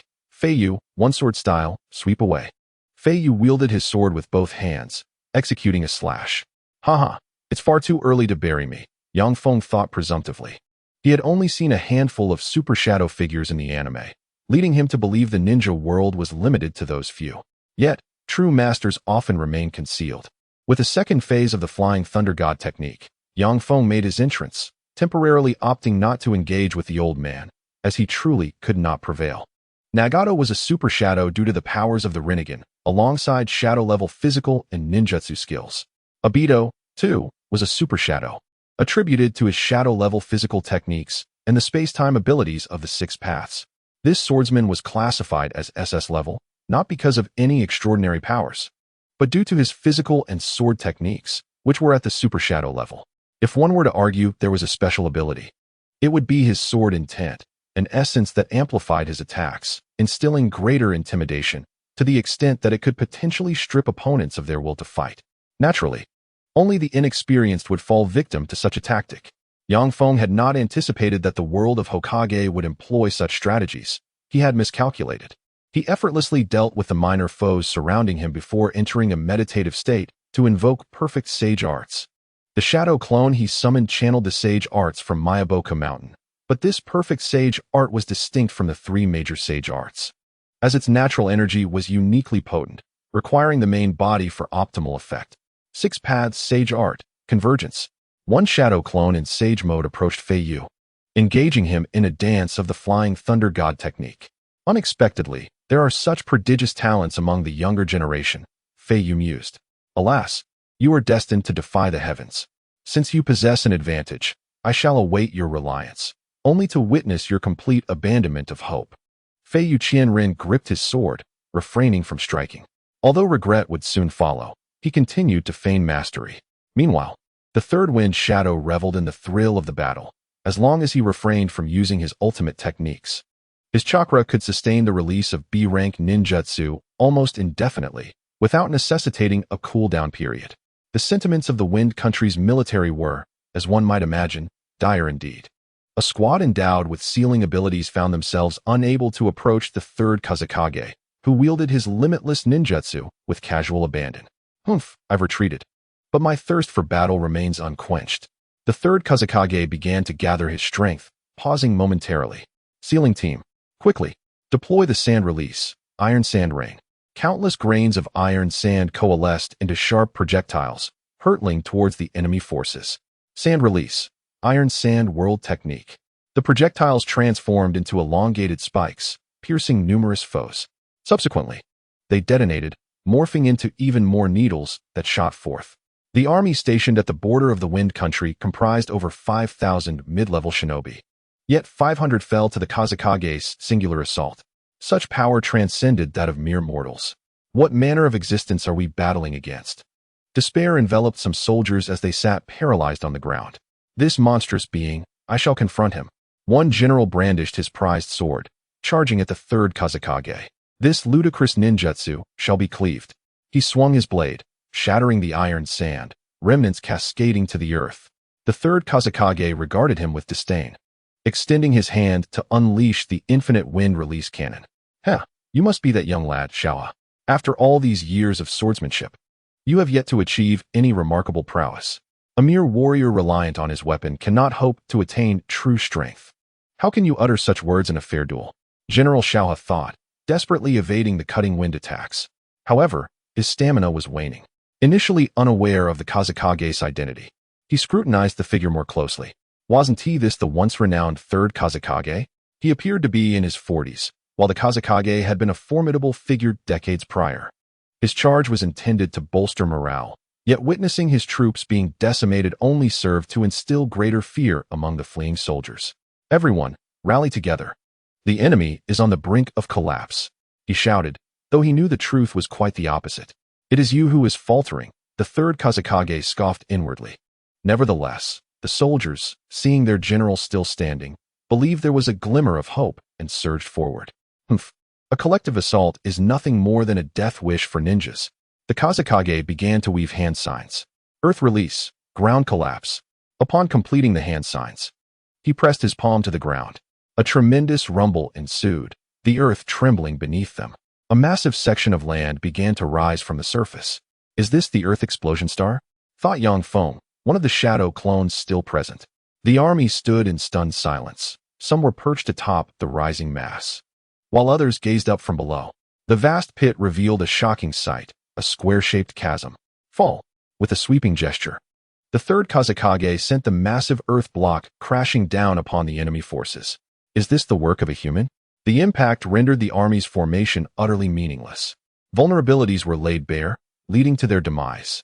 General Shaoa, gripping his sword, charged through the haze towards the third Kazekage. Demise? Nonsense. Do you believe you are the Red Eye? Yang Feng's shadow clone retorted, and a Rasengan struck Shaoa. How is he so fast? Shaoa barely had time to react before he was sent flying, the strike he had intended to land on the Kazekage never materializing. Oh, that sword of his seems quite impressive, remarked the third Kazekage. That was my intent, Yang Feng said as he retrieved the general's sword, teleporting back to his original form, dissipating into the air. Indeed, is that the case? Yang Feng retrieved a weapon he had unexpectedly acquired. He examined it closely. The blade bore intricate patterns, rendering it quite exquisite, adorned with inscriptions. Demon blade, ghost chopper, he mused, chuckling softly, uncertain if it possessed the strength of Zoro. He held it firmly as he utilized the flying thunder god technique to return to Feiyu Qianren. Having completed the sage mode absorption, his confidence surged. What is it? Young man, are you no longer fleeing? Feiyu Qianren inquired with a smile, having sheathed his blade upon Yang Feng's return. The shadow clone technique was also dispelled. Yang Feng felt the necessity to confront this opponent earnestly. Esteemed elder, I find you quite intriguing, Yang Feng declared, gripping his sword with determination as he charged forth. 6 gates open. He assessed the quality of his newly acquired blade. Lightning release, 1,000 birds blade. It struck his opponent's sword with remarkable swiftness. Is this the ghost chopper you have vanquished? Feiyu deftly transitioned into a defensive stance. Feiyu sword technique, Rashomon.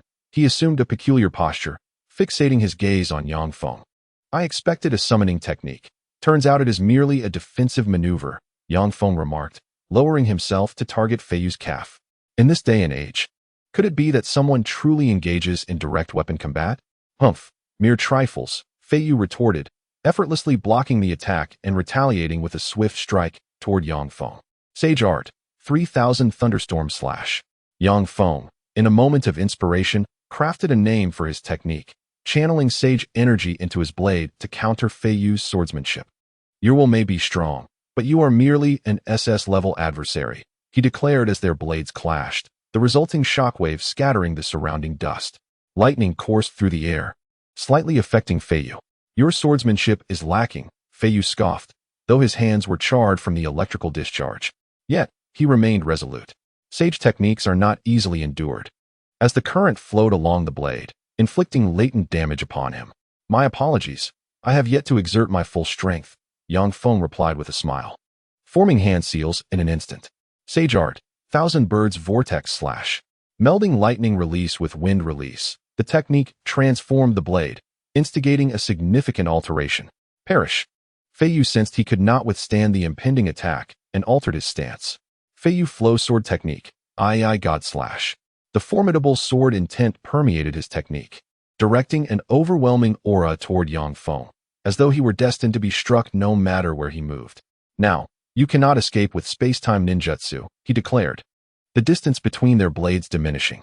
Ah, at last, a challenge worthy of anticipation, Feiyu grinned, only to be taken aback. Yang Feng calmly appeared behind him, delivering a decisive strike. The attack he had initiated, being a lock-on skill, rebounded forcefully. This assault inadvertently propelled Feiyu's own attack against himself. The force propelled him backward. As Yang Feng's blade struck, and Feiyu's own momentum resulted in his demise. By the heavens, Yang Feng sheathed his sword, retrieving a specially crafted shuriken from the ground, which he had discreetly cast aside during the brief moment of vulnerability. The samurai, however, remained oblivious to the threat, fixated solely on him, neglecting the weapon that did not target him. In a manner of speaking, one could consider it a consequence of underestimating the intelligence at play. This skill is rather lackluster. I had anticipated it would enable me to directly seal my spatial transfer with the Flying Thunder God technique. Yet, here I am, having played myself into a corner. How infuriating! The despicable ninja, Chi Yu Qianrun, has succumbed. Such is the nature of this game. At least my locking skill does not betray me. Yang Feng chuckled. Even the Wind Shadow, who had been hesitant to act, found amusement in the situation. However, the daimyo wept. Without Yang Feng, it is conceivable that this warrior alone could have turned the tide. Reflecting on Nagato's prowess, a single Six Paths clone could easily dominate Konoha. This warrior, lacking Nagato's Rinnegan power, is nonetheless formidable. Ah, this Sage mode indeed offers substantial enhancement. It seems I can maintain it indefinitely, though I still find it somewhat insufficient. With a hint of resignation, Yang Feng began to clear the battlefield.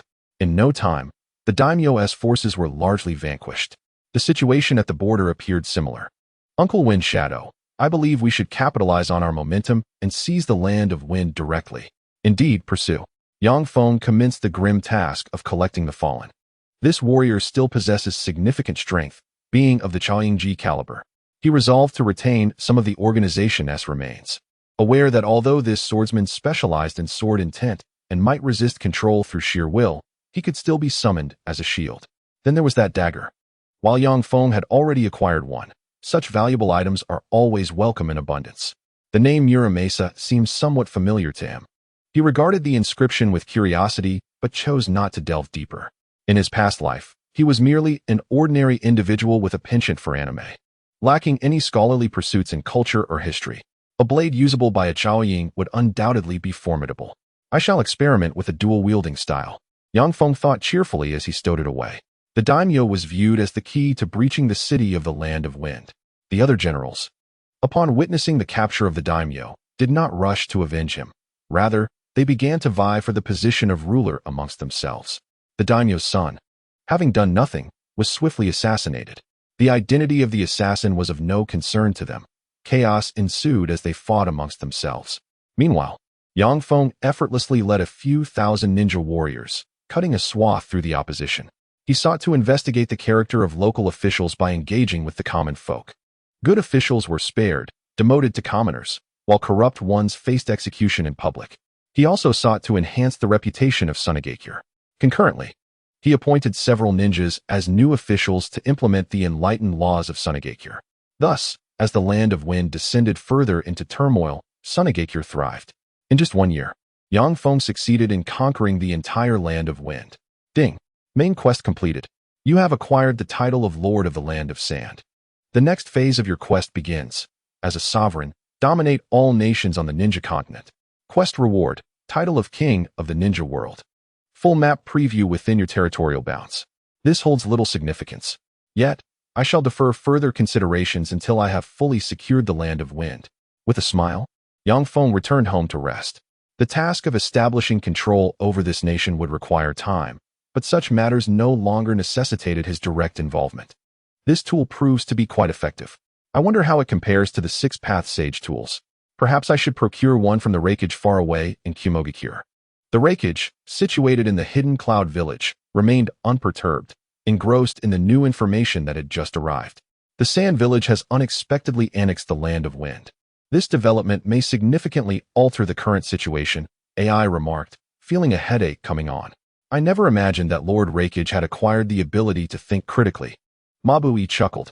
As they reviewed the intelligence regarding the Sand Village, they found it hard to believe that their new policies were more beneficial to the common populace than those of the Land of Wind in the past. Although the aim was to establish a nation led by ninjas, the rights of ninjas did not vastly exceed those of ordinary citizens, and their privileges were relatively limited. It was truly advanced. Such matters need not be elaborated upon. The Cloud Village would find it impossible to implement similar policies. However, if the Land of Lightning had indeed set the Sand Village on the right path, how far should we take our diplomacy with them? Ao stated solemnly, glaring at the water shadow. I believe we should. Silence, or I shall have you executed, Terumi May replied with a smile. She had long been displeased with Ao, who flaunted his seniority simply because he had participated in more battles. He was always pointing fingers in front of the water shadow. She was prepared to replace him with a younger and more handsome advisor, far preferable to this tedious old man. For now, it would be wise to cultivate a good relationship with that young sand ninja, Terumi May mused. Ao nodded in agreement. Saratobi from the Leaf Village had already adapted to the miraculous abilities demonstrated by the sand. He felt envious that the leader of their village enjoyed both prestige and accomplishments, while he faced growing prejudice from the populace. Recently, there had been murmurs among the elite about electing a new Hokage. Alas, I strive for the glory of Konoha. Yet why can't they understand me? He sighed. The once 5 great ninja villages had now dwindled to 4. The remaining villages looked at the sand with envy. But the prospect of taking on the armies of great nations was simply unfeasible. The army of the Land of Wind boasted 10,000 chunin, with 5,000 dispatched to assault the borders. Additionally, 20,000 were en route. This would have constituted a massive conflict even during the first 3 shinobi wars, requiring the combined efforts of all 5 great villages to muster such numbers. Yet the Sand Village had annihilated those 25,000 troops without a single witness. Aside from the occasional wildlife in the desert regions, outsiders were completely eradicated, with none able to escape. Jiraiya felt a sense of relief upon hearing the news. Daima, you have indeed put your methods into practice. Let me observe how far your ideals can soar. Only Tsunade, upon learning of the events, remained silent for a moment before remarking, quite impressive. As a ninja equivalent to a non-village, she had spent these past years in idleness, occasionally gambling away her fortune only to escape her debts and take on missions to earn money again. In truth, she still had no savings. Given her significant contributions, she wondered if she could receive some financial assistance. Well, it's decided then. My next destination is the Sand Village.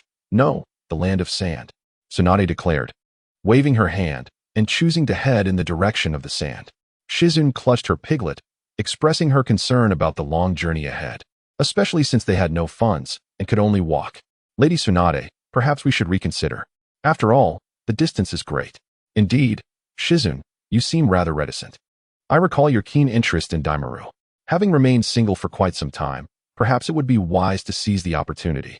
After all, one could use a reliable companion. Tsunade subtly gestured with her pinky finger, a gesture understood by all. Of course, that is out of the question. Moreover, your junior is but 16 years old. I was merely jesting, yet you took it to heart. It seems you truly are quite the character. Please, refrain from making such jokes, Lady Tsunade. Shizen tightly embraced Tun Tun, grumbling softly. Tun Tun struggled momentarily. Regardless, we find ourselves with nowhere to go. Why not explore the new visage of Tsunade? I must admit, I am quite curious. Daimaru stood with his hands behind his back, his head lowered, seemingly at a loss for words. What are you doing? In the distance, Gaara and Kankuro were observing stealthily. Go for it, sister. Gaara whispered, his fist clenched. I believe my sister will succeed, he remarked. After all, it seems Daimaru has little acquaintance with other girls. Those who dared to pursue him were swiftly intimidated by her. Kankuro spoke calmly. Today, they were cheering for Temari, encouraging her to muster the courage to approach Akasuna no Daimaru. Temari's voice felt as though it was caught in her throat. She had rehearsed her words countless times in her mind, yet they eluded her. She trembled slightly as her thoughts became a haze. A hand rested on her shoulder. Temari, what is the matter? Yang Feng inquired. It's nothing, really, she replied. Well, since you seem capable of walking, I want to say more. Just make your way to the hospital. No, I'm not ill. Temari grasped Yang Feng's arm and whispered, actually, I wanted to confess to you. Will you be my boyfriend? Her eyes were averted, lacking the courage to meet his gaze. Yang Feng failed to catch her words, nor did he have any interest in doing so. Forgive him. He is not so much a straight man as he is a man pretending to be one. Never mind, handle it yourself. I have matters to attend to. Farewell. With his hands in his pockets, Yang Feng departed with a stride characteristic of a man oblivious to such emotions. Gaara observed from a distance with clarity. Sister, it appears you have faltered, he stated. Is that true? I never anticipated it would turn out this way, Kankuro replied, incredulous. He believed his sister and Daimaru shared an exceptionally close bond. From childhood, it seemed so. Temari herself struggled to comprehend the situation. After mustering her courage, she was met with indifference. With her head bowed, she walked away silently. Sister seems rather dejected, Gaara noted. Hey, brother, don't add fuel to the fire.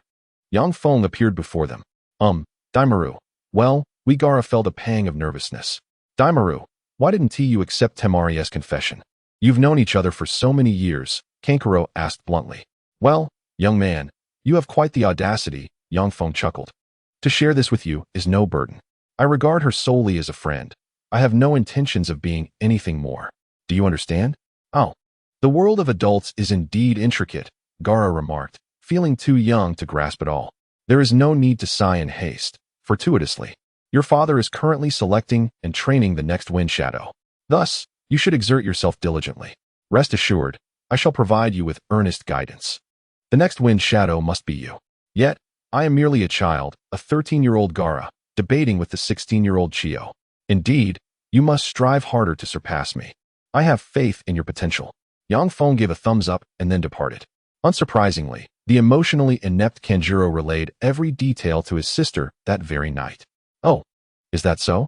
Then let us maintain our friendship, Temari replied, visibly displeased, yet she refrained from further comments, deeming it futile to continue. On Yang Feng's side, he was not burdened with such thoughts. He was contemplating when he might be permitted to roam freely. The constraints imposed by the wind shadow were excessive, especially after his lengthy contributions to the construction of the hidden sand village. He found it increasingly intolerable and resolved to request an audience with the wind shadow shortly. He yearned to venture out without delay. I apologize, Uncle Wind Shadow, but I wish to study some ninjutsu with Master Jiraiya. I previously lacked the time for training due to numerous responsibilities. Now, I kindly request some time to enhance my abilities, Yang Feng expressed earnestly. That is acceptable. However, you should still take a bodyguard with you, the Wind Shadow replied. I must decline that, Uncle Wind Shadow. Do you truly believe there exists anyone in the Sand Village capable of being my bodyguard? Yang Feng retorted with a helpless gesture. In the end, Raza acquiesced, recognizing the lack of necessity for a bodyguard. After all, if even that formidable warrior had met his demise, it was clear that Yang Feng had never been in a position where he needed one. Once Yang Feng departed, Raza began to ponder. Am I perhaps being overly protective? In truth, this child requires no such safeguard. Harshly, he realized the accuracy of his thoughts. It was only those with ulterior motives who needed bodyguards upon leaving the Sand Village, and they would need guards of a caliber surpassing that of a mere shadow. Well, I shall first visit Konoha to see how Naruto is faring. He should be graduating as a genin soon. After all, time indeed flies. At last, the main storyline had arrived. Yang Feng did not utilize the flying thunder god technique to arrive in Konoha. Rather, he opted for a brisk walk. Not leisurely, but rather at a swift pace characteristic of a ninja. "Ah, how refreshing," exclaimed one of his shadow clones. "Hey, main body, let us out. Is there some task at hand?" Alas, as my shadow clone, to misunderstand me thus is quite disheartening. The main body sighed in exasperation. "Are you suggesting we are here merely to rest? Well, in that case, summoning technique." A shadow clone summoned a legendary creature, the ancient dragon, and perched atop its back.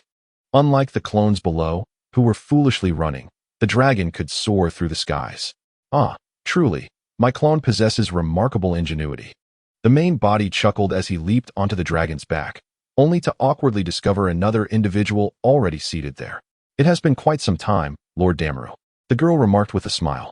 Who might you be again?" "Oh, I am Uchiha Muichi." Uzumaki Muichi, is it?" Yang Feng hesitated, uncertain. After all, she was merely a passerby. His desire to assist her stemmed from a fleeting whim. "Indeed, for the past few years, I have been honing my ninjutsu on the island. Now, I can be of assistance to you, my lord. May I join you in your training?" Uzumaki Muichi implored with earnest eyes. "You may, but everything will be governed by my commands. By the way, did you arrive here through summoning because of your association with the ancient dragon?" "Yes," Yang Feng chuckled, beginning to discern that this young girl had become somewhat reclusive after her time on that isolated island, hence her desire to accompany him. Yet, it was not a burden. After all, she hailed from the Uzumaki clan, undoubtedly surpassing him in sealing techniques. "By the way, the ancient dragon I summoned is my own, and it seems rather unethical of you to use my space to flirt." They are all my clones. Do you not recognize me? I am quite unreasonable." Yang Feng reclined on the back of the ancient dragon, resting his head upon Uzumaki Muichi's lap. A knee pillow, a novel experience for him.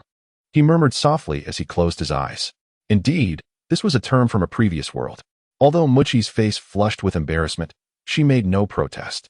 Compared to the harm she had previously endured from experiments, this trivial matter was hardly significant. However, as a girl, she still felt shy. Her age was not significantly different from Yang Feng's. Thus, she was congenial towards him, her only peer.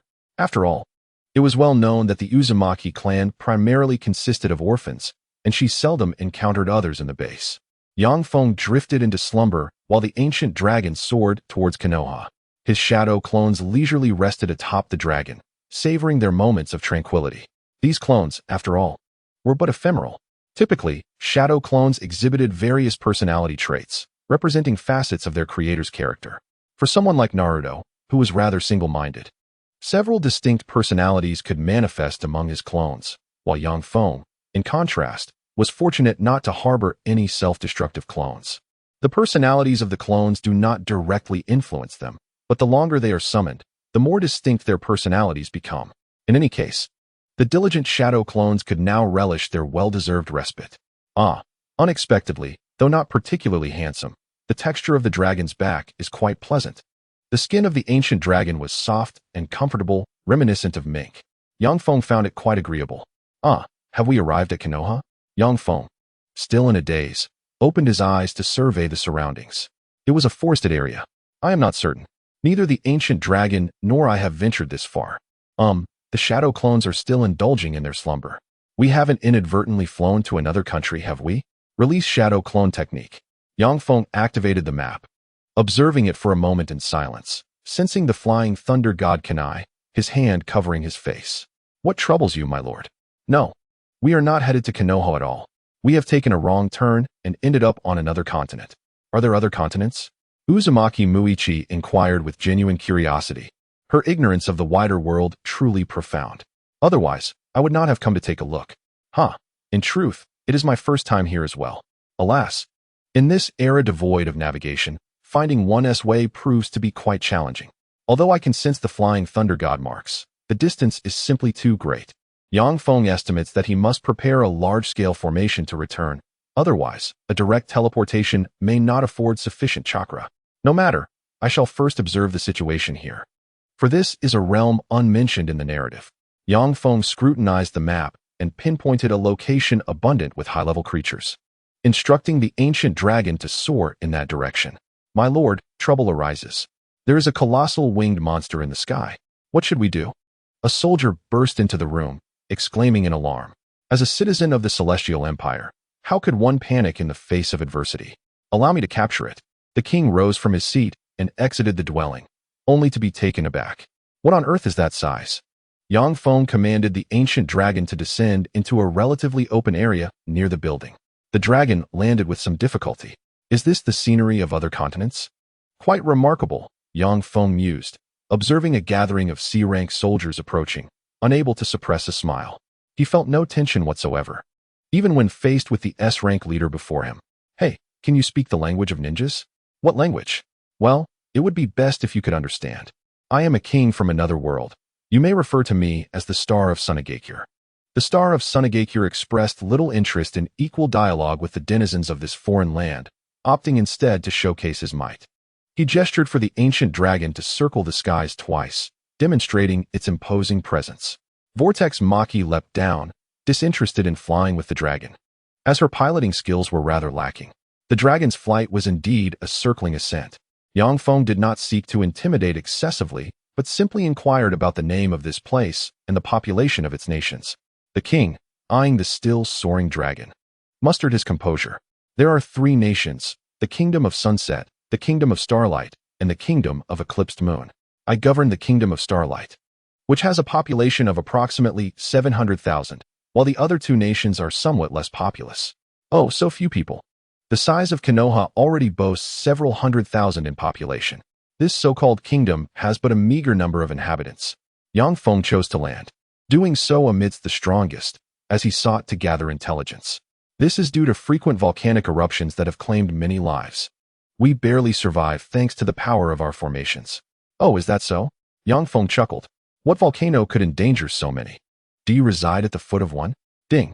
A random mission has been issued, the battle for the active volcano, to ensure a 30% survival rate on this continent during the volcanic eruption in 3 days.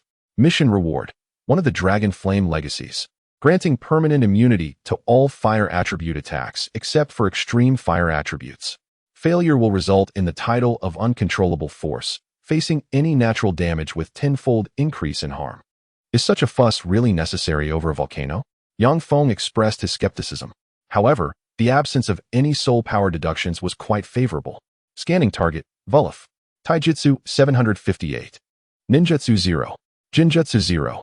Secret techniques 0. Chakra 0. Overall evaluation, S. The inhabitants here seem devoid of chakra.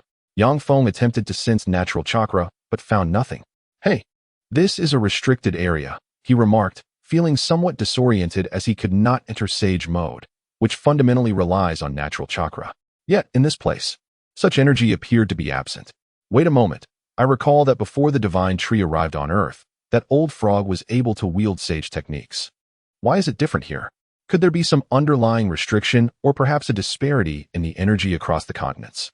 Although I can refine my chakra independently, the process is exceedingly slow. Alas, I might as well store it in my 100 treasure pavilion. Most matters can be resolved through taijutsu. With this thought, Yang Feng felt a sense of seriousness wash over him. What do you people consume? The king of grains dared not refuse to answer, primarily because he could tame creatures he believed to be stronger than himself, which was quite telling.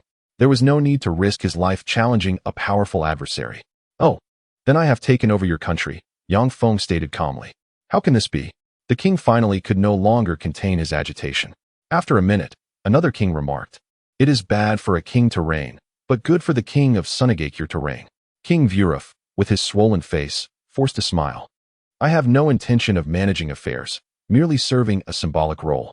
As for those 2 nations, you shall send them a message summoning their leaders for a meeting. If they do not arrive within a day, they shall be severely punished. That is all. Now, please inform me about the specifics of the volcanic eruption. 1/10 of the populace. Each time the volcano erupts, it is not that so many perish, but rather that so few survive. Yang Feng was astonished upon hearing this. The power levels here were not dramatically different from those in the ninja world, except for a lack of exceptionally high-end combat capabilities. The devastation was so severe. He began to feel a sense of shock regarding the nature of the disaster. Could I prevent a volcanic eruption of such magnitude? He initially planned to simply use Earth Jutsu to find a massive boulder to seal the volcano's mouth, but this situation seemed far more complex than that. Hey, Vuruf, prepare your people. An eruption is imminent. What? It just occurred 2 years ago. How can it happen so soon? Jiraiya expressed his disbelief. Well, typically, such events occur every few years, roughly every decade. Each eruption is preceded by a shimmering silver light, after which the volcano erupts. Feng nodded thoughtfully. So, is it mere coincidence that we are encountering this now? He resolved to personally observe the volcano. Oh, my Otsutsuki Kagaya, is this continent truly so perilous? Feng circled above on his ancient dragon. To the west lay the coast, while the north was a wasteland of rubble. The areas where humanity could reside were fundamentally within the range of the volcano's wrath. The dangers of a volcanic eruption include not only the expulsion of lava, but also vast amounts of volcanic ash, smoke, and gases that ascend into the stratosphere, leading to climatic anomalies and a cascade of disasters. Each eruption's duration varies, yet this small area cannot withstand such devastation. It is indeed troubling. I wondered why so many perish. The rocky area is a dead end, and eruptions occur with such frequency.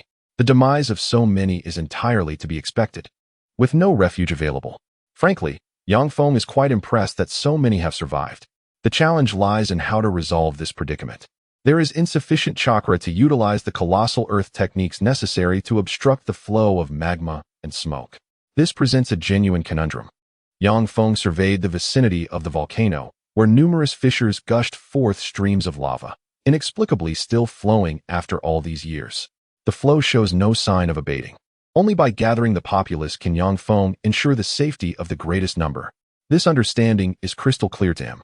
Thus, the immediate priority is to safeguard the citizens of the Starry Nation. He is confident in fulfilling this task. Although the penalties for failure are not severe, the rewards are highly enticing. As for the other two nations, if there is a possibility to save them, he will do so. Feng remained seated, contemplating the volcano's layout. Previously, he had wondered why no one from these nations monitored the volcanic activity. Now, upon closer inspection, he sees the pervasive magma and the ever-overflowing lava in the crater. Was it really necessary? The leaders of the other two nations were intrigued by the message from Vlaf, the leader of the Starry Nation, regarding a proposed meeting. All three nations are threatened by the volcano, leaving little inclination for warfare. They are preoccupied with mere survival. Surprisingly, they did not anticipate an escalation to war. However, attending the meeting seemed prudent, as it could potentially address pressing matters. With this mindset, they journeyed to the Starry Nation. Both leaders were acutely aware of the volcanic issue. Presently, two representatives from their nation have arrived, warning that a volcanic eruption is imminent in 2 days. How can that be? It has only been 2 years, the ruler of the eclipsed moon nation remarked, trembling slightly with laughter. Do you believe I would jest about such matters? Feng retorted. The lava spewing forth will devastate vast areas of human habitation, farmlands, forests, all will be obliterated. The term volcano has become a taboo on this continent. No one would dare treat it lightly. What evidence do you possess? Inquired the ruler of the setting sun nation. Power serves as evidence. That man defeated me with but one hand, Vlaf recounted, still haunted by the memory, as being vanquished so effortlessly wounded his pride. In that singular moment, he fell to the ground without fully grasping what had transpired. Unbeknownst to him, Feng had employed extraordinary strength. Otherwise, the outcome would not have been so extreme. In this realm devoid of chakra, ninjutsu proves remarkably advantageous. They urged me to prepare our people. I have organized accordingly. As fellow humans, I advise you to make preparations as well. The truth is easily discerned. Simply observe whether the volcanic flowers have produced seeds. The volcanic flower is a species unique to this continent, its original lineage obscured by time. Presently, it has evolved into a plant adapted to its environment. Prior to a volcanic eruption, the volcanic flower envelopes its seeds in an exceptionally hard, heat-resistant, and corrosion-proof shell, capable of withstanding immersion in lava. Only after the eruption subsides does it break free from its shell to propagate. In a sense, it serves as a volcanic early warning system. Upon investigating the volcanic flowers, they discovered that indeed, the flowers had borne seeds. I shall promptly return to my homeland and prepare for orders. The sovereign of the Sunsetting Kingdom is ready to retreat. So am I. However, Vulaf obstructed them. Wait, I summoned you not merely to convey news. There is also that man who wishes to gather you for a meeting. Huh. What a futile endeavor to waste time on a meeting. It is far better to hasten our plans. At this juncture, Feng returned from his reconnaissance. Observing the three engaged in heated debate, a smile crept upon his lips. Am I the cause of your quarrel? There is truly no need for that. You are the outsider. I thank you for your tidings, but you do not possess the authority to summon us. Before the sovereign of the sunsetting kingdom could finish, Yang Feng sent him sprawling to the ground with a single punch. A mere pawn, you speak too much. Yang Feng remarked with a cold smile directed at the sovereign of the Shuriwei kingdom. Submit or perish. I surrender. The sovereign knelt before him, powerless against the circumstances that left him no choice. The volcano was set to erupt in 2 days. Ignoring the warnings now would lead to dire consequences. Even sprawled on the ground, the sovereign of the sunsetting kingdom grasped this truth. Well, that is commendable. Yang Feng instructed them to mobilize their people. He had already formulated a strategy to minimize casualties, perhaps even ensuring their survival. Hey, Vulaf, how long will this volcanic eruption last? About a day? But the environmental impact will linger for a month. Your food supplies must be insufficient, correct? Indeed. Very well, I shall devise a solution. Though Yang Feng found himself at a loss, he resorted to forbidden techniques. Impure world reincarnation. He conjured forth a coffin to speak. My apologies. But should I summon you in your prime, I cannot guarantee control. Yang Feng summoned a cursed seal from a scroll and inserted it into the back of the impure body before it had fully awakened. Be compliant. Hee. Wouldn't this seem somewhat imposing? After all, I am commanding an SSS class entity. Ah, where is this? The first Hokage. Yang Feng grinned as he donned a Konoha forehead protector from his storage scroll. We have awaited your presence for quite some time. Is this the forbidden technique of impure world reincarnation? I apologize for disturbing your spirit, but due to our recent poor harvest, we require the first Hokage's ninjutsu to assist in production. Oh, is that so? However, this does not appear to be the land of fire, you little brat. This is another continent. I was dispatched by the third Hokage, Hiruzen Sarutobi, to oversee production, hence the need to summon you for assistance. Yang Feng smiled brightly. Knowing the first Hokage was the easiest to manipulate within the impure world reincarnation. By the way, can the first Hokage would release aid in the growth of crops? Surely it can, right? Ahahaha. Such trivial matters can certainly be addressed, though it seems this body cannot unleash my full potential. My apologies, first Hokage. But I could not procure a better sacrifice. This body is merely suitable for a nefarious villain to utilize. Very well, I understand. The first Hokage spoke without any semblance of arrogance. Senjutsu would release true thousands. The first Hokage formed seals, clasping his hands together, and proclaimed. The crops in the fields surged forth as if they were free, swiftly yielding their fruits. With the wind release, Yang Feng reaped a bountiful harvest, sowed seeds anew, and harvested again. How convenient it is, this would release, a true expert in greening the environment. Yang Feng could forcibly control the first Hokage, as his strength had been severely diminished by the cursed seal. Yet, there was a certain satisfaction in having the first Hokage work for him. Speaking of which, the freedom to unleash ninjutsu at will was exhilarating, was it not? If it brings you joy, then so be it, my laborer. However, there seemed to be something amiss. Yang Feng was preparing his space-time ninjutsu, not intending to rely on the first Hokage to withstand the volcano. That would be unrealistic. Although his wood release was relatively resistant to fire, this was magma, far more formidable than mere flames. Activating the space-time ninjutsu, flying thunder god technique, and the Super Lion's roar spiral transfer seal, a crisp sound echoed as Yang Feng successfully cast numerous cursed seals. His main body was directly transported back to the ninja world.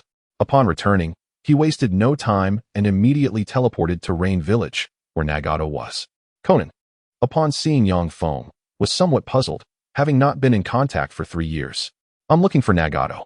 Please don't obstruct my path, he said, brushing past her to speak with Nagato. Hey, Nagato, there's a monumental project that requires your intervention. Let us skip the pleasantries. I'll take you there.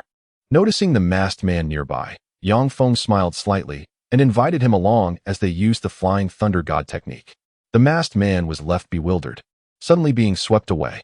Wait, where are you taking us?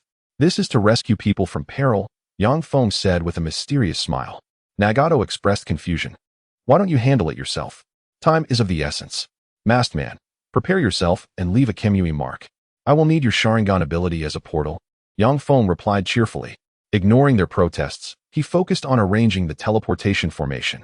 Copying the ninjutsu, he activated the space-time ninjutsu, flying thunder god technique, and the Super Lion's roar spiral transfer seal once more, successfully executing the cursed seal. Utilizing some idle moments, he left 10 shadow clones behind, ensuring the basic sage mode could be maintained. The plan is set, Yang Feng declared as he, along with the masked man and Nagato, successfully teleported to the volcanic continent. Upon seeing the locals still busy transporting food, he felt somewhat speechless. What is this place? Why are there so many children here? This is another continent.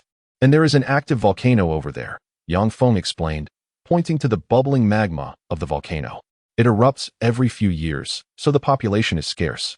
They must rely on family planning to grow their numbers. However, they haven't had the chance to increase their population significantly due to frequent eruptions. Nagato, the volcano will erupt in 2 days. I will need your assistance then. As for you, masked man, your task is to protect the populace. Hey, stop calling me masked man. I'm not wearing a mask anymore, he retorted angrily, though he had no objections to Yang Feng's assignment. His thoughts were gradually returning to normal, and he could reclaim the remnants of his once fragile kindness. Yang Feng began to strategize. Firstly, summon the 3rd Kazekage and the 1st Hokage. Construct an Earth-style platform at the rocky hill, expansive enough to sustain nearly 200,000 lives. Of course, there is ample food supply. However, when he attempted to summon the 1st Hokage, he discovered that his incessant farming had rendered him utterly exhausted. My chakra has not yet recovered.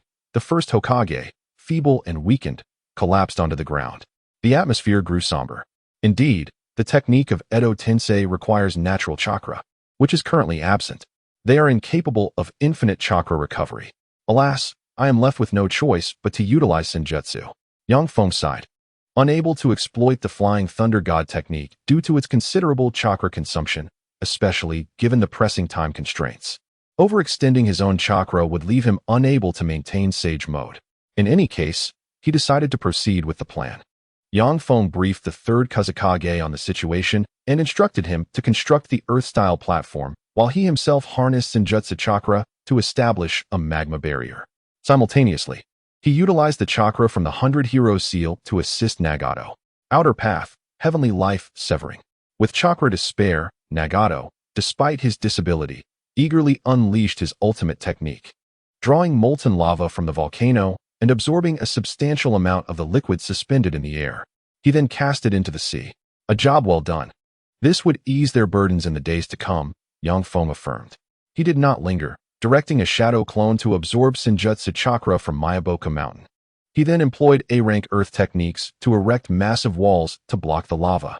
The volcano would continue to spew magma, but the damage would be mitigated. The towering walls would likely withstand it. The chakra from the 100 Heroes seal was nearly depleted. Both Yang Feng and Nagato were left panting from exhaustion. The masked man observed from a distance, possessing the Sharingan, which allowed him to perceive the volcano's latent threats. What is happening? There exists an extraordinarily powerful chakra beneath the volcano, undetectable by sensory means, but visible to the eye. Is it possible that the chakra source of this continent is, to some extent, sealed by the volcano? Yang Feng commenced his analysis. If the volcano were removed, chakra would be released. Hey, this is no jest. How do we move such a massive mountain? We'll discuss it once we have the Rinnegan tools, Yang Feng chuckled. Although Nagato and the masked man did not grasp his meaning, their collaboration continued to stabilize the construction.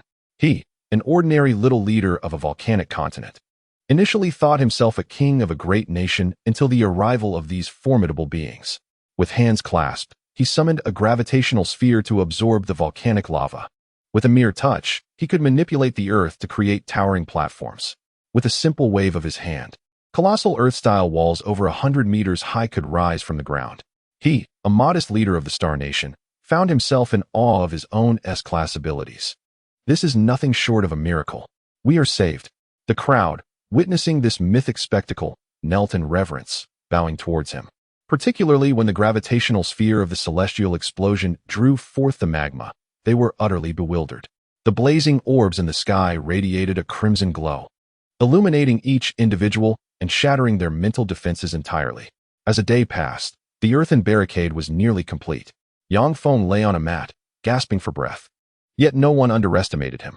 After all, This 100-meter earthen wall spanning thousands of meters attested to his accomplishments. The third generation of wind shadows, having exhausted their chakra, promptly dispelled the summoning technique. The first generation retained a modicum of chakra, opting to reserve it for unforeseen emergencies, though their power to address such situations was limited.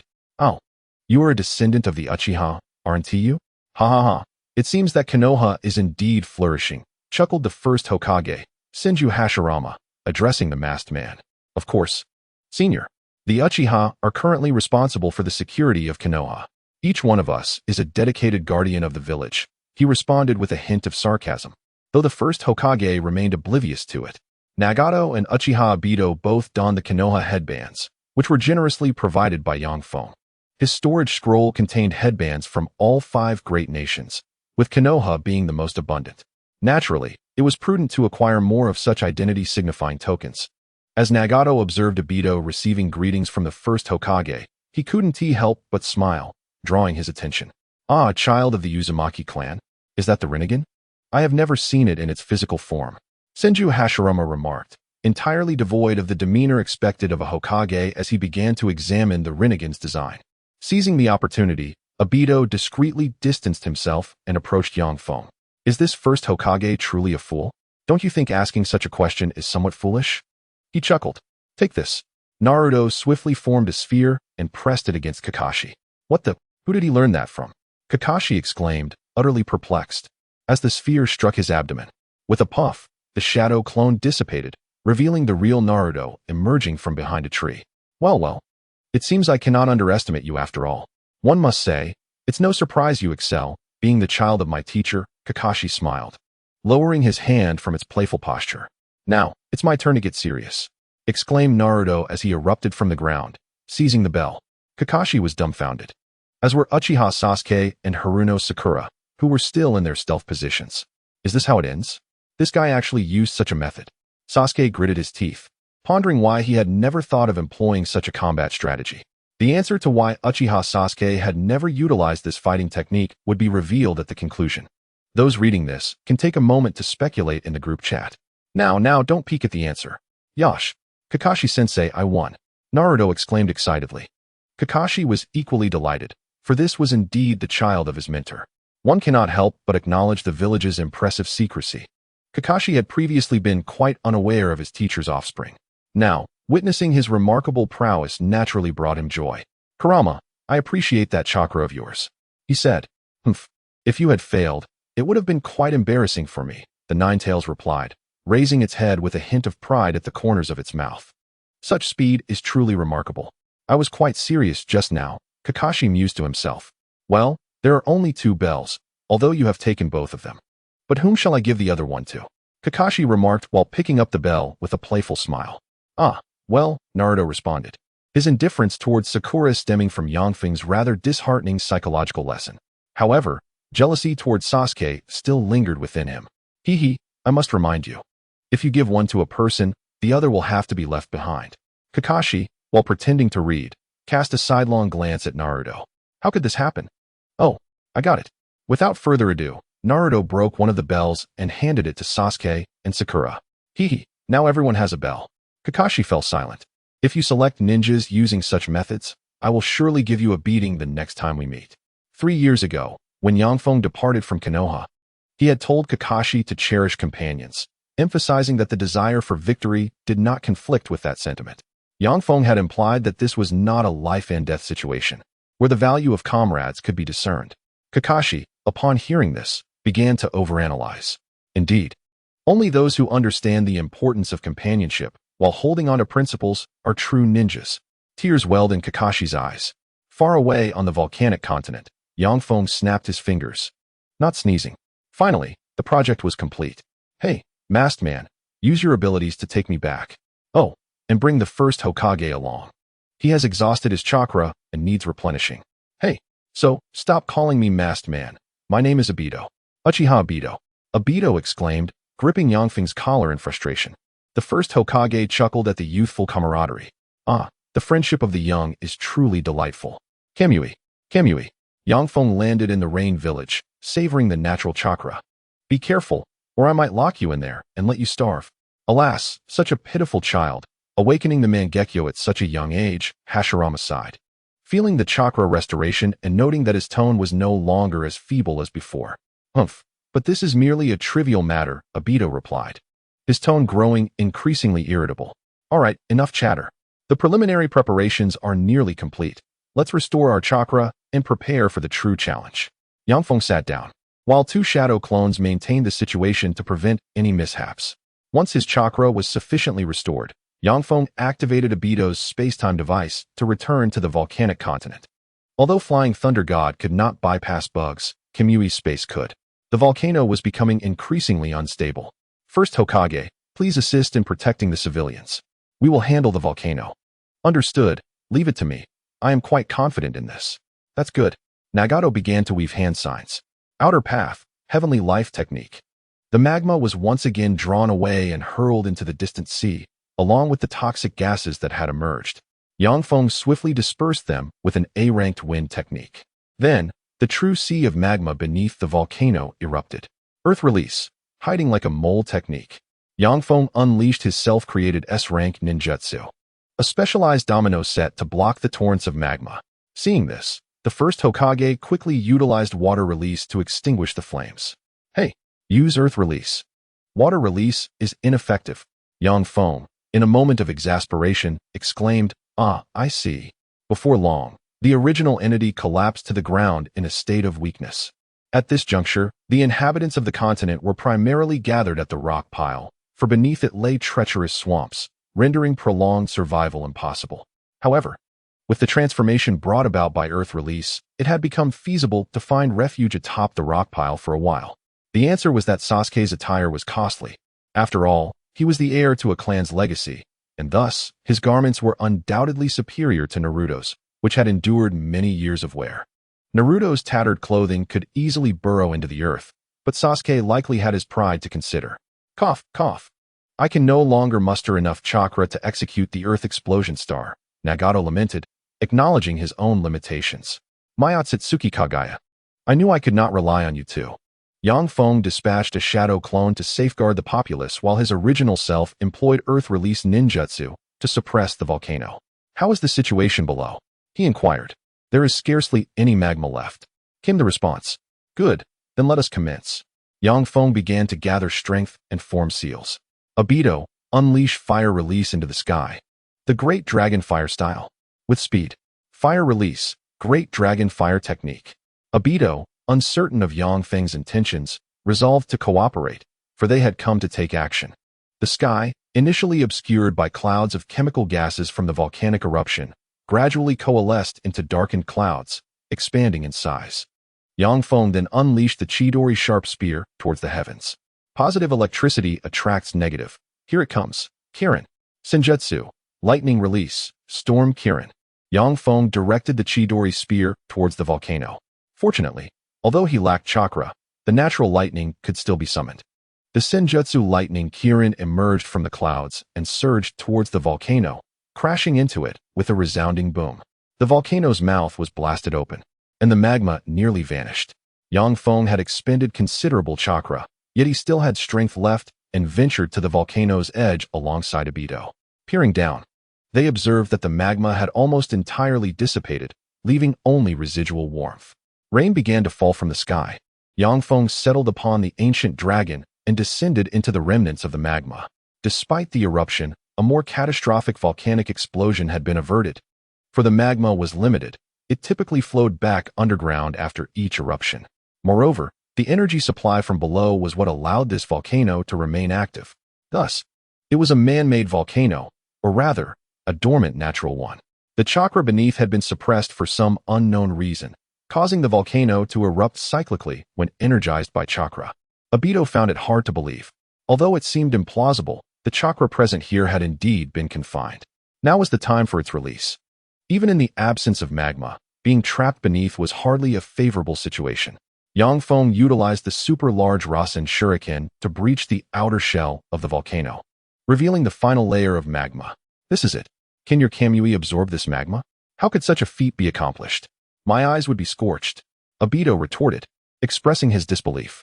A rather useless ability. Yang Feng prepared to form seals.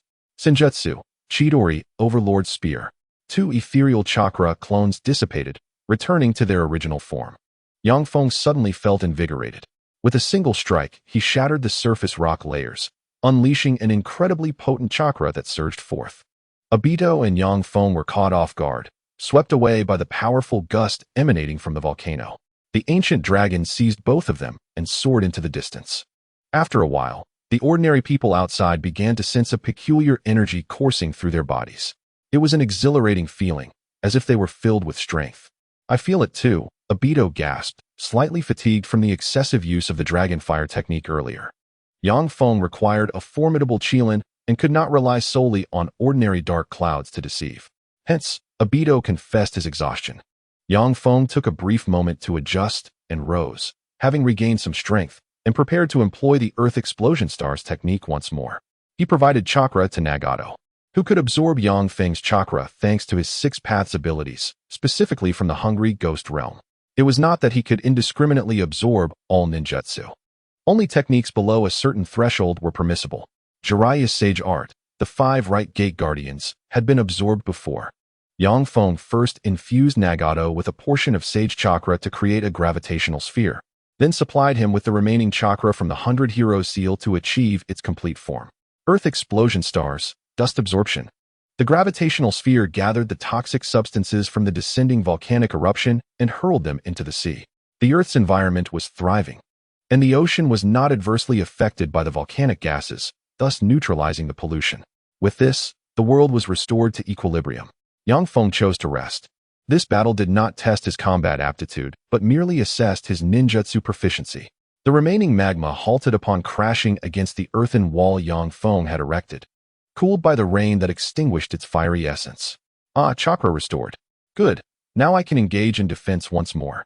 My apologies, first Hokage. But it seems the ordeal has ended," Yang Feng remarked.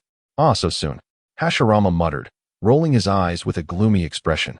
Now that the first Hokage had regained his chakra, it was time to commence environmental restoration. "Ah, this task falls upon me." Thus, Hasirama embarked on a whimsical greening project and, under Yang Feng's guidance, developed the 3 rooms and 1 hall ninjutsu, ultimately advancing to 5 rooms and 2 halls. The wood release technique manifested as aligned trees sprouted from the ground, forming the shape of houses. Amid the bewildered expressions of a million citizens, wooden structures were erected side by side. "This must be a miracle," several rulers mused, their demeanor subdued. As Hasirama completed the construction of residential and agricultural sectors, Yang Feng instructed Obito to escort them back. The first Hokage then directly dispelled the summoning technique. "Ah, thus, I shall become your sovereign. Do any dissent?" Yang Feng addressed the 3 rulers with an air of indifference. They exchanged glances, then simultaneously knelt, proclaiming, "We shall serve the king." "Excellent. In the coming days, I shall introduce new policies. Regardless of your previous regulations, henceforth, we shall abide by my laws. Moreover, let us slightly curb population growth. There will no longer be significant volcanic eruptions." Their bodies trembled in disbelief. "I speak with conviction. With the magma below extinguished, how could there be an eruption? Indeed, the newfound energy here shall henceforth be referred to as chakra. You may endeavor to absorb it, and I shall impart the methods to you. However, should this power incite war, there shall be no mercy. Yes, O King of the Sand, that title is also acceptable. With the matter of survival resolved, Yang Feng has earned the right to be the sovereign of this land, more so than anyone else." Thus, in the days that followed, Yang Feng busied himself with the transformation of this nation. The 3 great nations merged into one, named the Heavenly Universe Nation, divided into 3 provinces: the Province of Stars, the Province of Eclipse, and the Province of Sunset. The 3 leaders shall govern together, monitoring one another. Yang Feng will inspect the affairs whenever he has the opportunity. The tumult in the volcanic continent has now settled. Yang Feng, mounted upon the ancient dragon, returned to the ninja realm. He still has a vast territory to conquer. It remains uncertain whether there are other continents on this planet. However, it is unlikely that they possess the same expanse as these 2. Yang Feng had ventured towards the stony ridge, taking an entire day to reach its end. One must consider how long it took him to arrive at this continent. Well, with this continent essentially in order, the next task is to eliminate the 4 great nations, he chuckled, with 3 years remaining. There is no rush. Yang Feng reclined with his leg crossed, still resting his head upon Mu Yi's knee. Yet this time he did not succumb to slumber, otherwise he might have been whisked away again. Between individuals, I hope for an increase in candor. For instance, I have not engaged in gaming for several days due to my novel writing. Therefore, a day of absence is permissible. Humph, intriguing.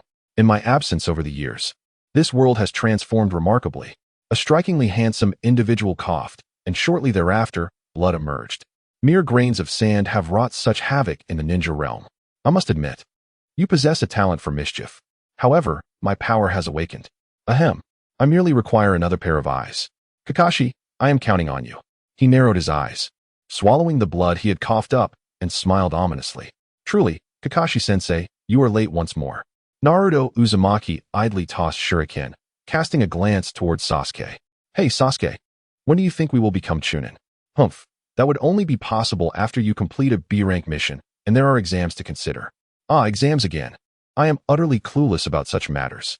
Naruto's ambition to become Hokage has waned somewhat, yet he still yearns to be a formidable ninja. A sentiment influenced by Yang Feng's dubious teachings. Although his class time may not compare to that of Gaara, who has been learning since childhood, his single-mindedness has led him to absorb Yang Feng's lessons even more insidiously. Kakashi finally arrived, apologizing, I'm sorry. I helped a kitten down from a tree and assisted an elderly lady with her belongings on the way. Hey, Kakashi-sensei, your excuses are always the same. Naruto expressed his dissatisfaction. Sigh, no one believes me. By the way, our team has just accepted a B-rank mission, which I will lead. What? Haha. If I complete the B-rank mission, I can become a Chunin? Hey, you still have a long way to go. Kakashi placed a hand on his forehead, feeling exasperated. He pondered why his father was so astute, yet he had such a foolish son. In summary, this task involves escorting an elderly gentleman back to his homeland. It is merely a B-level mission, devoid of peril, Kakashi remarked with calmness. Ah, we ought to be entrusted with an S-level mission, one that befits our capabilities, right? Haha. Such aspirations are futile. The group arrived at the entrance of Konoha village, where they encountered the old man, who was long-winded and excessively talkative. Naruto and his companions were momentarily tempted to take action against him. Alas, dealing with such a troublesome client is quite vexing. I wish for respite, Kakashi thought helplessly. However, he, being a mature ninja, refrained from showing anger. Yang Feng returned to the ninja world, and after some contemplation, opted to use the Flying Thunder God technique to reach Konoha. Sir, is this Konoha? Mu Yi inquired with curiosity. Indeed, a decaying place. Yet, the rules here do not apply to me, Yang Feng declared as he entered boldly. The gatekeeper today was Steel, who, upon recognizing Yang Feng, dared not impede his passage and silently reported to the Hokage. The scenery of Konoha was quite pleasant, though it paled in comparison to the hidden sand village. Yang Feng purchased some snacks from a roadside vendor and shared them with Mu Yi. These are delightful. What do you think of the outside world? It's splendid. Truly splendid. After idly wandering for a while, Yang Feng decided to seek out the Hokage, hoping to catch a glimpse of Naruto or Jiraiya. Ah, is that you, Temari? Jiraiya exclaimed with a smile, having not seen Yang Feng in 3 years. Hey, why are you here at the Hokage's office? Hee, you've certainly improved. I can sense your newfound confidence. I suppose so. I came to Konoha to see if you were around. Master, it has been quite some time. Yang Feng glanced around and inquired about the Hokage's whereabouts, as he wished to learn of his little brother's whereabouts. That is, Uzumaki Naruto. Indeed, it has been a while. I am eager to see how far he has come. After a brief conversation with Jiraiya, Yang Feng departed. Following a rather forceful inquiry with the Konoha gatekeeper, he obtained the information he sought. The Land of Waves, a mission? It appears the protagonist is beginning to tread the storyline. I wonder how much the plot will change due to my involvement. Yang Feng summoned his summoning beast and flew directly to the Land of Waves. Sir, is there anything novel in the Land of Waves? Uzumaki Mu Yi expressed her curiosity. It's rather ordinary, even inferior to Konoha. Moreover, it is frightfully backward. However, since I am going there, I shall strive to uplift them from poverty, Yang Feng mused, believing himself to embody a rather bright image. Kakashi-sensei, Naruto and Sakura exclaimed loudly, astonished to see their mentor, Kakashi, ambushed and pierced through the body. TCH, fire style, fireball technique. Sasuke, unperturbed, swiftly executed a ninjutsu in retaliation against the assailant. Naruto, having regained his composure, did not hesitate as in the original story. Instead, he immediately utilized the shadow clone technique, gathering a Rasengan to strike the enemy. How are these two brats so formidable? One Chunin hastily formed hand seals to deploy Earth style, barely managing to block the fireball, yet was ultimately penetrated by the Rasengan and sent flying a considerable distance, spinning in the air. The clones dissipated, and Kakashi emerged from behind a tree. Observing Naruto and Sasuke's performance, I am quite satisfied. Although Sakura appears frightened, her vigilance beside the old man is commendable. Oh, my current students truly are a source of solace. Kakashi feels a surge of relief, but suddenly, he lowers his gaze. A massive blade sweeps menacingly above his head. This indicates the presence of a Jonin-level adversary, possessing an astonishing blend of speed, strength, and stealth. Kakashi, relying on his Sharingan, barely perceives the ominous signs. He swiftly retreats and turns to face the threat, a masked ninja. How inconsiderate of him not to inform me that I would be facing a Jonin. The masked ninja grumbles, while Kakashi begins to sweat. He is not overly concerned about confronting this ninja himself. However, he is currently responsible for 3 genin. Despite their remarkable abilities, they remain mere genin. Hey, everyone, gather and remain vigilant. Sasuke and Sakura huddle close to the old man, while Naruto lags behind. Huh. Kakashi-sensei is fine. Hey, you little brat. Pay attention. That's a Jonin we're up against. You cannot rely on my strength. Do not act recklessly. The Ninetales admonishes. I understand. Naruto hastily retreats to the rear. The mask obscures Kakashi's ability to recognize his opponent. Oh, you don't recognize me? I have certainly heard of you. Copy ninja, Kakashi Hitaki.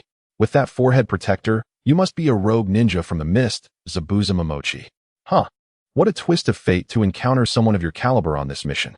That meager bounty is insufficient. It seems we must negotiate a higher price. Indeed. It is inadequate. Facing a monster like you for a B-rank mission's reward, Kakashi laments. In the realm of ninjas, mission conflicts yield but one resolution, life or death. Water release, hidden mist technique. Zabuza swiftly performs the hand seals, and the surrounding fog thickens. Kakashi promptly activates his Sharingan, yet this mist, imbued with chakra, proves difficult to penetrate. Wind release. A kunai hurtles through the air. Kakashi halts his hand seals and opts to dodge. This is troublesome. Is this the silent assassination technique of the mist? Zabuza remains composed, as his perception within the mist is only minimally hindered, allowing him to discern Kakashi's movements clearly. Searching for a fatal opening. Rasengan. Naruto unleashes his jutsu from behind, dispersing some of the dense fog. Kakashi's vision clears significantly. Seeing the effect, Sasuke quickly forms hand seals. Fire release. Great fireball technique. He vaguely perceives a figure within the mist and directs his jutsu towards that location. Unperturbed, Zabuza evades the fireball with ease, then performs his own hand seals. Water release. Great waterfall technique. A torrent of water surges from beneath his feet, charging towards Kakashi. He lunges forward as well. Water release. Water prison technique. The water ensnares Kakashi's body. This is dire.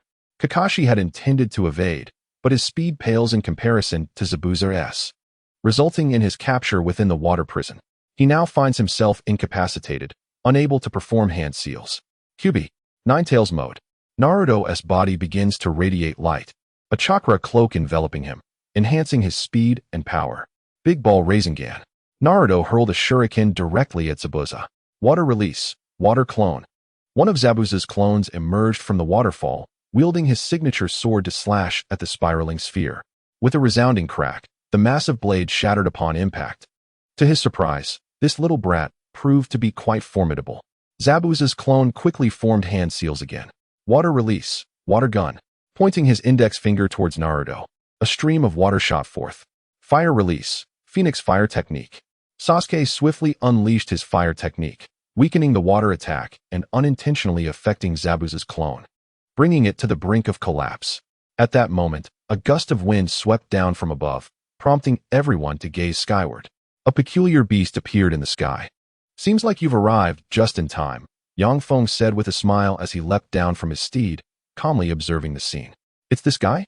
Sasuke felt a surge of loathing, yet he was acutely aware that he was not yet a match for him. Hey, Brother Damaru, you're here? Naruto exclaimed excitedly, waving at him. Feng returned the gesture with a wave, smiling at the golden aura surrounding Naruto. Naruto is no longer that child he once was. It appears he has developed a harmonious relationship with the Nine Tails, Feng mused, shifting his gaze towards Kakashi, who was humorously ensnared in a pose reminiscent of the anime. Zabuza, feeling increasingly anxious, recognized that at least Feng was a jonin. He believed victory was now out of reach. There's no choice left, he muttered. Invoking water release, hidden mist technique. He ceased maintaining the water prison and directly utilized the mist technique to escape. Well, that's quite clear, Feng remarked, rushing forward and delivering a punch to Zabuza's face, knocking him to the ground. To flee before my eyes is to underestimate me. In the shadows, Haku, unable to bear the sight, donned her mask and emerged from the woods, producing 3 Senbon to pierce Zabuza's body. Apologies, but this is a rogue ninja from the Mist Village. Everyone, please refrain from further actions. He is to be retrieved by us, Haku said, sealing Zabuza's body with a sealing jutsu. Kakashi, unfamiliar with the methods of the Mist's Umbu, assumed Haku was indeed part of the Umbu and chose not to intervene. Well, what about the fact that he attacked my little brother? What about compensation for mental distress, medical fees, and my travel expenses? Please return to the village. The Mist will ensure that compensation is sent to Konoha, Haku replied, her heart racing, yet she could not show weakness. To falter would mean defeat. Huh, after hitting me. You think you can just run away? Who gave you that courage? Madara? Feng scoffed, conjuring a small wind-based shuriken and launching it at Haku. Ice release. Ice crystal wall. The shuriken detonated, obliterating the ice technique and sending Haku reeling. Feng stepped forward and removed Haku's mask. Wow. Countless fans of the Hokage would be bewildered. Officially declared male, yet Haku's appearance is so striking, Feng thought, momentarily astonished. Indeed, if one claimed Haku was female, he would not doubt it. If one insisted Haku was male, he would not dare to agree. This is utterly unfair, looking so beautiful, Feng mused, reaching out to touch Haku's face. Haku, unable to move, recognized her inability to contend with Feng. Whoever claims he is male should be executed. Feng decided to take a direct approach to confirm his suspicion. After a few moments of validation, he confirmed that indeed, she was female. Official statements are nonsense. Those ignorant of the Hokage world know nothing. This person is undoubtedly scum, Sakura murmured. Other onlookers shared the same sentiment, but dared not voice it, quietly affirming Sakura's remarks in their hearts. You are not a member of the Hidden Mists Umbu, but rather a ninja from somewhere else. Feng's expression turned grave. He exerted considerable effort to present a more favorable image of himself. I am from the Hidden Mist, he insisted. You are not from the Hidden Mist. Do not deceive me. Bai, feeling helpless, could only explain his connection to Zabuza and knelt on the ground, pleading with Feng to spare Zabuza. Oh, whatever, Feng replied, showing little interest in eliminating 2 ninjas with whom he had no vested interest. Thank you for your mercy. Bai's head touched the ground. He then swiftly hoisted Zabuza and made his escape. Next time you undertake a mission, it would be prudent to clarify your objectives first, Feng offered a kind reminder. The lingering mist around them was dispersed effortlessly by Feng's wind release. What happened, Kakashi? You appear to be in quite the predicament, Feng chuckled. Apologies. This time it was my oversight, Kakashi admitted, pulling a copy of Ica Paradise from his pocket, and he began to weep. No way, this is a limited edition. Special release. It's ruined. Consequently, Kakashi was profoundly saddened. Observing his distress, Feng smiled slightly and produced a book from his own robes, presenting it to him. This is an unpublished copy of Ica Paradise given to me by Jiraiya-sensei. It is indeed a rare treasure.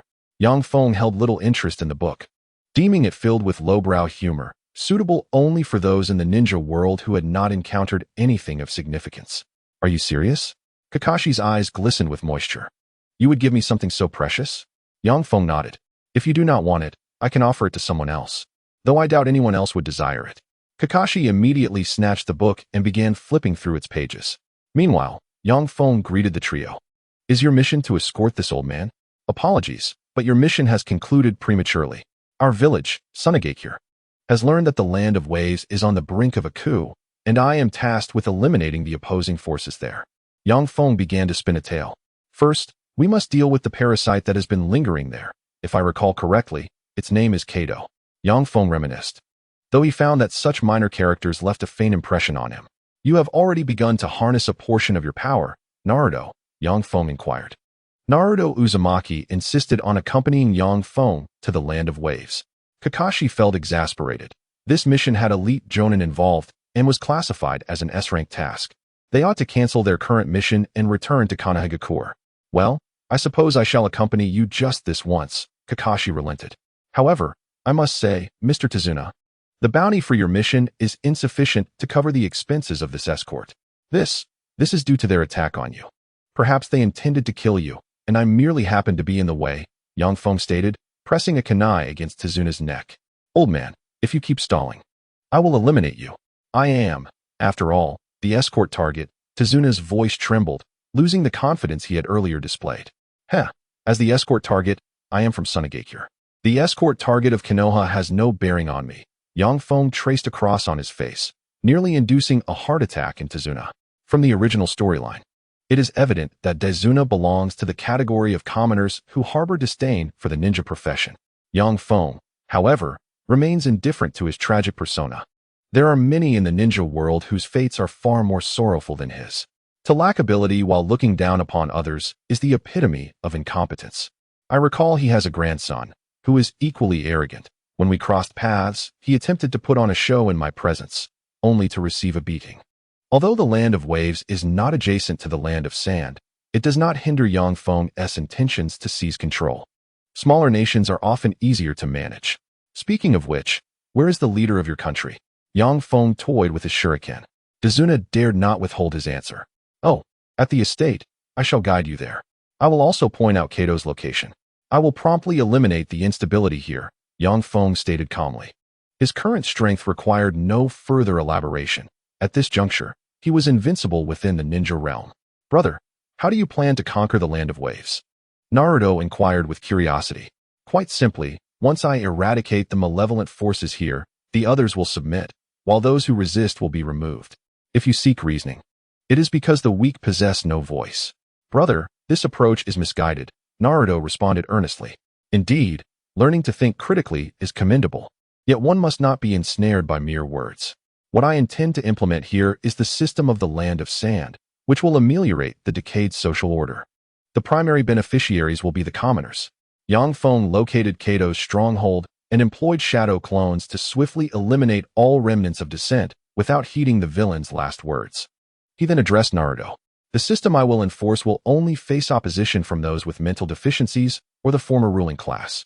The commoners, burdened by hunger, will lack the strength to rebel. Naruto, do you think it erroneous to ensure that a famine-stricken nation achieves sustenance? Naruto fell silent.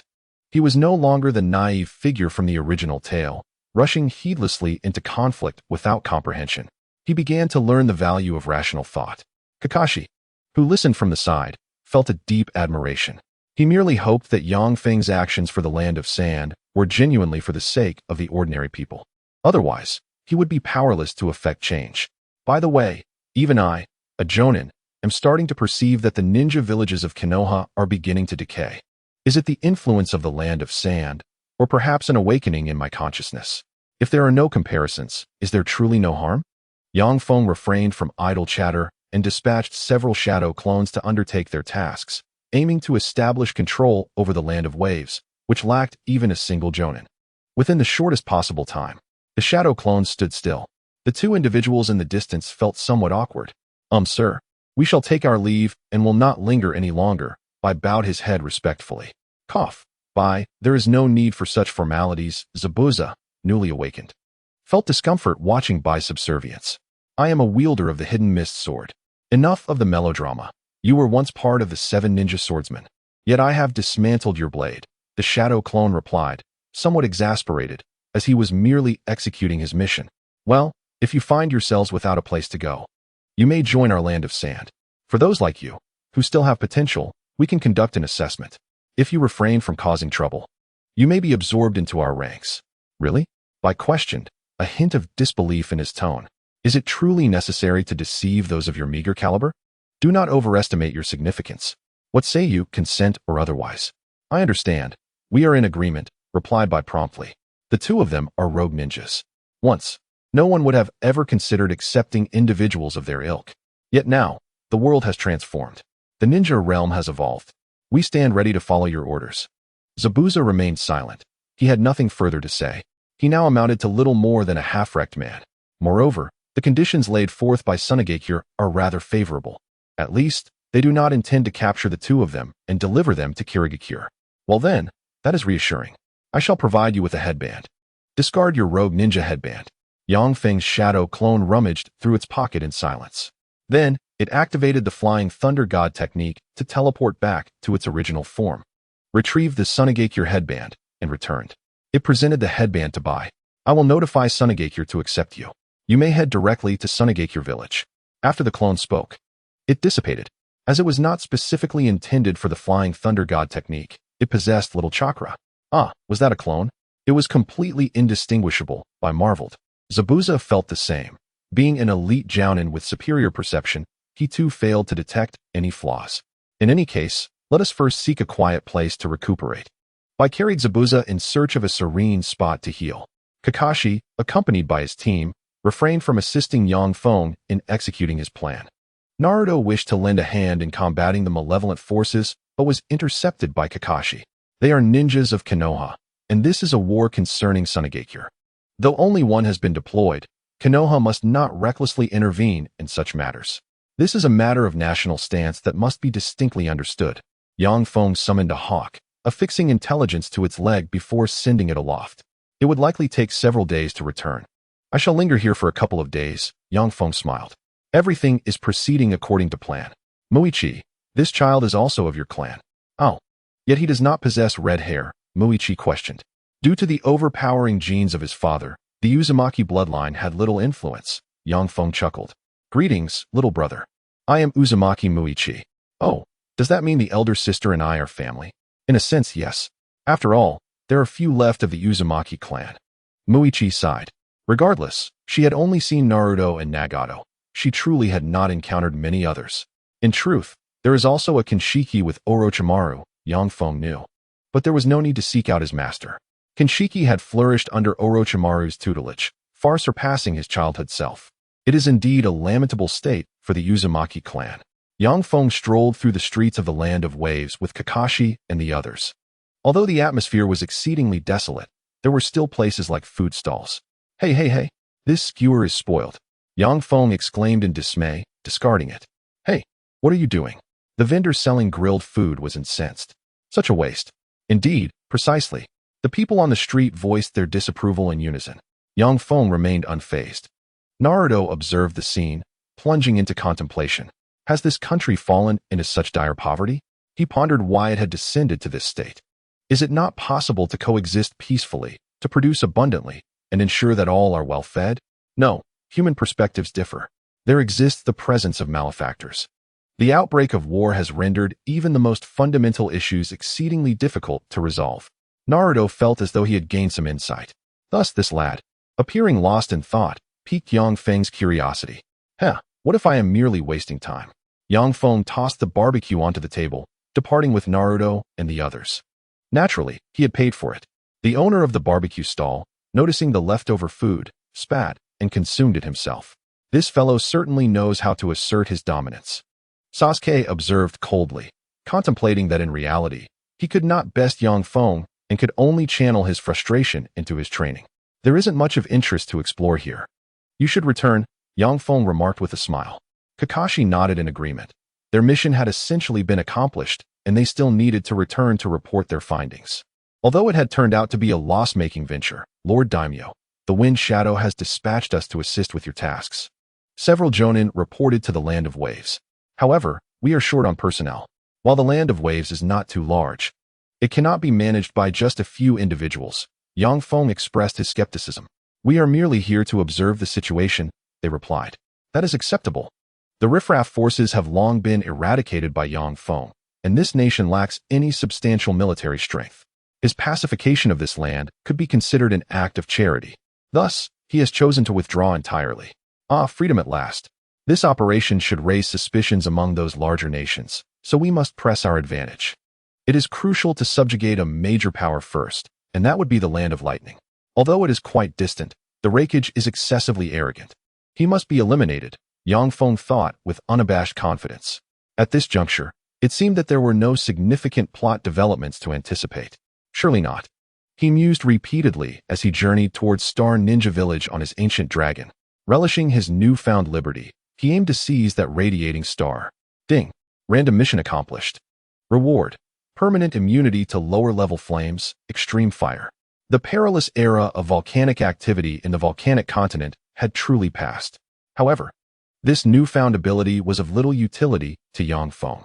Star Ninja Village, home to a ninja force whose strongest members were merely elite jonin, was not only lacking in quality, but also bore a somewhat insular nature. Yang Feng contemplated whether to assist them in resolving their toxic gas predicament, but ultimately decided against it. After all, they had adapted to their environment over the years. Although he could provide assistance, there was no guarantee they would appreciate it. Hence, he resolved to adopt a more forceful approach, subduing them first, openly seizing the star, and then inquiring if they needed help. Those who displayed a favorable attitude could be absorbed into the Sand Village's influence, while the uncooperative could be left to their own devices. Despite his villainous musings, Yang Feng was not inclined to take their possessions without due cause. At that moment, Star Ninja Village remained in a state of harmonious, albeit radioactive, training. Yang Feng soared over the toxic gas belt on his ancient dragon, reaching the village directly. A glance around revealed a dismal and impoverished settlement.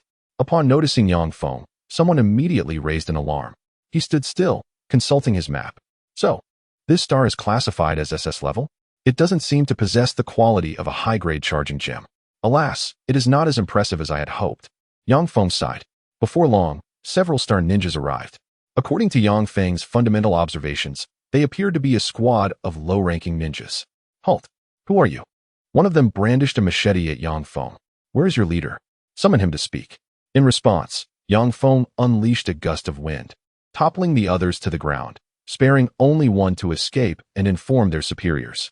Shortly thereafter, a leader figure, accompanied by a group of mid-ranking ninjas, approached. Humph. Are you the invaders seeking to seize our stars? Qi Xing invoked the peacock technique, transforming into a bird form to attack Yang Feng. This secret technique possessed a certain aesthetic appeal. Calmly, Yang Feng extended his palm to withstand the peacock strike. The attack exhibited strength at the elite Jounin level. Yet it felt rather feeble. The true power of the Star Ninjas had yet to be revealed. After all, the stars of Star Ninja Village were remnants of celestial meteors, imbued with formidable energy. Relying solely on him to attain Jounin-level strength seemed excessively diminished. After experiencing the peacock technique a few times, Yang Feng lost interest. Its abilities were too trivial for his needs. How disappointing. I expected a minor Susanoo, yet it turned out to be mere ornamentation, so shallow in utility. Yang Feng ceased any further probing. Wind release, gale palm.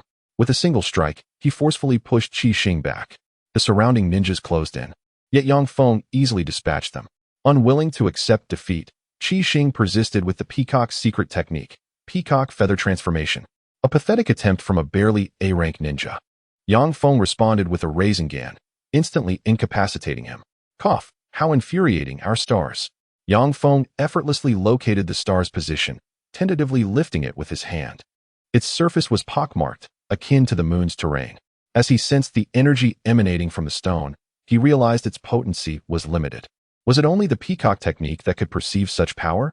Was that radiation a result of extraterrestrial rays, or merely a side effect of cultivation? Yang Feng attempted to absorb the chakra contained within the star, but failed. Who exactly are you? The one destined to unify the ninja world. In his possession, he retrieved a sealing scroll to encapsulate the star. At this moment, the ninjas from Star Ninja Village encircled him. We cannot allow him to take the star, everyone. Charge! Shouted the fallen Qi Xing. The surrounding ninjas surged forward, shouting, protect our star. Yang Feng calmly parried their various attacks. One ninja hurled a shuriken at him, which he deftly deflected with a kunai. However, someone from behind crouched low, drawing a blade to stab him. Yang Feng merely unsheathed his Muramasa blade, severing the inferior weapon.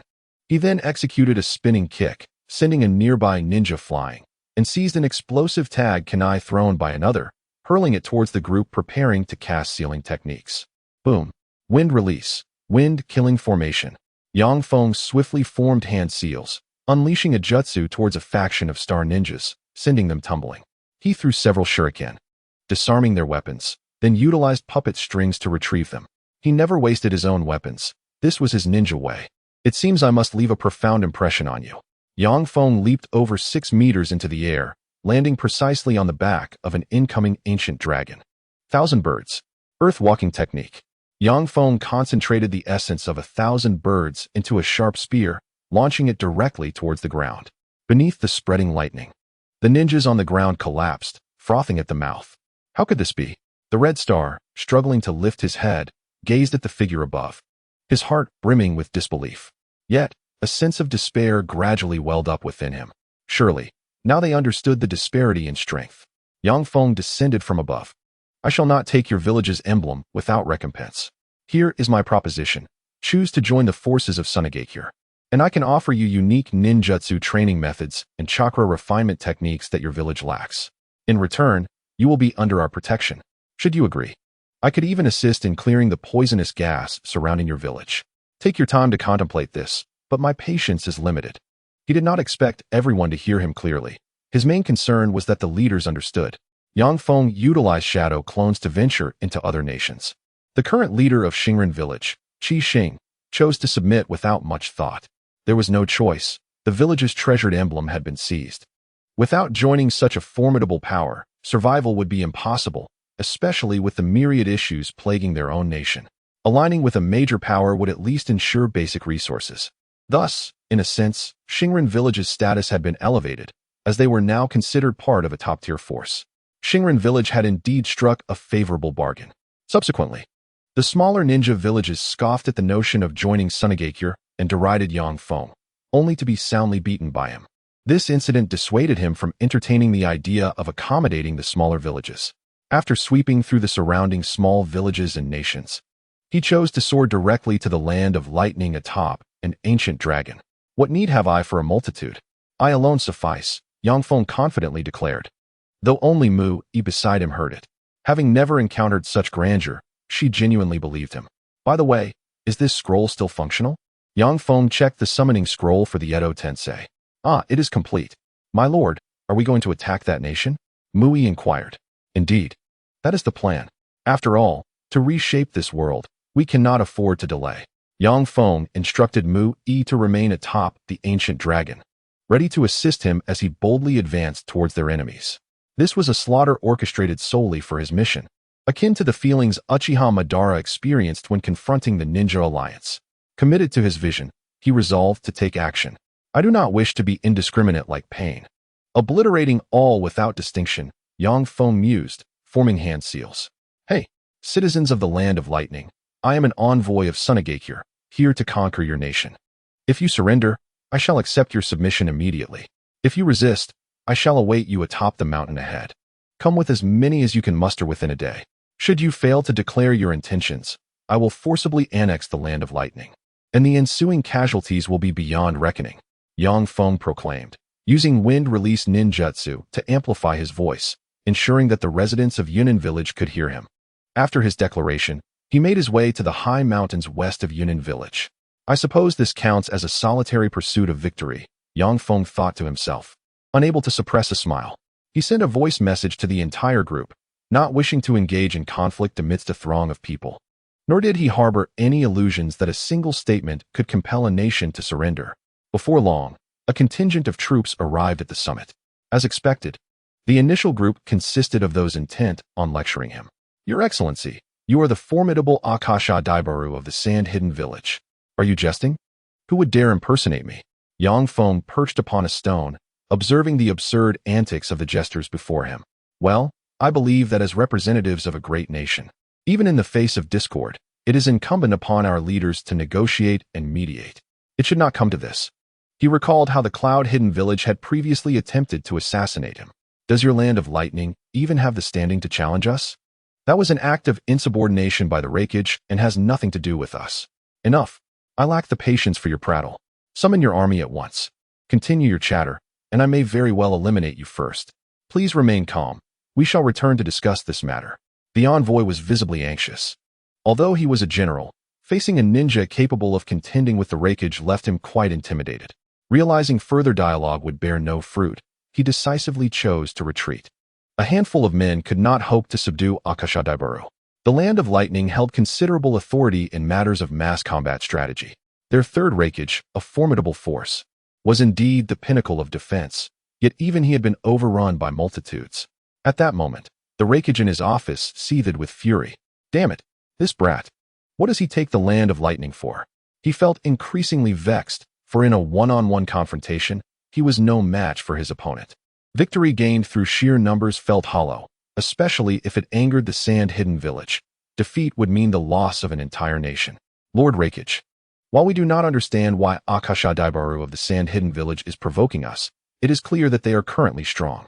It is plausible that they are testing our capabilities. We should deploy our elite forces to decisively capture Akashadaibaru, suggested Mabui. However, Yang Feng had far simpler intentions. He had come solely to subjugate the Land of Lightning. Those who resisted would be vanquished. The pursuit of true peace in the ninja world was not bound by elaborate reasoning. Alas, I have sacrificed so much for the realization of genuine peace in this ninja realm, Yang Feng sighed. The Land of Lightning encompassed more than just the cloud-hidden village. They possessed formidable strength.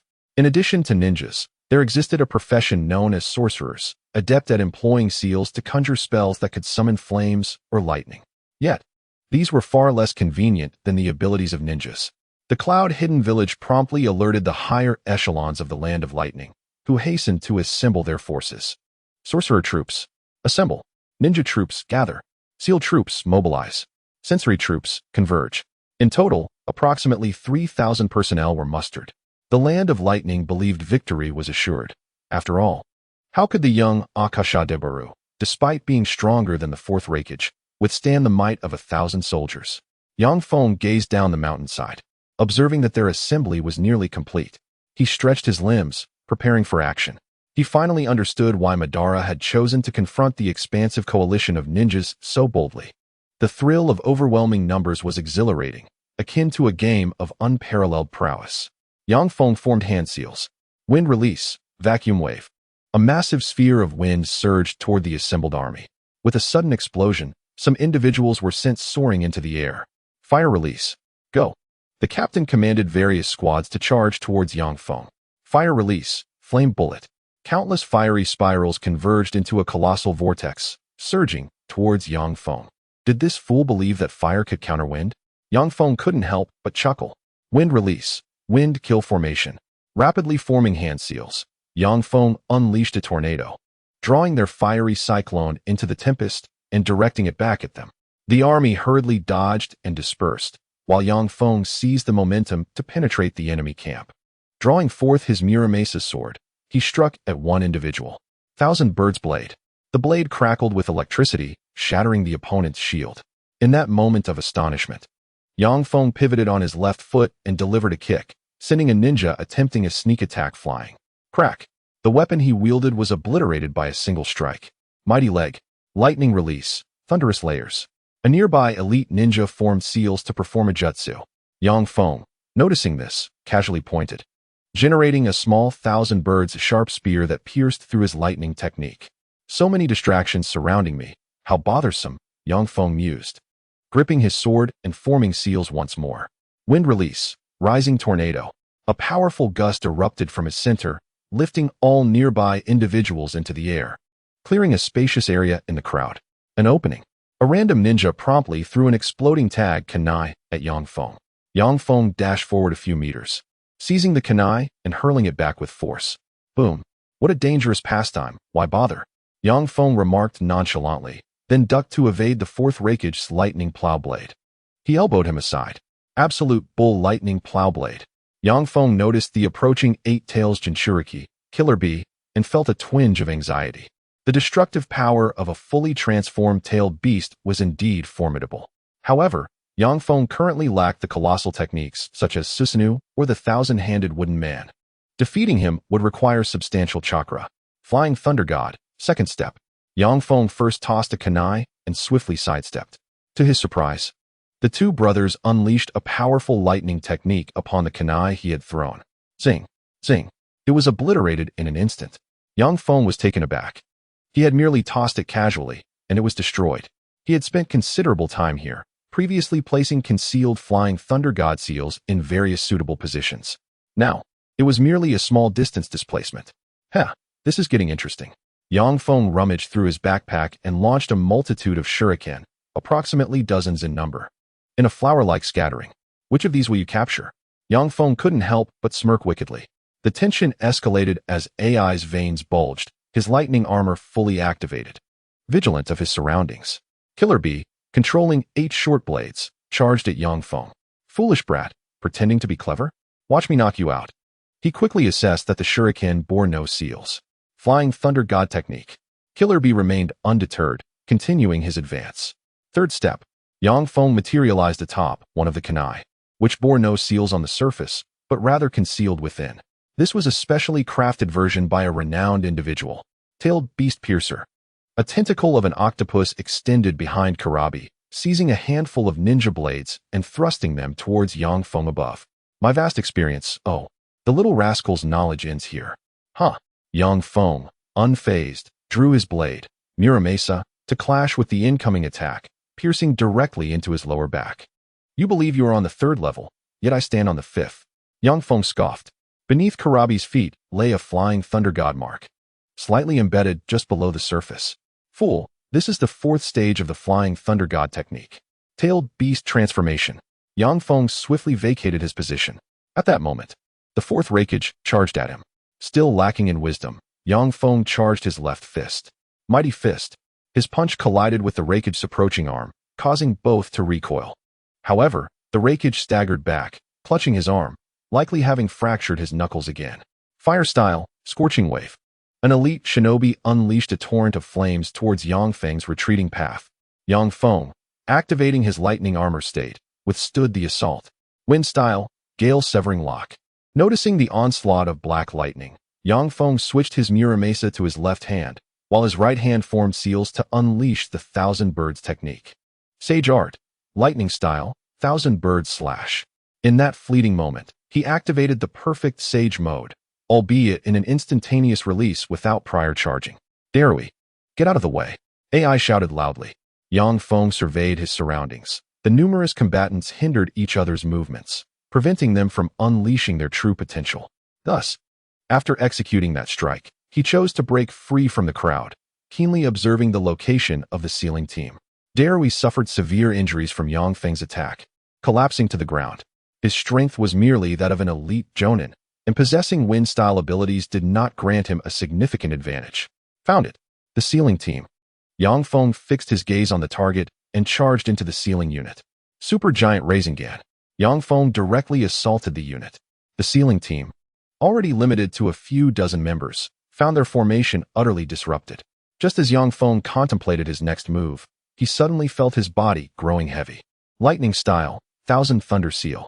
A few shinobi behind him executed a sealing technique, ensnaring Yang Feng in chains of lightning. This ninjutsu was unfamiliar to him, yet quite intriguing. Observing from atop the ancient dragon, Vortex Mookie immediately cast a sealing technique to aid Yang Feng in breaking free from his restraints. 6th Gate Open. Enhanced by the body technique, the seals could no longer bind him. Yang Feng swung his Muramasa, severing the chains of the sealing technique, and then charged forward, utilizing the Flying Thunder God technique to obliterate the sealing unit almost entirely. Now, with this reanimation jutsu, several coffins rose from the ground. The 3rd Wind Shadow, Deidara, and Scorpion. No further combatants were necessary. These 3 alone sufficed. Of course, to conceal their identities, they donned red cloaks reminiscent of Kabuto's. Is this a puppet? The 4th Raikage pondered gravely. No, although I've never seen it, judging by that coffin, this appears to be a forbidden technique from Konoha. The reanimation jutsu passed down from the 2nd Hokage. Upon summoning his minions, Yang Feng leaped into the air, landing upon the ancient dragon. It was a thrilling spectacle. The individual expressed confusion, questioning how the other had managed to escape. Although under control, there remained the capacity to practice one's artistry. Scorpion, with a hint of dissatisfaction, remarked that they had merely come to shield him for the sake of his superficial craft. Both were acutely aware of the curse marks binding them, rendering any form of resistance futile. Scorpion, it has indeed been a long time, spoke the 3rd Kazekage, observing him with a sense of detachment, devoid of animosity. having long since reconciled with his past. You are the third Kazekage. Ah, it seems you too are a reincarnated puppet, Scorpion retorted. No, I am not a puppet of anyone. I am the third Kazekage. In this instance, my involvement was unnecessary, yet I act according to my own will. This is for Tsunade, and that suffices. With a casual gesture, the third Kazekage summoned the sands and stones from the ground, causing them to tremble. A portion of iron sand coalesced from the depths below. Sand release, iron sand technique. Feng chose to observe their confrontation from a high vantage point, outnumbered yet undeterred. The reanimated bodies were impervious to damage, their chakra virtually limitless, having already vanquished the sealing forces, rendering them nearly invincible. As for his elevated position, it was a tactical advantage. With a resounding crack and a subsequent explosion, the forces of the Land of Lightning suffered greatly at the hands of Deidara's explosive artistry. Feng contemplated for a moment before beginning to form control seals, simultaneously instructing the ancient dragon to retreat further. Half-ultimate art, explosion, he declared. Deidara, this performance is quite engaging. Do your utmost. Deidara, immobilized by control, promptly began forming seals in preparation. Nearby, the recently disoriented troops, witnessing his cessation of hostilities, indiscriminately retaliated with their own attacks. The third Kazekage employed the iron sand technique to create a shield, successfully deflecting the onslaught. Must this individual's ninjutsu require charging time? If so, I shall seize the opportunity to buy some time, he mused. Scorpion, also bound by control, initiated his own actions, utilizing puppet strings to disrupt the formation by commandeering several chunin. Unaware Jonin fell victim to stealthy assaults. Quickly eliminate that immobile one. He is poised to unleash a grand ninjutsu. A vigilant ninja sensed the impending threat and alerted his comrades. What a pity. You are rather late, Scorpion interjected. Although I have initiated it once before, art is, after all, an explosion. The third Kazekage, sensing the shift in dynamics, promptly gathered the surrounding sands to form a protective barrier. Scorpion recognized the impending danger but refrained from taking further action. The reason was simple. His reanimated body could not utilize advanced puppet techniques. Boom, boom, boom. Lord Daima, the potency of this ninjutsu is extraordinary. Indeed, it is quite formidable.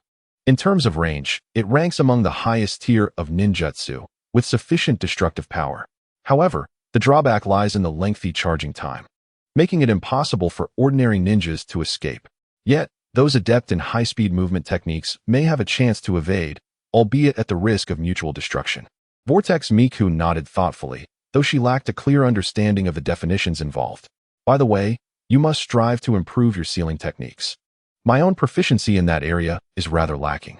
I hope to rely on you to hold the fort in the future. Fear not. In the future, when sealing-tailed beasts, you shall be the main force. Feng reassured her with a smile, patting her shoulder. In the dragon's lair, the princess exclaimed with delight. At last I am free. I can venture out. The white serpent twisted her body, brimming with pride. Heavenly serpent princess, remember this journey. Avoid trouble at all costs, advised her elder. I understand. Do not worry, grandmother. I shall not provoke any great powers or frogs, and I will remain inconspicuous. Indeed. Go observe the current state of the human world. Upon your return, provide a detailed report. Do not let enjoyment distract you from your task. Understood. By the way, grandmother, how shall I go about this? I have instructed the great serpent Orochimaru, who will summon you. However, this summoning is time-sensitive. Very well. It should take at least 3 years. Lastly, be cautious and avoid unnecessary risks. Got it. Meanwhile, a figure lay despondently among the ruins, gazing at the surrounding corpses and debris. In the distance, fine particles of dust began to coalesce into 3 humanoid forms. Oh, the sensation of witnessing one's own artistry is simply exhilarating. Indeed, it is a feeling I have never experienced before, truly wondrous. The scorpion extended a hand, marveling at the gathering shape of his palm, reflecting on their dire circumstances. At this point, it seems there is little reason to continue. Our aim is to subdue, not to slaughter. The third wind shadow pondered for a moment, then utilized the swirling sand to create a platform, ascending into the air. At that moment, Feng was descending, aware that the explosion could not have annihilated his forces entirely. Moreover, he had noticed that the barrier troops had employed some tactics earlier. He formed hand seals and called out loudly, "Hey!" Defeated opponents, I advise you to surrender swiftly, otherwise. Our sand-hidden village will dispatch a true army to obliterate your remaining forces. Surrender, and we will show mercy. Resist, and we shall unleash our lightning jutsu. Moments later, a faint fireball rose from the distance. The land of lightning had been utterly vanquished. Subsequently, personnel from the sand-hidden village were dispatched to take control of the land of lightning. Although the two territories did not share a border, the sand-hidden village appeared unconcerned, confidently sending individuals to manage the affairs of the land of lightning. Local ninjas were employed in the reform policies, and there were no obstacles to the promotion of these changes. When asked why the land of lightning did not resist, it was because those who dared to oppose had encountered the artistic principles of Little D. The remaining three major nations were left bewildered. Truly, this is rather unexpected. Just a few years ago, the situation was quite normal. Your nation was busy with its own affairs, while ours were occupied with ours. Now, two nations have simply disappeared. Gone. The land of sand was now referred to as the land of lightning. The land of sand, now the land of wind. Would they soon have to incorporate the elements of fire, earth, and water, causing the leaders of the three great nations to panic and hastily communicate with one another? They convened a small meeting, inviting the three shadows to join. I have summoned you all today to elucidate the current situation. The sand-hidden village intends to incite war. If we continue to allow this, we may soon find ourselves facing the threat of annexation, stated the Fire Country's lord. Indeed, we can no longer afford to wait. Perhaps the next target will be one among us, echoed the lord of the Water Country. The three of us deliberated and concluded that we must form an alliance to collectively confront the hidden sand village. The daimyo of the land of earth remained silent. The current situation has evolved to this point, and the actions of the hidden sand are evident for all to see. However, the policies they have promoted and implemented have also yielded observable results. Their rapid economic development indicates that their policies are undoubtedly of the highest caliber, far surpassing those of the so-called great powers. Despite differing stances, the three shadows cannot help but admire the hidden sand village. Indeed, if they were daimyo, they might have chosen to merge with the hidden sand outright. The various initiatives of the hidden sand have harmed only the interests of the ruling class, while being remarkably beneficial to the commoners. Upon hearing of their policies, the citizens of the other nations have expressed a desire to migrate to the hidden sand. This raises the question of what insights the daimyo might possess. The Tsuchikage, Ohayaki, was the first to inquire how we might unite to withstand the hidden sand. If I recall correctly, during their assault on the Land of Thunder, they seemingly employed an extraordinarily powerful ninjutsu that utterly decimated the forces of the Land of Thunder. How might we respond? The Mizukage, Terumi Mei, posed this question, which echoed the thoughts of the other two. Her inquiry rendered the room silent. The daimyo were indeed at a loss for what to do. Yet, surrender was not an option.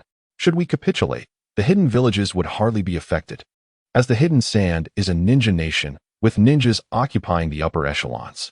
However, the daimyo of the Land of Thunder had been demoted to commoner status and subsequently assassinated by a shadowy figure. Although the perpetrator remains unknown, the daimyo, to some extent, harbored enemies. Who can say for certain?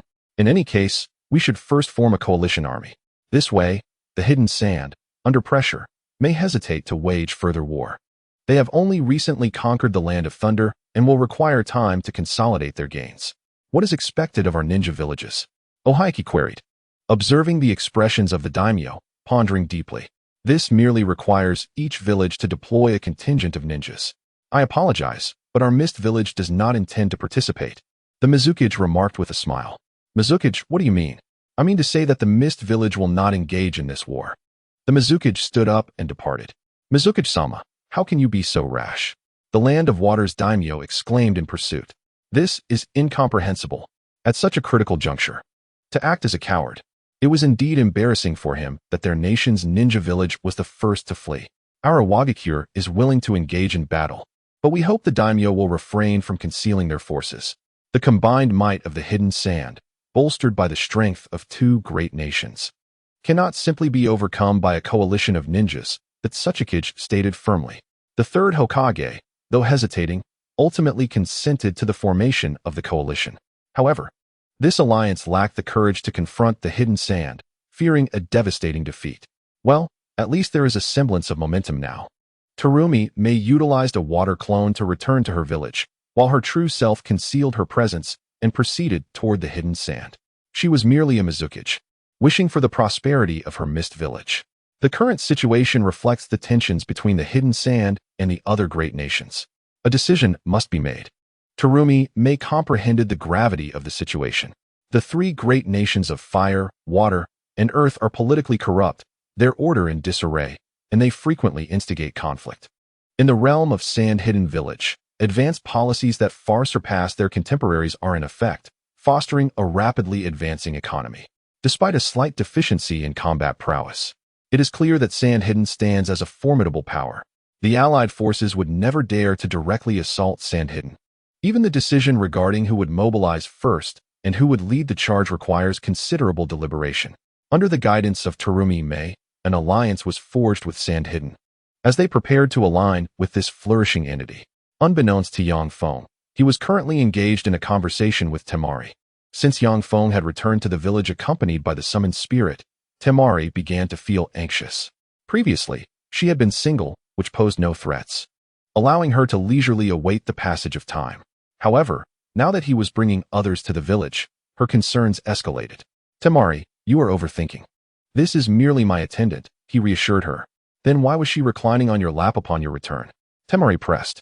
Because my cervical spine is in poor condition. Yang Feng replied nonchalantly. Now, if you will excuse me, I must report to the Wind Shadow. He regarded the matter as trivial, unworthy of significant concern. Mookie, the summoned beast caretaker, found herself bewildered. She was just an ordinary caretaker, perplexed by the flurry of events surrounding her. Yang Feng approached the Wind Shadow, proposing the expedient conquest of the remaining three major nations. The Wind Shadow was firmly opposed, asserting that such haste was unwarranted. The inhabitants of the Land of Lightning had yet to fully acclimate. Most critically, there was a shortage of manpower. Concerning combat effectiveness, I believe we are adequately prepared, Yang Feng asserted. However, alternative strategies may be viable. After a moment of reflection, an idea sparked within him. He departed from the Wind Shadow's office, procuring paper and ink to compose a missive directed at the leaders of the Hidden Leaf Village. Esteemed Sasuke, he began, we of Sand Hidden Village propose that, should we achieve our collective goals, we will appoint the Sasuke as a council member, with several leaders jointly managing the nation. This arrangement mirrors a parliamentary system, albeit with a presidential twist. Yang Feng's sole ambition was to fulfill the primary mission, harboring no ulterior motives. Thus, he required only the system's endorsement of his leadership status. How vexing. You must clarify, Temari demanded, confronting Yang Feng about the woman.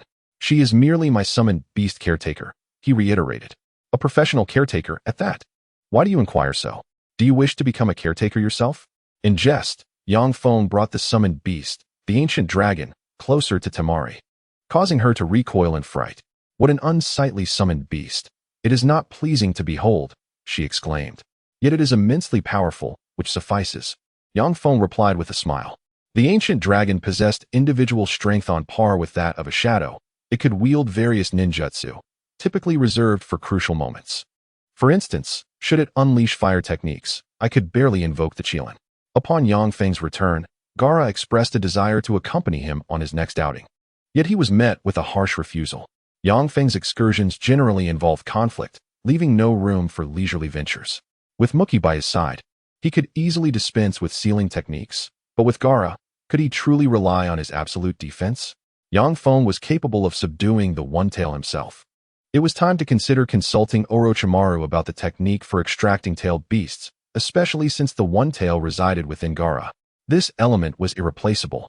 After several days of contemplation at home, Yang Feng resolved to seek out Orochimaru. Father, do you think this girl is our son's girlfriend? Well, how would I know? You should ask him, not me. Thus, Demaru's mother summoned Yang Feng privately to inquire about the situation. Demaru, the girl you brought back to stay at our home, where is she from? Well, she should be considered from the land of whirlpools, part of the Uzumaki clan. However, she is currently orphaned, so I allowed her to stay in Tsunade. You could say she is the caretaker of my summoning beast. And what is your relationship with her? It's quite good, but don't overthink it.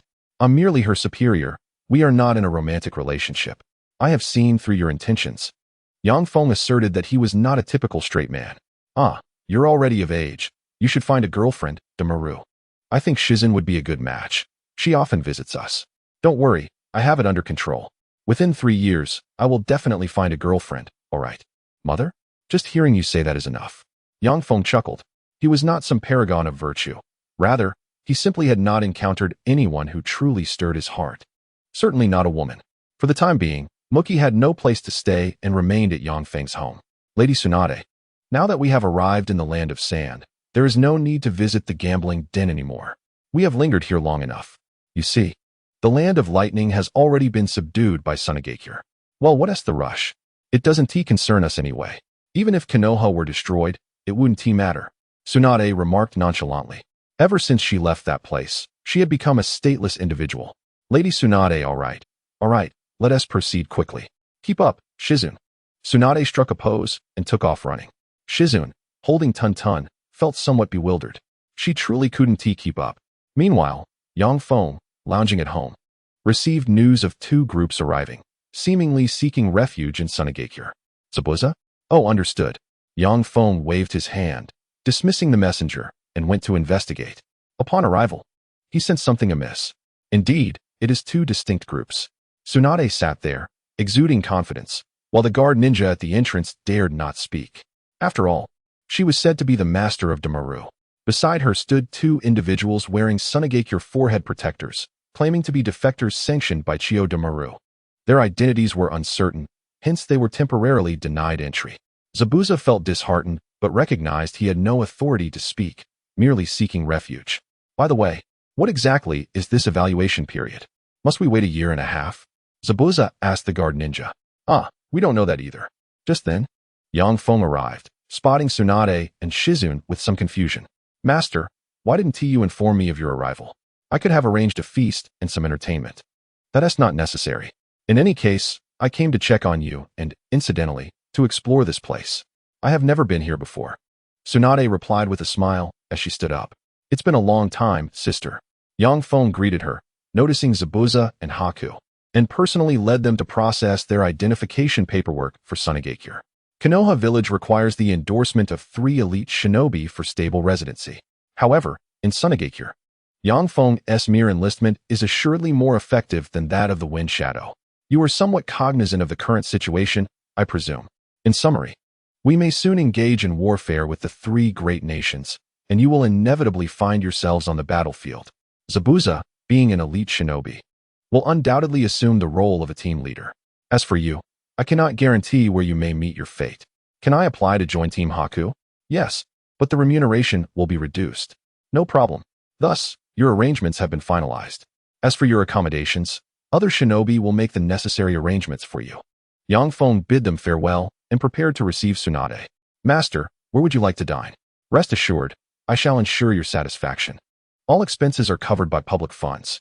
Well then, I shall tentatively indulge in a meal. Is there a notable place? How about Ichiraku ramen? Oh, I used to eat there in my childhood, Ino quickly chimed in. Yang Feng was naturally pleased, as this was his domain, allowing for unrestrained choices in food and drink without any concerns. Even Hinata, the voracious eater, would find her appetite satisfied. However, I am not acquainted with her. Tsunade and Ino, after Yang Feng's recommendation, sampled the spicy hot pot and gave unanimous praise, noting the dish's name and expressing intentions to return when time permitted. Such ordinary food yielded remarkable results. Alas, the shinobi world truly is pitiable. As Yang Feng hailed from Huaxia in his past life, his palate leaned towards traditional Chinese flavors, making the unique island cuisine of the shinobi world somewhat displeasing to him.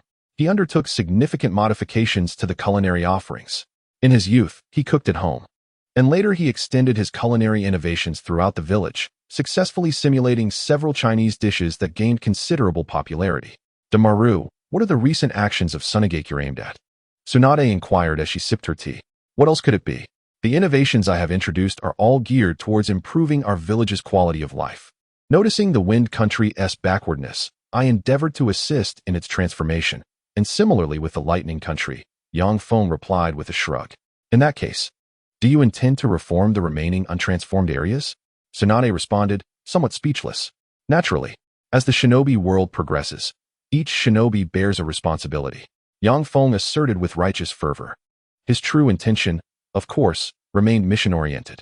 That fellow Jiraiya has wagered the future of the shinobi world on you, which seems to hold some merit, Tsunade remarked, casting her gaze at the harmonious residence along the roadside. At the very least, your situation here is indeed quite favorable, far superior to that of Konoha. Kakashi Hitaki appeared lost in thought, as if something were tugging at his left eye. This sensation was present on the night of Kakashi's departure. The third Hokage pondered the matter for an extended period before deciding to dispatch Team Guy, led by Naruto, to search for him. Recently, Konoha was preparing its military strength, making it difficult to spare personnel. The third sat in his office, deep in contemplation. Was it that scoundrel Bairu? Just at that moment, Guy's blood surged with fervor. Damn it, my dear friend. Kakashi, wait for me. I shall rescue you post-haste. Guy declared, his eyes ablaze with determination. I understand. This seems to be the youthful tale of close friends navigating adulthood. Teacher Kai. Little Lee is also swept up in the fervor, while the others appear rather speechless. In any case, if these two fools lead the way, we are surely destined for failure. Sasuke feels a sense of exhaustion. I share the sentiment. Niji also feels weary, yet he has grown accustomed to it. It is said that Bailyohu is a ninja contemporaneous with the legendary Sannin, which implies at least elite Jonin-level strength. Sakura inquired curiously. That spells disaster. We are not equipped to handle such an opponent. Well, I overheard Brother Demaru mention that at this level of power, the disparity cannot be compensated by sheer numbers. Furthermore, even the perverted sage is beyond my ability to confront, Naruto pondered. Isn't Teacher Kai still around? No. The caliber of the Sannin cannot be compared to that of ordinary Jonin. However, if he were to unleash the forbidden technique of the 8 gates, perhaps Sasuke began to contemplate their chances of victory. He reasoned that if Kakashi had not yet lost his ability to resist, with Kai and Kakashi together, they might just manage to cope. His subordinates, the lower-ranked ninjas, could assist, and that might suffice. Oh, by the way, Brother Demaru gave me a talisman. He said it could be activated in case of danger. He would come to my rescue using the Flying Thunder God technique. Naruto rummaged through his backpack for the talisman. What is this Flying Thunder God technique? He asked curiously. You fool, it is the signature technique of the 4th Hokage. Wait, isn't he from the Sand Village? How could that be? Because he is the disciple of the perverted sage, who is also one of the Sannin. Meanwhile, Bailyohu was observing Kakashi's Sharingan. This control curse seal still has its effects. Quite impressive. Kakashi, now unveil your left eye. Kakashi felt a jolt throughout his body as he drew a kunai from his pocket and thrust it towards Bailyohu. I anticipated this. Bailyohu caught the kunai effortlessly. Chidori. Kakashi immediately executed his ninjutsu. Is this all you have, Kakashi?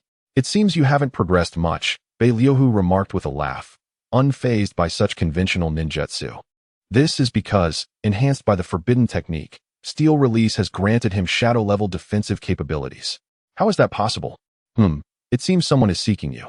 Is it a companion from Konoha? Bailyohu laughed heartily.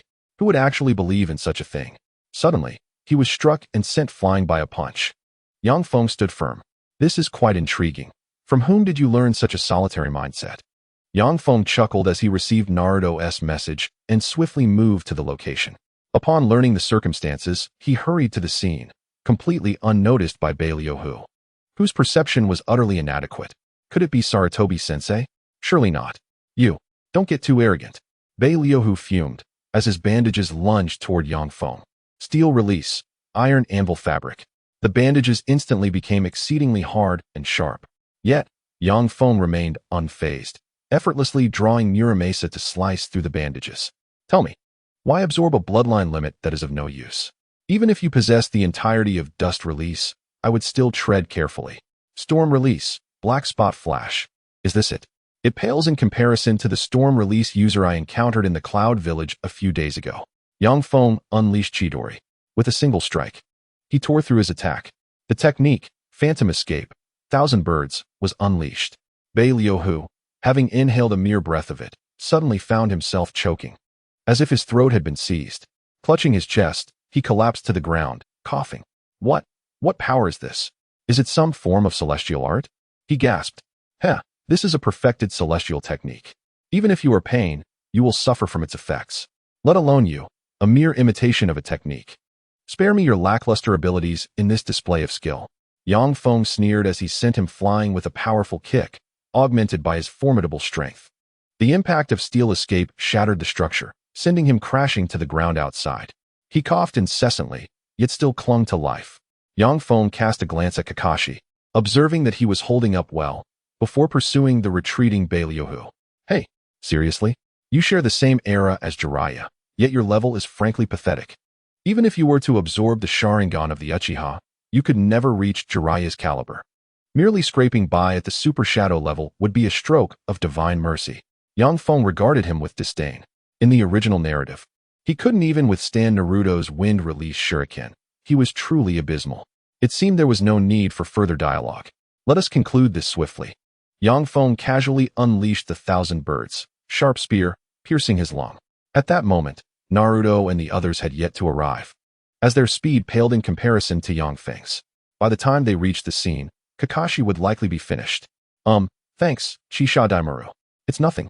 Yang Feng replied nonchalantly, finding a stone to sit upon. I have a matter of concern regarding Tsunade. Are we truly on the brink of war with the three great nations? Indeed, it will come soon. But isn't that the nature of the ninja world? As someone who has participated in the ninja wars, you ought to understand. Kakashi remained silent, his head bowed. However, our Tsunade is now quite renowned.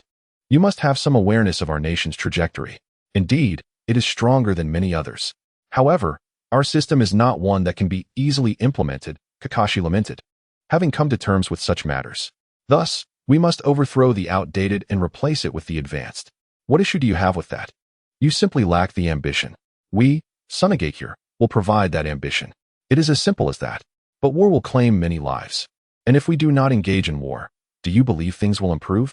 If I emerge victorious in this conflict, it will significantly reduce those unstable factors. Yet, if we maintain the status quo, chaos will prevail among ninjas, society will remain tumultuous, and wars will continue to erupt. Without change, we will only see a new cycle of suffering, much like the previous ninja wars. Yang Feng responded. Kakashi reflected on his father, his comrades, and his teacher. Indeed, war will not cease. Although I have discussed this with Jiraiya, I feel inclined to share it with you due to our connection. Remember, it is not individuals who shape the world, but rather the systems in place. Of course, unless you possess the strength to crush continents with your bare hands. Let us disregard that. Is that so? Then perhaps I am the one being naive.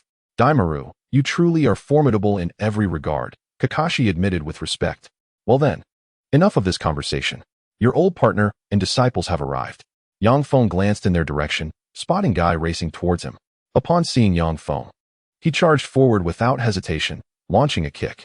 Youth, my friends, I harbor suspicions regarding this Chi Shadawan. Do you believe my concerns are justified? The righteousness of the righteous is but a farce. With a powerful kick, Yang Feng retaliated, sending Kai crashing into a nearby wall. Cough, cough. The vigor of this individual's youth is astonishing. Yet, Kai failed to discern Yang Feng's visage. Naruto and the others were rendered speechless. Such collateral damage to allies is simply unfathomable. This is not merely a case of face blindness. It borders on blindness itself. Ah, so you are the esteemed senior Chi Shadawan, frequently mentioned by Teacher Kai. I have heard tales of your formidable path of youth, and today, it is indeed a privilege to witness it firsthand. Li's eyes sparkled with admiration for Yang Feng. Yang Feng, aware of Kai's peculiarities, felt a tinge of irritation. After all, Naruto had summoned him, and they had already met previously. Kakashi covered his face, exclaiming, Kai, you truly have not changed at all. After engaging in conversation for a while longer, Yang Feng prepared to take his leave. Before departing, he called out to Naruto, Naruto, if we were to become adversaries, what would you do? Yang Feng spoke with a light-hearted chuckle. Haha, how could that be, Dawan? Naruto replied, holding the back of his head. No, Naruto. As it stands, Tsunade is indeed our enemy. We are on the brink of war with them, Kakashi kindly interjected. Why is that? What has transpired? Because of interests. I wish to uphold the interests of Tsunade, while you of Konohagakure aim to safeguard your own. Ah, Naruto, such is the paradox of the ninja world, Yang Feng remarked, placing a hand on his shoulder. Although you are destined to lose, should you choose to surrender preemptively, I shall spare your life. Dawan, no more discussions. I must take my leave now. And you too, Kakashi. There is still time to plead for mercy. With a wave of his hand, Yang Feng vanished using the Flying Thunder God technique. Is defeat truly inevitable? I find myself inclined to believe that. Kakashi sighed helplessly before retreating after addressing the situation at hand. A foolish frog, a spicy frog, and one more ready to braise the heavenly serpent princess hopped merrily along the street. Surrounded by humans, none could see through its disguise. After all, it was a serpent spirit of ancient bloodline, possessing an unparalleled transformation technique. Thus far, no human had discerned any flaw. "Hey, you serpent skin, back again?"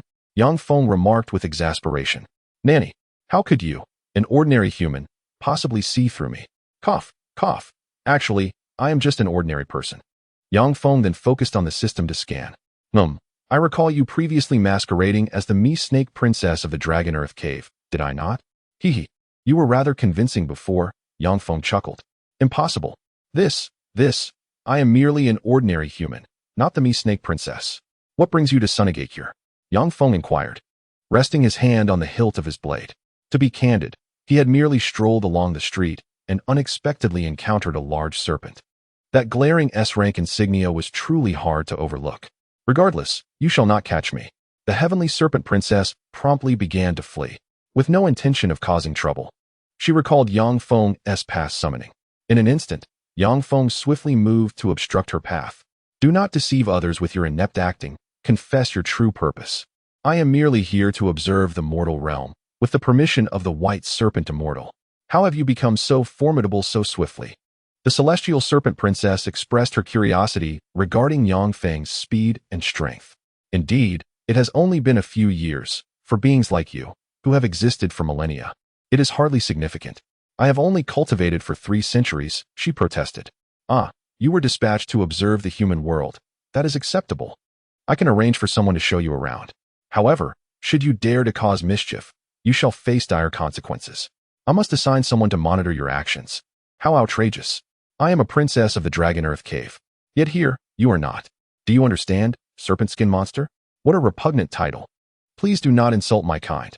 The celestial serpent princess was enraged and cast an illusion upon Yang Feng.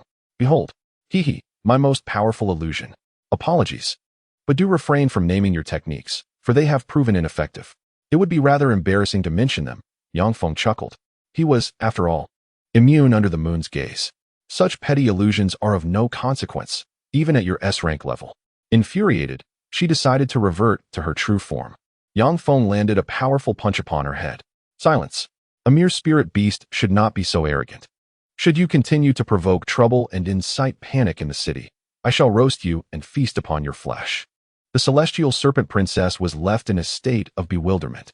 This power is a form of celestial magic, distinctly unlike any she had encountered before, invoking both curiosity and fear within her. It became evident that she could not contend with this human possessing celestial abilities. If she were to provoke further, she might indeed be roasted. S-rank rogue ninja Uchiha Itachi was currently undergoing a lesson, his Sharingan unable to act with impunity. For instance, he was presently being outmatched by another man. "Itachi, your Mangekyo is still not sufficiently mastered. Although you have integrated the white Zetsu cells, there remain certain clumsy aspects." Nagato remarked with a smile. "Cough, your abilities are rather troublesome. Even the moon reading can be negated." Amaterasu is outright repelled. Itachi was struggling. After absorbing the white Zetsu cells, his condition had improved somewhat, and his vision had been preserved to a degree. At least, utilizing only one capability of the Mangekyo for a short time would not yield significant side effects. However, the Rinnegan renders one immune to most illusions, and absolute immunity to the Mangekyo's illusions. As for Amaterasu, please refer to the iconic scenes from the original work of Edo Tensei Nagato. This is an unavoidable circumstance. After all, our enemies may possess Rinnegan as well. Therefore, cultivation remains essential. He had moved from his small wheelchair into the garments of white Zetsu, and the various side effects of the Rinnegan gradually subsided. In the original narrative, it was due to Obito's suppression of Nagato's powers that he was reduced to sitting in a wheelchair while clad in tattered clothing. This was primarily due to Obito's wariness of Nagato. Yet now, they are all part of one family, united by the philosophy of mutual assistance. Since white Zetsu only heeds the commands of Obito and Madara, it is entirely acceptable for Obito to provide Nagato with a white Zetsu outer garment. The only potential dissenting voice, Black Zetsu, is currently undergoing punishment in the Kemui space. In recent years, Nagato, possessing both the Rinnegan and the Uzumaki bloodline, has successfully employed numerous sealing techniques. Black Zetsu's seal is even more robust than that of the Nine Tails. It has been quite some time since I last saw Sasuke, and I find myself reminiscing about him. Perhaps I should go and bring him back. Itachi, in his internal conflict, has come to realize the brilliance of the path that Yang Feng has forged over the years. It transcends the capabilities of a single village or nation. What he has transformed is the entirety of the ninja world. The original Itachi had inherited Shirsui's ideology, dedicating himself solely to Konoha. Yet the outcome was catastrophic. His clan was annihilated, leaving him in anguish while Konoha remained unchanged. Danzo perished, yet individuals with similar ideologies still linger. As long as one possesses immense power, even their own village may ostracize them. Aside from the Inuzuka, Nara, and Akimichi clans, even the Sarutobi clan was suppressed by those in higher authority. The Hyuga clan lacks even a single member in the upper echelons of decision-making. Is this decaying village truly the protection that Shisui envisioned? If we are to safeguard the future of Konoha, I believe it must be fundamentally transformed. Thus, perhaps it is best to extricate Sasuke from it. Nagato has no objections to this. However, are you certain your brother will forgive you? His curiosity is piqued. As for this matter, Yang Feng ultimately chose to monitor this serpentine creature himself, as an S-class being poses a significant threat. Therefore, it must be my master, Orochimaru, who summoned you. And that should not be an issue, Yang Feng mused thoughtfully. The heavenly serpent princess, enjoying roasted frogs, appeared to be in a rather good mood. In any case, I am indifferent to the affairs of you humans. I am merely here for enjoyment. So long as you do not provoke me, I shall not cause trouble. Speaking of which, does the human world still require money? I have none, so you should provide me with some. Here, be honest, Yang Feng said, handing her a large sum of money. Temari, who happened to be free that day, witnessed this scene and immediately became furious, charging over. Hey, Orochimaru, how can you engage in such actions? It defies the 3 prohibitions of ninjas. How can you break the rules? Yang Feng chuckled. No. The essence of earning money is to enjoy it. Otherwise, what is the purpose of undertaking missions? To earn money for the sake of earning is the most tasteless of endeavors. He dismissed it as trivial. One of my masters, the toad sage Jiraiya, indulges in all sorts of pleasures. But you are someone destined to inherit the position of Kazekage. How can you behave this way? Temari argued. You are mistaken. Our new philosophy in Tsunade is that as long as we do not violate the rules, we are free to do as we please. The ninja regulations state that one cannot engage in certain activities during missions, but they do not restrict personal lives. Yang Feng asserted, fabricating a rationale. Indeed, the previous regulations imposed by ninjas were in line with Temari's claims. One should not indulge in entertainment at any time. However, the Kazekage has reformed the rules to be more flexible. Moreover, I never aspired to be Kazekage. It seems too burdensome to work daily. Why not leave it to those who desire it? Temari's remarks were primarily aimed at claiming a moral high ground, yet now she found herself at a loss for words. Silenced by Yang Feng's retorts. You humans are quite peculiar. With so many regulations, the heavenly serpent princess remarked, continuing to munch on her roasted frogs, indifferent to the world around her. You even refer to yourselves as humans. Are you not one? Yang Feng, exasperated, explained the origins of the heavenly serpent princess to Temari, who responded with an awkward smile. Seeing how intrigued you are by her, you shall take on the role of her observer. This creature requires reporting to Feng. Yang Feng remarked with a smile. Although Shoju vehemently declined, she had no opportunity to refuse as Yang Feng dashed off, simultaneously incorporating both Shoju and the celestial serpent into the team system to prevent this serpent from potentially causing harm to Shoju. The matter of the serpent-skinned monster could wait. The prearranged plan was ready for execution. Yang Feng tidied his belongings and equipped himself with the Vortex Wood 1, preparing to venture to the ruins of the ancient city of Lulan. There exists something known as the Dragon Vein here, rumored to traverse time and space. Naruto had once utilized this artifact to meet his living father. Yang Feng harbored no particular interest in time travel. It was merely the result of a random task issued a few days prior. Ding. Random task detected. Lulan Dragon City requires the Dragon Vein beneath the Lulan ruins to be submitted to the system. A special mission is initiated with a time limit of 1 year. Failure to complete the task results in a decrease of 1 in soul power. Yang Feng found this special task quite intriguing, primarily because it entailed a loss of soul power. Alas, the pressures of life.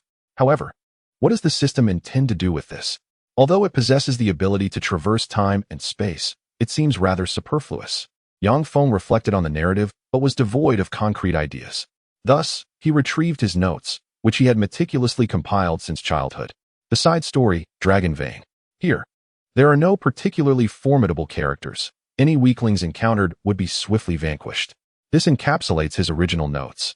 It is worth mentioning that Ninja World Survival Manual Time Record section is a concise summary Yang Feng composed based on the plots he had previously observed. He had other summaries as well. Otherwise, relying solely on memory would render some plot points difficult to recall promptly. His clarity regarding the narrative was largely attributed to this. Yet, in terms of timing, he could only approximate it. Upon arrival, Yang Feng noted that the Lulan ruins were located at the boundary of the sand-hidden village. Beyond that lay an expanse of desert. The sand-hidden village had merely completed renovations within its national borders. Areas farther afield were still undergoing transformation and had yet to reach the vicinity of Lulan. Mui, prepare the sealing technique. We may need to extract the entire dragon vein shortly. Without sealing, complications could arise. Even someone like Minato, an outsider, could seal the dragon vein. It was inconceivable that the pure bloodline of the Vortex clan would be incapable of doing so. Understood. I can sense an overwhelmingly potent chakra beneath us. Is this the dragon vein? Indeed, but its strength merely reaches the SSS level. How it possesses the ability to traverse time remains a mystery. Yang Feng scrutinized the remnants of the structures while contemplating his next steps. In the distance, a spider-like puppet emerged from the sands, observing Yang Feng and Mu Yi. Unexpectedly, it seemed that this place still attracted visitors. It appeared to be a sand-hidden individual. How despicable! Amidst the chaos of the ninja world, an opportunity to disrupt the seal had finally presented itself. Who would have thought someone would come? Well, let us activate the mechanism early. The puppet dashed swiftly toward the sealing location underground while Yang Feng examined the inscriptions on the ruins, commencing the unsealing ritual. Lord Damaru, it appears something has ventured underground. Ah, I see. This is not a living entity. Yang Feng cannot detect it on the map. Yet, his perception remains somewhat keen. Though he harbors no interest in the puppet. What was the name of the boss here? Never mind. He is merely a minor adversary, easily dispatched. A boss that couldn't even surpass the likes of Namikaze is hardly formidable. Namikaze, undoubtedly the foremost among the sages under the influence of the Sage of Six Paths. Beyond him, the rest are merely those who exploit their abilities. Yang Feng continued to peruse the text, discovering some intriguing elements. However, he soon sensed a shift in the underground. Thus, he employed the art of earth release to venture below and investigate. What a coincidence! At this very moment, the spider puppet wore a grin, its heart reveling in amusement. It appeared that your seal had nearly been undone, Yang Feng remarked with a smile. To you esteemed individuals of Tsunade, I am but a humble envoy from a small village within the land of wind, sent to investigate the peculiar energies here. I hope we shan't be an inconvenience to you. Ah, you have companions from the same homeland. Yang Feng casually glanced around. So, where might your comrades be? Ahem. My good fellow, this relic is, in fact, the historical heritage of our village. I kindly request you refrain from such actions. With a casual wave of his hand, Yang Feng shattered the puppet and turned his gaze towards the ceiling array. Those hiding over there, no need to conceal yourselves. I have long been aware of your presence.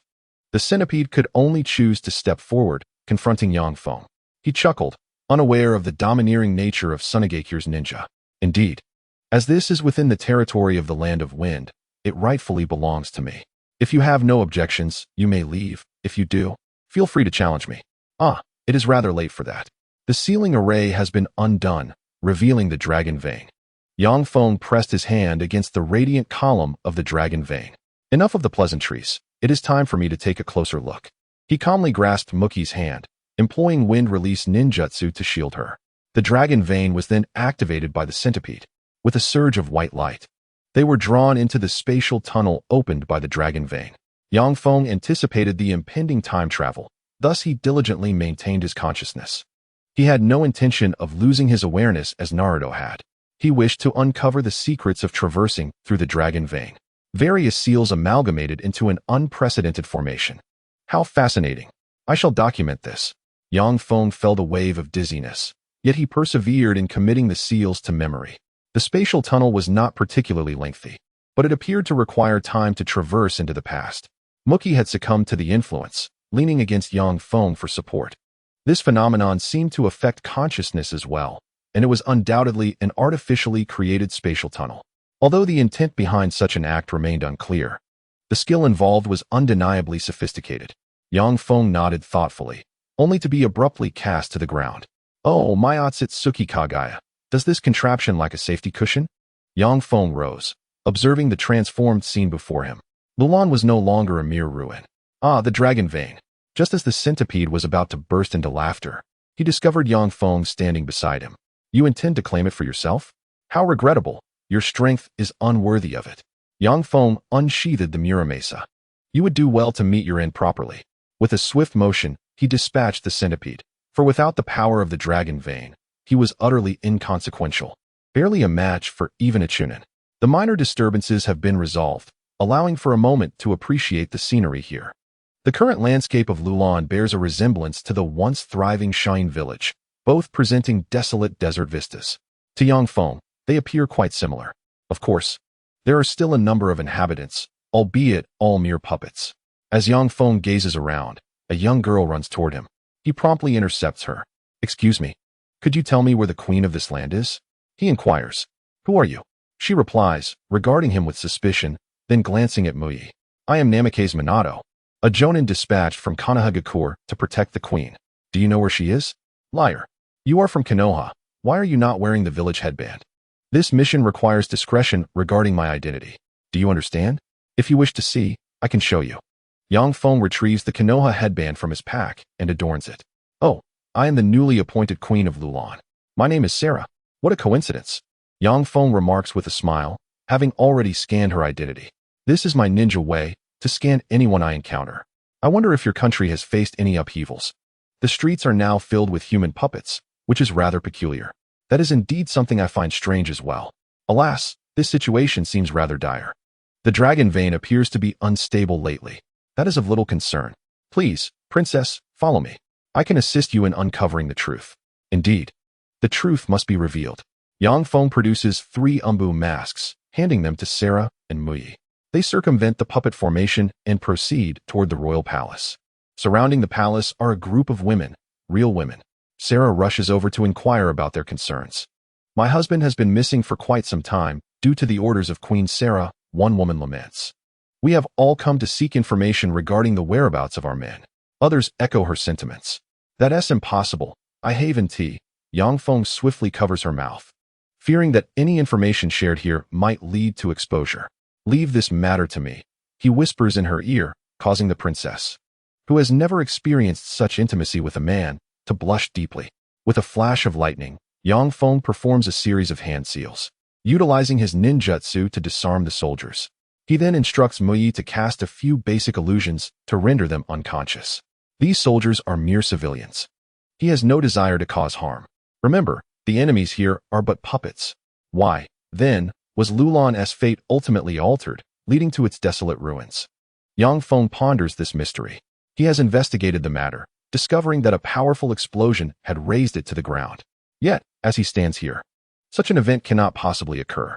With a map in hand, he would be acutely aware of anyone approaching the dragon vein. How did Naruto manage it? Namikaze, what are you going to show me?" Sarah asks, her cheeks flushed as Yang Feng holds her hand. "Nothing much. Merely a glimpse of what your loyal subjects are currently engaged in. Lushan, a name synonymous with eternal loyalty, is presently modifying his equipment in the puppet army." "Impossible!" Sarah exclaims, disbelief etched across her face. A colossal puppet factory lies within the palace itself. She had never heard of or seen anything like it. "Your Highness, please observe closely."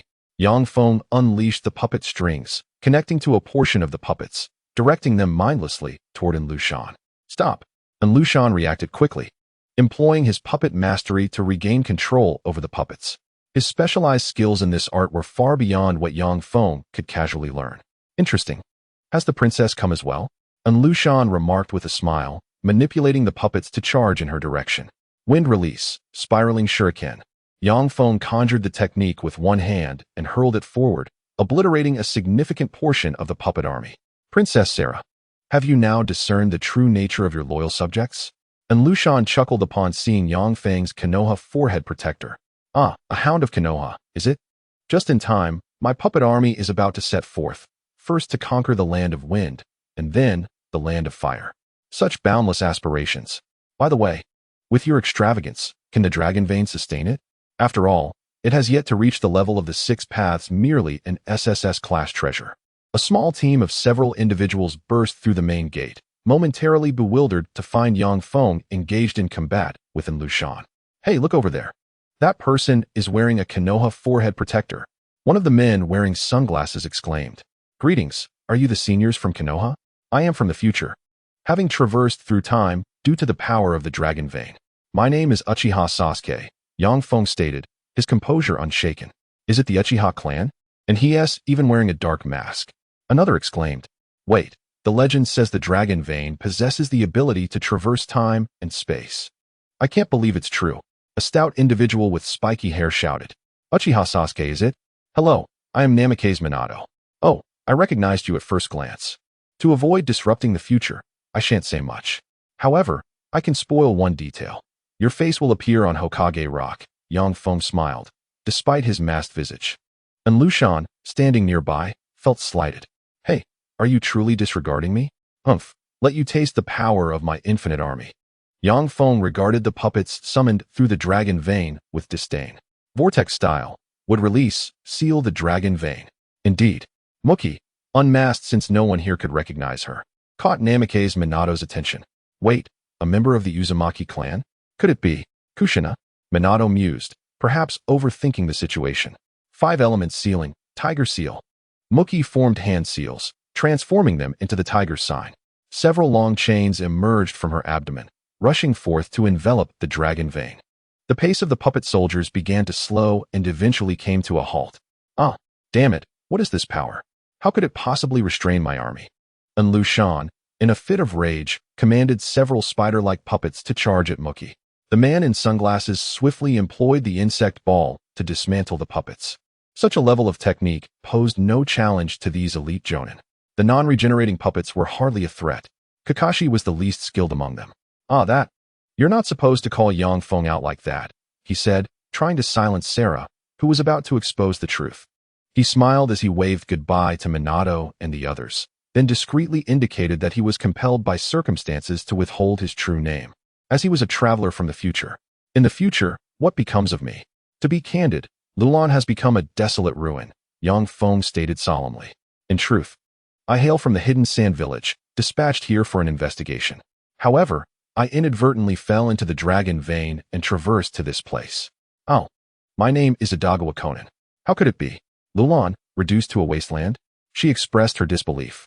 The environment here is exceedingly poor, which has led to such a fate. Allow me to find a way to ameliorate it. Perhaps the future can be altered. With the mission of Lulan accomplished, Yang Feng declared his intention to return using the power of the dragon vein. Minato and the others had also completed their mission and were preparing to withdraw. Hehe. Bo Feng, judging by this young one's words, you are immortalized on the Hokage Rock, which means you have become Hokage, the portly man remarked. Well, it is not of paramount importance. However, this junior is indeed formidable. It is possible that his prowess has already reached the level of a jonin. How can that be? That is inconceivable. When we entered, the puppet army was already decimated. It was an extraordinarily powerful ninjutsu. Although we missed the release process, the damage radius and the expression on that young man's face indicated that it posed little burden to him. Sigh, the Uchiha clan truly produces remarkable talent. The man in sunglasses lamented. I wonder if he knows Obito, Kakashi pondered, for at this moment, he had yet to inherit Obito's Sharingan. Haha, I am actually more intrigued by that girl. Given her hair color and surname, Bo Feng, are you perhaps married into the family? Haha, your daughter has been swept away by someone from the Uchiha clan. His teammates began to mercilessly ridicule him. Hey, let us not take the joke too far. Who can predict what the future holds? Bo Feng Minato replied with some embarrassment. In any case, let us hasten back to the village to report. Yet, Yang Feng did not rush back. Instead, he utilized the impure world reincarnation technique to summon the first Hokage. This time, there was no room for sentiment. He exerted forceful control, leaving no time for a consciousness revival.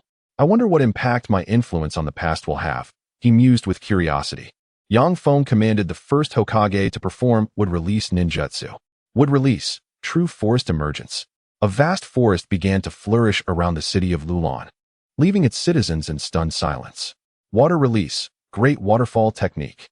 The first Hokage executed another ninjutsu, conjuring a river. Now, does the environment of Lulan not appear significantly improved? Yang Feng smiled. Is this a miracle? Sarah stood aloft, gazing at the verdant scene, momentarily entranced. Thank you, Conan, Sarah exclaimed tearfully as she embraced Yang Feng. He chuckled. It's just a small matter. Yang Feng attempted to push her away, but her grip was too tight. Subsequently, Mu-Yi unsealed the dragon vein, allowing Sarah to harness its power to transport Yang Feng back. Farewell, Star of the Sand Village. In the future, I shall visit you in the hidden Sand Village. As long as you are happy, that is what matters. The dragon vein emitted a brilliant white light, enveloping Yang Feng, and it seemed as if the entirety of Lulan could witness this radiance. Upon opening his eyes again, Yang Feng found himself amidst the ruins of ancient Lulan. Wait, what on earth? The ruins? Yang Feng turned to look, and Sarah stood there, equally bewildered. The people of Lulan were also in a state of confusion, as if nothing had changed. Yet, the clouds in the sky had shifted, and the distant scenery had transformed. Yang Feng beheld the distant earthwork formations and sensed his flying thunder god mark. Could it be that the dragon vein has entirely shifted the city of Lulan? Utilizing the flying thunder god technique, Yang Feng returned to the village. Gazing at the familiar streets, he then employed the technique once more to teleport back to Lulan. Sarah, I bear unfortunate news and a piece of good news. What is it? Did the dragon vein fail? No, the bad news is that the dragon vein succeeded, but to an excessive degree. The ancient city of Lulan has been transported entirely. The good news is that you have all been safely relocated, and this era is far superior to your own. Sarah appeared perplexed. In simpler terms, you have traversed into the future. What? Sarah exclaimed, astonished, left momentarily speechless. Nevertheless, it mattered little. The current Tsunade was powerful enough to shield Lulan. Moreover, the environment had significantly improved.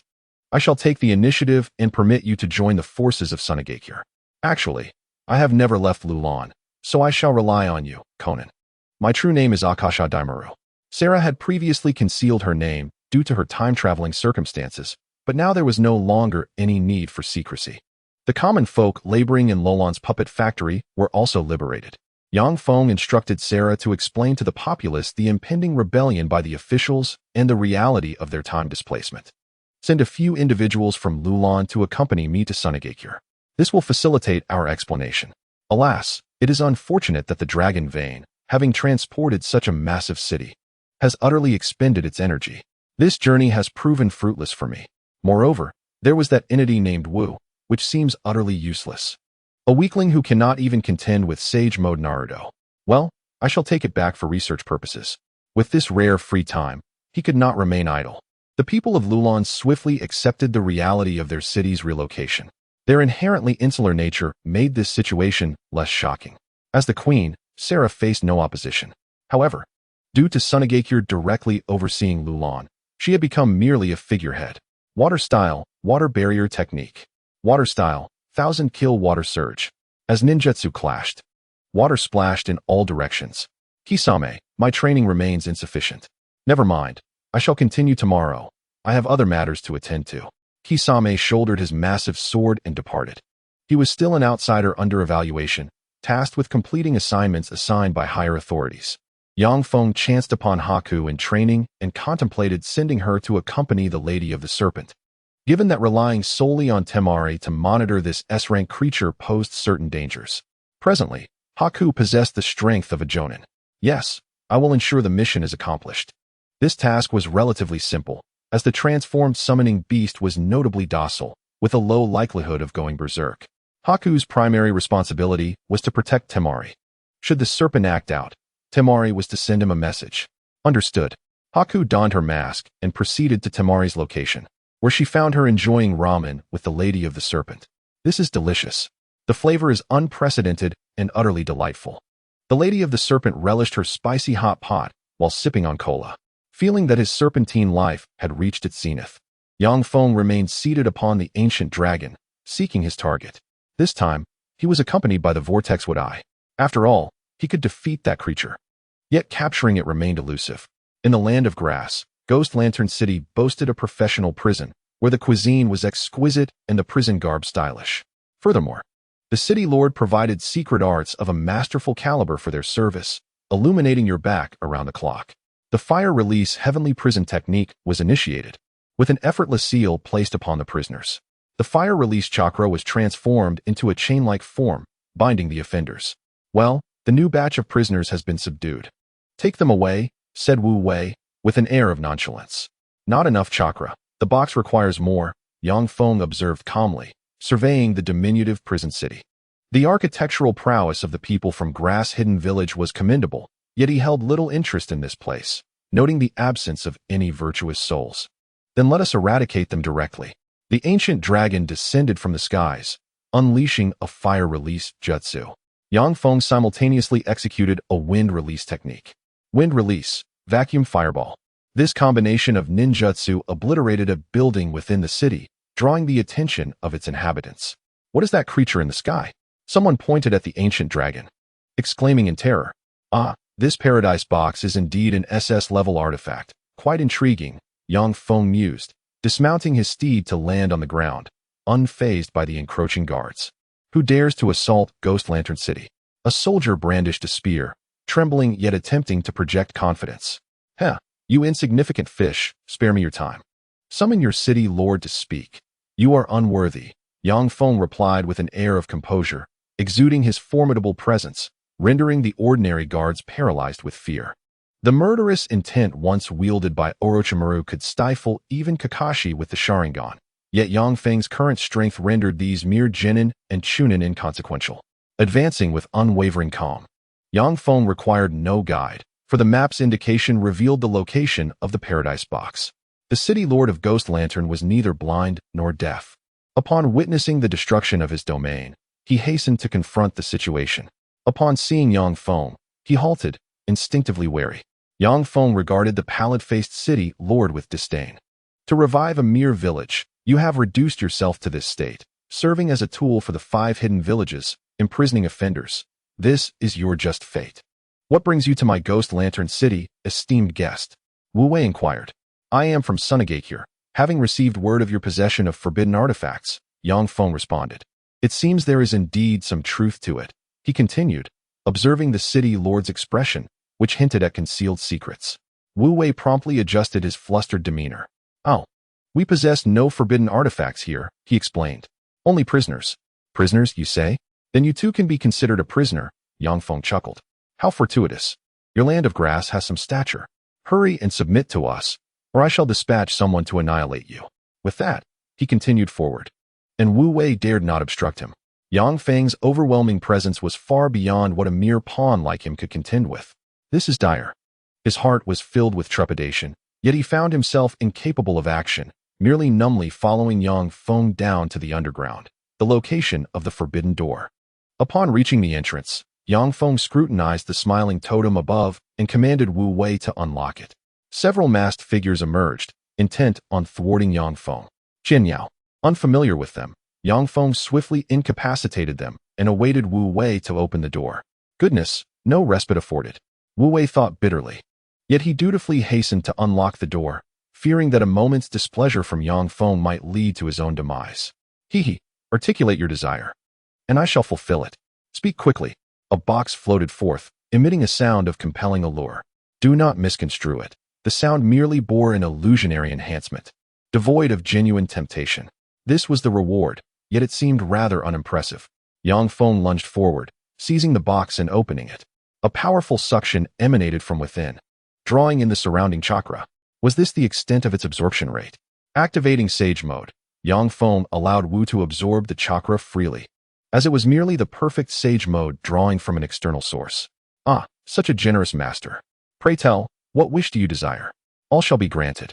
The box continued to draw in natural chakra without any adverse effects, piquing Yang Feng's interest significantly.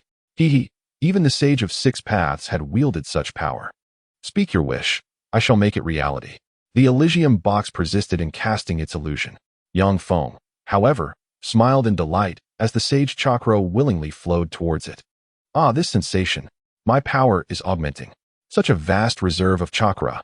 He pondered whether it could cultivate a substitute for a tailed beast, continuing to channel chakra into the box.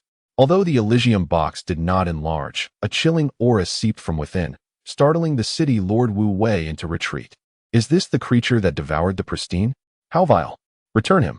He charged forth, intent on unleashing ninjutsu. Ah, is that the child? Ha ha ha. His physical form indeed serves as fine nourishment.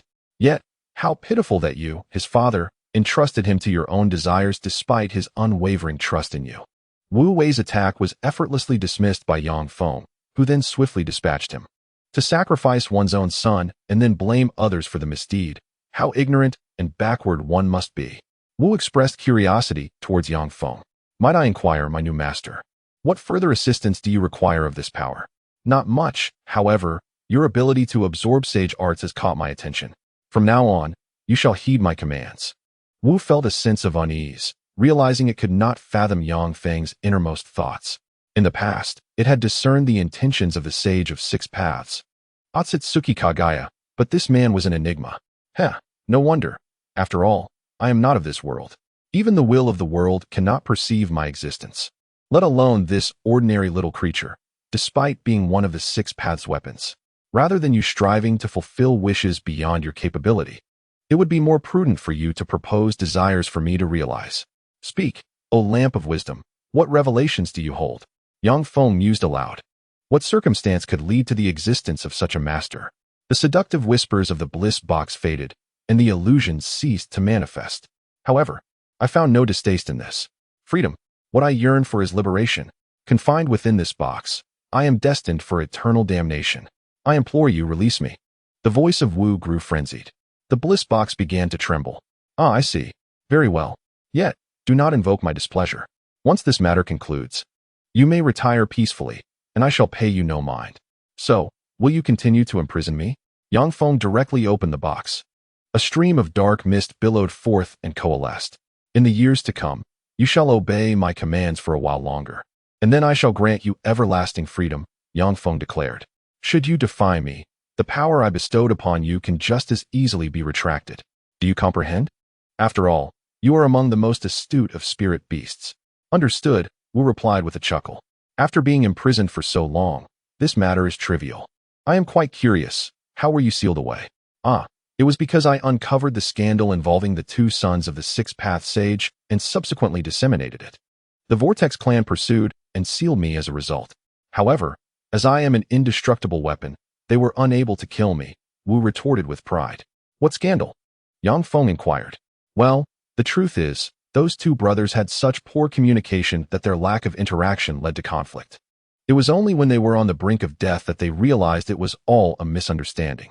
This incited a civil strife within the Otsutsuki clan, which inadvertently affected other clans. Following the conclusion of the war, they scapegoated me, claiming I had revealed their brother's secrets. Yang Feng found himself at a loss for words. You truly have been wronged. So, was there a misunderstanding regarding the secrets? I had assumed it was something unspeakable.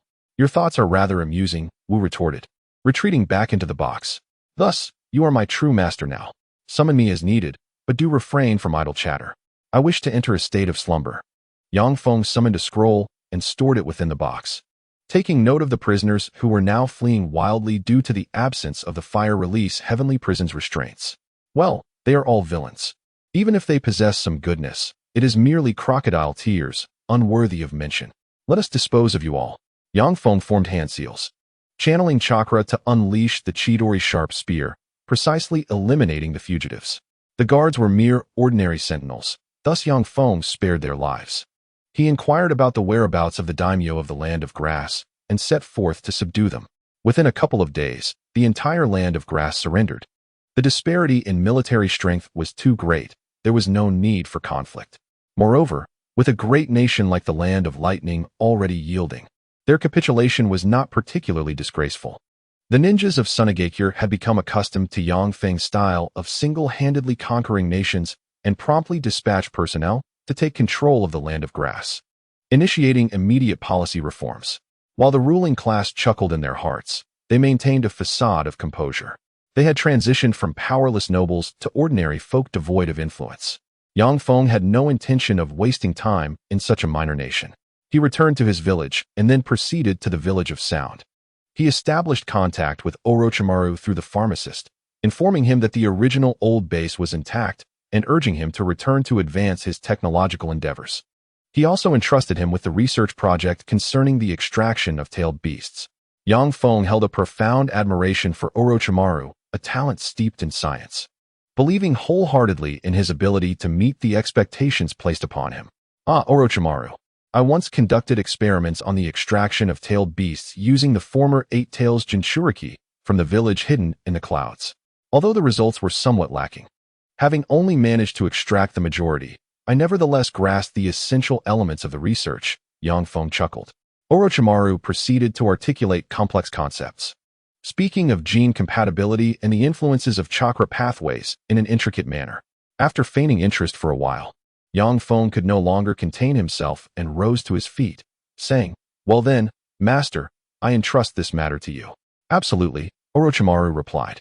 "Regarding the white Zetsu cells you mentioned, I have also conducted research and discovered that these cells are far more effective than those of the first Hokage, exhibiting remarkable compatibility. In fact, anyone can control them without the risk of backlash that the first Hokage's cells might cause. I have also examined its genome and identified several key regions with activity levels surpassing those of the first Hokage's cells, making them highly suitable for transplantation as substitutes for organs or limbs," he continued. Yang Feng expressed interest. "Is it possible to cultivate white Zetsu in large quantities?" "Yes, it is feasible, but it will require time for research." "Orochimaru, what do you intend to use them for?" "I was considering that white Zetsu could serve as an exterior enhancement to bolster a ninja's combat capabilities. If mass production were achievable, the utility would be immense." "Oh, that might be unlikely," Orochimaru replied with a chuckle. "Based on my observations of the white Zetsu cells, only the one you brought, known as Akatsuki, exhibits the highest cell activity and compatibility with other bodies. This level of white Zetsu is what would be necessary to function as battle attire. Your envision method is impractical." "Very well," Yang Feng conceded. At that moment, Corinne entered the room with tea and noticed the presence of Uzumaki Maki beside Yang Feng, her expression shifting slightly. "Orochimaru, this is my most formidable subordinate from the Uzumaki clan, Uzumaki Corinne. Her abilities far surpass those of Maki." "Really?" "Through skin contact. She can even transfer chakra by biting her own arm, and can also heal physical injuries." "Oh, but in terms of sealing abilities, Maki is still superior, isn't she?" "No. Corinne's sealing capabilities are formidable, as are her medical skills. If nurtured properly, she could even bind the Nine Tails." Master, Maki can already achieve that. However, she is somewhat lacking in medical techniques." "Excuse me, is this person related to me by blood?" Corinne inquired with curiosity. "Indeed, you are both members of the Uzumaki clan. However, there seems to be no blood relation. She hails from the land of water, while you are from the land of grass," Yang Feng casually explained. Taking a sip of tea, no longer apprehensive about Orochimaru's potential threats, he found himself emboldened even to enjoy his tea. "This tea is exquisite. It is concocted from snake venom, yet it is completely non-toxic," Corinne added, adjusting her glasses. "How does one wish to have the formidable vortex ninja, Xianglin, by their side?" Concerns regarding healing and sealing have nearly dissipated. Orochimaru enticed Yang Feng with his words. "There is no necessity. My regenerative abilities are not lacking, and few possess the strength to inflict harm upon me. It is preferable to allow Xianglin to remain here and save her life." Xianglin gazed at Yang Feng's countenance, feeling a twinge of emotion. At merely 13 years of age, she had recently been taken in by Orochimaru and occasionally recalled her past sufferings. Yet, it seemed that this individual could fathom her inner demons. Though it was but a small consolation, it deeply moved her. "Aside from Lord Orochimaru, he is the first to show such concern for me." She was merely overthinking. Yang Feng had spoken casually, and her resonance was merely a product of her own imagination, nothing more. Surrounding smaller nations had begun to pledge allegiance to Tsunade, while others chose to ally themselves with the three great powers. "How will Tsunade respond?" Orochimaru inquired. "This is not a significant matter. With the power of the impure world reincarnation, numerical superiority is hardly a concern," Yang Feng explained. "I shall handle the high-level combat forces, while the ordinary troops will be managed by the impure world reincarnation units." Tsunade need only maintain its defensive lines. Given our strength, we are more than capable of managing such a situation. It appeared that he had been overly concerned. Orochimaru beckoned to Kimimaro to bring forth his prized possessions to present to Yang Feng. These are the remains of certain powerful individuals. You may use them for forbidden techniques. Among them is even the lover of Tsunade, Dankato. Is there any remains of Uchiha Madara? Yang Feng inquired. I have not located that man. However, given his strength, I sense he is not an existence that can be bound by the impure world reincarnation technique. It is merely a matter of not employing the correct method. Should my master find his remains, I would appreciate a portion. I have a way to fully control him. Understood. Yang Feng continued to search the serpent's lair for secret techniques and tools before departing. After all, it was his master. Could this truly be seen as taking advantage? It was merely the inheritance of a mentor. He understood this naturally. He did not linger longer and returned directly to Tsunade, where he began preparations for the impure world reincarnation formation. Although the task was somewhat cumbersome, the potential rewards were exceedingly great. An eternal machine. Ah, there is even a Sharingan. Let me see the annotations, Yang Feng remarked as he examined the small glass vial containing the Sharingan eye. Uchiha Izumi, creator of Izanami. Extremely powerful. Use with caution. Do you truly believe, Master Orochimaru, that I would transplant this eye? I am not one to enhance my strength through external means, he replied, as the flying thunder god Kanai expressed its agreement. Naturally, Chakra provided its approval. Impure world reincarnation technique. Please activate the communication device. This cannot be utilized anymore. Then let us use it as material for the impure world reincarnation. This ninja appears to be a female. Her strength is likely on par with that of the second Hokage era, possibly even shadow level. However, she is not as powerful as the second Hokage. Otherwise, the Uchiha would not endure such indignities. Yang Feng then made a sacrifice of a bandit he had recently captured to the impure world reincarnation. Thus, the impure world reincarnation summoned Uchiha Izumi. All other materials have been summoned and utilized. Unlike Orochimaru, he does not summon at the moment of need. He believes in preemptive testing before summoning. Otherwise, the complications that may arise during battle could be quite embarrassing. The reanimation jutsu was successfully executed, and a violet-haired beauty emerged from the summoning. Upon opening her eyes and seeing Yang Feng, she expressed her confusion. Where am I? Young man. How old are you to address me as young man? I remember having died at the age of 23, assassinated by the second Hokage's agents. What time is it now? It is the era of the third Hokage. The second Hokage has perished. I resurrected you using the reanimation jutsu. Is this a forbidden technique he invented to toy with the souls of the deceased? Uchiha Chiri activated her Mangekyo Sharingan. Her body felt no strain. She was intrigued by her own condition. Do not be overly excited. I am not one of those discordant ninjas from Konoha. I am from Tsunade. You may not be fully aware of the current situation, so allow me to enlighten you. Please do. Uchiha Chiri was a polite and principled individual, typically the type to listen to the villain's lengthy monologue before being stabbed in the back. First, the current circumstances. We, Tsunade, have defeated and subjugated the land of wind and the land of lightning. The remaining three great nations now stand as our enemies. Since when has Tsunade become this formidable? That is due to my efforts. I single-handedly conquered the land of lightning. As for the land of wind, their daimyo sought to eliminate us due to our rapid development, only to be met with our counterattack. By the way, your Uchiha clan, under the oppressive legacy of the second Hokage, faced annihilation. What? How can such a thing be? She questioned, bewildered. We are one of the founding families of the village. Surely, even under pressure, it shouldn't be so overt. Indeed, it was quite blatant, relying on threats from within the Uchiha clan to instigate actions against us. Now, only 2 members of the Uchiha clan remain. In due time, I shall introduce you to them. Alas, has true peace still not arrived? The Izanami you devised has its limitations. It can only save one person's eyes.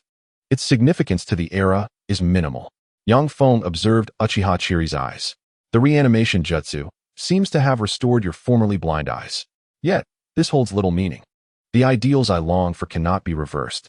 No, I shall make it happen. What you yearn for is peace, is it not? Once I conquer the entire ninja world, the era of peace will dawn. Do not underestimate the current strength of Tsunade. Allow me to elaborate, and you shall understand why. I am all ears. After a lengthy 10-minute discourse by Yang Feng, Chiri was persuaded, deciding to actively assist Yang Feng in achieving peace and unification. My Mangekyo ability is illusion-based. It can convert illusionary damage into tangible attacks. Now, it seems I can use it at will. Can you utilize Susanoo? Give it a try. This technique should have placed a significant burden on your body, but in this reanimated form, it appears to have no effect. Very well, I shall attempt it. Susanoo. The obsidian-hued Susanoo ascended, lifting Chiri aloft. However, it remained merely in its initial skeletal form. Though she was aware of its usage, she had only employed it once before.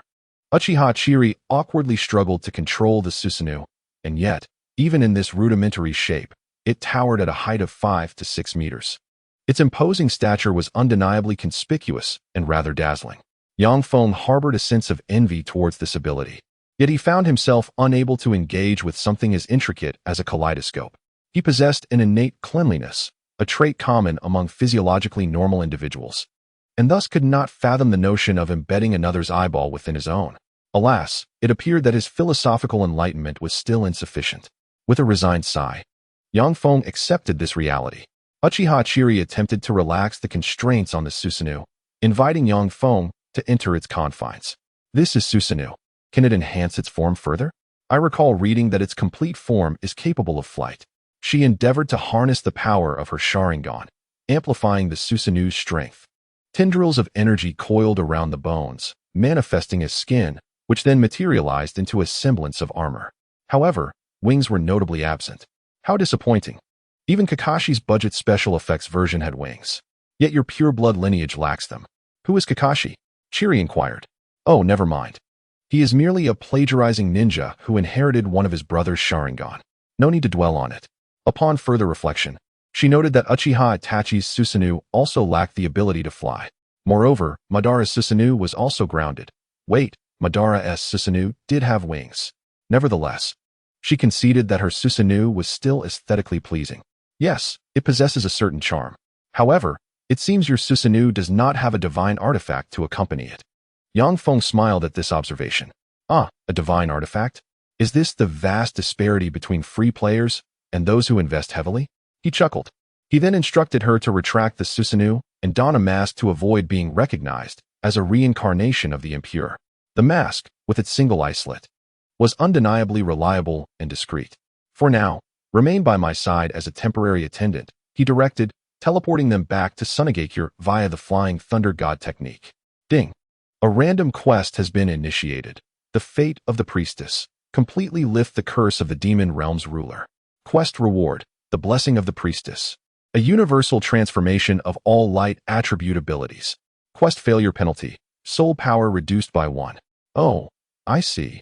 It pertains to those malevolent spirits known as shoujo, right? It seems to be bound to the priestess. How on earth am I supposed to lift this curse? He ventured towards the demon realm, accompanied by Muki and Chiri. His intention was simple. The more allies, the greater the strength. Perhaps, with sincere effort, the curse might be lifted. Humph. No vegetables for me. I want meat. Zihuan declared, pushing her bowl away in defiance. Lady Priestess, I understand your preferences, but consuming only meat can significantly affect your health, the attendant replied, exasperated. He was merely an ordinary steward serving the young priestess. It was a delicate situation. The priestess was not to be scolded or reprimanded. Moreover, excessive meat consumption can lead to weight gain, and then you may struggle to ascend the stairs, not to mention fitting into your ceremonial garments. Hesitantly, Zihuan picked up her chopsticks and took a few bites of the vegetables. At that moment, someone entered from outside. I report to you, esteemed priestess, that emissaries from Tsunade have arrived outside. What shall we do? Perhaps it would be best if you took the lead, esteemed host. No need for that. Let them in. Sigh, given the current circumstances, it is indeed prudent for the priestess to personally guide our future. The host of the Kingdom of Ghosts removed his identity hat and placed the priestess's exclusive emblematic hat upon Zihuan's head. Priestess, please pause your meal for now. The host informed, 3 individuals have come from Tsunade. The host interrupted, expressing concern about the potential consequences of entering with the left foot tomorrow. Zihuan appeared reluctant. I do not wish to converse with those strangers. Surely it would be sufficient for you to handle them. No, esteemed priestess, the power of Tsunade is far too formidable. A slight misstep could lead to the annihilation of our Kingdom of Ghosts. This matter requires your careful consideration. Understood. But you must assist me in the dialogue. Of course. Yang Feng entered the humble palace of the Kingdom of Ghosts, observing that it seemed even less impressive than the city of ghost lanterns. What a backward place, he thought. Glancing at Zihuan. Scanning. Target.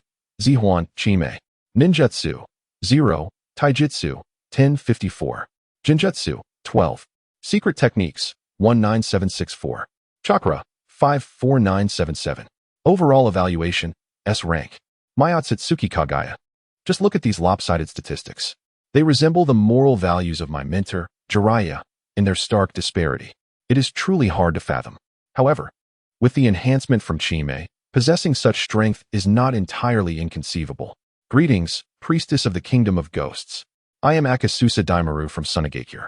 I am Zihuan. I have come to discuss the resolution of the sealed monstrous entity that has long plagued the Kingdom of Ghosts. I have discovered a method for its eradication.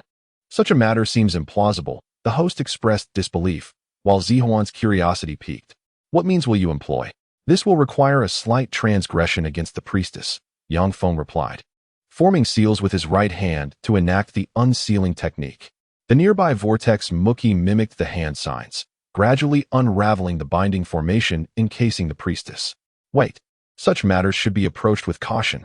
The host, anxious, sought to intervene. Sharingan. Uchiha Yuri cast an illusion, hypnotizing all nearby guards, including the host. Unite your hands. 8 trigrams sealing modification. Yang Feng activated Sage Mode, channeling chakra to facilitate Muki's completion of the sealing technique. This sealing technique was not intended to bind Chime, but rather to seal Zihuan's soul. Next, Yang Feng began to lift the sealing technique previously cast by Zihuan's mother, which had stabilized Chime.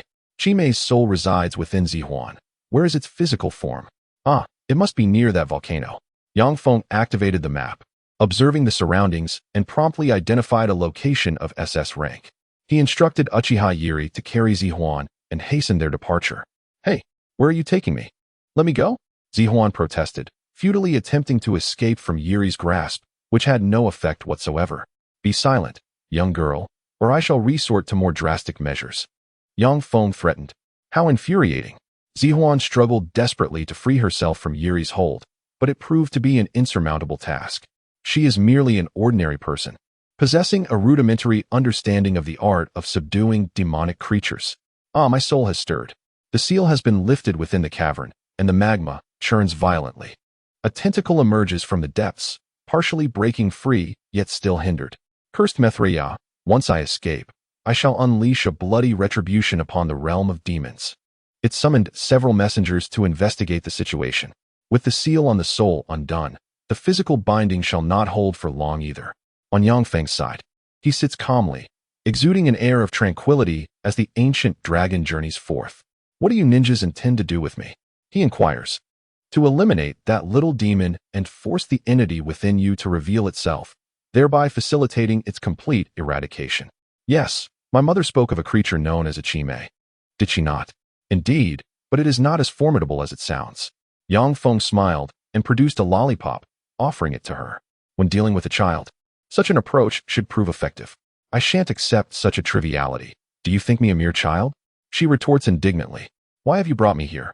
Within you lies the soul of a Chime. I previously sealed your soul for your protection. Once we reach the corporeal form of the Chime and achieve complete integration, it can be utterly vanquished, allowing you to retain your life. Was it my mother who sealed it? It is merely a protective measure from your mother. The life of a shrine maiden is often fraught with tragedy. However, that will not be your fate. After imparting some instructions to Ji Li, Yang Feng settled into a meditative posture. In essence, child, our endeavor is to safeguard the peace of the world. Please refrain from causing further disturbances. What concern is the world to me? Let me go? Zihuan protested, dissatisfied with being treated like a child. Very well, but this is a considerable height. Should you fall, we may not be able to rescue you. Jili chuckled. She is a kind-hearted individual, particularly susceptible to the charms of children, and at present, Zihuan is merely 14. Still wearing a mask and acting mysterious. Take this, Zihuan exclaimed, snatching away her mask. What do you intend to do? Ji Li's Sharingan gazed at her, unfurling in a petal-like pattern. Zihuan stood momentarily stunned, then began to scrutinize her closely. Pretty sister, lovely eyes. Stay still and do not move. Upon reaching their destination, Zhili patted Yang Feng on the shoulder. Noticing his lack of movement, she paused to await his signal. Sage mode activate. Yang Feng opened his eyes, the shadows around them transforming to gold, with his pupils expanding in size. Though not adopting the horizontal form characteristic of the Toad Sage mode, Yang Feng leapt from the ancient dragon, exuding a measure of natural chakra that caused the dragon to sway in delight. Very well, let us confront the Chime now. Sage mode has become even more attuned than before, Yang Feng declared. Heeding Yang Feng's command, Zhili lifted Zi-Wan as they ventured into the cavern. Who dares to serve as a pawn for the Shrine Maiden? Humph, you have willingly walked into your demise. As Yang Feng entered the cave and beheld the amorphous mass of black, he could not help but chuckle. You have yet to break the seal, and yet you posture as though you possess great power. Allow Zi-Wan to approach and cast her mother's necklace towards the Chime. Humph, how dare you conceive the notion of merging my physical form with my soul? It is futile. I am one with the priestess. Even that man, Senju Hasirama, could not achieve such a fusion. On what grounds do you presume to act so audaciously? Senju Hasirama may have his history, but now he is merely my subordinate. Very well, allow me to demonstrate the legendary power I possess. Yang Feng extended his hand, forming a seal. Si, Hai, Wei, Mao, Su, Zi, Yu Wu Si unite. Forbidden technique. The ultimate art of the corpse demon seal. From behind Yang Feng, a spectral figure of the Shinigami emerged. Save for Yang Feng and the ethereal entity, no one could sense its presence. This ninjutsu indeed warranted its title as a forbidden technique. Yet, I have already exploited the Shinigami's flaw. The Shinigami reached out, attempting to penetrate Yang Feng's body. Yet Yang Feng evaded, simultaneously severing the cursed mark from his abdomen and casting it aside. The Shinigami's hand lunged directly at the ethereal entity. How can this be? Such power. Impossible. The Sage of Six Paths. The ethereal entity realized that a portion of its soul had always resided within its corporeal form. Otherwise, a stable resonance with its soul counterpart would not exist. The Shinigami's grasp forcibly extracted its soul, drawing it within. The Shinigami then smiled faintly and turned to Yang Feng. You desire both souls, do you? Come forth. Yang Feng raised his middle finger in a gesture of disdain. This troublesome ninjutsu perpetually seeks to be insatiable, and at times, it may yield nothing at all. The Shinigami charged forward with astonishing speed. Yang Feng, undeterred, activated the sixth gate and swiftly dodged, adjusting his angle to stand in front of Zi-Wan. As the Shinigami approached, he utilized the Flying Thunder God technique to evade. The Shinigami's hand, propelled by inertia, grasped Zi-Wan's body, extracting half of her soul. The other half of Zi-Wan's soul remained securely sealed by Yang Feng and Mu-Yi, preventing it from being drawn out. Thus, the Shinigami ceased its efforts, knowing Yang Feng was still present. Debts can be collected gradually. The Shinigami proceeded to cleave the remaining soul of the ethereal entity with its massive scythe, executing the act with seamless precision. Zi-Wan was struck by this soul attack, causing her body to lose control and collapse. Uchiha Chiri rushed to support her. After consuming the remnants of the ethereal entity's soul, the Shinigami again fixed its gaze upon Yang Feng. Come closer. Yang Feng adopted an arrogant posture, observing the Shinigami rush towards him. He promptly performed a technique to dispel the Shinigami, returning it to its realm. This flaw is indeed delightful. Yang Feng stretched his limbs, feeling no abnormalities. The Shinigami's speed was quite remarkable, at least swifter than the Raikage. Yang Feng had narrowly escaped the Shinigami's fatal pursuit, thanks to his near-complete Sage mode. However, if the Shinigami were to make contact, it would undoubtedly seize his soul, leaving him unable to escape. Overall, this experience proved invaluable, providing new insights for ensnaring more individuals in the future. And even if the Shinigami were to capture me, it would be inconsequential. My master would personally confront the flaw, ensuring my survival. The plan is foolproof. Well then, the national treasure of your land of demons has been thoroughly eradicated. Yang Feng patted Zi-Wan on the shoulder, informing her. So, was it consumed by that demon just now? Indeed it was. From now on, the existence of your land of demons is rendered unnecessary. Now, I have forcefully annexed your nation, which shall henceforth be known as the Ghost State. Thank you, Zi-Wan murmured, bowing her head. For what do you thank me? Without your intervention, the malevolent spirits would have possessed the next Shrine Maiden, inflicting harm upon many. It is but a trivial matter. After all, soon it will be my nation. I cannot allow it to be buried under calamity. Yang Feng observed several B-class entities approaching on the map, piqued by curiosity. After a brief wait, they arrived. Curse it, Lord Chime. I can no longer sense its presence. Shouted minion number 1. Was it this shrine maiden who did it? Eliminate her. Exclaimed minion number 2. We must not let anyone escape. Chimed in minion number 3. Is this a jest from my esteemed Otsutsuki Kagaya? Yang Feng unsheathed his Muramasa blade and swiftly dispatched them all. All right, children should not witness such violence, Chiri said, covering Zihuan's eyes. The group then retreated. Ding. Random task completed. Task reward. Blessing of the Shrine Maiden. Acquired a universal ability to transmute all light attributes. Yang Feng, harboring skepticism, extended his hand to test it. My Otsutsuki Kagaya, this is excellent. Truly splendid. With a mere flick of his wrist, a sphere of light materialized, requiring no hand seals or delay, born purely from intent. How can you wield the light release technique? Zihuan inquired, intrigued. This is known as yang release. Yes, you may call it yang release. Its scientific name is flash release, also referred to as blinding light. In the land of fire, they call it the healing sage. While in the land of water, it is dubbed the eye-crossing star. In essence, its true name is magic. Do you understand? Do not misremember. So what exactly is this? Zihuan asked, exasperated. The explanation left her feeling quite vexed. She herself could only manage a semblance of yang release to deal with minor spirits. Little spirit, be good. When you grow up, I shall tell you. Yang Feng chuckled, ruffling her hair. 2 days later, the Ghost Nation surrendered unconditionally, for they lacked ninja and thus underwent slight systemic changes. The privileges of ninjas were bestowed upon the Shrine Maiden, designating Zihuan as the governor. Naturally, she would not govern in actuality, serving merely as a symbolic figure.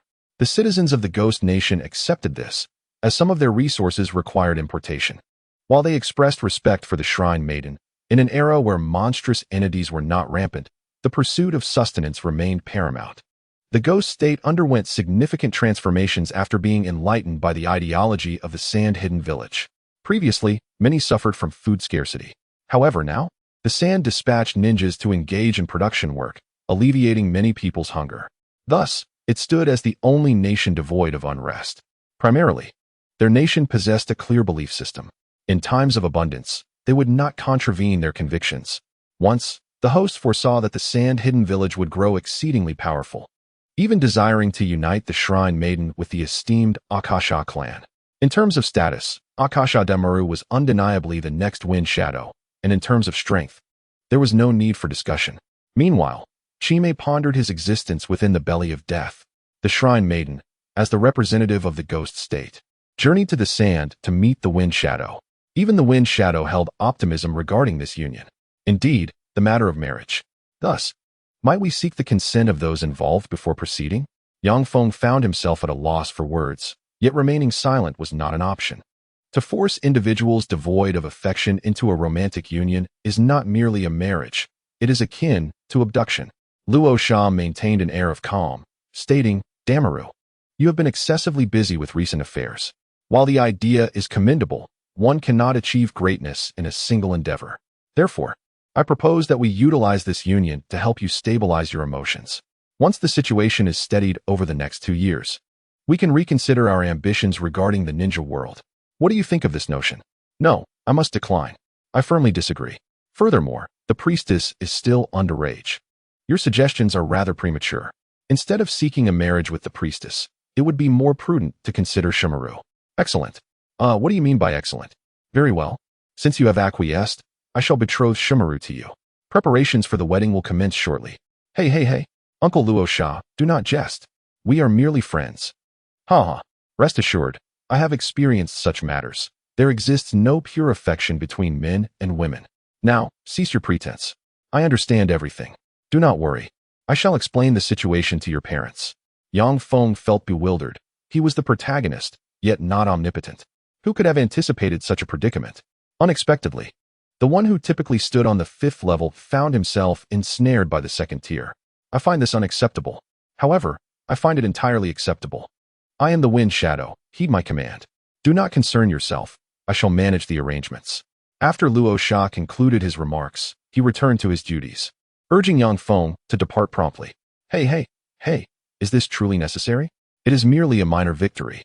Let us consider this a form of compensation for the years I have utilized your services. Regardless, everything seemed to be unfolding according to the narrative, and it appeared that the conclusion would arrive in 2 years' time. Recently, Mizukage Terumi Mei engaged in discussions with Luo Sha regarding the allegiance of the Mist Village. Hoping for some concessions, Luo Sha generously outlined their conditions. As long as you adhere to our policies, we will not impose complete control over the Mist Village. This condition was not particularly difficult to accept. After contemplating for a time, Terumi Mei chose to agree and promptly returned to her village. Yang Feng did not place much significance on such trivial matters. However, there remained one tailed beast about which he had yet to receive any news. He felt compelled to follow up on this matter. Wind Release, Dance of the Sickle. Shumaru was practicing her ninjutsu in the training ground, entirely unaware of the watchful eyes nearby. Hey, Shumaru. Yang Feng relaxed his breath. She immediately turned to face him. Damaru, is there something you wish to discuss? You seem to have been rather lax in your training lately. I need to leave the village for a while. Could you please assist me in requesting a leave of absence from the Wind Shadow? Yang Feng smiled. He was not attempting to escape a marriage. Rather, he had pressing matters to attend to, especially since the tailed beasts were tied to the perilous tasks concerning Kaguya. He had completely forgotten to inquire about the whereabouts of the three tails. Are you eager to engage in battle again? Enough is enough. You should stay in the village for a few days. Shumaru protested, her reluctance evident. In any case, I absolutely will not speak on your behalf. Yang Feng's lips twitched. Previously, it had been quite effective to persuade Shumaru.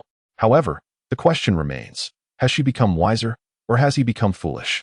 It seems that things are no longer as straightforward as they once were. By the way, have you heard the news? I am getting married.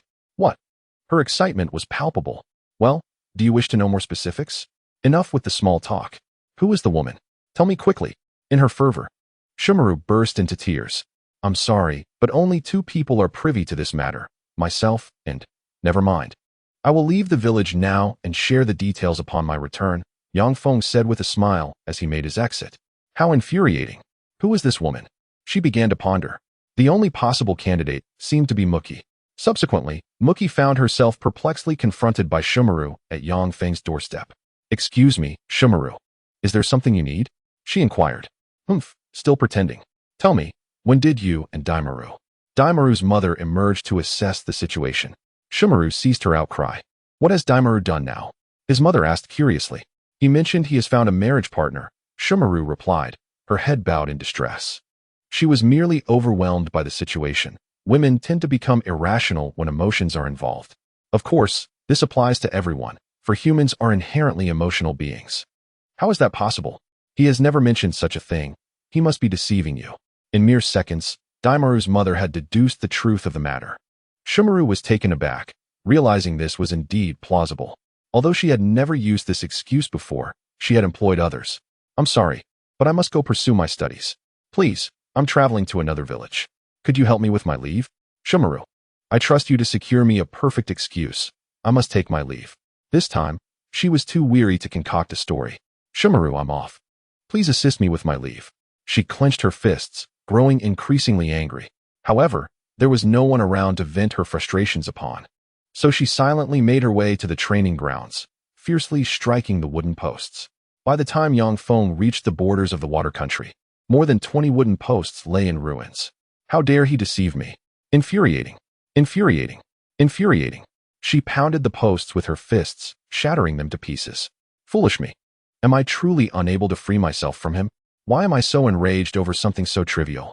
It's as if I cared deeply. She wiped her tears, contemplating life. Due to the whimsical remarks of Kazekage Raza, his own daughter remained oblivious to the situation. Thus, Raza indirectly squandered over 20 wooden training posts, each costing approximately 9 taels and 25 coins. Therefore, even a person of authority like Kazekage Raza must adhere to discipline, and he is liable to compensate for the over 200 taels he owes. This is the benefit of the reform in Tsunade's system. At that moment, Yang Feng, the indirect responsible party, was en route. Although he wasn't running himself, riding on the back of the ancient dragon required careful navigation. What? How much more chakra can you absorb? Well, as much as I can manage. Such power is never unwelcome. However, your usage is likely comparable to that of the tailed beasts, relying solely on your physical prowess. Your combat ability does not match the volume of your chakra. Becoming a mere decorative tool, do not dare to compare me with those half-finished creations. The tailed beasts are merely vessels for chakra. I, however, am a sentient artifact with the potential for growth, endowed with my own unique wisdom and the capacity to evolve. So, to what extent can you ascend? For these past days, I have been bestowing upon you sage chakra, my own creation, surpassing even the 3 great sage realms. Surely, you must be approaching the level of a tailed beast by now. Well, I appreciate it. I have observed the tailed beasts, and I estimate that my chakra is roughly equivalent to that of the 2 tails. Furthermore, my physique is far from as cumbersome as that of a tailed beast. Understood. Take your time to absorb it. Yang Feng closed his eyes, transmuting the sage chakra. After all, this poses no harm to his body, and such minor absorption can enhance his sage chakra condensation speed. He adhered to the 8 gates breathing method, gradually honing his skills. Uchiha Chiri, previously released from her reanimation due to Yang Feng's return to the village, has now been summoned again to accompany him and provide protection. To be frank, Yang Feng's current defensive capabilities cannot compare to those of the complete Susanoo. Had Orochimaru summoned a multitude of characters with the Mangekyo Sharingan during the Ninja World War, he would not have suffered such a devastating defeat merely at the hands of Susanoo. Reanimation allows for the unrestricted use of timeless abilities such as the Kodo Amatsukami of the Mangekyo. Among these, Susanoo is considered the most versatile Mangekyo ability. However, while Uchiha clan members were alive, activating Susanoo with the Mangekyo Sharingan imposed a significant burden. A classic example is Sasuke, who, after a brief activation, rendered his eyes utterly useless.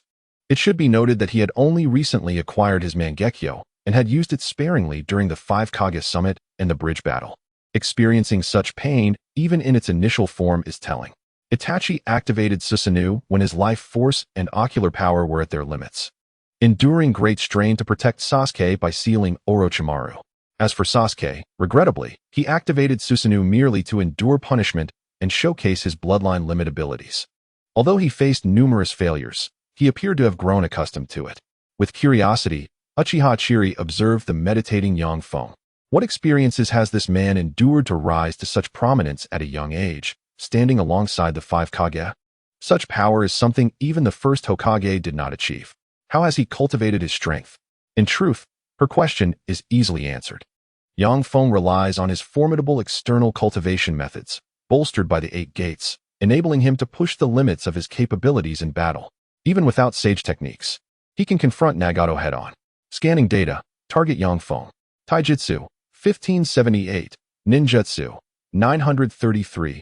Jinjutsu, 1000, including immunity to Jinjutsu. Secret techniques, 4578. Chakra, 843. 475. 184. Overall evaluation, SS. Upon entering the perfect sage mode, he attains a level above SSS. Moreover, he possesses a combat assistance system that remains largely concealed. The forthcoming information will encompass the methods of attack, directions, abilities, cooldown times of ninjutsu, and remaining chakra of the adversaries. Yang Feng need not concern himself with the enemy's assaults, for the majority of attacks and auxiliary functions can be anticipated and indicated to him, enabling him to evade strikes and devise countermeasures accordingly. Even the swift lightning shadow cannot predict the movements of his foes at the apex of his velocity. Yet Yang Feng accomplishes this with ease. Thus, Yang Feng is not merely an unthinking user of cheats. Rather, he operates with technology, an advanced technology that precedes the ninja world by approximately 3 millennia. There is certainly enough water. Esteemed friends, please disregard the preceding trivialities. How should I confront this world, and with what mindset? During his meditation, Yang Feng pondered deeply. He had resided in this realm for 17 years. Several years ago, he had triumphed over the masked man, Uchiha Obito, successfully completing an SSS-level search mission and earning the opportunity to leave this world. Upon fulfilling Kagaya's task, he had the option to depart. However, after spending so many years here, aside from his unchanged character, his life had transformed entirely. His gender, however, remained constant. If compelled to make a decisive choice to leave, he found it impossible. Unbeknownst to him, he had developed a dependence on this place. Surrounded by those who cared for him, cherished him, and respected him, The thought of returning to that indifferent world devoid of family filled him with reluctance. Yang Feng had no hesitation. He chose to remain in the world of Naruto. Here, he was surrounded by acquaintances, family, friends, and comrades. There was little necessity to venture into another realm. Speaking of this opportunity for traversal, it was uncertain where it might lead him. "Chiri, where have we arrived?" he inquired. "We are likely at the border of the land of water," Uchiha Chiri replied. The surrounding environment was a marshland. Upon hearing this, Yang Feng opened the map for inspection. The land of water harbored few, formidable ninjas. The AAA rank should correspond to Mizukage Terumi Mei, while the weakest Kaguya, Raza, had successfully bid. In the distance lay an S-rank creature, which piqued Yang Feng's curiosity. He suspected it to be the Three Tails. Consequently, he instructed the ancient dragon to fly towards that direction. The dragon's endurance remained formidable. It had previously traversed continents, and this short distance was a simple task. "What is the objective of our journey?" Uchiha Chiri inquired. "One of the 9-tailed beasts, the Three Tails. Since we have time to spare, we might as well capture one for safekeeping and simultaneously subdue this land of water. A nation lacking significant combat power can be easily managed by me alone. However, your methods may lead to the demise of many," Uchiha Chiri expressed with reluctance. "Oh, you are too merciful. Allow me to impart a principle. On a small island, there stands a tree bearing 3 fruits, yet there are 6 famished individuals. If each consumes half, they will all perish. If one person consumes one, he will survive. The distribution of this fruit lies in your hands. I ask you, how would you allocate it? And what happens after they consume the fruits?" Chiri queried with curiosity. "Well, that would be when their rescue arrives imminently. However, one cannot endure this period without consuming the fruit. Do you understand? I am merely hypothesizing, just a supposition. Do not be a contrarian in your youth." Yang Feng sincerely advised. "Oh, I see. Then I shall ensure the survival of 3 individuals. Indeed, as long as you comprehend this notion. My intention is to allow the majority of the populace in the shinobi world to live. Thus, war is unavoidable. Otherwise, genuine peace cannot be attained." "Very well. I shall heed your counsel. After all, you have always followed my commands." At this moment, a benevolent and charming giant tortoise with 3 tails resided in the water, occasionally opening its massive mouth to devour a few fish. The enjoyment of life was indeed exquisite. Then, a golden orb descended from the heavens, and the 3-tailed creature gazed curiously at this sphere, which appeared to be of considerable size, an immense super-spiral sphere. Yang Feng plunged the sphere into the lake, causing the water's surface to erupt violently. Various aquatic creatures were instantly reduced to ash. The 3-tailed beast, bewildered, was struck by the giant orb as it had only just emerged from the water. Understandably, although this technique was quite formidable, the lake was vast, and the orb only caused significant destruction within a circular area of 100 meters in diameter. Other regions were merely splashed by the rippling water, which reached a height of about 5 or 6 meters. This technique seemed to demand a great deal of control. Just how much mastery over chaotic chakra is required to effortlessly condense it into a spherical form? Uchiha Chiri was quite curious. The larger the spiral sphere, the more difficult it is to control. However, Yang Feng's control over such fundamental skills was remarkably adept. He likely expended over 1,000 chakra to create this spiral sphere, merely to test his own capabilities. It appeared satisfactory. Indeed, I am quite pleased with its power and infused with sage chakra. This spiral sphere would automatically absorb surrounding natural chakra as its energy source, resulting in an even more potent explosion. Yang Feng clapped his hands and proceeded to check on the 3-tailed beast's condition. A wave of water shot towards Yang Feng at great speed. Uchiha Chiri reacted promptly, casting a fire technique to counter the wave. Yet Yang Feng was already beyond the attack's range. Flying Thunder God technique. Too slow, although the power was indeed formidable. Yang Feng cast a sideways glance at Chiri, who had failed to intercept the wave with his ninjutsu. Not too shabby. Apologies for that. It's all right, after all. It is a tailed beast. Please refrain from intervening. Allow me to hone my skills and accumulate some experience in dealing with such large creatures. As he spoke, Yang Feng charged toward the 3-tailed beast. Chidori Blade. Yang Feng first struck down upon the creature's head. Duong. Only a faint mark was left upon its cranium. Your defensive capabilities truly live up to your shell. Water Release. Water Iron Cannon. You're quite adept at ninjutsu. Yang Feng noted as he observed the three-tailed beast unleashing a water cannon from its mouth. He then sidestepped the attack and landed on the water's surface. Lightning release, Chidori surge. Electricity surged across the water towards the three-tailed beast, striking it. Be cautious. Ninjutsu is ineffective. Uchiha utilizing his Sharingan to observe the three-tailed beast's movements, quickly alerted Yang Feng. A tail extended from behind, lunging at Yang Feng. One-sword style, Iato slash. Yang Feng shouted his battle cry, activating the fifth gate and striking at the tail with his ghostly severing blade. The three tails, realizing the futility of the attack, swiftly submerged into the water and swam away. If you wish to flee, then go ahead. If you can escape, so be it. Yang Feng formed hand seals and conjured shadow clones, commanding them to unleash a barrage of sunban into the water. The electric currents inflicted some internal injuries on the three tails, yet could not impede its speed of escape. Take this. Super Spiral Lion's Roar, Golden Flash, Second Form, Flying Thunder God Slash. Yang Feng thrust his blade into the back of the three tails. The clones pursued and dove into the water, each performing a Rasengan that struck the three tails from behind. Lightning Release, Little Kirin. Yang Feng summoned his Sage Chakra to execute the lightning release technique. Although its power was diminished and the consumption was significant, it remained a highly effective skill. However, this maneuver caused his clones to be electrocuted, while his true self, clad in lightning armor, remained unharmed. A noticeable dent appeared on the three-tailed shell. How dare you harm me? I am Isabu. The three tails seemed enraged, twisting its body to fling Yang Feng away. It then began to rotate, forming a water vortex. Ah, my esteemed Otsutsuki Kagaya. Even a turtle possesses such remarkable skills, Yang Feng thought, almost wanting to capture the moment in a photograph. The vortex's suction was formidable, yet Yang Feng utilized wind release to counteract its pull. Come on, let me witness your other remarkable techniques. I wish to learn from your experiences to avoid being as clumsy in battle as you. After a brief rotation, the three tails came to a halt, gathering tailed beast balls directed at Yang Feng. At last, the legendary tailed beast ball has arrived. Haha. A true man must endure a tailed beast ball at least once. Yang Feng began to gather chakra. As the three tails charged its power, he did the same.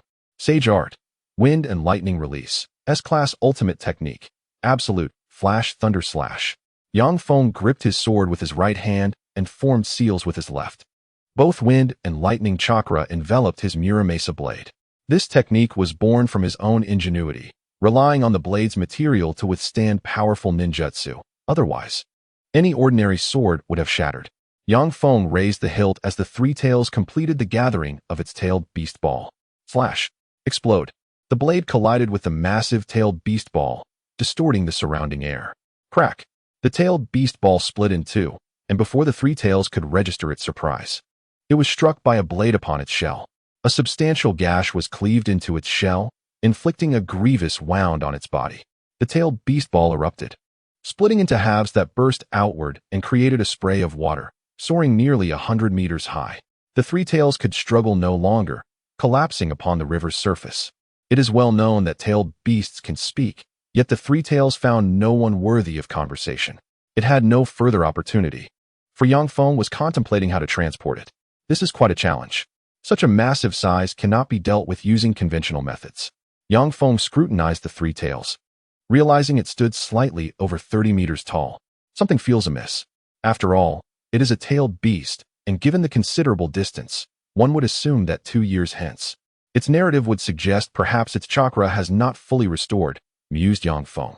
He summoned Deidara, instructing him to carry the three tails away in accordance with the transportation method from the original story. Curse it. My art has been utilized in such a manner. It is utterly intolerable, Deidara exclaimed through gritted teeth. Yet, he found himself unable to control his own body, compelled to comply. It seems you cannot truly grasp the essence of art, Yang Feng remarked with calmness. Enough with the nonsense. Only that which is released in an instant is true art. Nay, you are the least qualified to utter such words. Your self-detonation technique does not explode instantaneously. It requires considerable build-up, which I easily evaded. Damn it. Huh.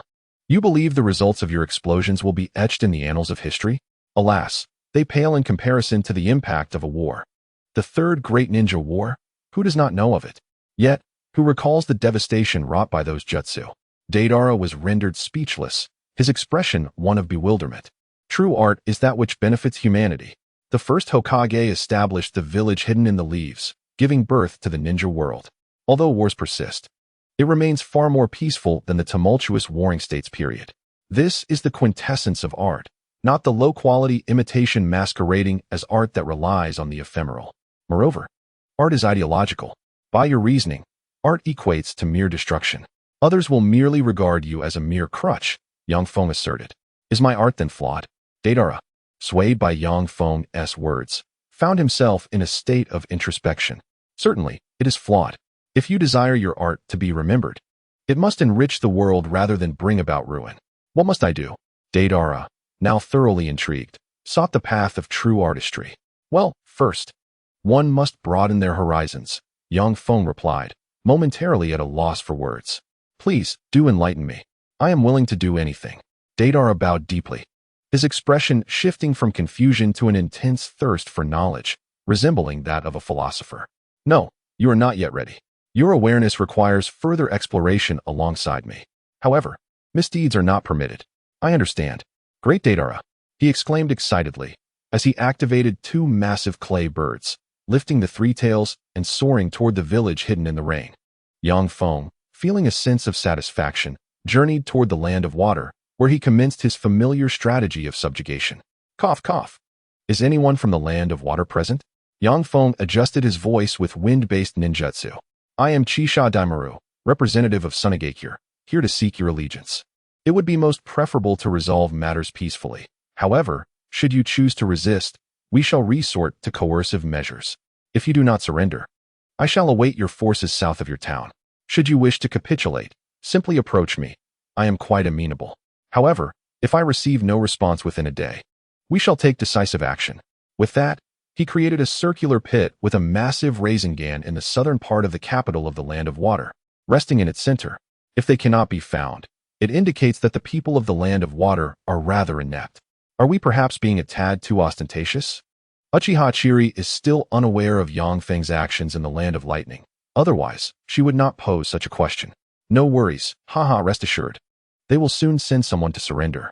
Indeed, I am quite confident, Yang Feng declared. The battlefield in the land of lightning has been transformed into a remarkable abyss. And one can trust that if the three great nations are not foolish, they will have gleaned this information. Should they unite in their coalition, they might still possess some semblance of courage to resist. However, at present, he is solely targeting the land of water, assured that they will not waver. Though Deidara is absent, Yang Feng remains completely unfazed. Even if the land of water refuses to surrender, he has other strategies at his disposal. In merely 10 minutes, the representatives from the land of water arrive before Yang Feng. One among them presents a letter. Uchiha Chiri accepts it on Yang Feng's behalf and opens it. We, the people of the land of water, are willing to surrender, provided that we can retain a certain amount of our wealth.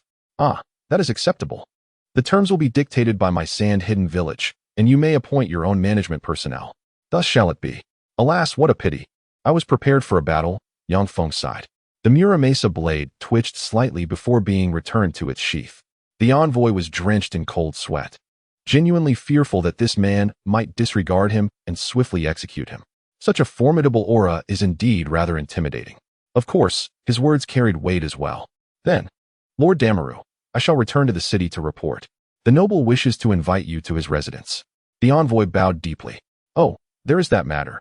However, I am not interested. Thus, I shall not attend. You have no objections, do you? Of course not. Absolutely none. The envoy, feeling as though he had narrowly escaped a dire fate, prepared to depart. Wait a moment, young man. I notice a darkness clouding your brow. Oh, thank you for the advice. Thank you. He turned and fled, followed closely by his companions. They were oblivious to the implications of a darkened brow, but sensed it was not a good omen. Really, how disrespectful, Yang Feng lamented, spreading his hands. Indeed, you were rather confrontational. However, since they have surrendered, there should be no casualties. We can now depart. Uchiha Chiri nodded in agreement. She remained gentle, genuinely wishing to avoid any conflict. That is not necessarily the case. Perhaps there are factions within their nation that might rise in rebellion. Yet, such occurrences would hardly qualify as war, Merely a statistic for the nation's crime rate, Yang Feng chuckled. After all, the Land of Water's Mist Village boasts one of the highest crime rates. And why, you may ask? Because of the abundance of rogue ninjas. That does seem to be the case. When I passed away, their Mizukage was engaged in some dark rule, and it remains so to this day. But that will soon change, for I have arrived, Yang Feng declared, striking a pose. Then I entrust you with this, the future of the ninja world. The star of Tsunade, Uchiha Chiri leaped onto the back of the ancient dragon, maintaining silence. Indeed, others may aspire to unify, but they lack the capability. Of course, those who possess such power have already succumbed to the earth. Hence, I stand invincible. Yang Feng, brimming with confidence, felt thoroughly justified in his self-assuredness. Once, he appeared invincible, untouched by the harsh realities of society, even having inflicted suffering upon those who had previously endured it. Ere Zhuzi expressed his dissent, just as they were about to depart. Someone approached to intercept them. Excuse me, please wait. Yang Feng turned to find it was the fifth Mizukage, Terumi Mei. Is there something you need, Mizukage? Oh. Since it's a rare occasion for you to visit our land of water, why not allow me to guide you in exploring the beauty of our nation? What do you think? Terumi Mei's tone was exceedingly amicable, recognizing that she must curry favor with a potential future leader. Frankly speaking, the presence of such youthful talent was an undeniable allure for someone like Terumi Mei, who had remained single for far too long. Thank you for your kind offer, Mizukage. We happen to have no pressing matters at hand, so we would appreciate your suggestions regarding the various tourist attractions of the Land of Water. I would like to assess which locations could be developed into paid attractions. We could consider leasing space here for business ventures, perhaps even allowing you to invest a share? Yang Feng remarked as he released the summoning technique, sending the ancient dragon back. Uchiha Izumi landed gracefully, joining Yang Feng and accompanying Terumi Mei for what was ostensibly a scenic excursion. In reality, it was merely a public-funded feast, a shared understanding among them. Huh. Your words are quite amusing, young man, Terumi Mei smiled. Is this true? Shori gazed earnestly at Rasha. Well, judging by Demaru's demeanor, he seems unwilling to refuse. If he intended to oppose, he would certainly express it openly. Hence, this is likely true. Ah, I see, Shori replied. Her spirits lifted as her previous gloom dissipated. Well then, to be a better wife, I must strive harder. She envisioned her role in her mind. By the way, father, Demaru mentioned he would be going out this afternoon and asked me to inform you. Shori recalled Yang Feng's instructions and promptly conveyed it to Rasha. Goodness. He slammed his hand on the desk, rising abruptly. This rascal is trying to deceive me. At this moment, Shori was no longer focused on that matter. Instead, she began to imagine how she should present herself as a bride. Mizukage, thank you for your hospitality. It is getting late, so I shall return to the village. Yang Feng said with a smile as he bid her farewell. Yes, young man, do visit the Land of Water often. Terumi Mei winked flirtatiously. Naturally, Yang Feng pretended not to notice. The fact that a woman of her age had yet to find a marriage partner spoke volumes. It was simply because she had always been exceptionally strong, leading others to believe they could not match her in ability. Well, perhaps in the future. Yang Feng smiled as he took his leave, hastening away with Uchiha Izumi. Young man, it seems you hold her in considerable awe, Uchiha Izumi remarked with a smile, her Sharingan gleaming crimson. Ah, let us not speak of it. I do prefer to keep my distance from such a mature, single woman. The farther, the better, Yang Feng affirmed earnestly. Is it really that extreme? Perhaps you're simply receiving her enthusiasm a bit more fervently than usual. It should merely be a standard respect for a superior, Uchiha Izumi chuckled lightly. During her lifetime, she had only friends and no romantic partners. Yet she was somewhat aware of the emotional situations surrounding her companions. In essence, men are quite intricate beings. Thus, you must be a straightforward woman, right? Yang Feng cast an odd glance at Uchiha Chiri, leaving her somewhat bewildered. What do you mean by straightforward? I am quite forthright. I always speak my mind, she retorted, feeling indignant. What a dreadful implication. Do not overstep your bounds. Uchiha Chiri exclaimed, her irritation palpable. After all, it was rather cruel to expose the reason for an older woman's single status, which was not much different from Terumi Mei's. Poor girl, dying as a straight woman. Yang Feng expressed his sympathy, then extended his middle and index fingers towards the fuming Uchiha Chiri, playfully tapping her forehead amidst her adorable expression. Forgive me, Chiri. This shall be the last time I refer to you as straightforward. Uchiha Chiri exclaimed in a playful manner. Ah, nah, La Lulu. Hey, Shimaru. Can you keep up with me? I want to experience everything around here. Tenshinhan exclaimed, holding several skewers of grilled snails, clearly in high spirits. Meanwhile, Shimaru appeared lost in thought. Should I be called Akamaru Shimaru from now on? Isn't that a bit embarrassing? She mused. Hey, Shimaru, what are you thinking about? Ahem, Tenshinhan, I will stay by your side, Bai interjected, attempting to assert her presence. How dull. You, with your mask, are the most tiresome, Tenshinhan scoffed. Devouring a skewer of snails. I prefer the warmth of human interaction. You are too cold-blooded. Tenshinhan cast a disdainful glance at her. Well, my task requires focus. And I cannot speak too much. Please bear with me. Bai sighed, feeling helpless. She did not wish to be this way, but a task is a task. And tasks that lack clear objectives demand silence. Protect Shimaru was the task assigned by Yang Feng. He did not expect Bai to provide substantial protection, but he deemed it necessary to have someone keep an eye on her. With a clean record and nothing to occupy her time, Bai was the perfect candidate. She was indeed innocent. This snake-skinned creature had been washed clean. After all, if spies infiltrating human society were this foolish, they would surely fail miserably.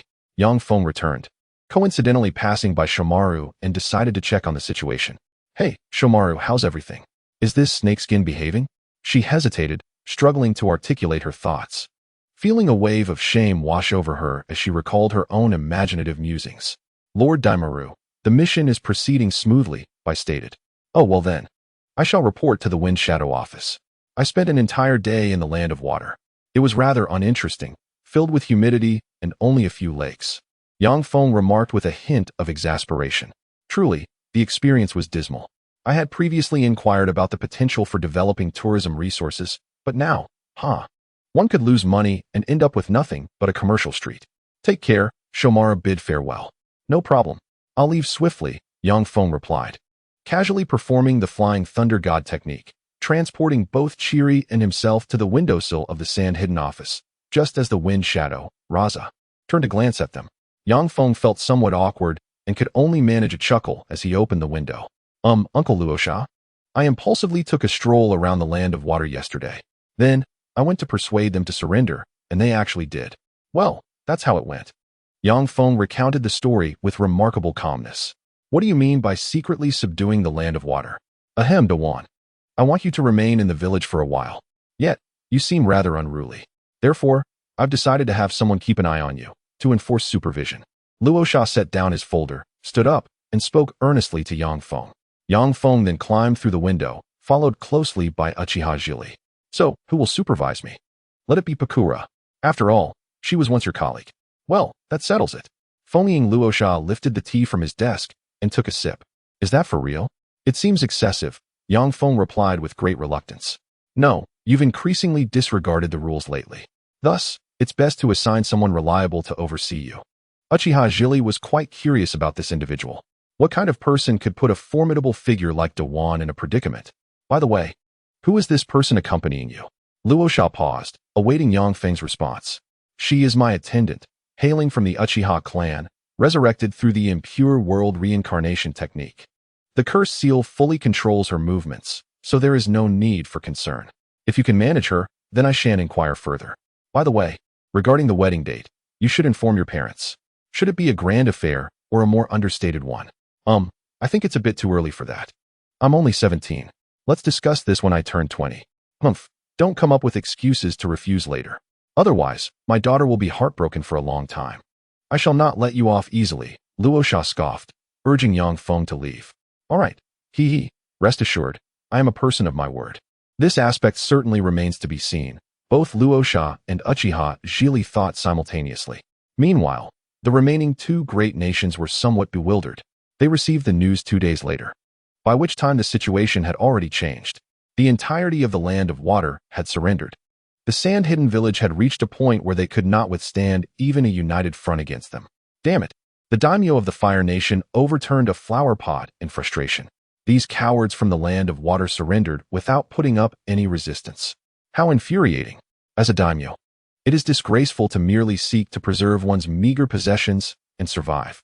Your Excellency, a message from the daimyo of the Earth Nation has arrived. A guard entered the room and presented a confidential report. The daimyo of the Fire Nation was still fuming, but attempted to calm himself and read the report. Given the current circumstances, we can no longer defeat the Sand-Hidden Village, which has united the strength of the three nations. Even if we were to go to war, our forces, combined with those of the two ninja villages, would be utterly incapable of overcoming such power. It would be wiser to preserve our rights to enjoy wealth and prosperity in the future. Otherwise, the fate of the daimyo of the Land of Lightning and the daimyo of the Land of Wind will ultimately become our own. The daimyo of Wind and Thunder had been slain by some commoners. The ninjas paid no heed to this matter, as it was a release of public outrage. Under the dominion of great powers, famine ravages the land, and the sentiments of those who have witnessed their kin perish from starvation are not easily fathomed by all. Young Feng, however, had no intention of inviting them to comprehend such anguish. Rather, he chose to disregard it entirely. When lives are extinguished, no one is inclined to report the crime, nor dares to do so. The authorities, naturally, turn a blind eye whenever possible. Though the feudal lords of the Land of Earth harbor unfulfilled ambitions, the odds of success are exceedingly slim, if not non-existent. They possess no formidable trump cards. To refuse to yield is to invite conflict. Defeat, in their case, would mean certain death for the lord. On the other hand, the feudal lord of the Land of Water, through decisive capitulation and the acquisition of wealth to hire bodyguards, can at least maintain a life of abundance and a modicum of security. Their current choices are indeed of paramount importance, to fight or to surrender. Nonetheless, this is merely a figment of their imagination. Young Feng, unburdened by such contemplations, knew he could subdue the 5 great nations at any moment. However, with the insufficient manpower of Tsunade, even a reluctant conquest would not yield complete control. He resolved to wait approximately a year before proceeding, thus clarifying his objectives and the prevailing circumstances. Why not simply capture all their feudal lords? Inquired Uchiha Chiri. Wouldn't he that facilitate an immediate subjugation? This question posed a challenge for Young Feng, stirring his concern regarding Chiri's intellectual grasp. He pondered whether to elucidate the matter or allow her to uncover the underlying issues herself. After a moment of silence, he spoke. Typically, feudal lords have heirs. Even if their entire family were to be subdued, nations of such magnitude would swiftly produce new leaders. The role of a feudal lord often serves more as a symbolic figure during diplomatic and governance matters.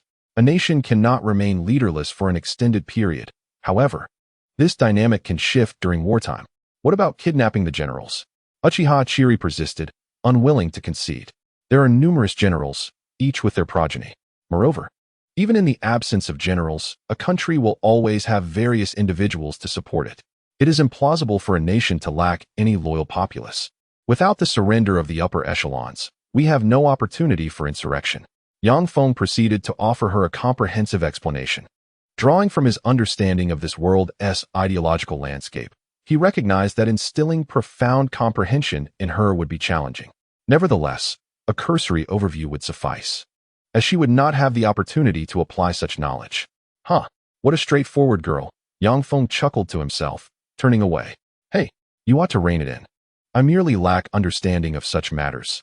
Who among educators would delve into these topics? Uchiha Chiri fixed her Sharingan upon Young Feng. Indeed, you are correct. Let us conclude this conversation. By the way, I shouldn't be confined here indefinitely, should I? Young Feng responded, turning back. No, given your various actions. I deem it necessary. Silence, Tsunade your star. You are now a person of significance and must not venture out carelessly, Pakura stated, standing with her arms crossed, regarding Young Feng with a mocking gaze. However, being confined in a detention room seems rather excessive, he retorted. After a couple of days, you shall be released. Additionally, you must resume your ninjutsu training. Although you have grown considerably stronger, practice must not be neglected, Pakura remarked. She is an elite jonin of Tsunade, possessing a unique bloodline limit related to fire release, scorch release. Once, alongside the Crimson Sand Maru, we embarked on the Divine Earth Formation Project. Yes, indeed. That initiative aimed at ecological transformation. Pakula, serving as Young Feng's subordinate, accompanied him while imparting certain earth-based ninjutsu techniques. Those days were quite arduous for Young Feng, as his once ordinary training regimen devolved into a rigid series of daily tasks. This significantly cast a shadow over his youthful psyche, which was already burdened at the tender ages of 16 and 13. Although those feelings have since dissipated, he still harbors a fraction of disdain towards Pakula. Could you procure some blank scrolls for me? Yang Feng requested. With some free time on my hands, I wish to prepare the jutsu and sealing techniques I require. Also, could you summon that person from my household, named Uzumaki Muichi? I need her assistance for my spellcasting, he stated, proceeding to exercise in the confinement chamber. Employing the Keish style of training, he commenced with 40,000 one-handed push-ups. Begin, he declared, and without hesitation, he set to work. Pakula remained silent. Though Chiri admired Yang Feng's unwavering spirit, his prowess is not merely a product of talent, lacking a bloodline limit. He has nonetheless achieved this level of strength, a remarkable feat indeed. In the Hidden Leaf Village, a frustrated Sakura exclaimed, "What does Naruto's actions have to do with us? Stop twisting the narrative. But you are part of the same team." The shopkeeper retorted, "He wreaked havoc in my store. Shouldn't you bear some responsibility?" His views were rather extreme. Despite being a resident of the Hidden Leaf, he held a long-standing disdain for ninjas. This penniless brat can't even afford ramen. How could he possibly compensate for my losses? Better yet, let us hold his two teammates accountable. Humph. My parents perished because of that monster. If I possessed the power of a ninja, I would surely eliminate this nine-tails brat. The shopkeeper's expression grew increasingly menacing, convinced that his establishment had indeed been damaged by ninjas, and thus, demanding compensation seemed reasonable. In his mind, extorting a sum of money was merely a logical extension of his grievances. Sakura, visibly impatient, glared at the fallen Naruto, shouting, "You fool! Because of you, we all face repercussions. You, an orphan loser." Sasuke stood by silently, contemplating the disparity between his current situation and Naruto's. Sakura's words prompted him to pay a bit more attention. "Enough. You're quite loud, aren't you?" Sasuke remarked coldly, his expression devoid of warmth. As his Sharingan began to manifest, the crimson light momentarily stunned Sakura.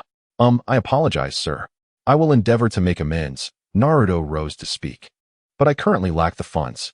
Then let your companions assist you," the shopkeeper shouted, brandishing a stick. He had no intention of inflicting harm. Fully aware that a ninja's strength was beyond that of an ordinary person, he merely sought to bolster his courage and maintain a facade. "Hey, Sakura, you all should leave. Don't worry about me. Hurry and complete your mission. I kindly request that you inform Uncle Yale about my situation. I do not have my wallet with me." "Who cares?" Sakura was disdained by Sasuke and felt quite unhappy, promptly turning away. Sasuke's expression was somewhat somber as he retrieved his wallet to settle Naruto's debt before silently departing. Thank you, Sasuke.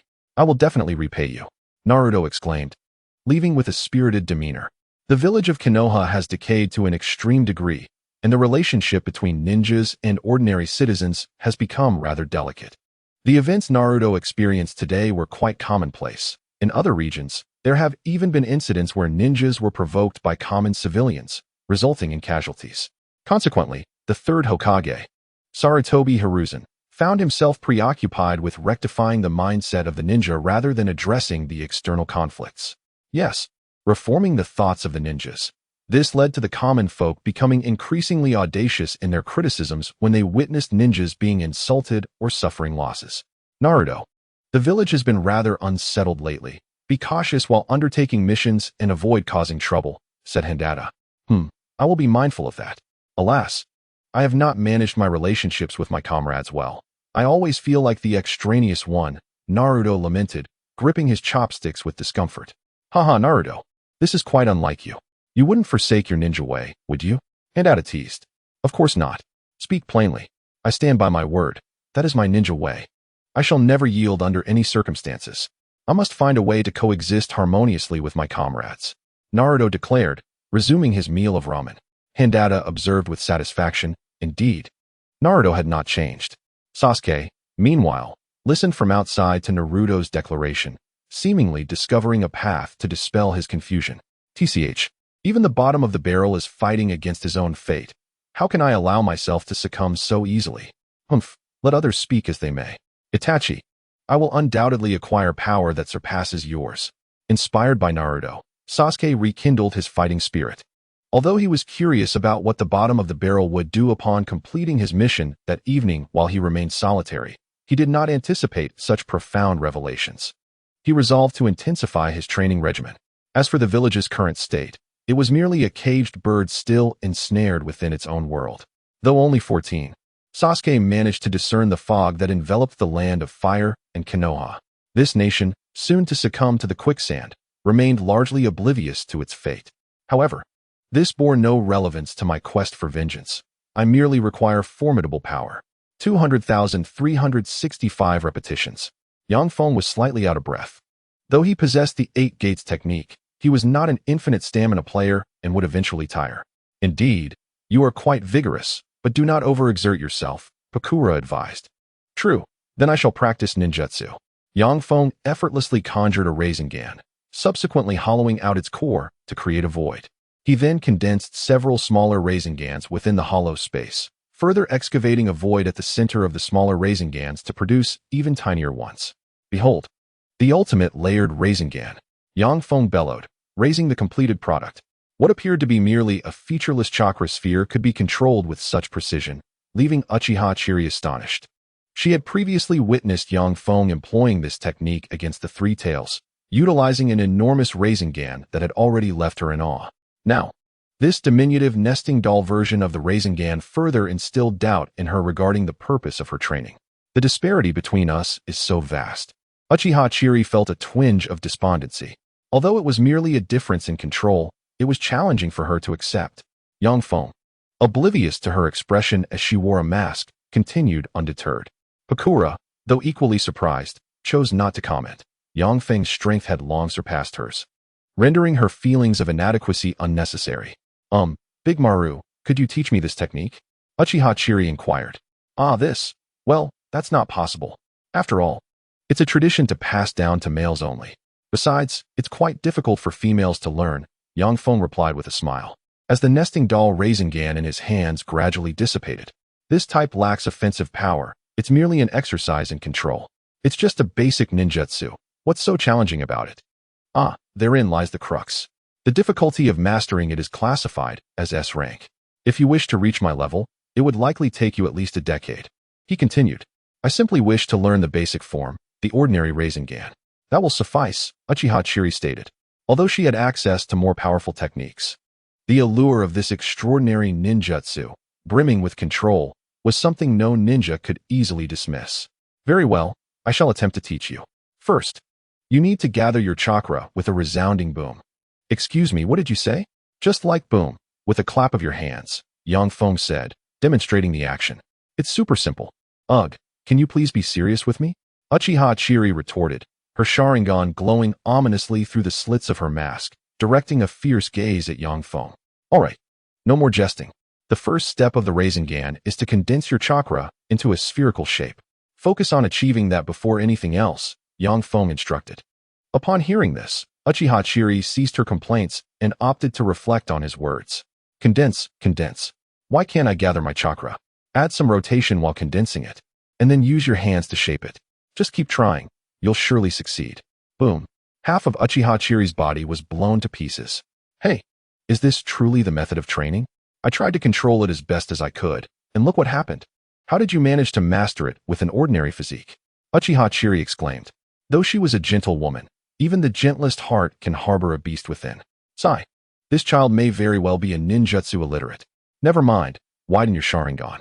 Now, observe my steps closely and utilize your ancestral copying technique. Pay careful attention. Don't phrase it so harshly. We possess the eye of insight, capable of seeing through others. Wait, why don't I just use my Sharingan? Uchiha Chiri discovered a blind spot in her understanding. Meanwhile, in the land of Earth, that Tsuchikage wished to resist even as the nation surrendered to the ninja world. Yang Feng merely dispatched Deidara and Sasori to quash their rebellious spirit. The Earth Shadow beheld his former disciple, and in his sorrow, he hesitated to act, resulting in the Iwagakure's ninja army being utterly shattered by a single explosive clay technique.